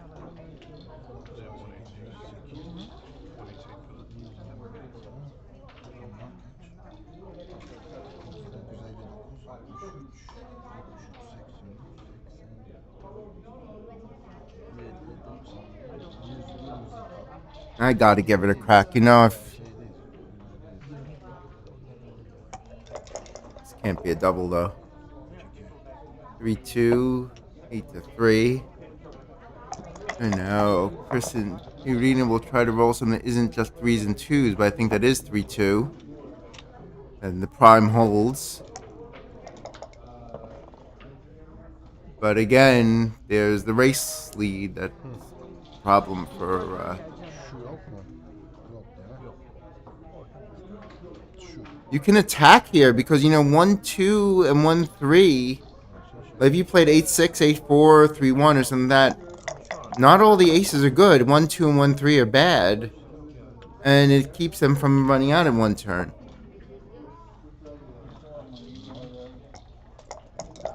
You need to do something to get that 6 prime, even if it takes slotting at this point. But this doesn't achieve that. So 14-5 it is.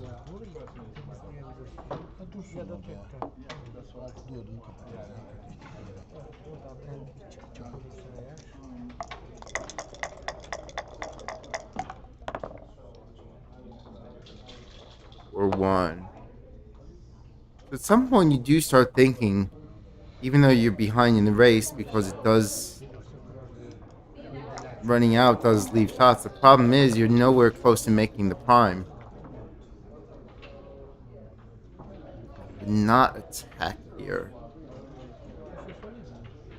Problem with attacking is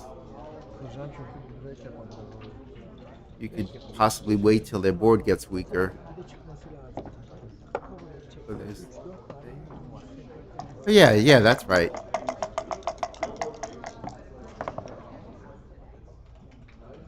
Now you double. Okay, I'm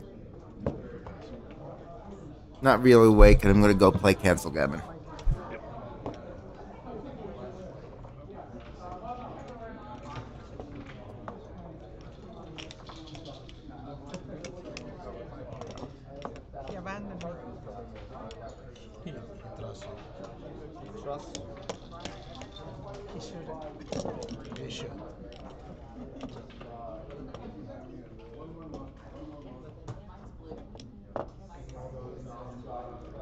He's back, so he doesn't trust.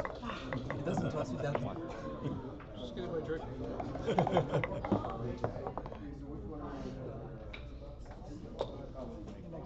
As you prefer.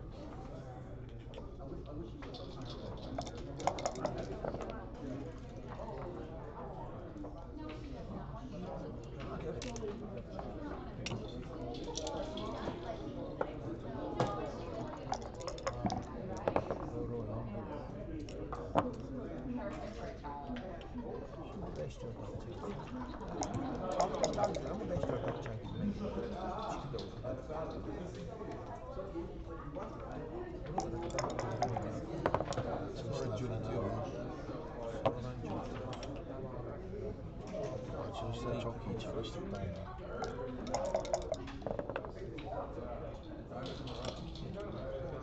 Bir şey söyle, 2 daha.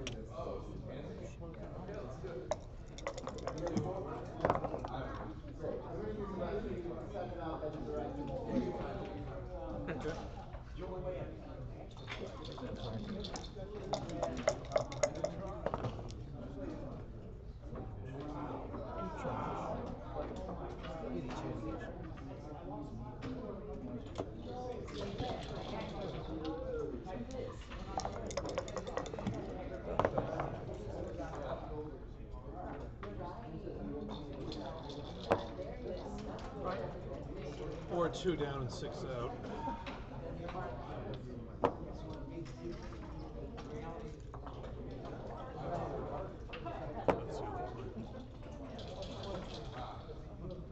I think so. It's gotta be good. We all.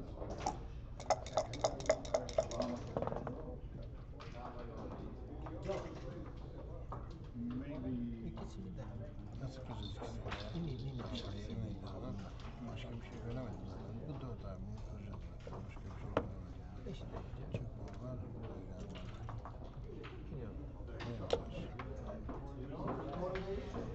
İçeri yapmak önce ayrı bir şart.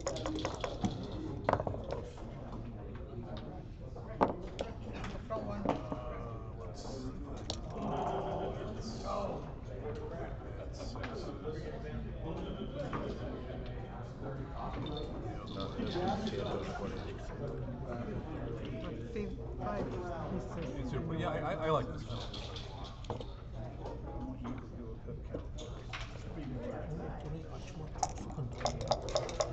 Bir zarı şeydeydi. Bu da var, bu da var. Yok. Bunu mu istemem? İkincisi de şu.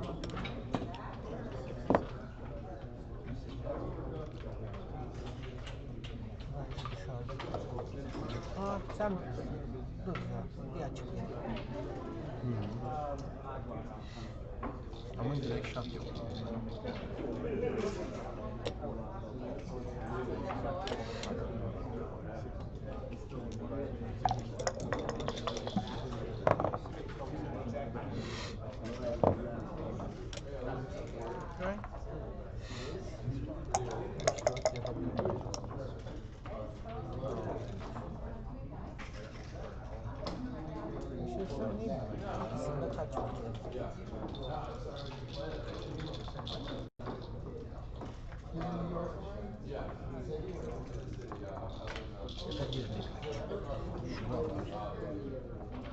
O değil.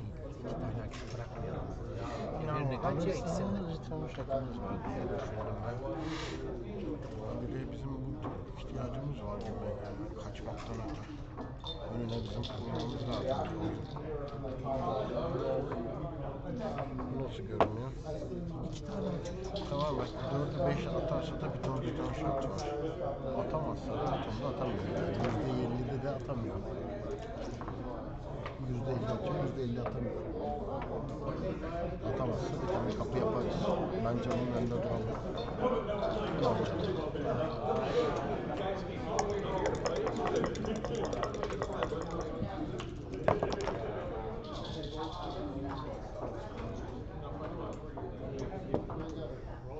I think bring them both out. You can roll a 5 or a 6, they miss. If he hits here, then you have a bunch of returns. Okay.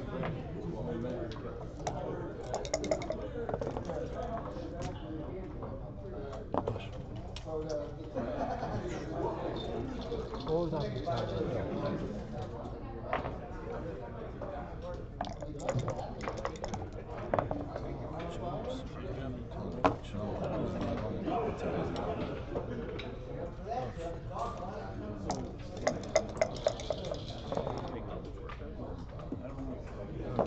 kıracağım o zaman. Hayır, kırmam artık. Çıkacaksın o zaman. Ya da onu kaç.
If you do that though, you can't. We leave 2 pots. After you do this, you got 3 pots. I don't like it. We're so far ahead of the race. I don't think the key is blocking the 6s. I think the key is getting home. I want to play with 1 block. I don't like it. 1, 2. Okay.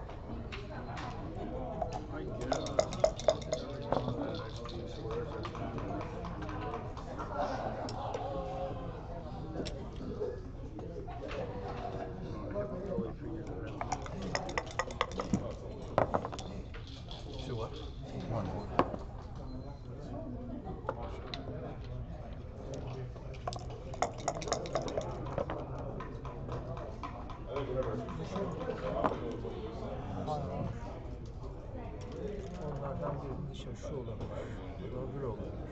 Gidince o şey Üzerine gelecek, kıracak bir de her şeyi. Burada da Burada kıracak. kullanacak. O da bir defans yapar gibime geliyor Buraları orada. almasını engelliyor. Kırabiliriz belki. Kesinlikle. O yanlış ama ben dışarı çıkmam o taraftan. Baksana burada hepsini kıracak. Bir kere şurası. Onu da kıracak. Buraya çıksak Gene kırarsa orada çalışacak. yapılacaksın zaten. Bir de içine girebileceğim. Öyle mi diyorsun? Tabii ki. Bunu çıkmıyor. Bunu mu çıkarmıyor? İkisinden biri. Ya bana kalsa 2'ye 6'ya geliyor. Bir şekilde kıramazsın. Kırıp kapatamazsın. Hem kırıp hem kapatması lazım. Var mı diyorsun? Hem altı hem güç baskı yapıyor orada. Yani orayı kapatan ne var? 6-5, 6-4, 5-4. 6-6. Ne oluyor? Make it 6 is 5 is 4. We hit with an ace or two, we hit pick it up. Threes are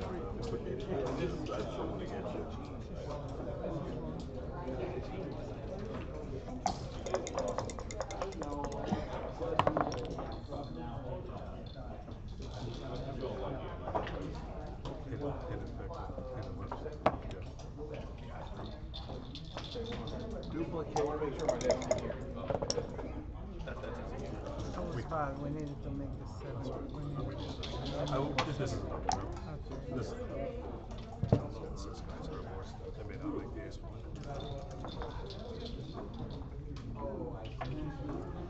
Öndeler.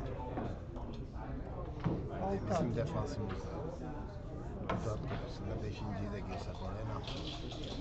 Bire girersen Bire girsek bile 4-1 oyunu çok iyi bir oyun. Burada cheat çeker oldu. 5. kapı olsaydı biraz sarsın. Drop ya. Must have one ederdi. Double 6 falan varsa gider. Almıyor. 2-1. Yeah, erase their point instead. What's that?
Bunlar nereye geliyor? Biri buraya geliyor, biri buraya geliyor.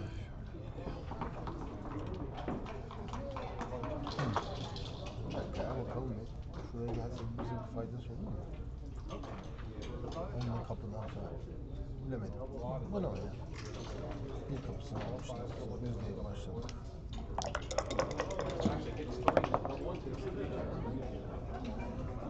İstenmeyen hiçbir şey yapamaz. Ondan sonra Evet, onun 2 kapısı var. Bizim de 2 kapımız var. Bir de açıkları var. 5, 4 kapılanıyor.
obligated to do it in any Üst kapıları var.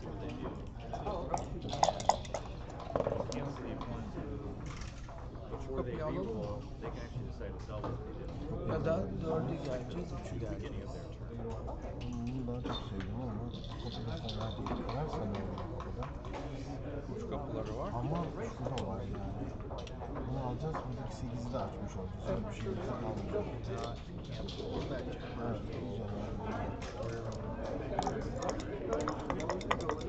8'i açmış olacağız. 8'de bir pulumuz daha olaydı.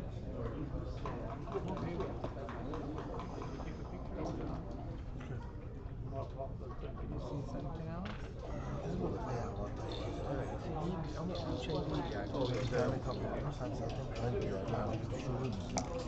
Hücum bakalım. Sayıda da kurtardı. Pozisyon verirse ve 2 kapımız var, 3 kapıları var. var ama bizim 5 kapımız var. Onun kapısı 1'de. Geride 5 kapısı. Şurada bir kapımız daha olacak. Bu kapıyı mı alalım? Ya bunu buraya geleceğiz. Ya da direkt kapıyı alacağız. Onu sürekli açacağız.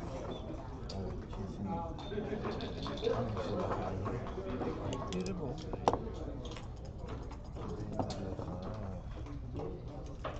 Diğeri de buraya geleceğiz. 4 kapı. Tamam, şunların hiçbir anlamı olmayacak. Şimdi burada açtığı zaman kırma şansımız yok.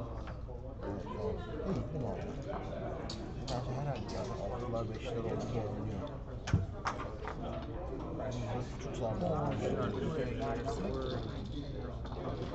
6'lar 5'lerde orayı açacağız.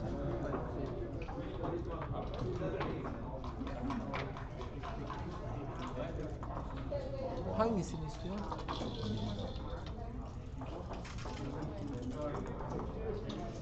Altısını kapatalım.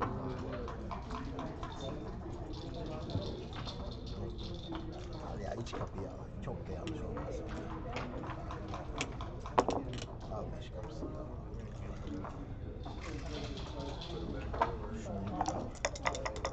Şimdi alt atarsak mesela şık olmaz.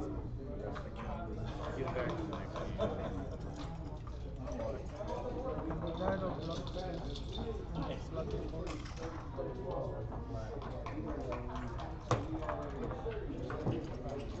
No.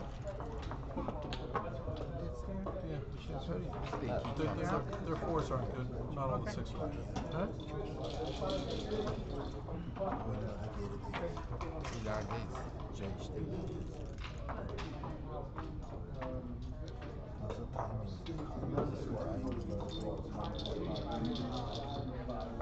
Çekelim mi? sayalım mı? Ben maviyi sayıyorum. İçinden sayalım.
Beş kapısını almakla biz doğru oynadık yani bu oyunu.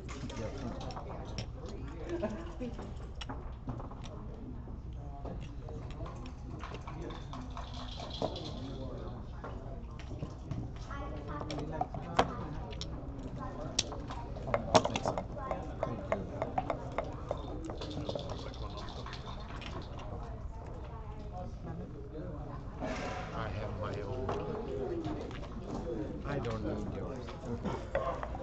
Thank you very much.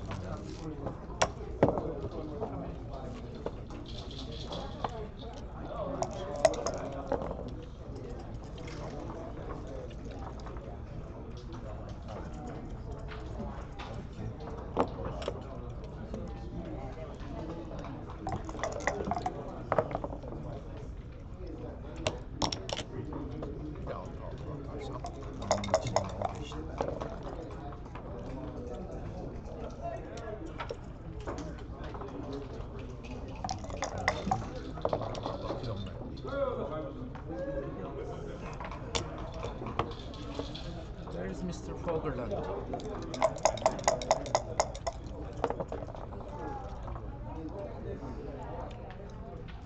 Looks like a cube to me. Yes?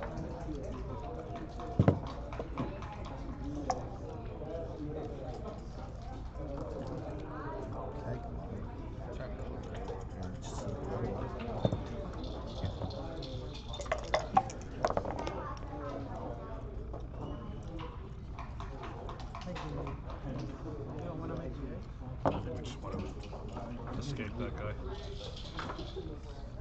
Just play on this side of the board.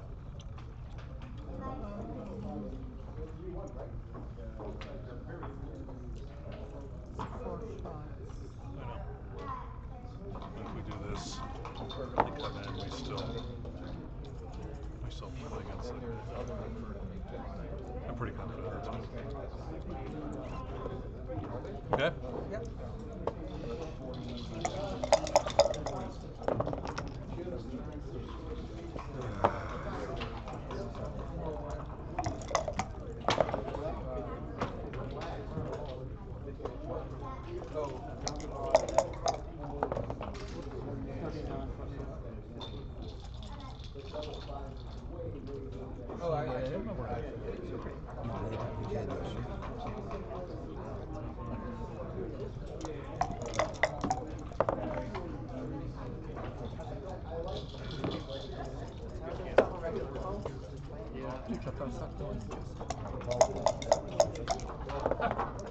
Did you roll the same?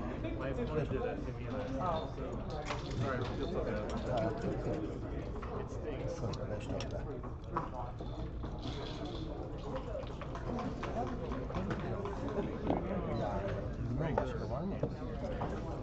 Yapabiliyoruz. 6 ile çıkacak. 2, 4, 6, 8. Kaç pulumuz var ya? 8, 10 pul.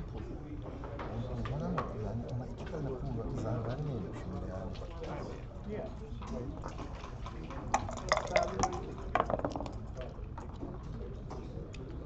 So I'm indifferent.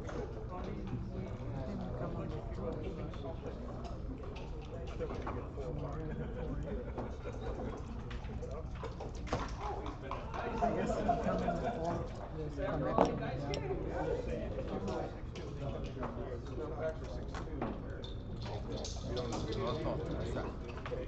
Right here. So that gives him 655 too. 6-3 is duplicated.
Başka da yok zaten.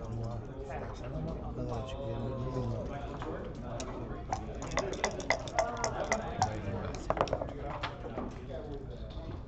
Şimdi kırmamız lazım. Bir dakika bakalım. Ama bu biraz var. Bir 6 attı mı? Kıramazsa bunu. Mars farkı bu oyun. Kırarsak Mars farkı.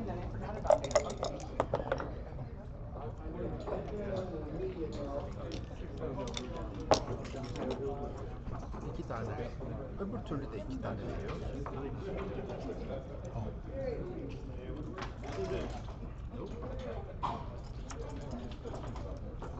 Biz Mars oynayalım. Nasıl oynayalım? Bir tane tekrar. Evet. Ne var bunda? 6 5 6 2. 6 5 6 2. Öbüründe de 6 1 6 2.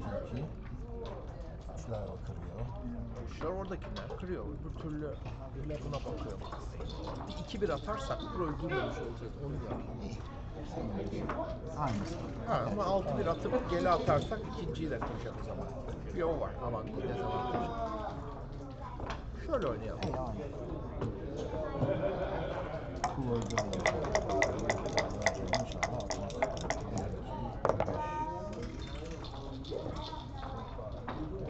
12.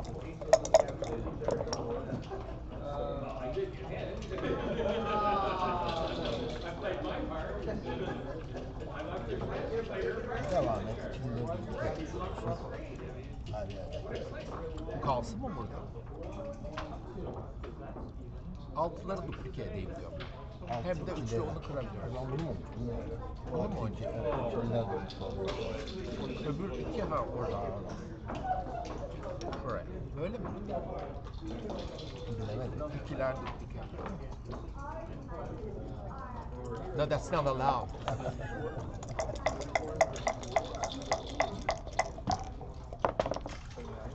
Küçük.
I'm just laughing at the seeming irrelevance of parody versus quantity, you know.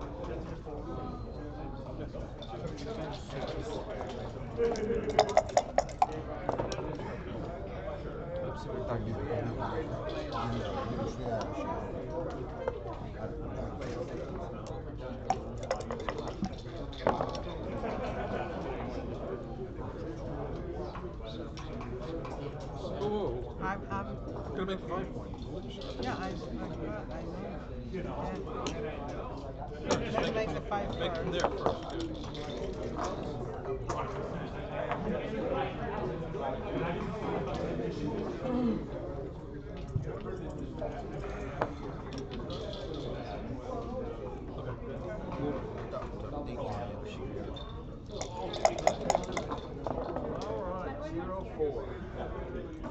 Şunu mu? Altı altıdan kapılara gidiyoruz.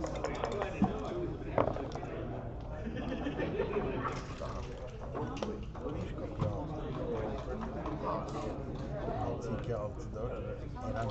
3 and 1, I get it. What do you want to do? I don't know. I'm saying we're 3 and 1. That's the other one. But this is building up.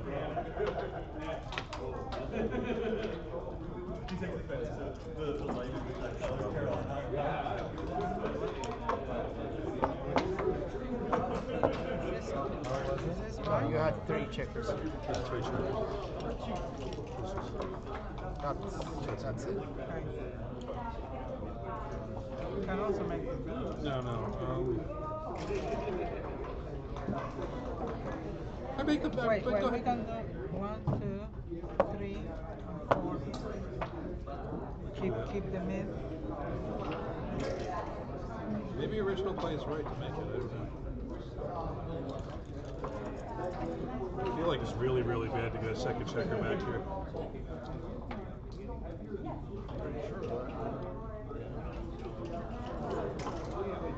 No, we don't roll. This is just putting checkers. But this is putting checkers. This is original. Maybe you're right to make it. I just make it fine. Okay.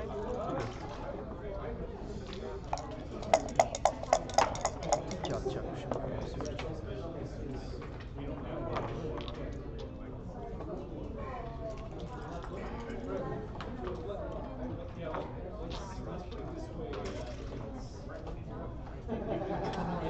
Buna ne diyorsun? Ben de onu gördüm. Limit kontrol vermeyelim şimdi. Kırmadı olmadı.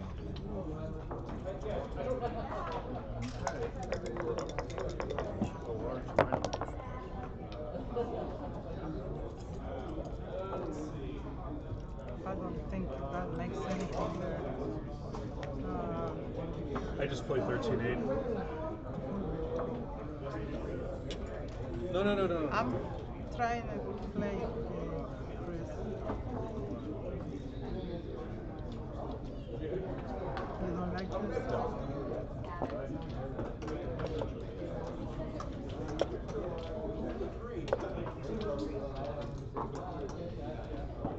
I'll do that rather than wait for a 5. Maybe not.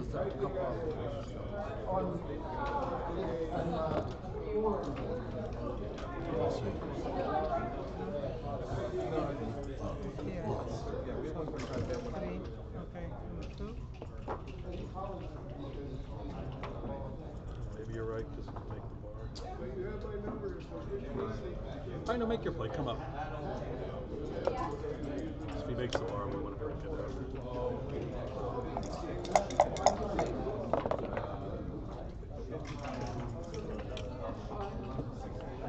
6-3 bunu kırıyor ama 6'da kapatıyor sonra. Bence öyle.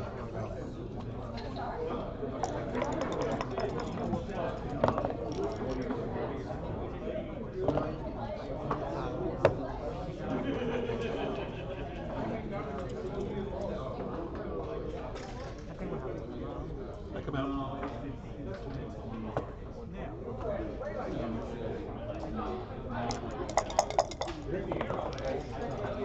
That's cocked.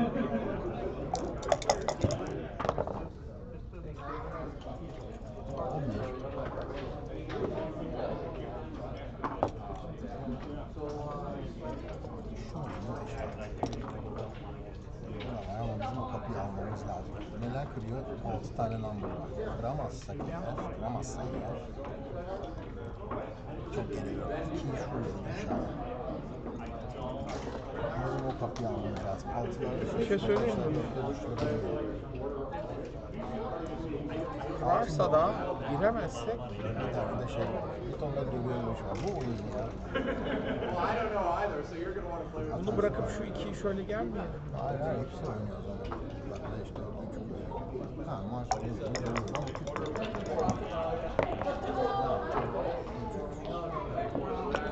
Right, so I'm thinking of any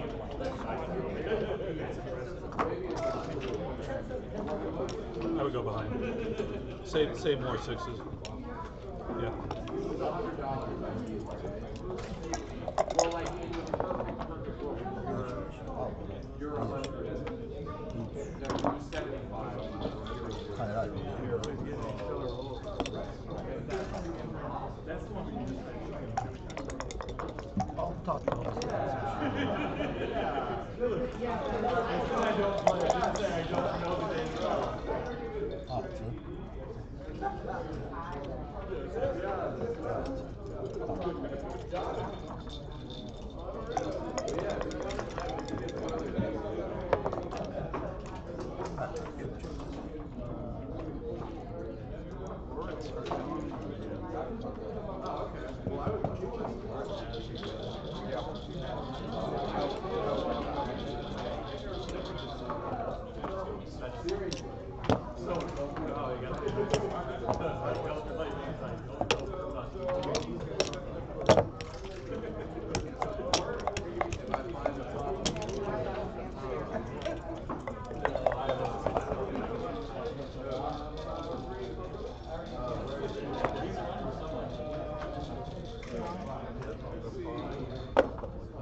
Ya da 2002 gelmiş öyle. O nasıl oluyor?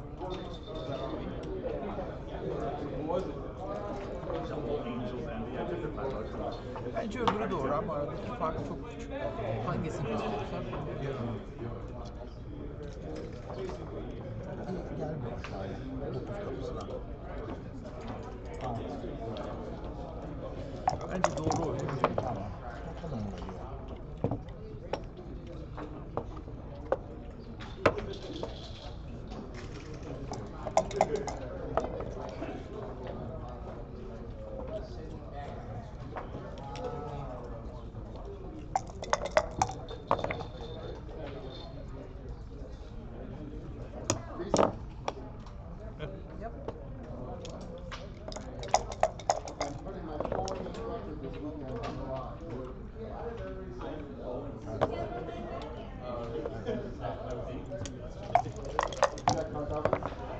Yes, it counts double. What do you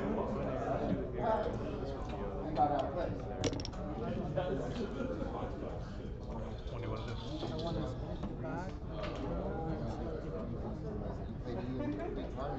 I like backgammon. Jackpot has a G. You didn't.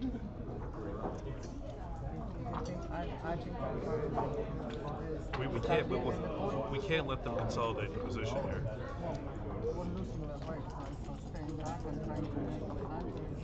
No, I want to make the bar point and or force them to hit us where we get return shots.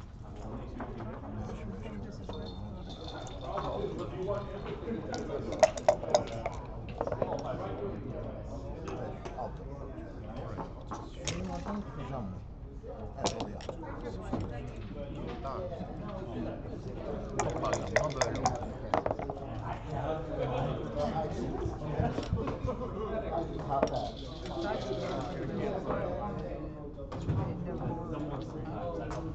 Yes, I don't want to be prime there. I don't want them to make that.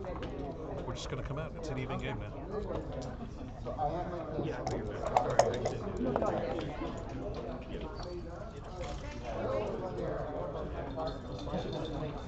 Technically, you're right. It's still your turn. He rolls double sixes. Meşte kırsak 6 yok biliyor musun?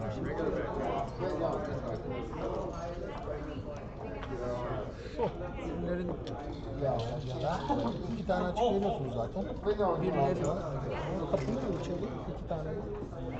iki tane açık var. Üç quadruple shot var. Öyle evet. İçerisini şey yapıyorsun. Kapının önüne. Gene iki shot var. Hatta daha az var. Bir iki. Really shit. Probably not. But if he's supposed to stay back with something small, then it's not a risk. I just maybe wasn't supposed to say, but I didn't give my thought because it doesn't fucking matter.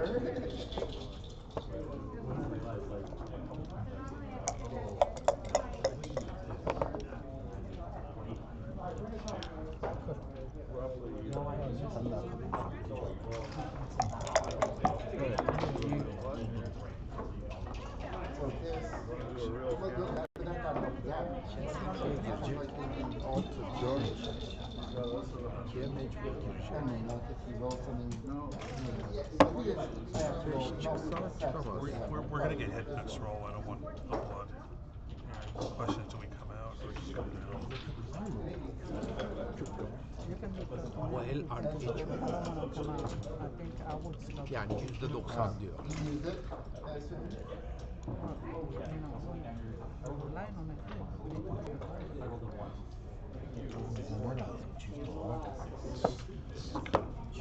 Dört kadar güzel bir zarf almışlar. If they hit, well, he might hit two with an ace. 6-6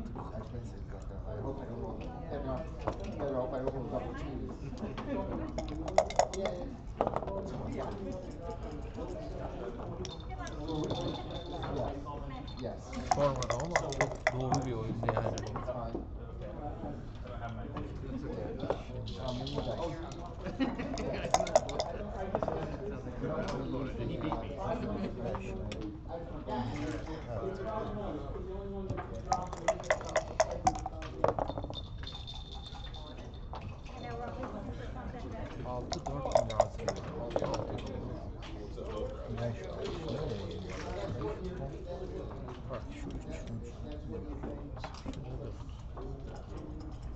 Bir dakika. Bunu 2 getirsin. Bir geriye gelsene. Ben getirdim. Şu ikisini gel. Bunu da şuraya gel. Daha güzel oluyor mu? Tamam, bunu da kapatmaya ben Tamam, bunu da tamam. kapatmaya. Peki. 1, 2, bir tane şart veriyoruz değil mi? bir şart veriyoruz. Tamam. Ama tamam. 6, 4, 2 kapatıyor.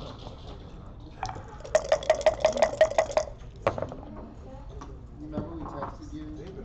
Mike, you seen the text you Burada şey buldum sonra almaya demiştim. He said that as soon as texted you, like you gotta come to the loss and found in 2, 3, 4, 5 pound line. Okay.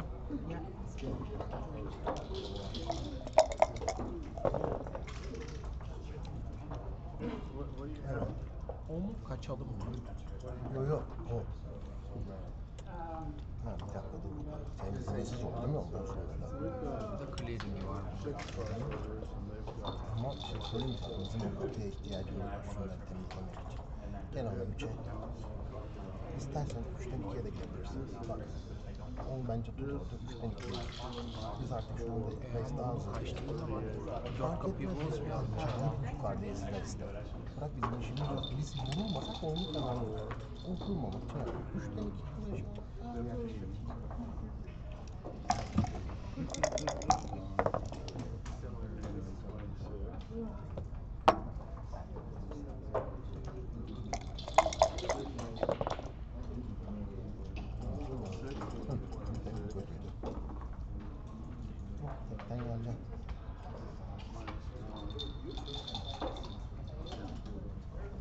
Şu mu? Evet. Aynen öyle.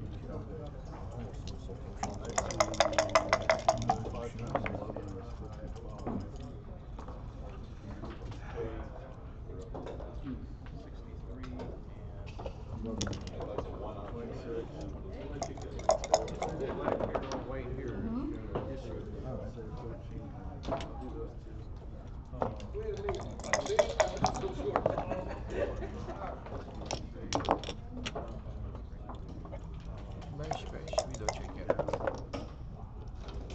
5-1'e çekerim. Şu hala şey ya. 3'ten 2'ye geliyor.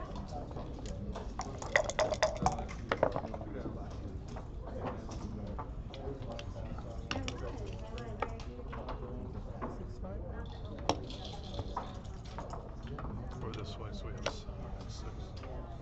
Actually, we got a shot better than that. Wait, why don't we like bring the other one, bring the other one in?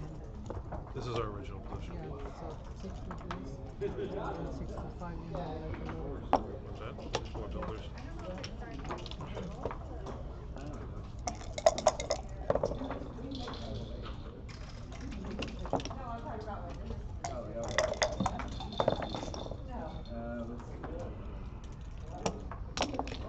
Evet, ne var kötü zar? 6-1, 6-4, 5-4 oynuyor. 5-1 oynuyor. Kötü bir 6-4. Skor 5-4.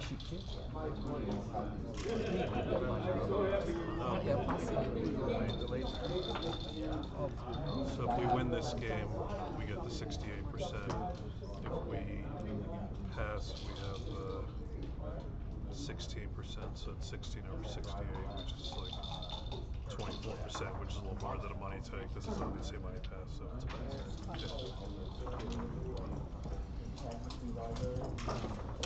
Okay.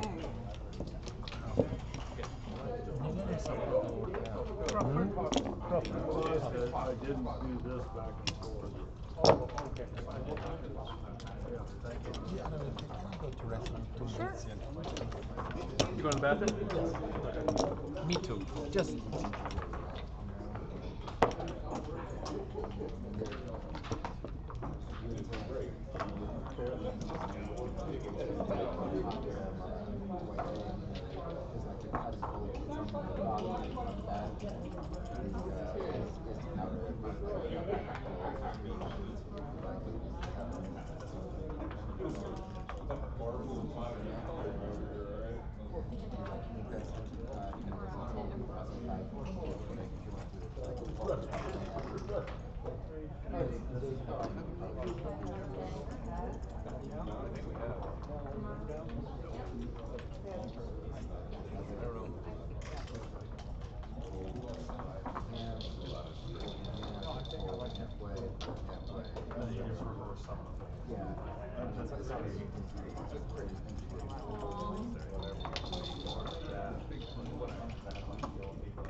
What's that 2-2? What's that 2-2? 6-2.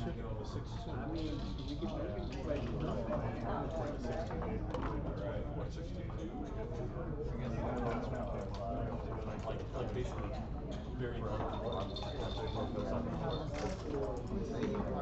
they were so desperate.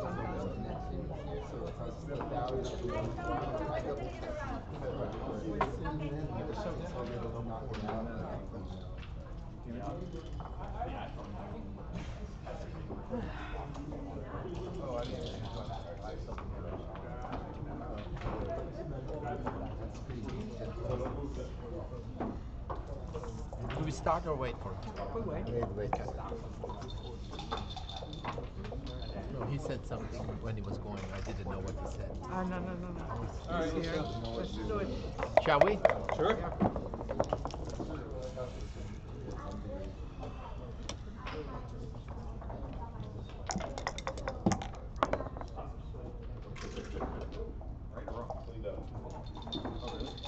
Never write the kid here.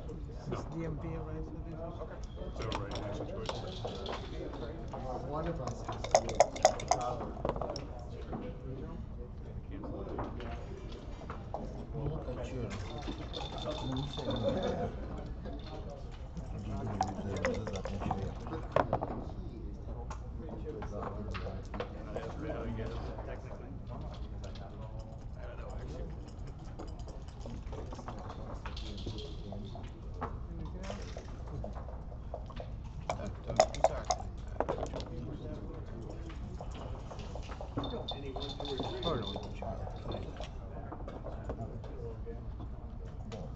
Ya da kırıp birini bir gelelim. Yok. Bir tane daha atalım.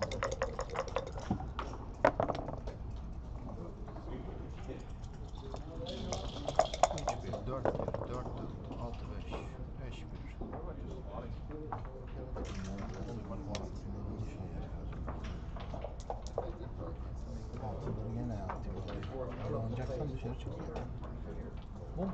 Yani eğer öyle altını aktive etmemek lazım diye düşünüyorum ama başka bir birini göremiyorum yani. Dışarı çıkacağız, altınları aktive edeceksen malum olmaz. Ya da bilemedim. Bu daha güzel yani. Bence 5'i gelip biri kayalı. Koyamam, onu geri kurtarmaya Burayı çalışacağız kapatıyor. bari. Altıyla gene kıracağım. Burayı kapatırsak veya kırarsak çok avantajımız var şu anda yani. Sonda 2, 4, Birle kırıyor. 7, 10 pulumuz var. Birle kırıyor, dörtler 11 var. pul olacak. İyi, hadi seni önünden oynayalım. 1, 5, tamam. Var. 5'ler de bir kere. Tamam.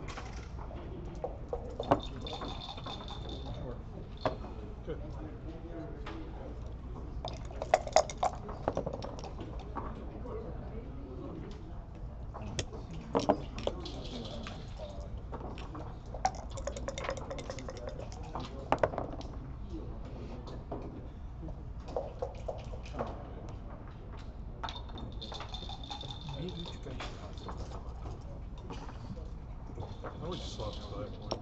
We can also do this and not slot anything. This might be right. We'll need to slot.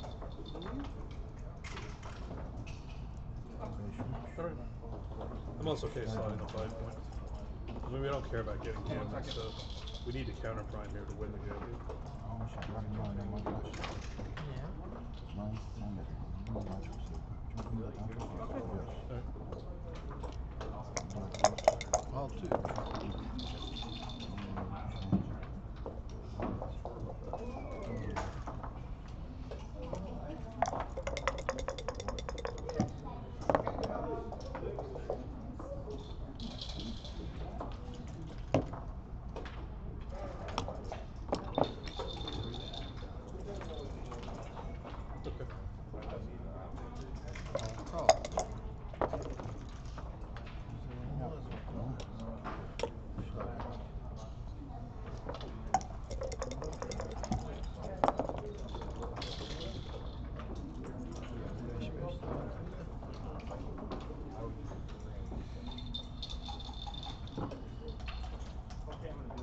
So we can slot this, bring to down, or split there. We can't do this since we lots of our board. I would make the ace and play maybe play 6 to 4 and hope we get a lucky shot. I don't want to give this up. For that, I should like do this and play next game. No.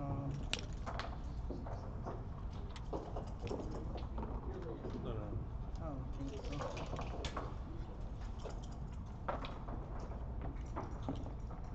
This is what you're gonna do, and then this. Well, this is the play in case you get a fly shot. No.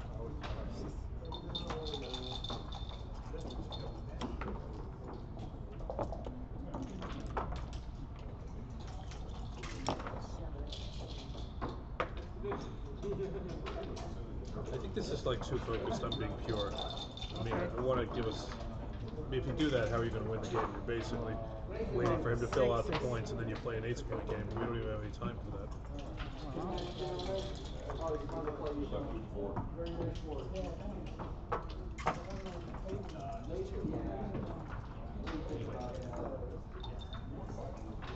I don't know what's right here.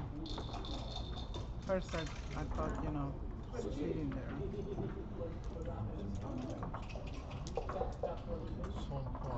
I would make the board and play for a fly shot.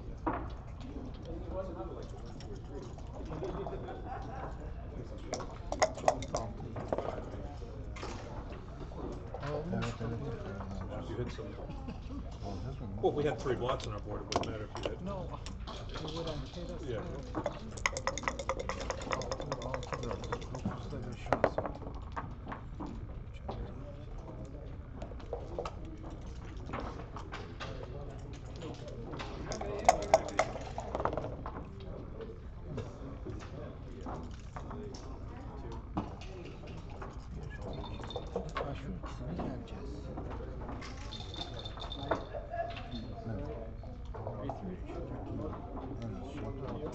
That goes to your 3-point. Arada bir tane açıyorlar zaten.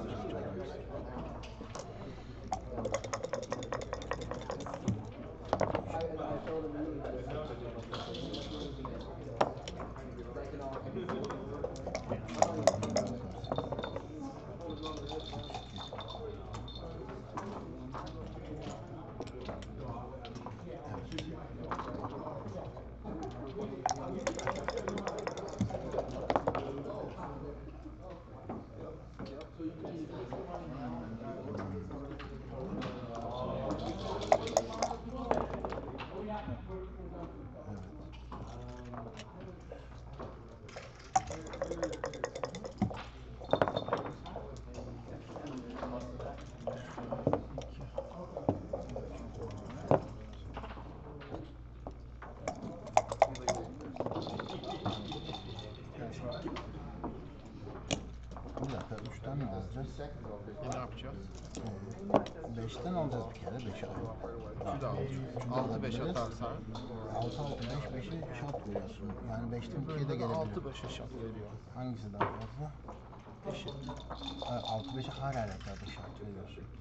2 tane şart veriyorsun 6-5'e. 6-5'e 2 şart veriyor. Öbürlerinde 1 şart veriyor. Bir şartı kurtarabiliriz, öbürünü kurtaramaz. Bunda ne var? 6-5. Peki oyna, belki şey yapar. Doğrusu bu. Tamam. Ki onları atmayacağız. İnşallah.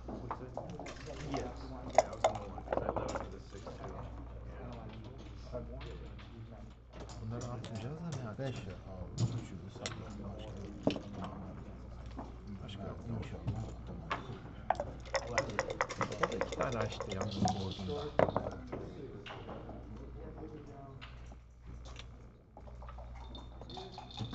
Hala kapatmadı var ya.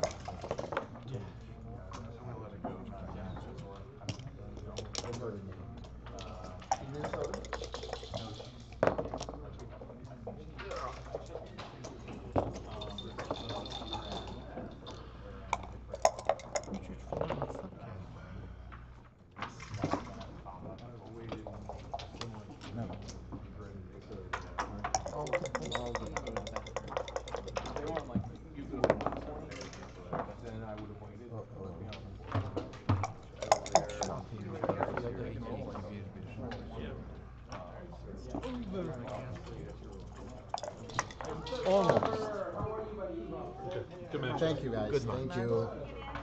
Don't forget to send me this thing. If I forget, you ask me, all right? Always. I don't have your email address. I have Roberto's, but not yours. Okay, I'll give it to you.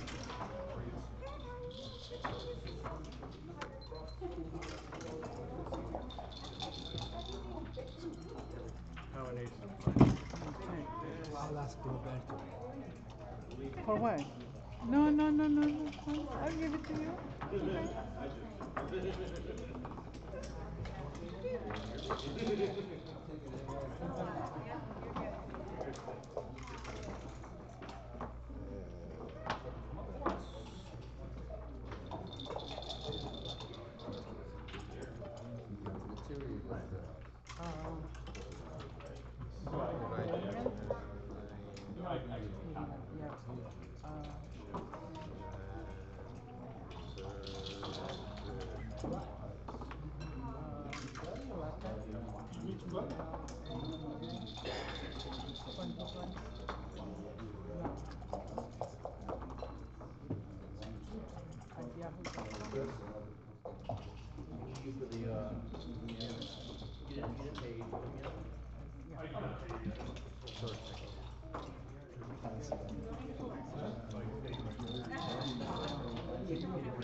Dice will be there when I hit the clock.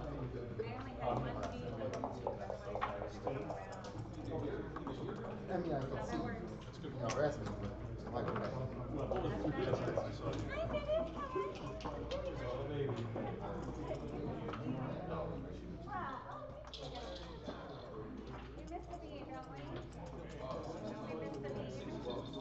You don't want to get. I wouldn't mind trying to get more for the Masters tonight.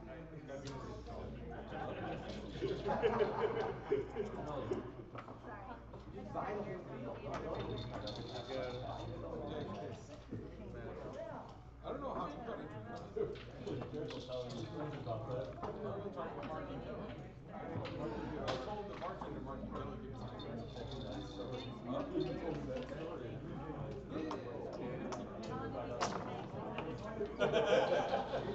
her I don't know.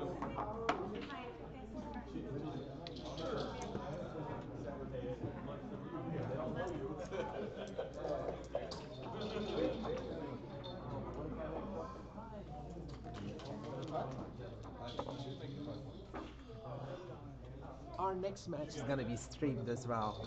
They said.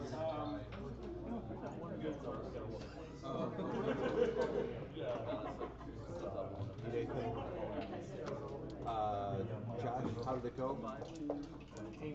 terrible position.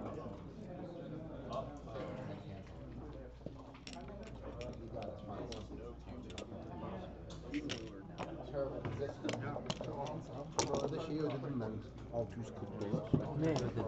Şeref abi. 640 mu tuttu? 320 vereceğim ben sana. Şirket hesabı. Şirketin borcum vardı. I would not go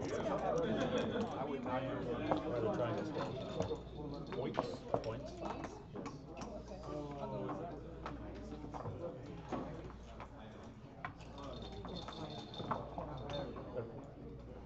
I think we met Koray. Yeah, Gerry. Pleasure. So you two are brothers? Yes. Awesome. That's great. He's 7 years older than me, even though he doesn't look like it. I have. You all can start whenever, no rush. Oh, okay. Thanks, Pete. I have a brother who is 7 years older than me, and he also looks younger than me.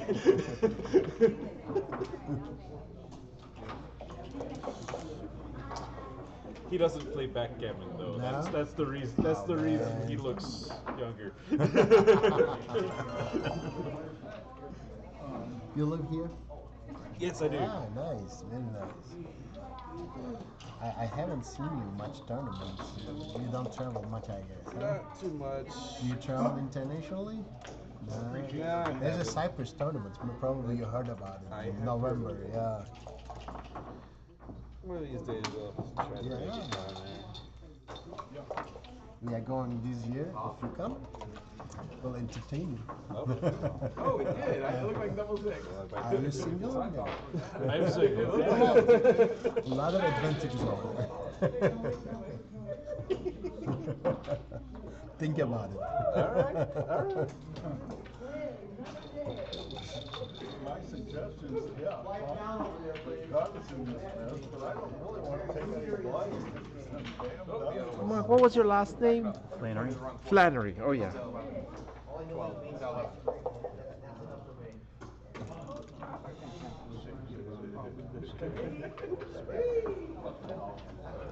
You only need to count to 5.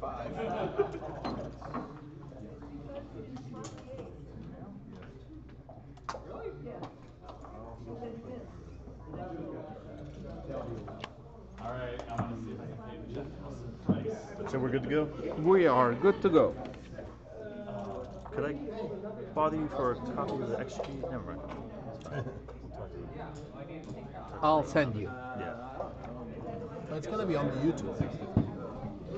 Yeah, but I'm having a hard time finding it. All right. Better to block it. Come. Yeah, Mark, good What's match. that? Is that correct? It's 15 seconds? 15 seconds. Alright, perfect. Good match, guys.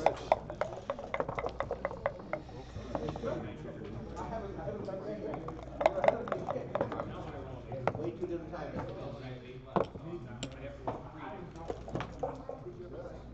There, finally. You're obedient to my thoughts.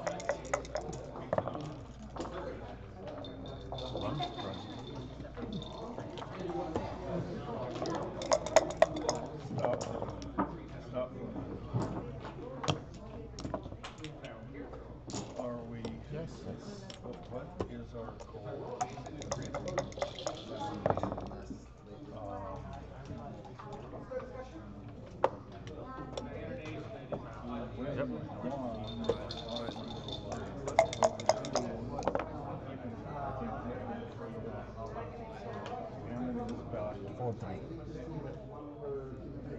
Oh, this is 4-3. I see. Okay.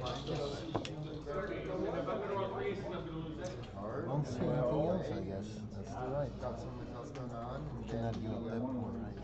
So that's it. Yeah. So caught up in so many other things. I don't think Roberto's going to play a bit. Run. Calm.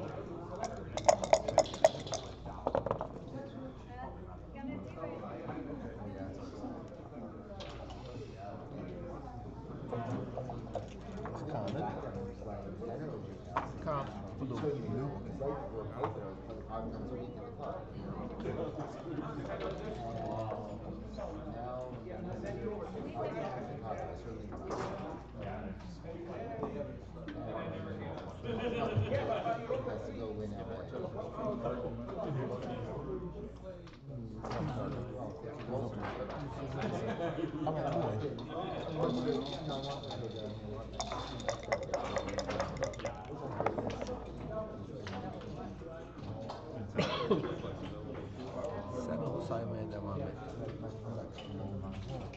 Ama gene step up to the 12 and down.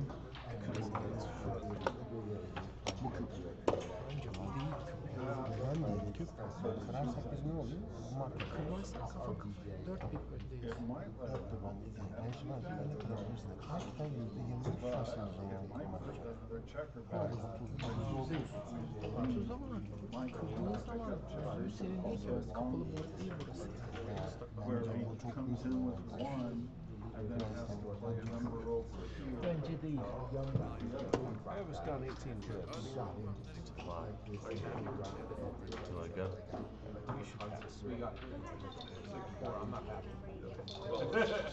Having contact, and they're on roll. What?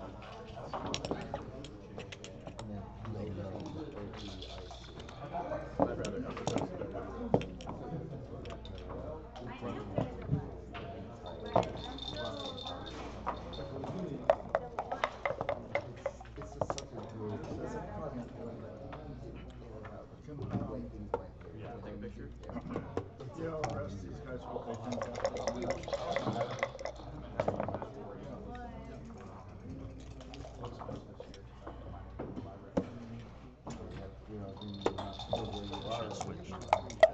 That's okay. You're good. Ohio part-time right now. You got it. 3'e koyup 1 koyup ben 3'e koyup 1 koymak lazım. Böyle yapalım. Evet, güzel.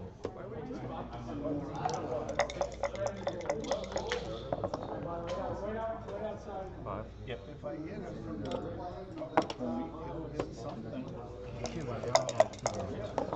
And I'm going to leave both of those uncovered. 6-2 bu kapıyı oraya alacağız. Oraya alacağız. Because he's got that blot over there.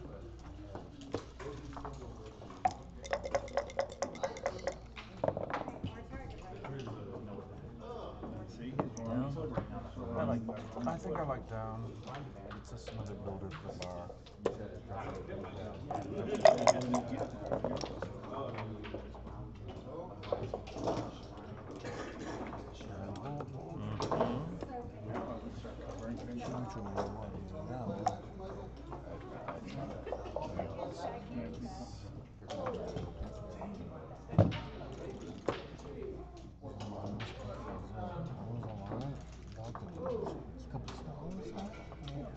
Hiç kapımız yok. İki kapısını alsan Hadi ben okuyayım.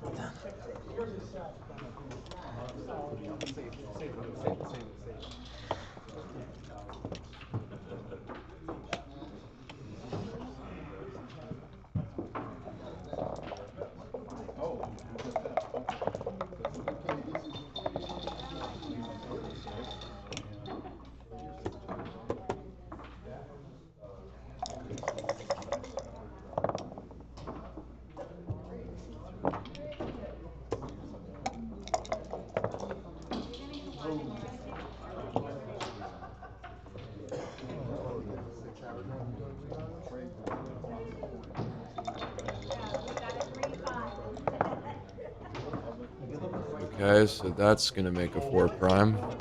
Definitely that. I would imagine. Step up twice. I might not. They've escaped the checkers. I'm Puts pressure on us to do something With the pure. Yeah.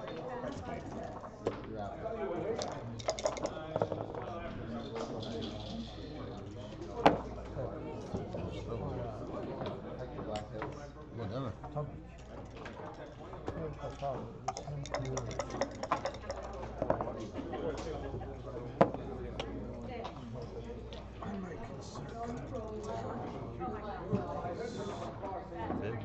Now they're in a blitzing formation.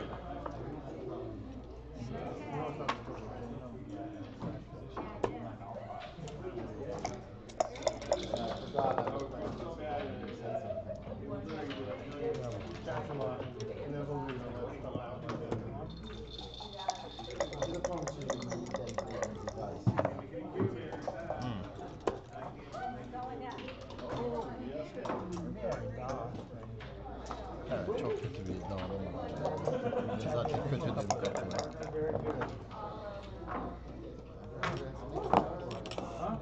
Ya da 2-2. Ya da ikincisi de şu. 4 güzelmiş. Kızlar 16'ya çıkardı şimdi. 5-3 kırıyor, 5-4 kırıyor, 1-4 kırıyor. 5-4 ha buradan kırıyor. Bir daha bakalım. Onu zaten kırıyor. Evet. Bence öbürü daha güzel. Uzun sevdim. Ama sen Hiçbir bilirsin. şeyimizde kalmadı yani ondan da. Gel o zaman. Bunu eritmiş oluruz. Çok güzel timing kazanır mı? İkiliye gidersek de oraya. Bilemedim. Dörtleri hala kırıyor ama dörtler durdukça bunu mu istedim? Bilemedim hangisi. He'll tell us which is true. Never. After the match. I'll bribe him. He's gonna tell us. Şimdi bence gönder. Ne diyorsun?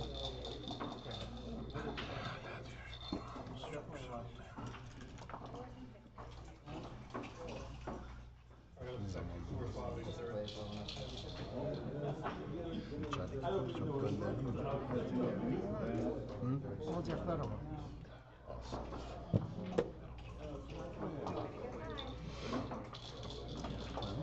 We got the 2-point anchor.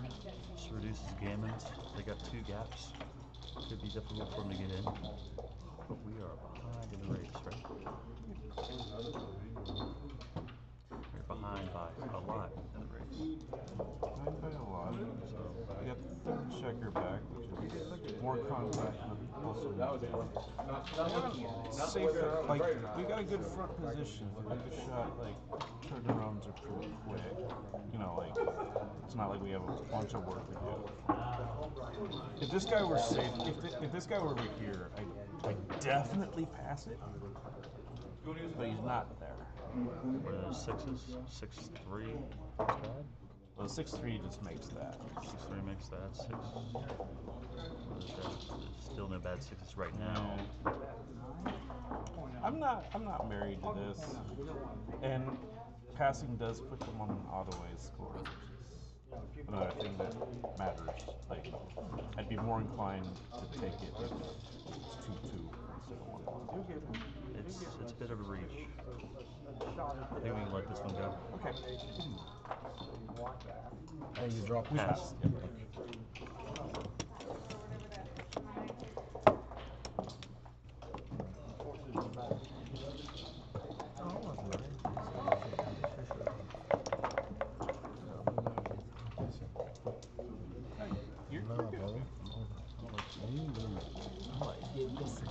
There's still a gap on the 4 point. So are they going to play the correct 2-1? Oh, they do. I mean, No, it's not.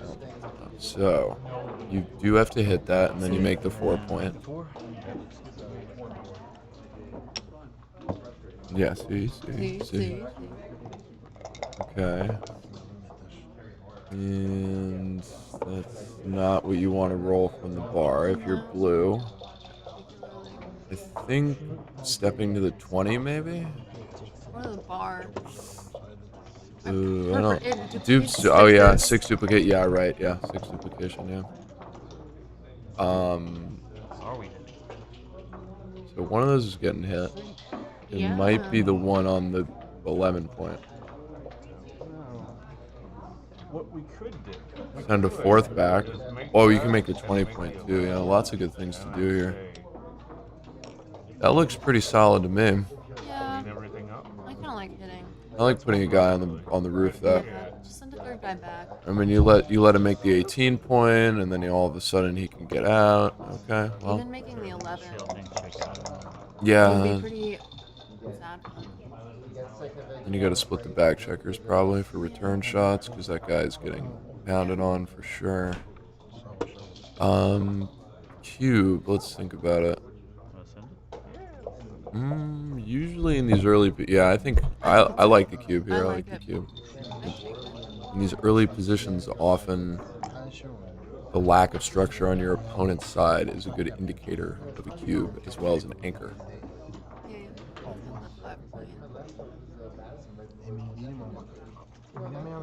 You want to come talk with us? Oh, okay. Can you pass this? Again, it certainly really doesn't look attractive. It's not an attractive take. It's not an attractive take. Oh wow! Look, they put us on. Look! Or they have look. See, commentary Matt William Bernard Polaire. That's hilarious. Who put that up? I have no idea. Steve, oh, Jim maybe, Jim or David. Who knows? I don't know who's running the stream setup. Yeah, that's. Shout out. Who did you get him to put the big? Thank you, David. Thank you, David. Shout out to David Ton. Thank you, David. We love Ton. you. Yeah, David is the tournament director, by the way. Yeah. And he's a wonderful, wonderful man. Truly. And they need to put those checkers on the yeah, there you go. Not start with that. I hope no one's listening to. Well, maybe they are.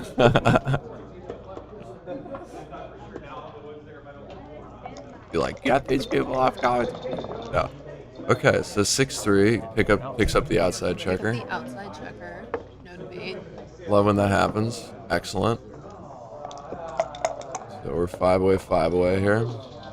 3-6 makes the 18. Yeah.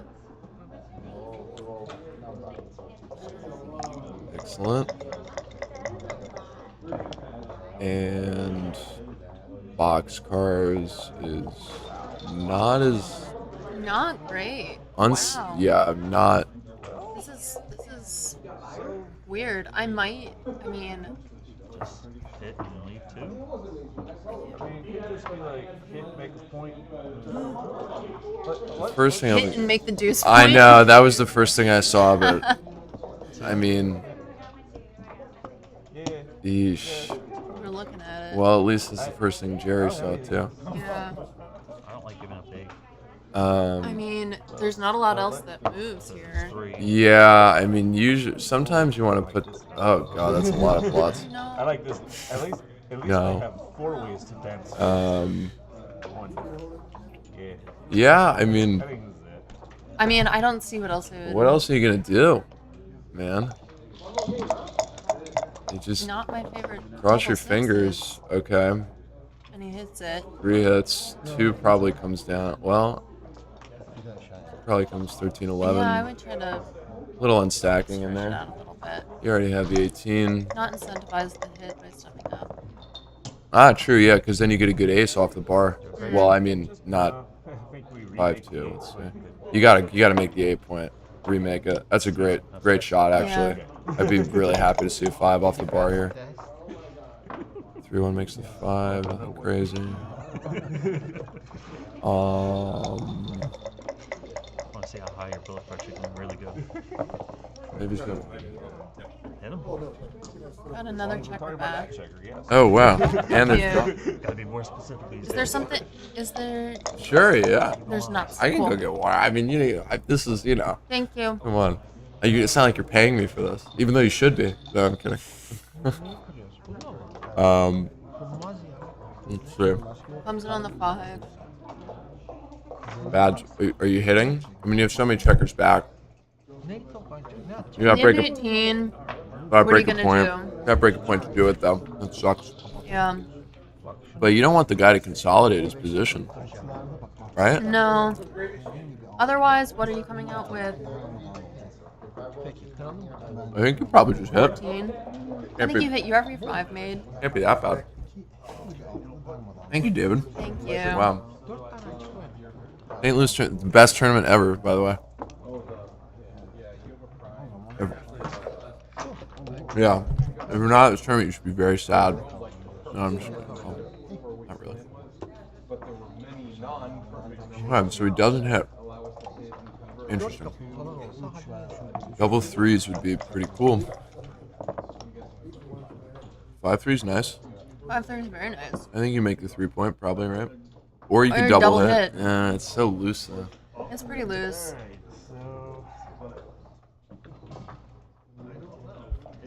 Thing is, point on head does leave 9 fanning them. I like making another point. There's also just, I mean, it looks kind of passive, but you could run that checker on the 11 to the 6, even though I think it's a bad future, but they're safe. You could also do, what is it, 13, 8, And then hit on the 11. That's not horrible either. I would probably. The make- argument against that is letting him create that anchor. Ah, look, there you go. I like that. Taking a peek. I mean, the trouble with making the 3 point is that when it doesn't go wrong, it really blows up in your face. Right. Giving up the 8 point. Oh, And also fan. It gets you fanning, a fan. yeah, and hitting is always good because sometimes people roll stupid numbers off the bar. Okay, they wisely do not cube. I think it's a little too early. They're probably pick and pass, so. Really? I mean, you could chew on the bar. And then sneak up with that guy. Well, you stack the deuce point too. That's ugly. Yeah, I don't really want to stack the deuce point. I don't want to. It might like inch off the opponent's deuce. You mean inch up? It's Inch actually up. inching up. Sorry. I'm just kidding. Sorry. This guy out, get more To the numbers, 22. Make a bar point. Well, they're talking about. Start a blitz. I wish I could hear what they were saying. I can only imagine. Like, I'm more. So we're- Stop, pop off the deuce. Yep, perfect. Oh, nice. That was pretty good. It's like I heard them. I think still you're pretty far from a cube here. Yeah. Not really enough. Okay, that's pretty good. This is pretty sweet. So, There's this, which is nice. I think There's also like a shift here. can make the 5. What do you mean? Oh. And the ace. But Yeah, I mean, cleaning up your blotting board is. And then well, phenomenal. That's actually interesting. I hope they set it back up so I can conceptualize that. I would probably just play this though. I think this is the safest play. Have good threes. It just looks Have good threes over there. Balanced. Yeah. I mean, that way, if you hit off the 18, you have to break. Just gave them 2s and 4s. Well. So you making the 20 and you're thanking God that you rolled 5-4. Yeah. I think. Yeah. I mean, there's a hit there, but it's ugly. No, I think you're just thanking God you got to make an anchor. Yeah. And you're not getting blitzed anymore. And you own up. Thank God they did. Yeah. This doesn't play great. Yeah, this is not. I mean, you just have to play 2-1, I think. And then the last one. Yeah, you gotta play 2-1. Wait, oh, is that all? Oh, they did play 2-1. I didn't see that. Okay. 6s. Oh boy. So I would probably play 20 out and then make the bar, because you don't really care if you get hit. You have 2 blots. If that guy doesn't run out, you might even be able to think about doubling, because you can. Do they need to do this? I mean, what else? What else? Would I mean, you do? they could just bring those all the way around. No, but I still think you're down in the race. I think it makes more sense to try to primal. I mean, you got to contain that last check. Yeah.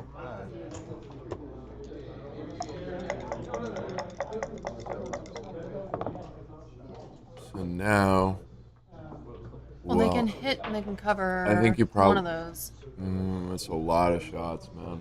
But I think it's probably. I mean, if you come out, you're gonna get the cube anyway. Probably. They could also just cover and make the 2s. Let's say you run all the way out. You're giving him 4s and 3s and 8s. That's like a lot. That is a lot of numbers. Yeah. This is what I've done. So, do you think this would save you the cube? If you're blue, or can you cube from the roof here? Well, Joe Sylvester said it saves you the cube, so I'm gonna follow that. Do you want to? You want a third chair? No. I'm not saying that in my way. I'm saying you're more knowledgeable. Someone. Yeah, excuse me, way better player. Do you want a chair? You could just come down. I mean, you can come out, but they're just gonna get hit. It's a lot of shots. Of course.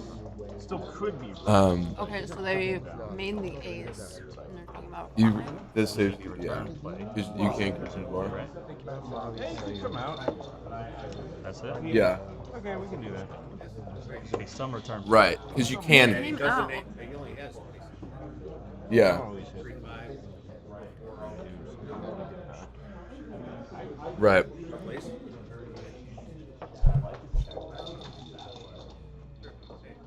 Right. Now they're thinking about it.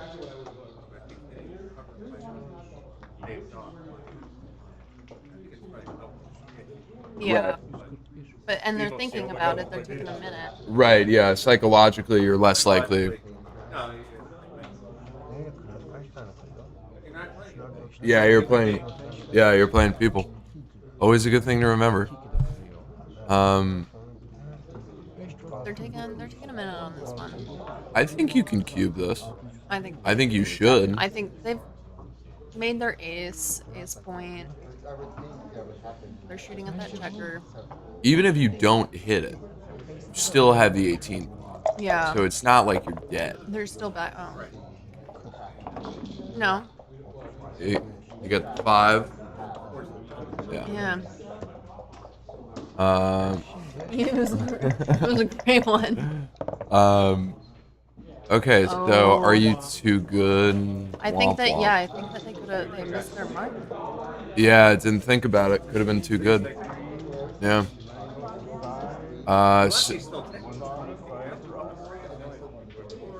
Oh God, you can't take this. They're gonna get. 135. Yeah.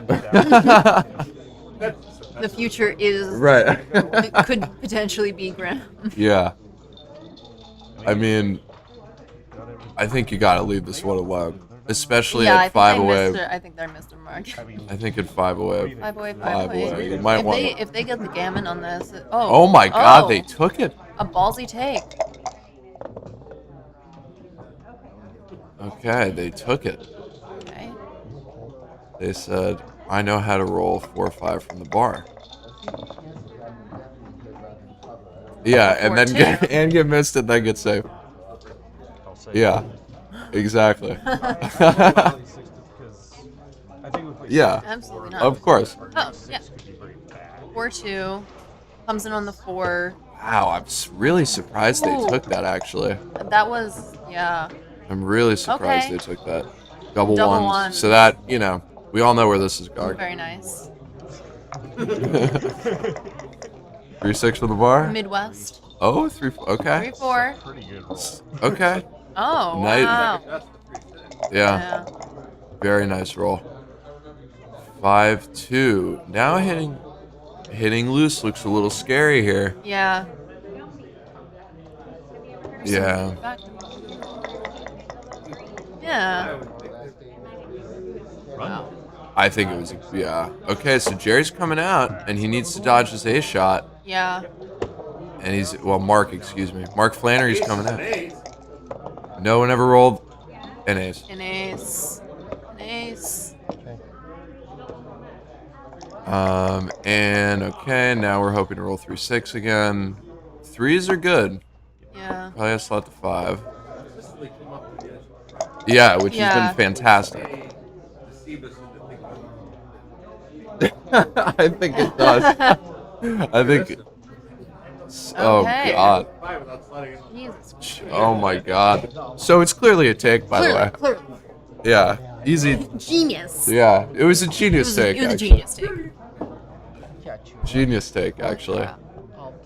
So what do you do here? You. Oh God. Is this canceling? This is horrible. You cancel your own roll? How did the dice find these numbers, man? This is just horrible. Yeah. 18-7. Ooh. Ooh. Wow, you're opening the door for a lot I of. don't know. He's rolling a lot of 3s. Yeah, that's true. He's consistently rolled 3s. You have to recognize The metaphysics. Yeah. Yeah, that's true. That's true.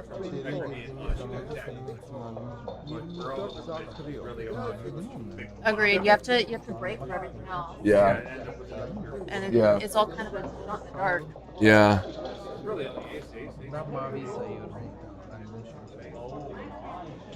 Yeah. Boxes. Right. True. Yeah. Are you? Can you? What? Yeah. There, what? Yeah. Yeah. Yes. That's why he should be sitting in this chair. Wow, that's crazy. How did you count all those numbers so Or fast? nor. No. Practice, practice, practice. That'll do it. That'll do it. Okay, let's see. So they've rolled 5-1 here. 5-1. And that is not what you want to roll on this situation. No. Yeah.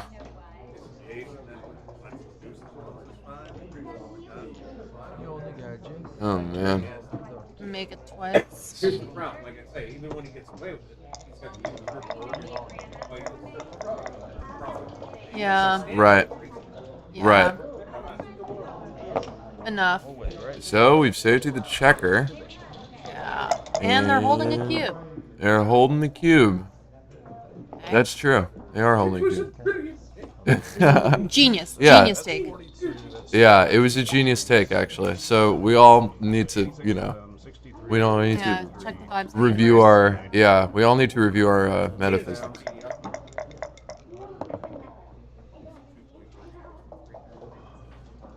Yeah. So if we go crazy with slotting, then they. Oh, I don't. I think we just play 13. Play like, if we go crazy with slotting, they're gonna leave. Okay. What was that number? 3-2? Yeah, 3-2. Okay, so I'm just looking at the old 18-point game. Well, going to the 7 is. White's got 90 and black's got 86, including the 11. Not including the 11. So down to 75. No, I think you just got to trash. Play inside. Yeah, you just trash your board. What did you say earlier? Huh? What's your favorite kind of peanut butter? Oh yeah, what crunchy? Crunchy. Oh. Yeah, that's true. Actually, that's a good point.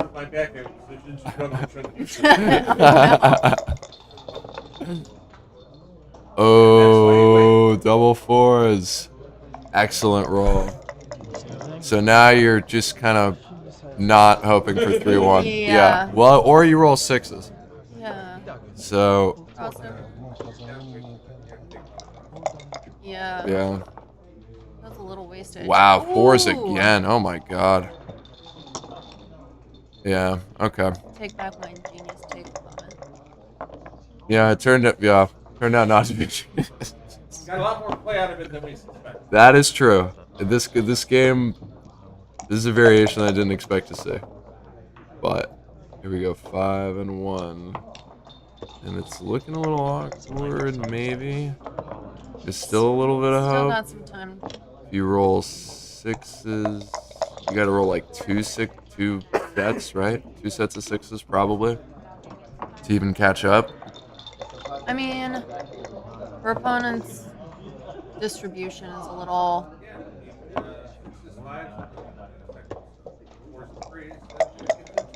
Yeah, this doesn't really happen very often though. Yeah. Okay, here we go. Here we go. Here we go. It's starting up. He's starting up. So this is 1-1. This is where you really want to focus on your breathing and plant your feet. and plant your Plant your feet. feet. He is pretty good, yeah. Yeah. Gap there. Okay. They're trying to help him. Yeah. They're really Well. they're trying to help him. Yeah. They're trying to help him. Oh, okay. Very nice. He keeps rolling half of them, so he's got to adjust his frequency here. Is that right? But he seems to have gotten it. Oh, yeah. Yeah, he gave it to the other cup. Common mistake, really. Transference. Interesting to know. Gerry and Mark are St. Louis locals. Oh, yes. Gerry and Mark are representing St. Louis. St. Louisians. We have 2 Lewises in our club. It's just comment. Yeah, and also my last name starts with a P. There's an L in your name, too. Yeah, okay. So 6'2", standard. And is this down? Is this right? Down? Is down right here? It's 3 away, 5 away. Yeah. The leader played down. Okay. You're supposed to split. Yeah. Right. Yeah, you're sending too much. Right, because... True, because you're... Yes. When you are leading, you are trying to make an anchor. And when you are behind, you want to... You want to blitz, because you want a gammon. And more news at 11.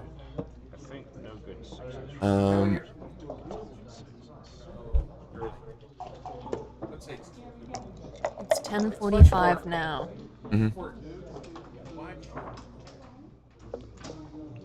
Come sit at the... We're getting a chair for a real pro. Here. Wait, Bernard, let's just scooch down. I'm thinking it's not really that urgent to there's a very important reason why XG will never be the best tournament player.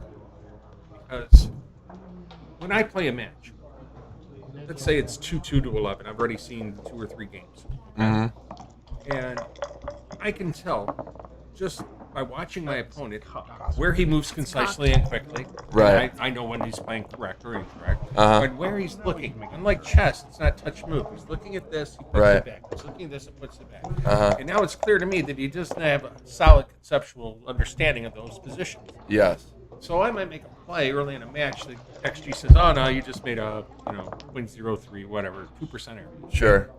But I'll solicit 5 to 10% errors down the line from my opponent. Wow. Okay, so now who's really making the mistake? Okay, I bring down my, I increase my error rate, but I increase my opponent's by considerably much. Wow. Okay, that's how I won tournaments for the better part of 15 years. Wow. Just watching my opponent and steering into those positions. Right. Also steering at that time into gammon. I understood that you should come down when you're, with 4-3, let's say, when you're trailing in a match. Yeah. Now, actually, 4-3, lately, I've just been playing 21-20. Double 5. I don't care if I'm up 5 points or more. If he points on one or whatever, I got a clear shot to make us 4 or 5 points. Sure. Which takes all the gammons out, which, good luck beating you. You can beat me, 7 out of 10 coin flips, God bless you. You deserve no Ooh, big fan. But yeah, it's about watching your opponents. It's the classic example, oversimplified. I make a double against Larry Rosenberg, okay? Sure. And XG says, oh, no, you were way too early. Okay? Yeah. But I know that when he's up 2 points or more, he's passing anything that has the slightest volatility to it. Uh-huh. So he passes. XG assesses me an error and him a bigger error. Right. But in reality, XG is the one that made the error. Right. Not. Okay? Yeah.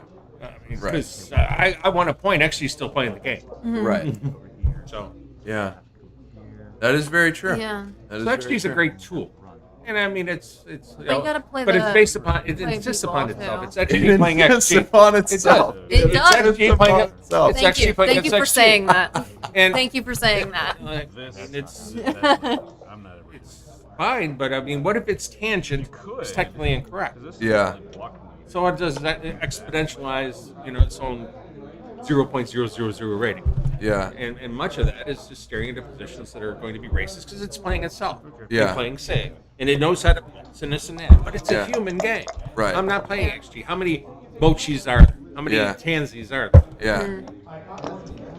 Maybe 20 world-class players that can play at a level like that. Yeah. I'll tell you right now, those 20 probably don't use what I use by studying my opponent. Either. Right, yeah. So maybe 5 that can really interpolate, the game by making the plays. Yeah. That are going to, Yeah. You should be able, after 2 games or 3 games against somebody, understand what he knows and what he doesn't know.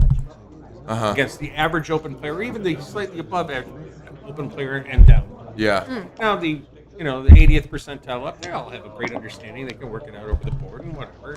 And you're going to basically be playing as solid as you can. But even then, I know a few players that I've known for 30, 40 years, and I still understand, what they like and what they don't like. Yeah. Yeah. I'll take a 1 or 2% error, so to speak, just to drive them into induce down the line. Yeah. Wow. Very nice. I never, it's funny. I never actually thought about watching your opponent. No, because I'm too busy figuring out what to do myself. Well, once you're comfortable in your game, you'll start doing that. Yeah. And you'll watch how fast you're. Wow, that is really that is the next level. I do like making the 3 for this. Oh, what's happening? Oh yeah, there's a match here. Yeah, there's actually. Sorry, we got off on the wrong tangent there. No, a great tangent. Yeah, we got on an excellent tangent actually. These seem to be the 2 moves that they're looking at: is clearing the midpoint or making 3.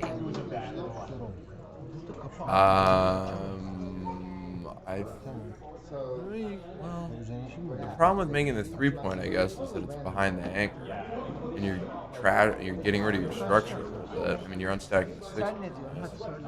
But I think, why would you want to make a point behind you and leave yourself a blind alive? You're up in the race, and the race should always be a consideration in every play you play. Yeah. If there were 3 blues back or 4 blues back and 3 there, then there might be something to it. Because then you want to point at them, whatever. You don't care if you're hit because you're already behind in the race. Go back to the other guy. A lot of different angles. You're up 2 checkers back to 3 back. You don't want definitely. Also, you want to keep everything in front of them. It looks like they haven't updated their score here. It should be 2 Tansey, Flannery, and then 4. I think the It is strip a 4 is though. just there's some like strip. Oh, There's a hole in the way. Yeah. There's something that's blocking it.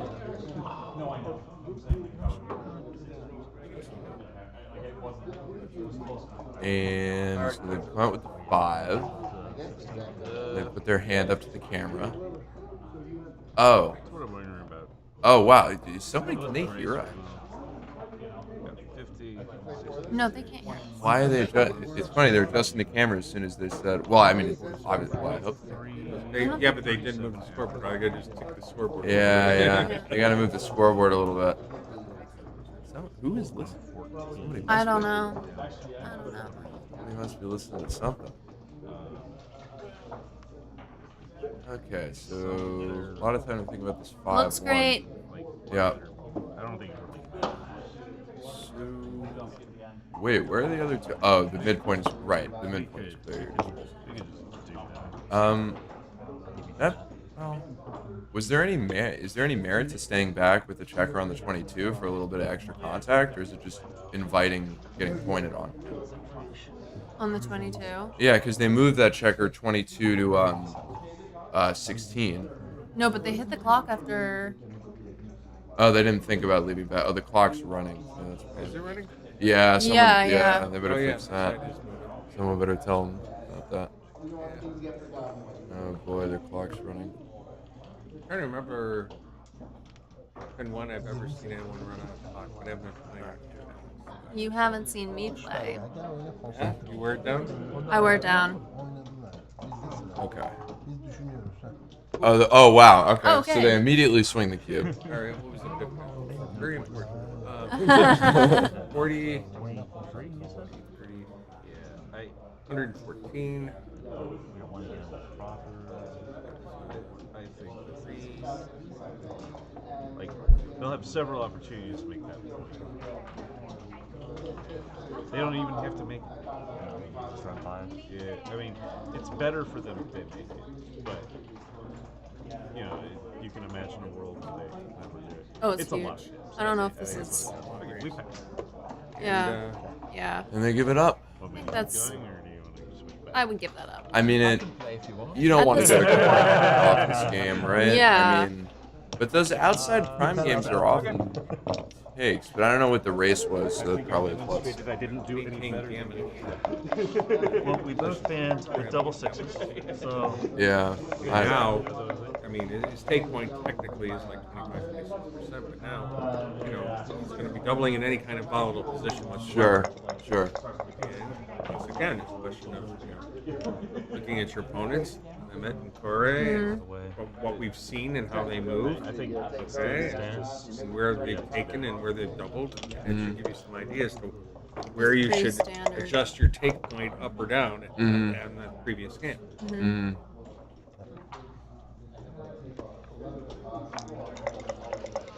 And yeah, I mean, we've seen them play pretty conservatively so far, or like fairly conservatively. So Gerry's made the anchor, which is an interesting choice. Yeah, I don't know if I considering would've- that there's one checker back, but it's actually kind of genius because now they can't make the 4-point. So Good to play good, but it's much better to be a soothsayer. yeah, Yeah. yeah, much better to know what the other person's gonna roll. 6-4 is gonna make the point on their head, I would hope. Oh, they're thinking about the bar? I do like the bar. I mean... Do I want the 2-point? I'm trying to make a 2-point board to contain one checker. I mean, it's optimistic. I would. But do I want them to get out of this? I like the 2-point. I mean, in modern theory, I think all the XG things are attack like that. I'm not sure that's what I want to do. Yeah.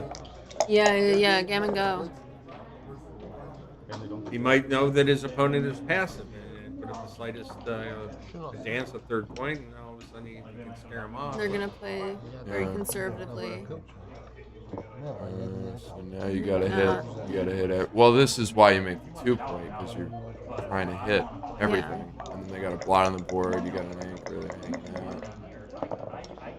So you're hoping for double fours. Of course. I mean, what else would you roll? Yeah. Okay. So now. Now you see why Gerry wins so many tournaments. Oh, and he plays pretty good too. Okay. So that's gonna make the 5 point. Yeah. I think, and that's gonna be the end of it. Can you cube here? Making the 2 points certainly is best. Now that you know you're going to make a third point, he scores the Because I mean, he can basically double with any market, so he should double. He should. Yeah. I mean, he's if it was 4 away, I would double. Yeah, I mean. If do you want to lose your market away. and be 5-3 or be playing for a gammon go? You know? Yeah. If it was 2 away, 4 away, I would certainly double this. I don't know if 2 away, 5 away pushes it in, but it does. Because you get the Crawford. Yeah. It's not as good as getting the match. It's not the extra 50%, but it's an extra 18%. I mean, you definitely have the racing lead too, right? You must at this point.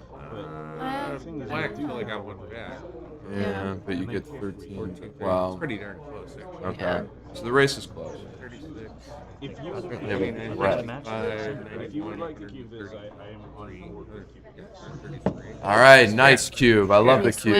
Yay. I love it. Jerry's standing up. And the crowd goes wild. And they take it, as they should. And double fours again. So that's got to hit. Fantastic. It hits and makes a 5. Yeah. Beautiful. It's like one of your 3 jokes.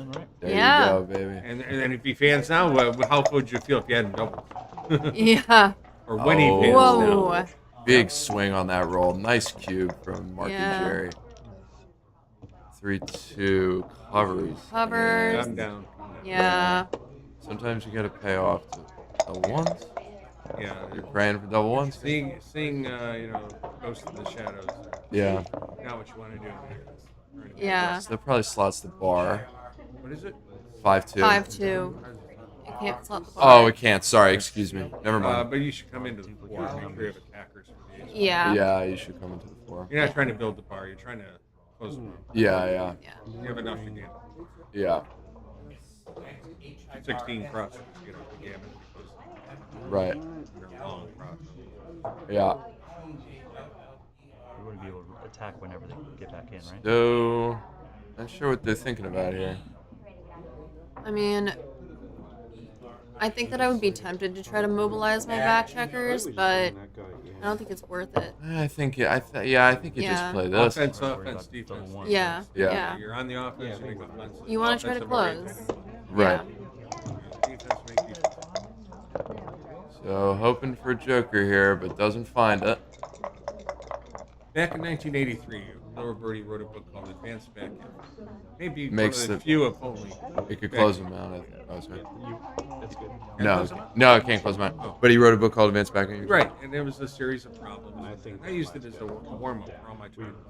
But he had one of the most interesting things is backgammon is not it's a nuclear war. It's not battlefield where everyone's fighting simultaneously. I throw a bomb at you, you either survive or no.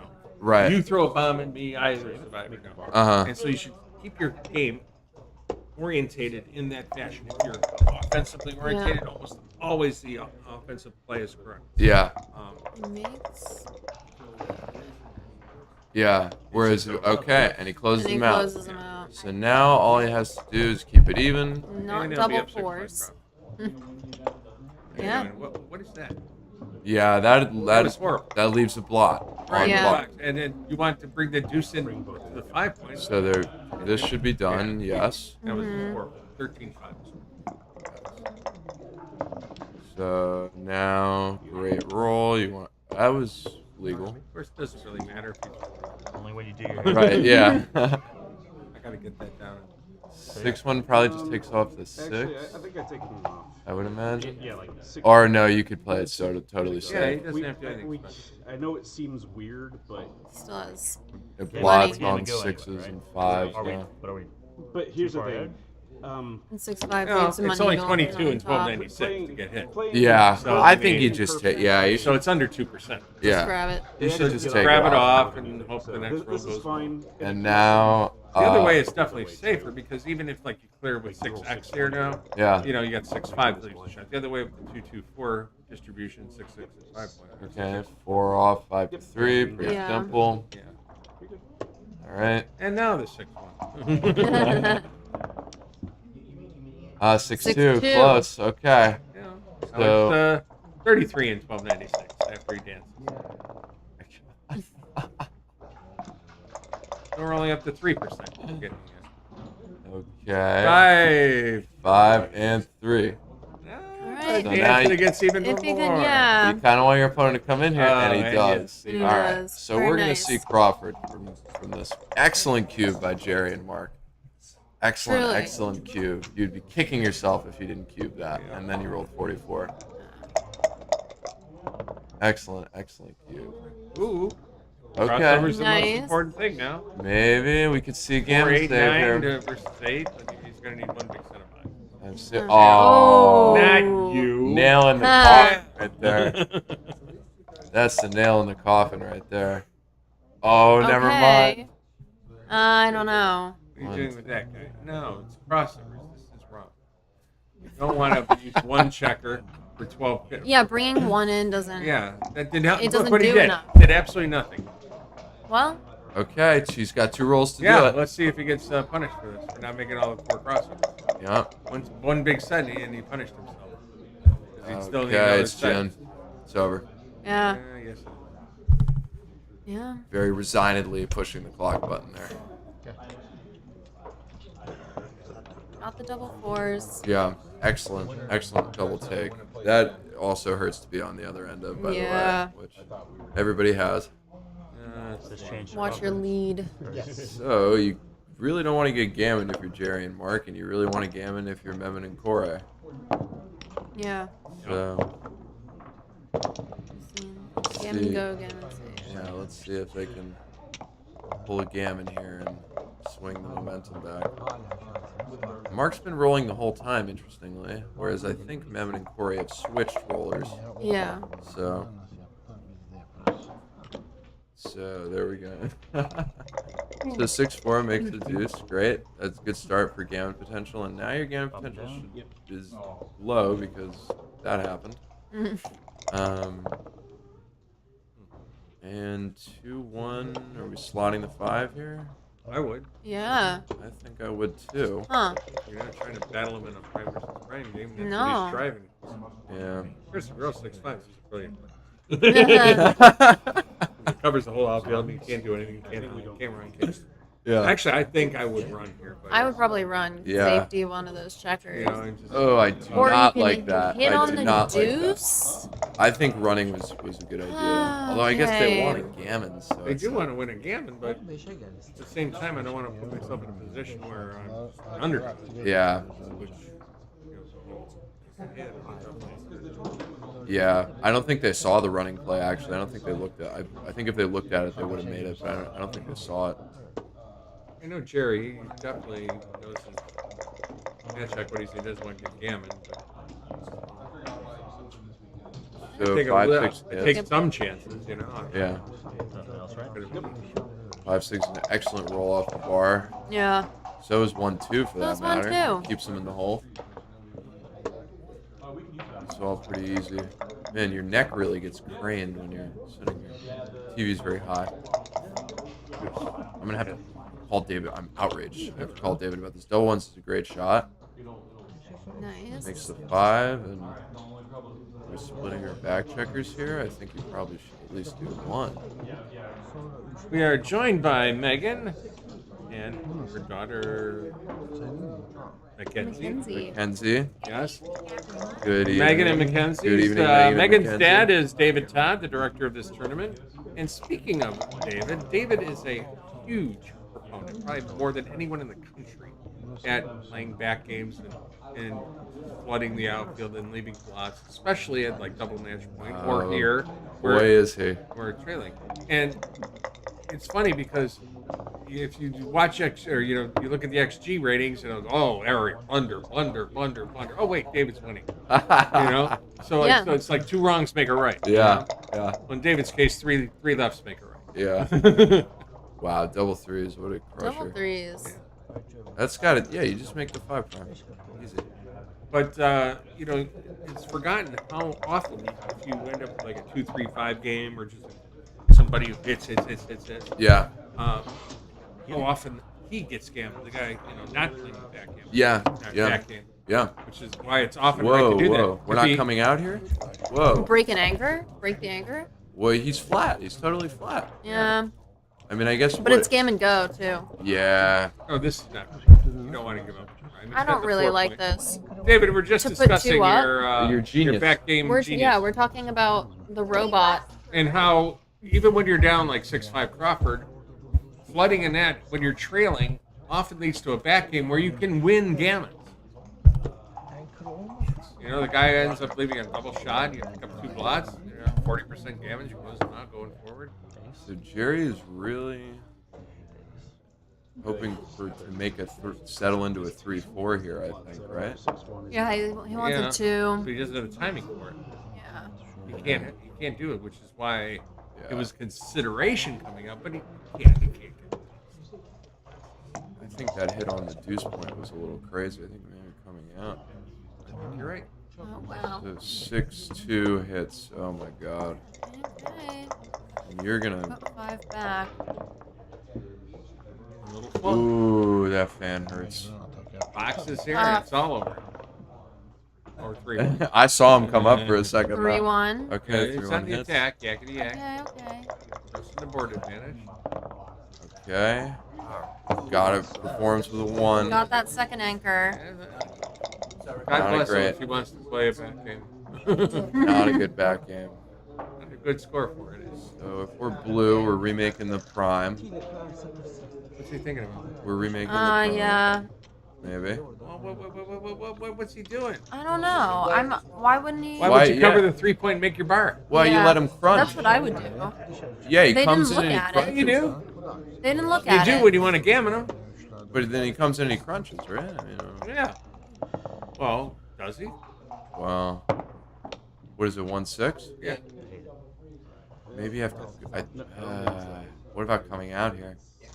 No. Okay. No. What you can do is slide your 4-point. Yeah. Yeah. Right, so you can get more men back and commit yourself to this ace-4 game. Oh man, this is not where you want to be at 1-away, 2-away Crawford as the 1-away. It's not, but you already got 5 men back. How much? You have what you got. You got to play it to the best timing. Now. It's true. It's true. The 3-1 is gonna hit. Is it? Yeah, probably. Yeah. Push up there, yeah. So, what are we hoping for? 3-2, right? Probably. Absolutely. Okay. It's got the 1 and Slot the the 4. 5, maybe? Got to remember, the 3-point is the heart of every good back. You need the 4 up so he can get out. Which is why I would have made the 3-point. You take it away. Mm-hmm. Your 3 deuce, your 3 ace, your 3-4 are undoubtedly the 3 best back games there are. We're committed to this one. 5-3 is a bit awkward. Could be. Does it make the? Maybe you should make the 3, but no, really, no, you can't. Make Keep the prime. Yeah, I mean that's what I would do. Keep the prime, but so 5. 5-4. 5-4. You say 5-5 would not be a good. That'd be a disaster. 5-5 and you. Yeah. So you gotta hit. Oh, they're going for the big one. Yeah. You Oh boy. hit and cover exactly. Yeah. Stay as pure as you can. Hope you get hit. They were 6 sometime in the next few. Did you see the cannon play they set up? They're hitting on the 3 and then slotting the deuce. Are there any That's a real David Todd play. Put that 5 back. So put it. It goes 6 to 1. Cover the 4, which I think you probably should do. Ooh, no. Why? No. You want to checker on your ace? Wait for no, death. no. Boo. You cannot. The crowd cheers. You cannot be putting a checker on your ace point when you have a back game. Yeah, gas. I mean, here you're just hoping for double 5s, which still isn't even that bad. I mean, it's bad. This might be But it's not like it's a crusher. Oh my god. Oh my god, they hit the Blunder, clock. blunder, blunder. Big Scared. blunder. 4-1. 4-1. Yeah, just simple running around. Oh, I guess you could make the. Whoa, Yeah, you could have made that point. Yeah, but you. Especially now that you put a checker on the ace. ace line. You Yeah. Put him, giving it some consideration. But. So you got to make your 5. Oh my god, they made the ace point. How David, could tell they him. do that? I'm not sure we want to get another price at this point. How I'm could gonna you play oh a back my game of God. 13 checkers. All right, good luck. You cannot make the ace point there. You cannot make the ace point. Okay, but Finally he got a rolls 6. 6, and then you probably go 8 to 7, I would imagine. Yeah, you want to maintain the connectivity. Yeah. Frankly, you Yeah, want to you increase gotta- the number, Yeah. even if it's only by 1 that hits you. Yeah. You want to get hit here. Yeah. Now that they've made the ace point. So 1, 2. So how do you? So if you're blue, how do you bring this home? What's the best way to bring this home? Hit. Get hit. Get hit? And then watch him crunch, I guess. Yeah. Çünkü zamanlamaya ihtiyacı. I mean, ace 4 is not a great back game. No. Geriye gidelim. Glorified holding. Yeah, it's barely even a back game. 4-2. Still keeping the board here. Yeah. He needs to roll a 6 though. 4-1 will is kind Thinking of about breaking the bar. Yeah. Yeah. Yeah. Although it's pretty strippy the other way. Stack him on the If he 5. hits the deuce, are you really care if he hits the deuce? Probably want him to hit the deuce. Yeah. Hopefully end up in a massive 4-point game. I don't think you want to do this. I don't think you want I to don't do either. that. You're letting him breathe. Yeah. Hold it as long as you can. 4-1. 4-1. Now, if anything, how about 8-3? Where you maintain the bar point in front of the ace point? Yeah. And you don't really care if you get hit that much? Now, it could be problematic. He hits, covers the 5 point. Yeah, you could end up with troubles, but it's certainly better than breaking the bar point completely. Yeah, distant possibility. I think this is probably the play, though. I think you're. I would imagine that keeping the prime can't be that bad.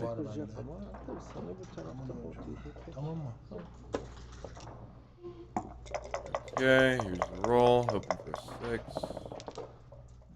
That is not a 6, but it does keep the board barely. Nice. Barely. So now you're hoping not to roll something stupid. That's not stupid. This is bad. 6-5. Oh no. Oh, that's. Oh, okay. Actually, 6-5. 6-5 played. Yeah. You need to leave. Oh, this is stupid. Now. Oh, bad. Third floor. I mean, still a 4-point board. You can keep your reverse rack. Really Yeah. thinking about coming the up? Polish I mean, rack. You can't race off the game. Yeah. It's 18 long crossing. The Polish rack. So we're gonna need some aberration. So that's 6. It's 1, 2, 3. Trying to get off 19 Gammon. crossovers. It's The double ace point's threes, the harder right? game, right? What? Yeah. It's It's big. big. Oh, he's thinking about coming up. Oh. Yeah, which is. Yeah. He's counting the crossovers now, and he'll realize he has to make the 3 in the. Yeah. Yeah. Yeah, they gotta just make the board and sit on it. Yeah. You got good distribution. 5s and 6s come out now. I mean, how often do you get gammon from here? If you don't hit a shot. The thing is, at this point, the hope of like actually winning this. No. Wow. So I think that might be our best Well, shot. you got the pips. It's Oh my 4 times God. 15. All right, here. So this No, is 15 no. times 6. 90 I pips. think And then 1 to get off. 91 pips. That way you're Yeah. killing. How many is blackout? This is Way less than that. Well, Far less than that. well, I don't know if I agree with that, but So it's 91 pips for him to get off. And this is 30, 58, 72, 80. oh well, if you roll double 5s. One back. Yeah, that helps. Let's take 3 out.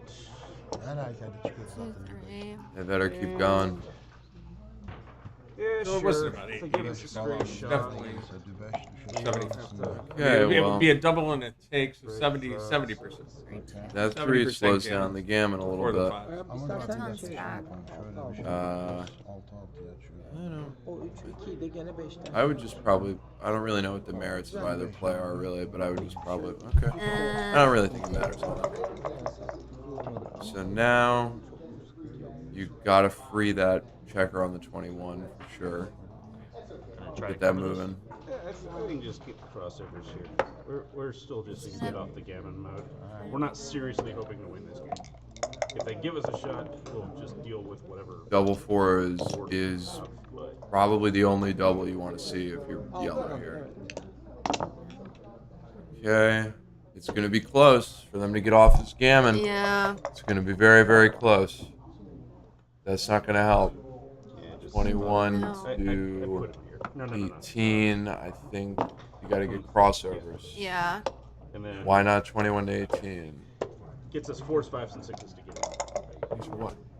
For doing this? Come on, man. Oh, God. Oh, it's man. shot time. Ooh, It's boy. shot time. Oh, it's shot time. It's Oh, my shot God. time. It's shot time. Ace from space. No. No. Just consider it. It'll help with some of this Alright. gammon nonsense, though. 1, 2. Now get one guy out. Well, I just want to see more games. All the way. That's what Yeah. I want to see. But I must admit I do. I probably was like biased. Okay, so. Oh, that would have been. Okay. 6-1. 6-1. I think you're probably not a favorite to save the gammon. You got to do some real magic here. 4 Man. comes in. Yeah, 6 4 comes in. Okay. Oh, man. Oh, Double man. 3s. I think that's. I think that could be. Ooh. So we didn't want to come off the ace one. 5. Yeah. Okay, 5-6. Man, with a vengeance. They are rolling. The Agirbas are rolling with a vengeance. Oh! 2, 3, 4. They could really live to see another day. Needs to see an ace here. An ace! Oh my God! Okay. Double 3s now, and we'll go to the double match. 3s are better. Okay. Bring him. An ace. An ace. God. It needs to see an ace here. Number 1. It needs to see an ace here. Oh! Congratulations. Thank you. Good match. Wow. Great work. Yeah. Aw. Yeah. Absolutely put. Congratulations to our winners. Congratulations to our winners. They played excellently. Very well. Very, very well. And they. Wow. Yep. Yeah. Yeah. That's what happens when you come off the ace point. Yeah, that's what happens. when you come off the ace. But you know, backgammon, and we must remind ourselves always that backgammon is a game that is best played from the armchair and not over the board. It is very easy to tell people or say I would do this or not, but then when you're sitting in a chair, It's harder. you do a lot of things differently unless you're a sweat. genius like Dennis Culpepper is, who's standing right next to me. Oh, really? Oh, you're... Oh, sick. Oh, great. We'll be here all night, folks. Oh, fantastic. I can't wait. They gave Oh, us of course. chocolate-covered almonds, actually. Yeah. So I'm going to get some water. Yeah. Yeah, If they have... Wait, Bernard. If they have chocolate, get me chocolate. Get me chocolate.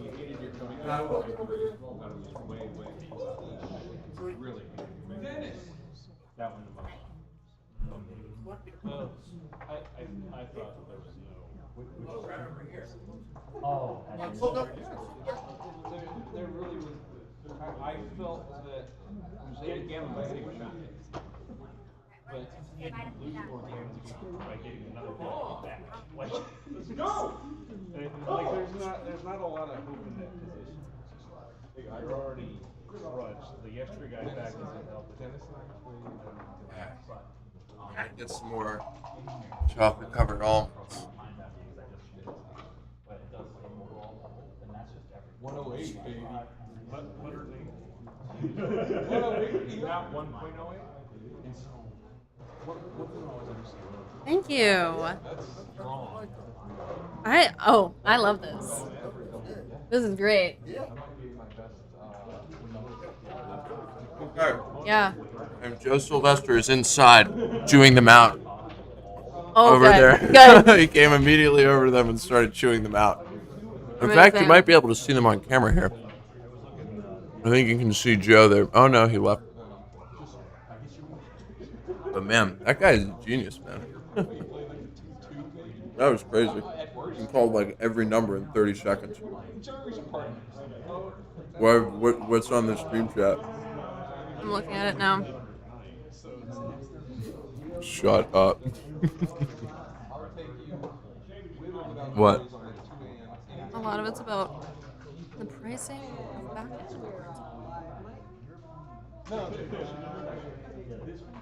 No, the mic is over there. I was hoping Someone said, "Can you please lose the glare on the dice?" I'm sorry about the glare on the dice. That's been happening all day. It has been, actually. What, you think it's me? You think I'm causing the glare? I think it's you. You think I'm, casting light into the playground? Yes. I know. It's a common problem.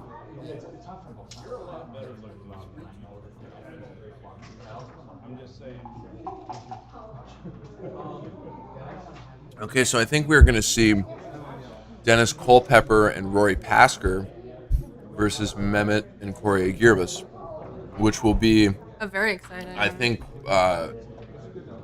probably a pretty classic match, maybe even an all-time classic.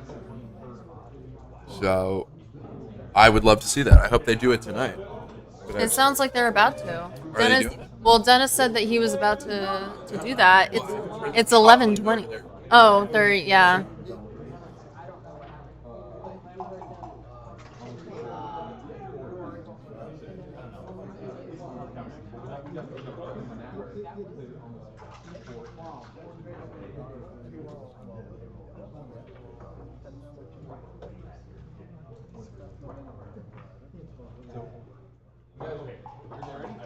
You guys ready? Mehmet, you guys ready? He's thinking about whether to make it today. No. We're playing. There is no more thinking. I was told no. David is Bullshit. That's complete bullshit. He told me I was playing. He said, let me think about it. Give me a few minutes. There's no option. Rory, you're talking to the wrong person. Go talk to David.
Did they drop me down?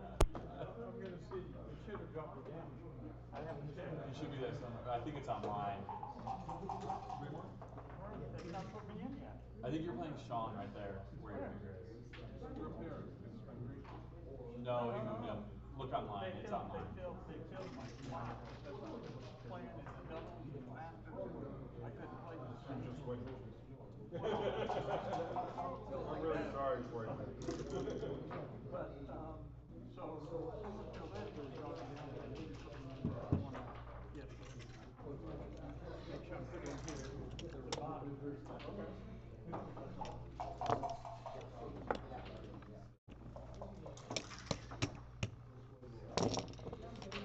Y'all are welcome to play here, but we're not streaming anymore. That's fine. No problem. Yeah.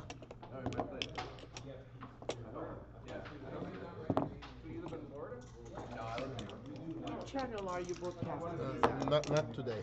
Hani bu sonuncusunu yapmıyormuş. Burada oynayın ama dedi yapamıyorum. It's on the USBGF Backgammon channel, YouTube channel, excuse me. But we're done for tonight, so. Perfect. Kaydedelim mi bunu? Edelim istiyorsan. Hı? Etme. Neden? Edebiliyor musun? Edebiliyorum. Nasıl edebiliyorsun?